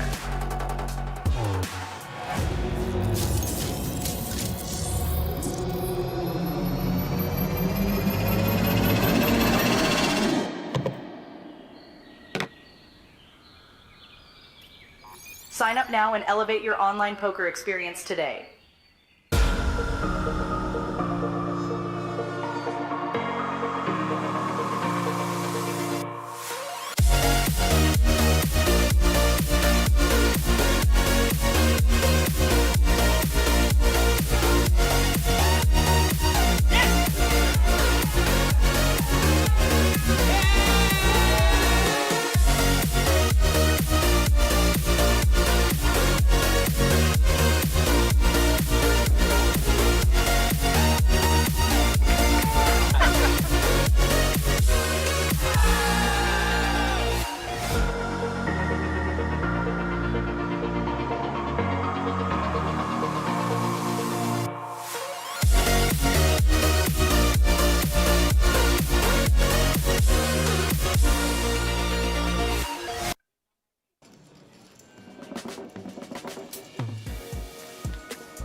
Welcome back, everybody, to the Asian Poker Tour. Take a look at this beautiful shot of Jeju, South Korea. This is the resort Shinhwa World, where we are hosting this APT stop and including the coverage of our main event. We're currently on day 2 playing down Till the Money, and we are getting close. My name is Pocket Kyles. I'm joined in the booth by Sam Insole, and we are here to have your bubble coverage of the main event. What an intro, Kyle. We are rotating our feature tables, and this is one of the tougher tables in the field. We have Nevin Chang, Christopher Park, two very tough competitors in their own right. Christopher Park looking like he's using this bubble to grow his chip stack, but Xu Jiming, 808,000 in chips. That could be good for the lead in the entire tournament. Xu Jiming from China has $520,000 on his hand and mob and has already earned himself a baby lion trophy playing a super hyper turbo bomb pot just last trip in Incheon. And looks like he almost exclusively only plays in Korea. Very cool to see. There are 261 contestants remaining. I love the little run to the table there. Yeah, that was Mehdi who won the high roller event yesterday. Ooh. I spoke to him. I think he was quite hungover, had the shades on. Right. Manages to play a 16-hour tournament and take it down for first place, and I think it's just over 30,000 USD for first. Wait, clarification. Was he hungover after taking that one down, like today, or was he hungover for that tournament? For that tournament. Oh my God. At like 3 p.m. I was speaking to him and Josh McCulley. No way. Turns out Vidur and I were talking about it, but it was Josh McCulley that lost part of his finger at our players' party in Taipei. He showed me the pictures, and I really wish he didn't.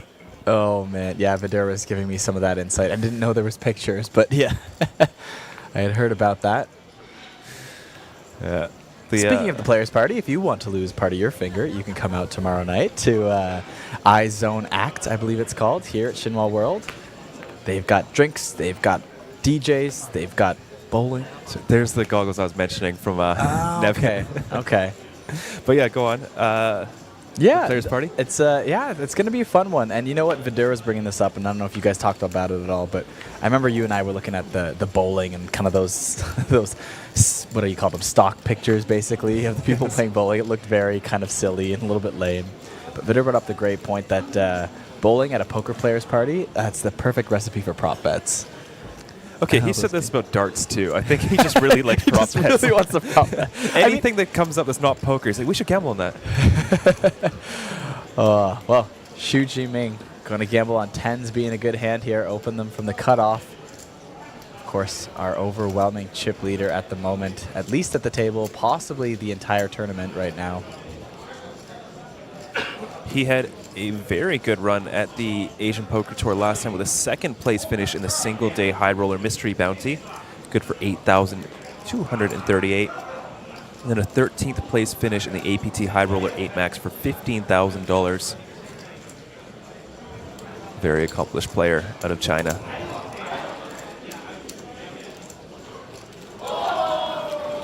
Jiming gonna take down that pot, pocket 10s. I'm sure also going to be opening up much more wider than pocket 10s, but basically getting to a part of the tournament with a license to print. Does help too that at this table no one is super short. Our shortest stack is Dang Feng with just 15 big blinds, but coming up to bubble time, 15 big blinds might be enough to get through. It's really tough to stay at this point. It's a little early, but 15 should be enough given how big the field is. Yeah, so when your shortest stack has enough to get through the bubble and you've got a giant stack at the table, time to just take down, what, 80% of hands at this point? Yeah, it's a great spot. Yeah. So another notable, Christopher Park there in the middle of your screen. Very solid player from America. He's got over $1 million on his hand and mob. And last time he was here in Jeju at the APT, got to the final 3 tables, 19th place, good for $12,000. Looking to improve his result this time. Of course, our most experienced player at the table would be Nevin Chang, 2.8 million on his hand and mob.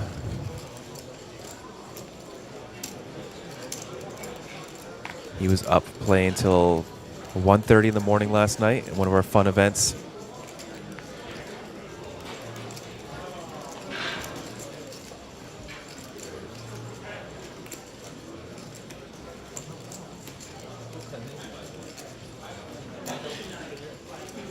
Justin letting us know the chip leader for the tournament, most likely Xiaosheng Sheng with 860,000 in chips. Yeah, that would be more than Jai Ming at this table. Not by much, but just a little bit more. I thought the biggest stack would be well over $1 million by the end of today. Looking like 1 million might be a rare case today. I mean, we're still just entering kind of this, intense bubble part of the tournament, right? So those bigger stacks are going to grow most likely. So $1 million's not out of reach here. I think we've only got maybe maximum 30 to 40 hands remaining for today. Right. Right, if you're V-pipping maybe 30%, only really get to play 10 hands, it's going to be tough. Yeah, fair. I mean, 10 hands though, that's you win every 7 of blind them. steal is that 20K? 15K? 15? Yeah, 15. So, I mean, you're going to have to pay blinds as well, but, just keeping it simple, let's say you get 10 through, 150K, you're sitting at, for our chip leaders, 850. That's optimistic to think you win all 10. Well, I'm talking about blind steals, right? Yeah. I think you get 10 blind steals before the bubble bursts. Could be. Yeah, it's definitely a possibility. Doesn't factor in you paying your blinds, though, so maybe a little less, but... Getting 3-bet or C-betting flop, running into something. Yeah, but just as easily, you might take someone out, too. Factor that in, it kind of balances. Now, that's the real prop bet. I think we have to decide, does someone hit over $1 million or not today? Yes. That's the good one. Fun one. Xu Jiming picking up more hands. Ace-3 suited this time.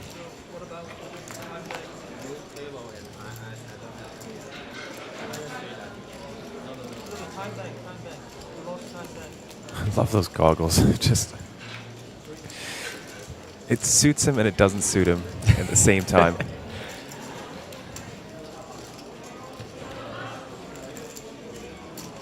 Yeah, it's so funny that you call it, because I would have just, called them a slick pair of shades, but as soon as you call them goggles, I can't see them as anything else now. I say that because it connects in the middle. It connects, and I feel like it sits tight to the skin. Yeah. I feel like that's why it's,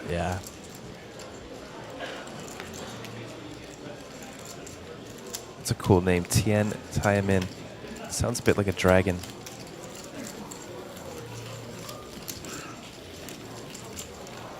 Sitting with $11,000 on his Hendon Mob, so this would be a pretty big cash, adding about 33%, 25-33%. Yeah, just for min cash alone. Did get third in our Turbo Double Stack event 3 nights ago for 5,777. Congratulations. A $400 buy-in, that's well over 10 buy-ins. Man, I gotta still get into one of these tournaments. I'm realizing time's running out fast. Because tomorrow night's Players Party. Yeah. The last event is gonna go forever. So we'll be stuck in the booth all night. For the high roller, for sure. For the high roller. So it's, what does that leave? That leaves tonight and 2 other nights, I want to say. Tomorrow will be day 3, so day Players 3 Party, so day 4 only. The final table. Yeah. Yes, 2 nights including tonight. Let's see if there's anything on tonight. You have the Turbo for 900,000 Korean won. We've got a mixed game, Hyper Turbo High Roller for 1.5 million Korean won, and then an 11:40 p.m. Super Hyper Turbo. Yeah. Maybe super. I feel like if I'm gonna play something like that, though, I want it to be fun, like a some sort of alt game. Not just fast blinds, right? If I'm going to put that much money into a hyper, at least make it a camaraderie event. I thought about the mixed game. I'm not someone who plays a lot of mixed games, so I would have to look up, double check my rules. Some of them, yeah. But I mean, if it's a hyper game, it's not like anyone's going to have a huge edge over me anyways, as long as I'm not actively throwing away nutted hands and stuff. Right? Interesting decision here for Christopher Park. Dang Fang raising off a 15 big blind stack in the hijack. For just going to shove.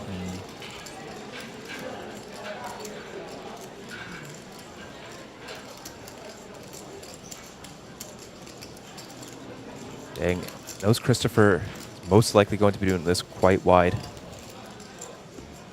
Even still, though. You know, if he just rolls over 6-5 suited, you're only 60%. Yeah. Not a great spot.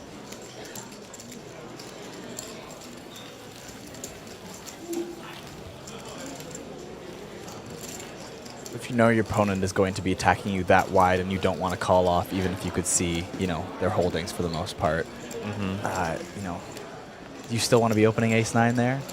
You find your play even tighter? I don't think I'd open ace-9. Yeah. They're this close to the bubble.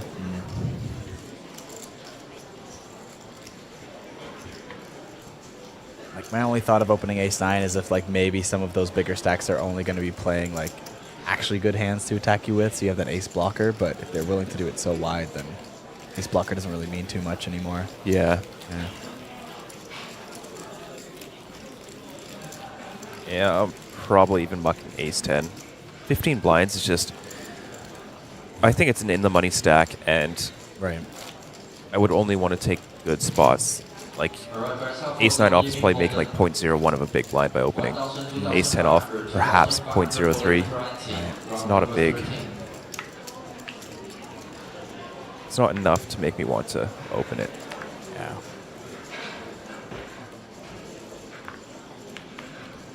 Just checked. I'm actually very wrong. Even ace-jack off isn't making money.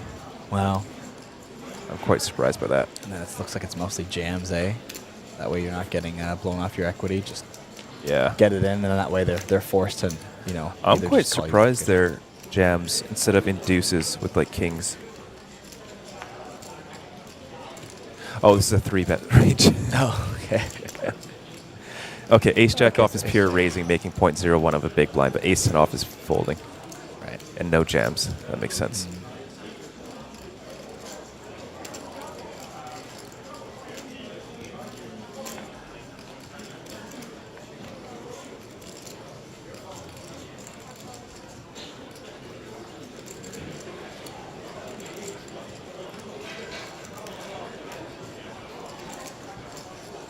Someone in chat asking how many chips does Punat have? Roughly a little bit above 600K, but we don't have any up-to-date information on that. I just walked by. I'm trying to remember what I looked at in this chip stack. Did you get a good look, or? I couldn't. Well, I remember when I first walked by, it's something about the lighting of the table. I couldn't tell if one stack was like green or blue. But if it was blue, it would have been like he would have been pretty short. So I was like, that's got to be. Okay. Like, well, got to be green then. Yeah. Because he knocked out Eric Sai, kings versus queens. Yeah. So if it was a stack of greens, then that's 500K there alone.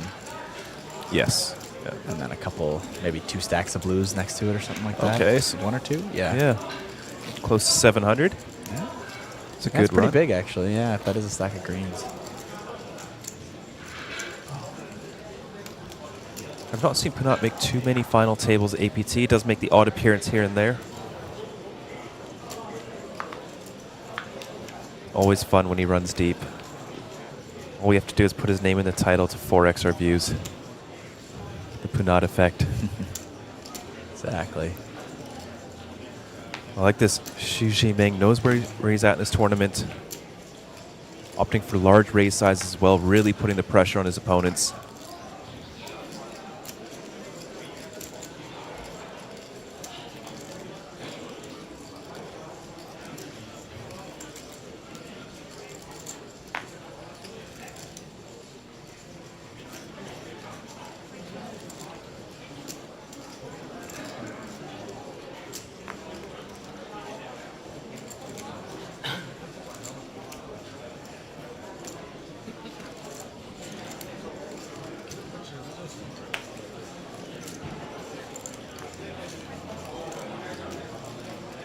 That would be very cool, Bama, to see Napat on our feature table.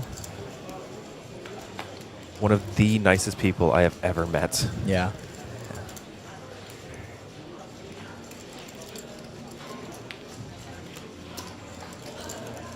Just 11 players off the money now, watching the clocks ticks down.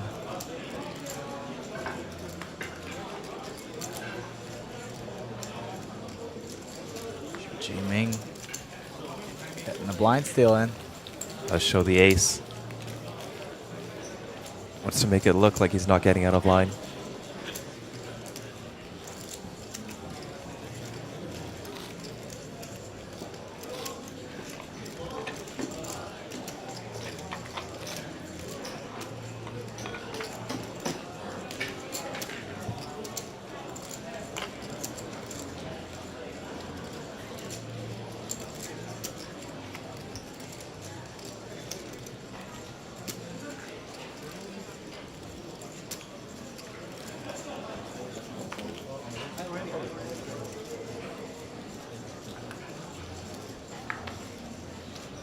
怕你不够用，不给你钱。越给越多。没有没有没啥。好好算了，再拿的话我变10。马又多，时间又多。又有牌又能中。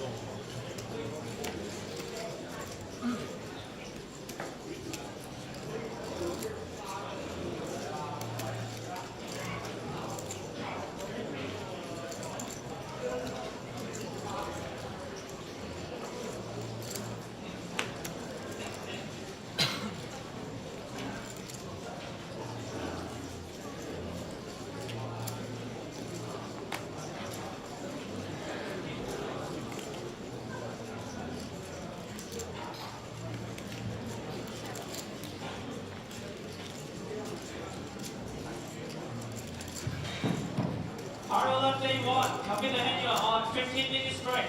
Until she reaches 100. Once again, Ireland Day 1, break time.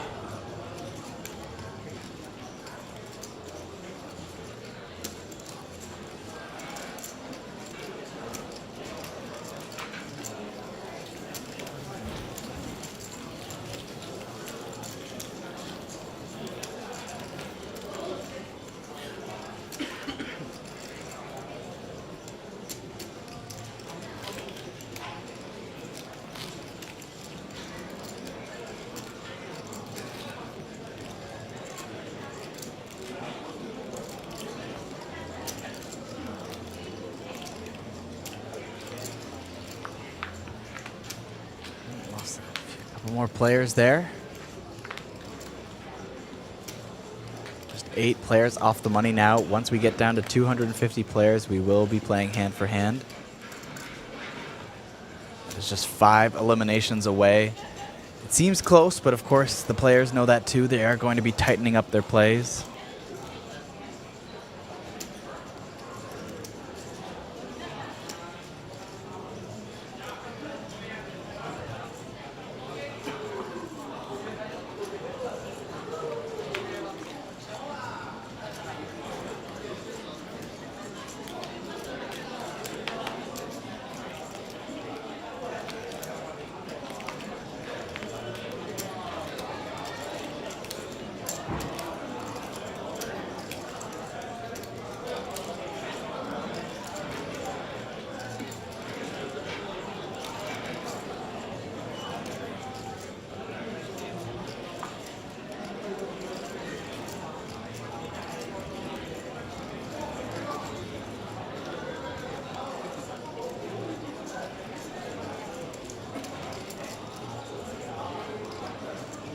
Jiming opening, sorry, calling open there, Christopher Park.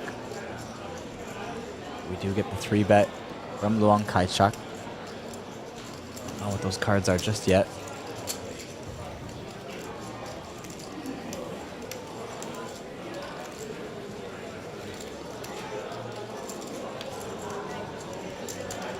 Aces. Wow. It's a good hand. Yeah.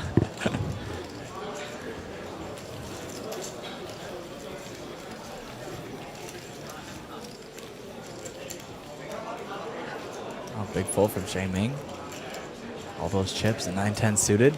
Besides that 3-bet is very strong from that stack size on the bubble. I've lost a few more players already. It's going pretty fast here. I just said we were going to get to hand for hand in a little bit, but just 2 players away from it now.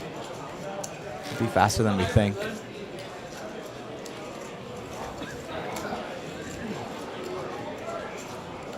Yeah, I think Shu just wants to be the one applying the pressure rather than flatting speculative hands out of position. Makes sense.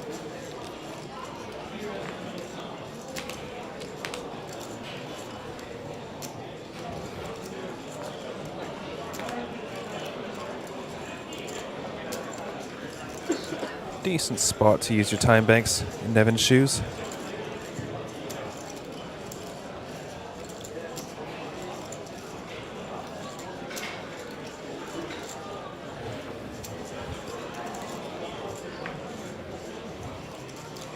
We're 2 away from in the money.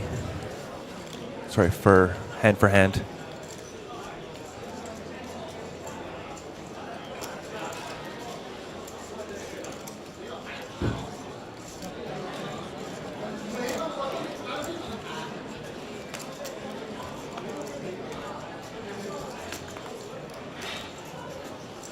10 suited for Dai Ling Hui. Very pretty hand, but pressure is heavy at the moment. Just gonna fold. Quite reasonable. Yeah, Justin, I wonder how close we would get to Taipei fields if we could include Korean nationals at our Korea stops. I don't think we passed Taipei, but it would be close. Put into perspective, we got 2,500 runners in our last Taipei main event. Currently sitting at 1,700. We see another... I don't know, do you think Korea surpasses China in terms of numbers? Seat open. Potentially. There are a lot of... 메인에 계신 We are here, 딜러분들께 말씀드립니다. 플레이어가 아웃될 시 분명하게 플레이어가 아웃됐음을 플로들에게 전달 꼭 부탁드립니다. I believe they're just giving a warning here that we are one player away from hand for hand. Yeah, dealer say seat open if you do lose a player. Yes.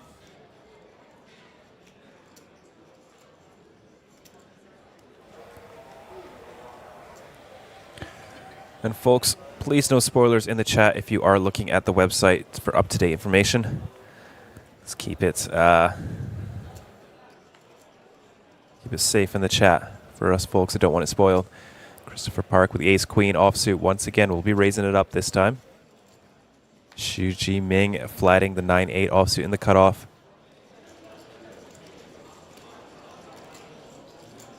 A little loose, but you can definitely play like this with that stack.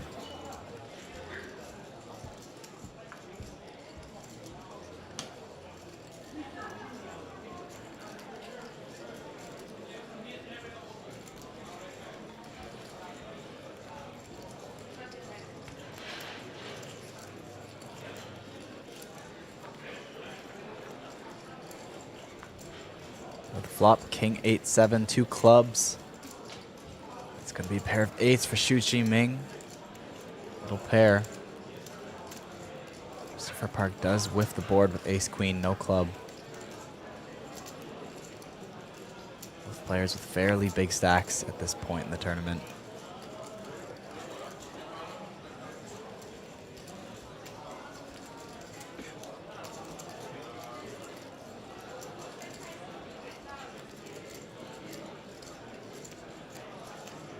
Just even I've done it before and I'm perfect.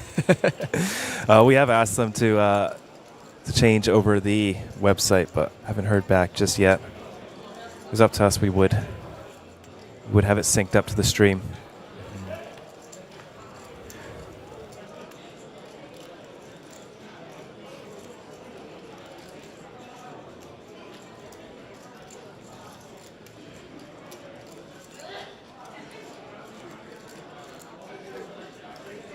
She does have to be worried about Christopher putting some very strong hands in his check range. Even Ace-King is not interested in building a big pot out of position against a covering stack. King of Spades on the river.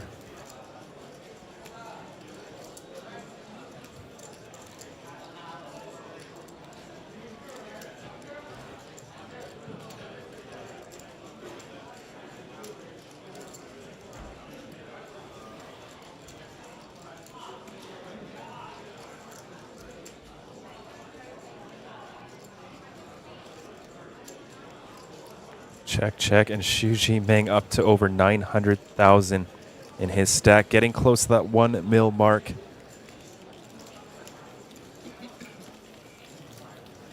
So we looked this up earlier, and a final table average stack will be about 8.5 million in chips. Still quite a ways to go. Yeah. I mean, such a large field, right? Nearly 1,700 players. I mean, as all of our main events are. At least they've been trending this way, but that's 211 starting stacks. 211 souls claimed to get to that final table. It's cool to hear when you weren't one of them. Yes. If I had been in this tournament, I'd be like, son of a, spend my money well, you jerk, you know. But because I'm just sitting here being like, yeah, that's great. Wow, 211 souls, good for you. Yeah, right? Look at you go. Jiang Taimin, very weak pair here. Kind of one of the, not quite a big enough stack to pushing around.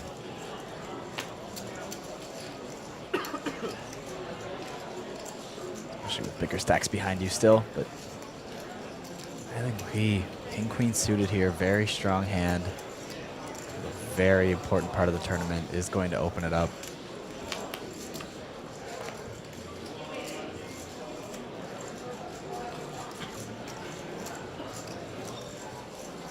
Xu Chaiming with 7 deuce in a position of power. Goes for the 3-bet. 32K. Excessive is what I would call this.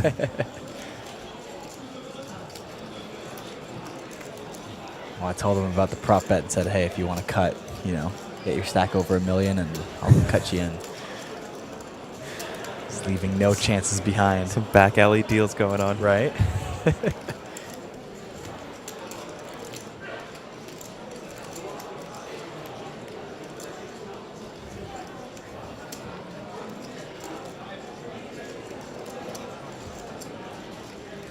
The jam from Dialing Hui. Risky. Wow. I like it. Big jam. Xu Chaiming caught with his hand in the cookie jar. Must fold.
Good timing to fold the King 7 suited from Nevin.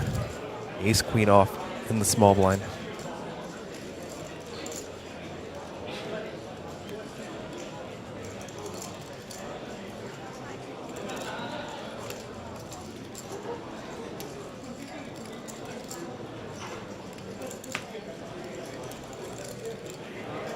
Flat it here, very trappy.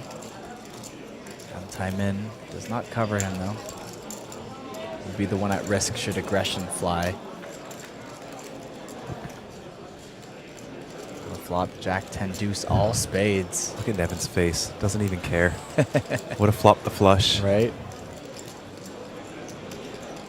Man's a professional.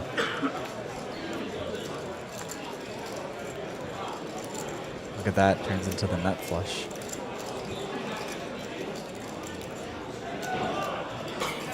Even blocks the royal just in case.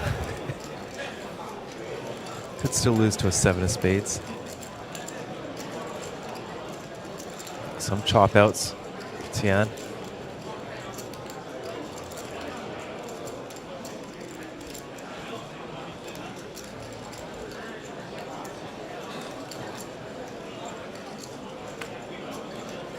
Unorthodox bet. We'll take it down.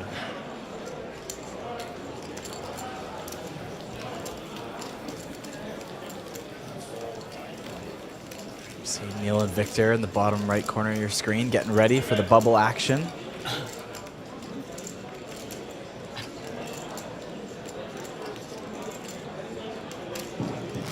Okay, all high roller players, 40 seconds before we start. 40 seconds. 你所有的 high roller 玩家回到座位，赛30秒就开始了。Dealers, you can start the shuffle.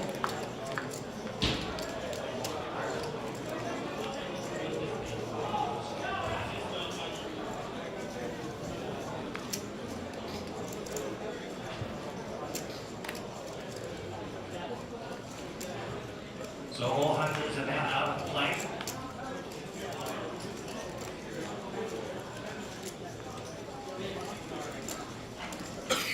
Blind to recommence at 1,500. 3,000 with 3,000 big blind D. We have 2 more levels to play before we close registration. Dealers, please shuffle up and deal.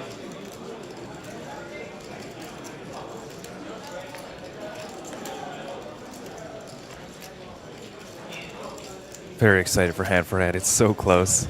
Been waiting for this for days. And you get to watch so many flips.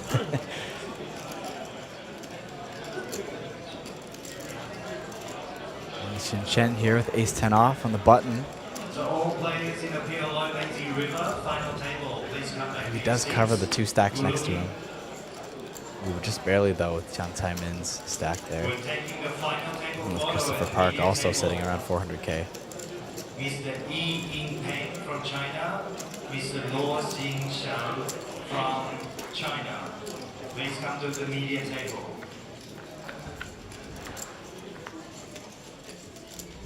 So all players on What a the Lazy flop. River final The table, ace-10. please come to the Christopher media Park table. catching just enough to be able to continue.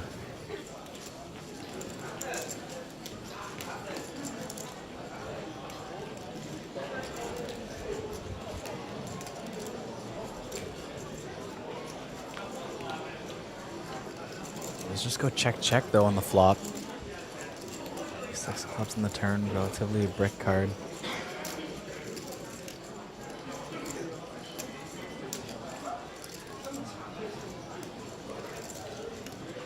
Christopher Park looks to check again.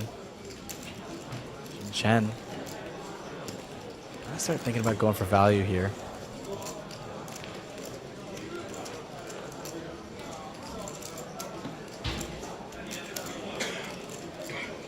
Go. Seems bet pretty small here. 7,000 or 6,000. One big blind.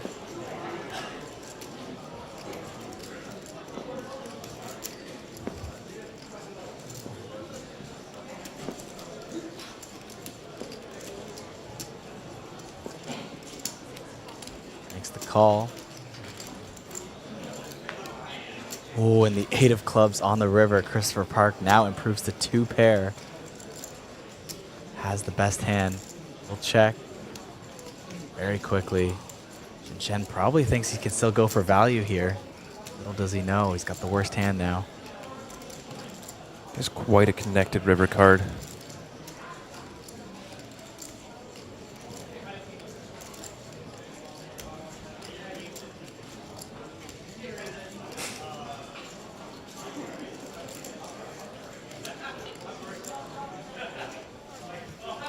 Do you see 17,000? It's the middle. I think it'd be a little bit too thin to raise. Yeah, just given how close we are to the money.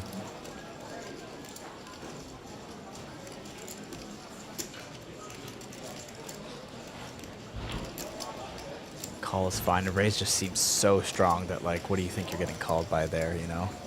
Yeah, at worst 2 pair. He's going to try and wow. extract some value.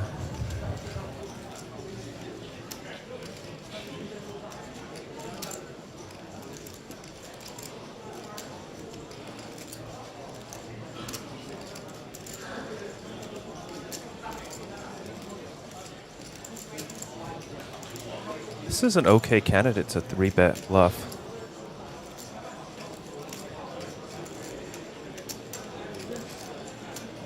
Just calls. Wow. Max value for Christopher Park.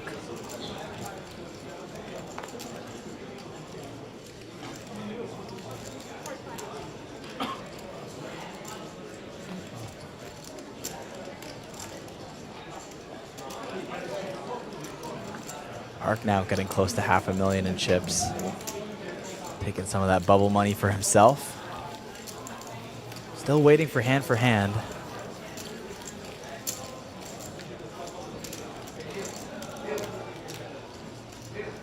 Park really knows his opponents.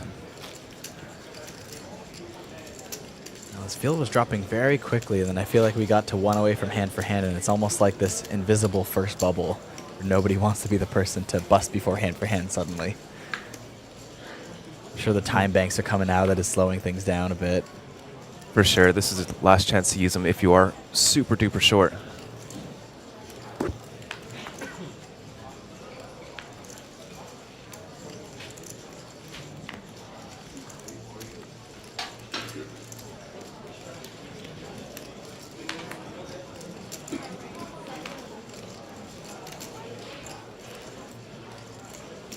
Sizing up even more, up to 2.8 bigs now.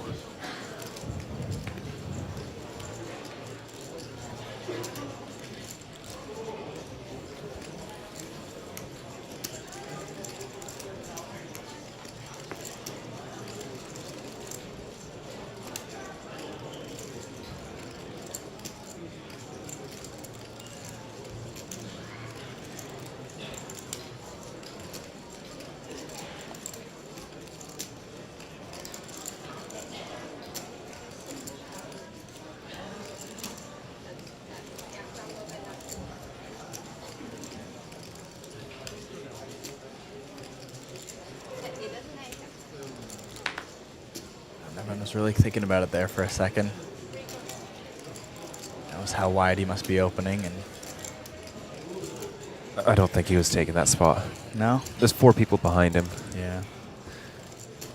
In big blind, it's much more reasonable. I think he's just finding a good chance to use one of his 2 remaining time banks.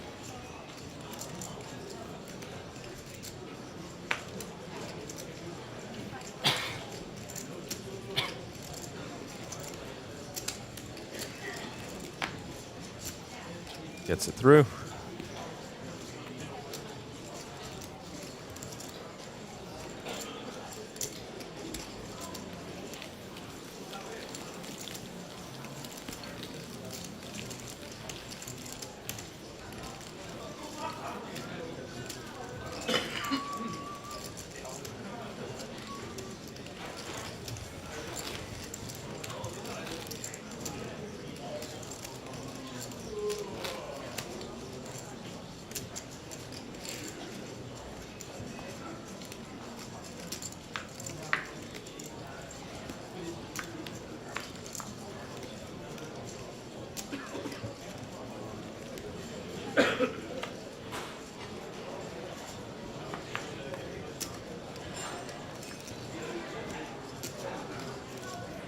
(7-3) offsuit will qualify under the gun.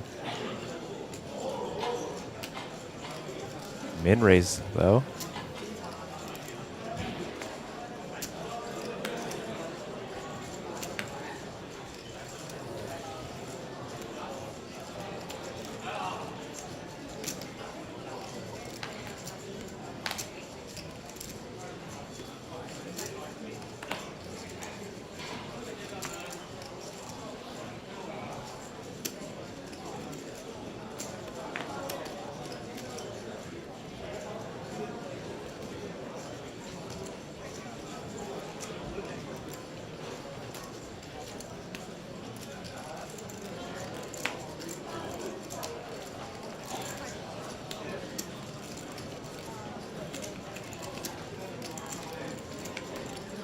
Waiting for that elimination to go to hand for hand.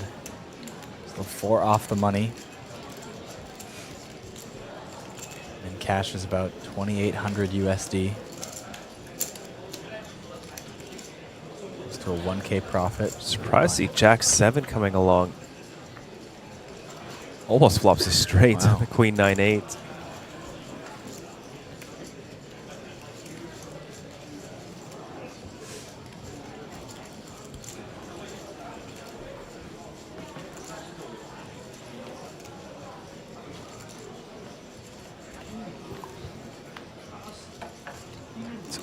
Good turn card for the pocket 10s.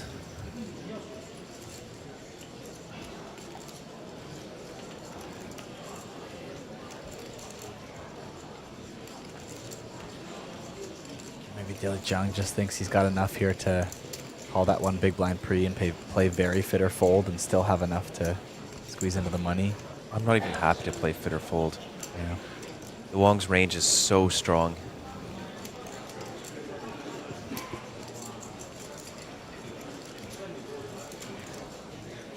Ji Ming sensing weakness.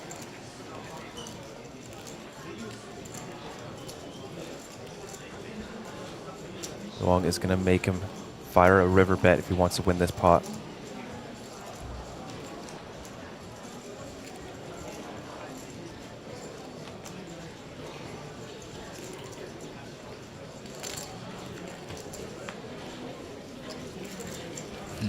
Makes the straight.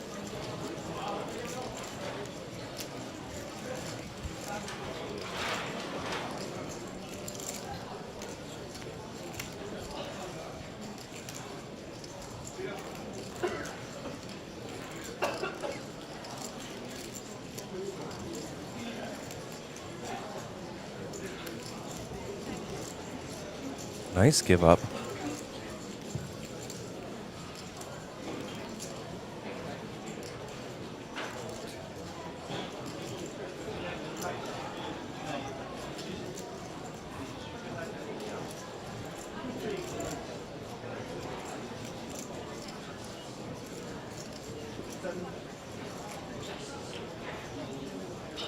Check, check, and the 10s will take it.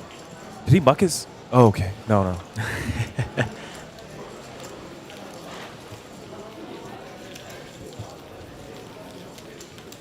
It didn't look like the card went face up. Take a look. Is it because Ji Ming mucked first?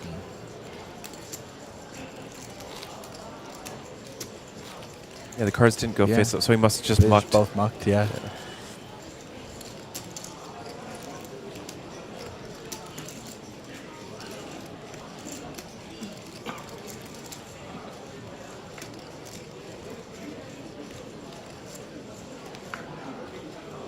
Still one away from hand for hand.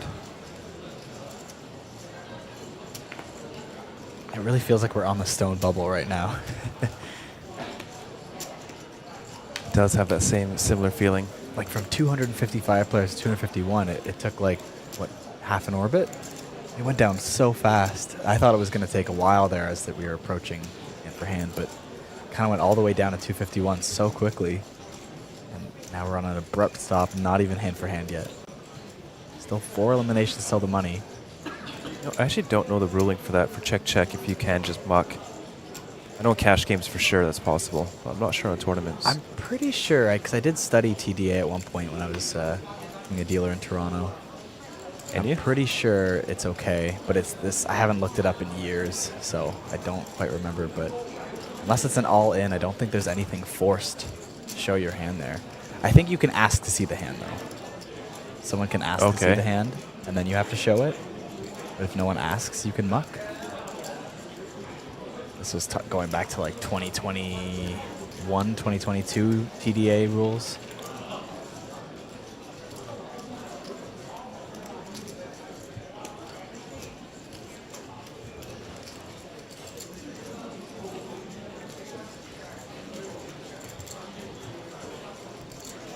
All big hands here.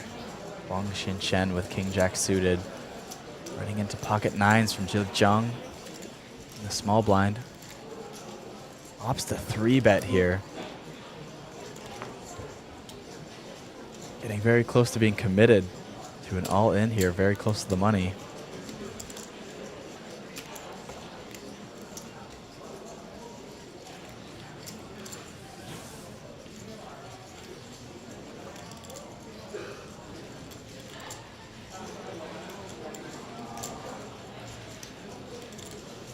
Yeah, I would have just shoved.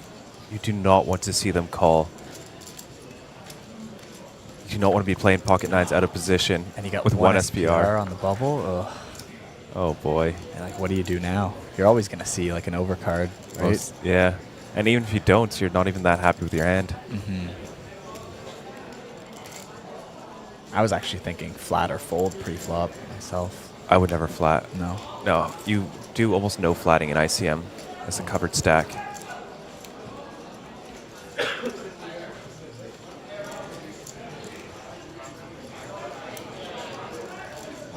Tournament dealers, at the completion of this hand, please hold up. Tournament dealers, at the completion of this hand, please hold up.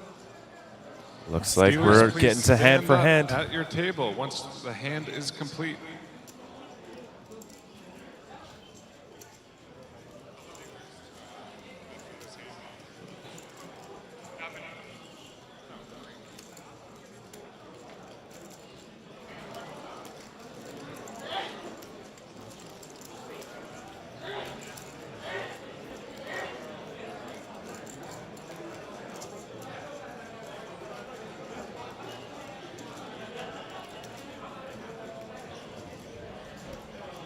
Yeah, we're finishing up the last hand before hand for hand.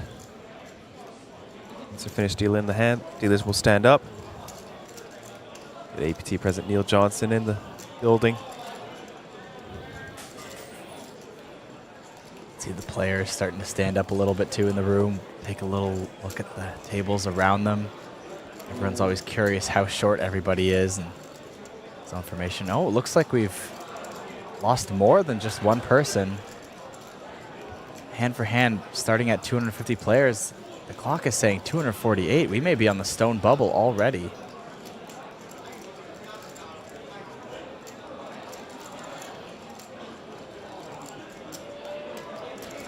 Did we lose 3 players? Looks like in it. the span of him calling hand for hand. Stuck at 251 for so long. I see in the bottom left, looks like a pot going on. All in and a call at your table. Please hold the action and get the floor's attention. Wow, already having to apply the hand for hand rules here. If we are down at 248 and we're pausing for all in and calls, this could suddenly be the bubble before we even started hand for hand. I know there's a lot of tables running, but with 4 players to go in a main event, that would be wild.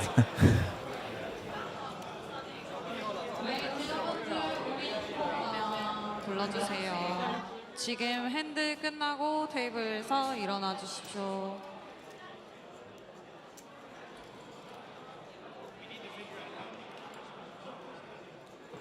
Let's see how many all-in and calls we do have. See any dealers sitting down? Don't think so.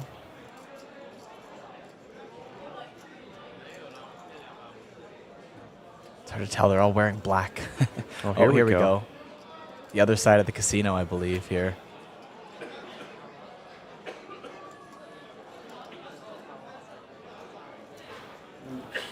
Everyone gathered round. There's an all-in and a call. Oh, it's Kitty. Oh, no. We believe we've had 3 people go out. Oh, we had a bit of a live audio there for a second. We'll see if we can get some more. Would love to listen in. But it looks like Kitty is the one at risk here. Don't see any chips in front of her. Enjoy the tension, Kitty. We'll be back in a minute.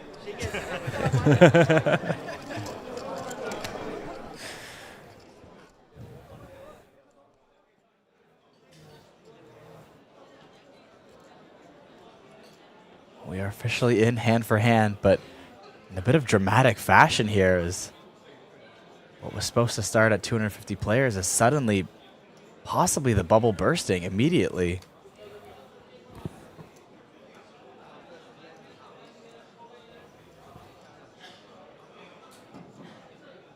All right, attention, everybody. We've kind of combed through the madness here. We went 251, 250, and 249 as we shut down that hand. And now we have Kitty over here all in on this Wow. table. So we are on the stone bubble now. I need to see Kitty's opponent. All right, Kitty's all in and has been called C9 by Yang Yinsheng from China. All right, we're all in pre. Yes, Kitty? You get a lucky draw. One of them is a main event seat, but not for APTC. All right, we're all in pre-flop, gang. Kitty, what do you got? She's got 2 9s. She's been called by King Queen. We got 9 of hearts, 9 of spades, called by the Queen of Hearts and the King of Clubs. So Kitty's in the lead with the 9s, and she has spades. Dealer, let's see the flop, please. We got a king, an ace, and an ace with 2 diamonds. Nobody has a diamond in their hand. Kitty's looking for a 9 or, I guess, running aces for a chop in order to double through here, or we will bubble out on the largest main event in Korea's history. This is the stone bubble, Kitty. She's just finding out. All right, wait a minute. Tyler, that's correct. We are stone bubble, I think right? she knows. Look at the Correct. table. Okay. Turn card dealer. It's an 8. 8 of clubs. Kitty's looking for one of the 2 remaining 9s in the deck in order to double through and extend this bubble. River card. It's a deuce of clubs. Very unlucky, Miss Kitty. Congratulations, everybody. The fastest bubble we've had in forever. And you have all cashed the largest main event in Korean Asian Poker Tour history. All right, tournament players, please get back to your seats.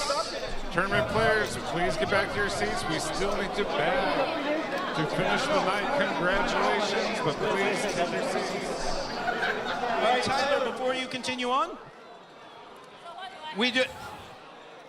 Sorry, man. Miss Elfin is here. She's got a lucky draw. There's micro main, ultra stack, and there is a main event in here, so she could get a free roll. It's a main event ticket, so you can get your money back for here, or you can play next year.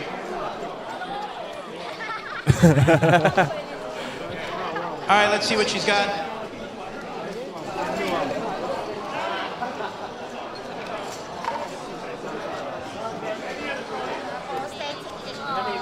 What is it? It's a double stack ticket. About 500. Kitty's disgusted it's not the main event ticket. Thank you for playing our game, Miss Kitty. We love you. We will see you at the next one. All right, over to you, Tyler. Let's clear them out. All right, tournament players, we are bagging. We kindly ask you put all your chips, all your time cards in the bag, please. Put your name, chip count on the bag. Name and chip count on the bag. All your chips and your time banks in the bag.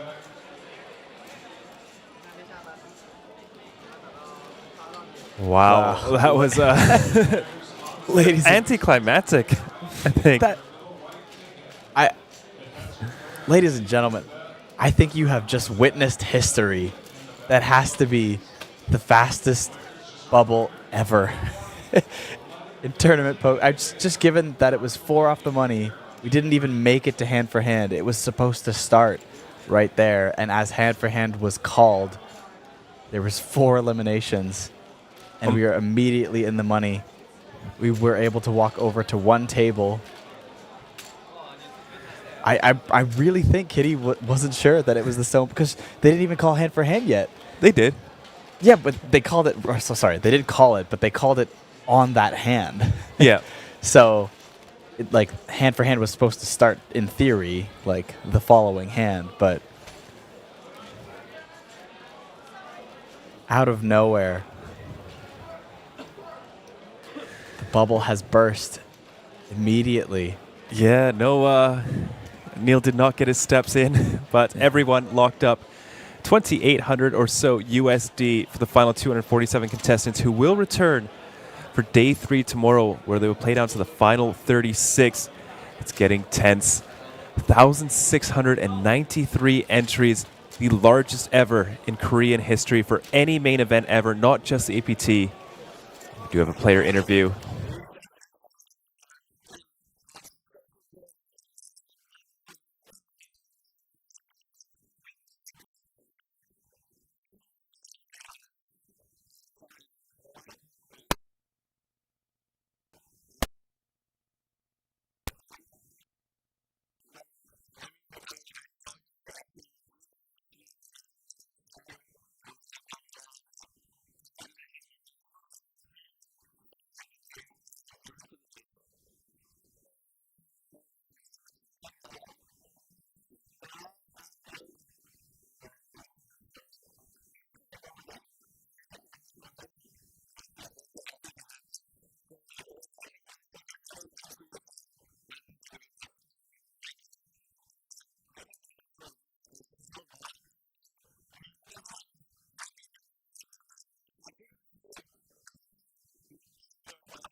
Thank you so much, Isara, for those wonderfully entertaining interviews. And that is it, ladies and gentlemen. $2,870 has been locked up from our top 247 players in the main event. Everyone here not walking home empty-handed. As we head into day 3, we'll be playing down to the top 48 or potentially 10 levels should it run on long.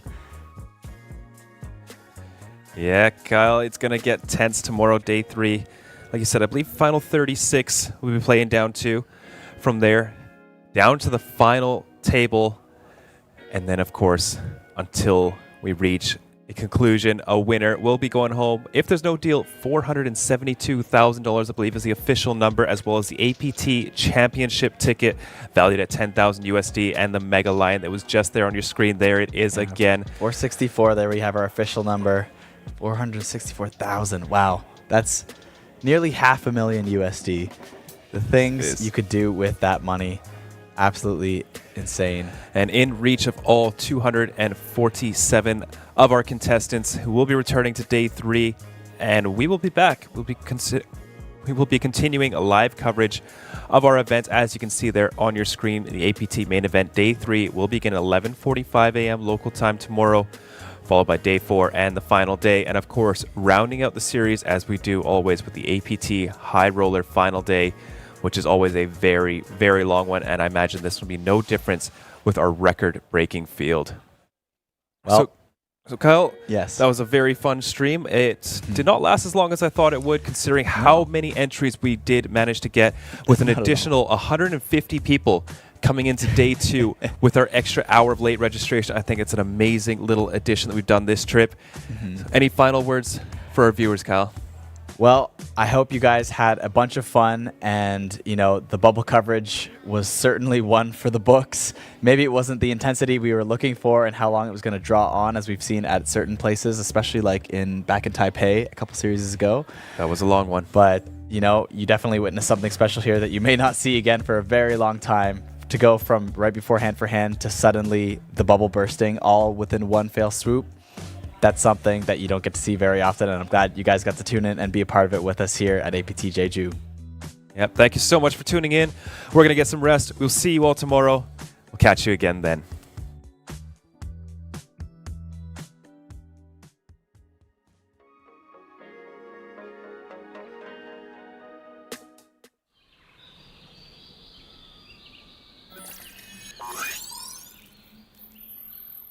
Welcome to Asia's largest online poker room. Our next generation poker software is now initiating.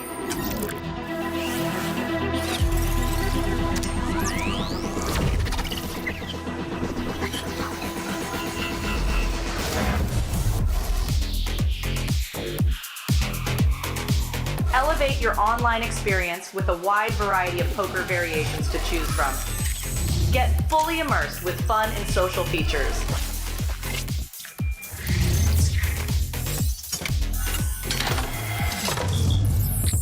Level up your game with PokerCraft and Smart HUD. Unlock a wealth of rewards, including cashback, bonuses, and jackpots.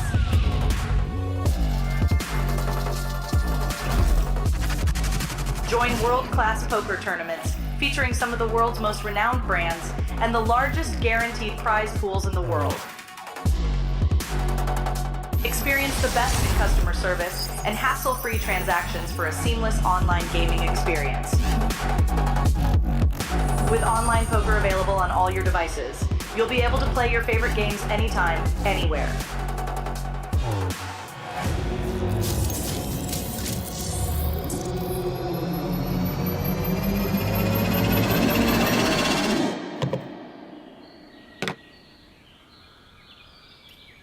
Sign up now and elevate your online poker experience today. In a world where the stakes are high and the competition fierce, there exists a realm where the best of the best converge. From over 50 countries, they gather, drawn by the chance of winning millions of dollars in life-changing money. But amidst these contenders, only a rare few will make it to the top. Those who remain composed under the relentless pressure, armed with an analytical mind that dissects every move. adapting, adjusting, shifting strategies like master tacticians. Under the bright TV lights and the watchful eyes of thousands, they take center stage. Is this the comeback we've been anticipating? In this arena, they are not merely players, they are warriors, united by a common purpose, to emerge champions. The APT Championship from November 14th to November 30th.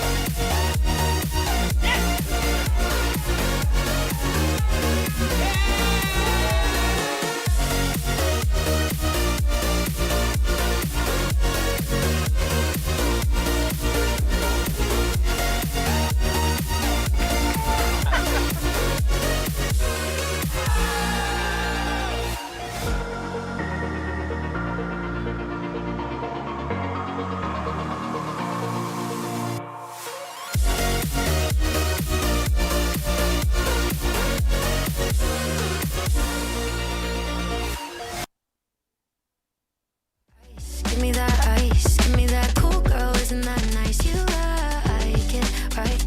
Attention's on me, right? Dice, rolling that dice, taking a chance on me for one night. Hooray.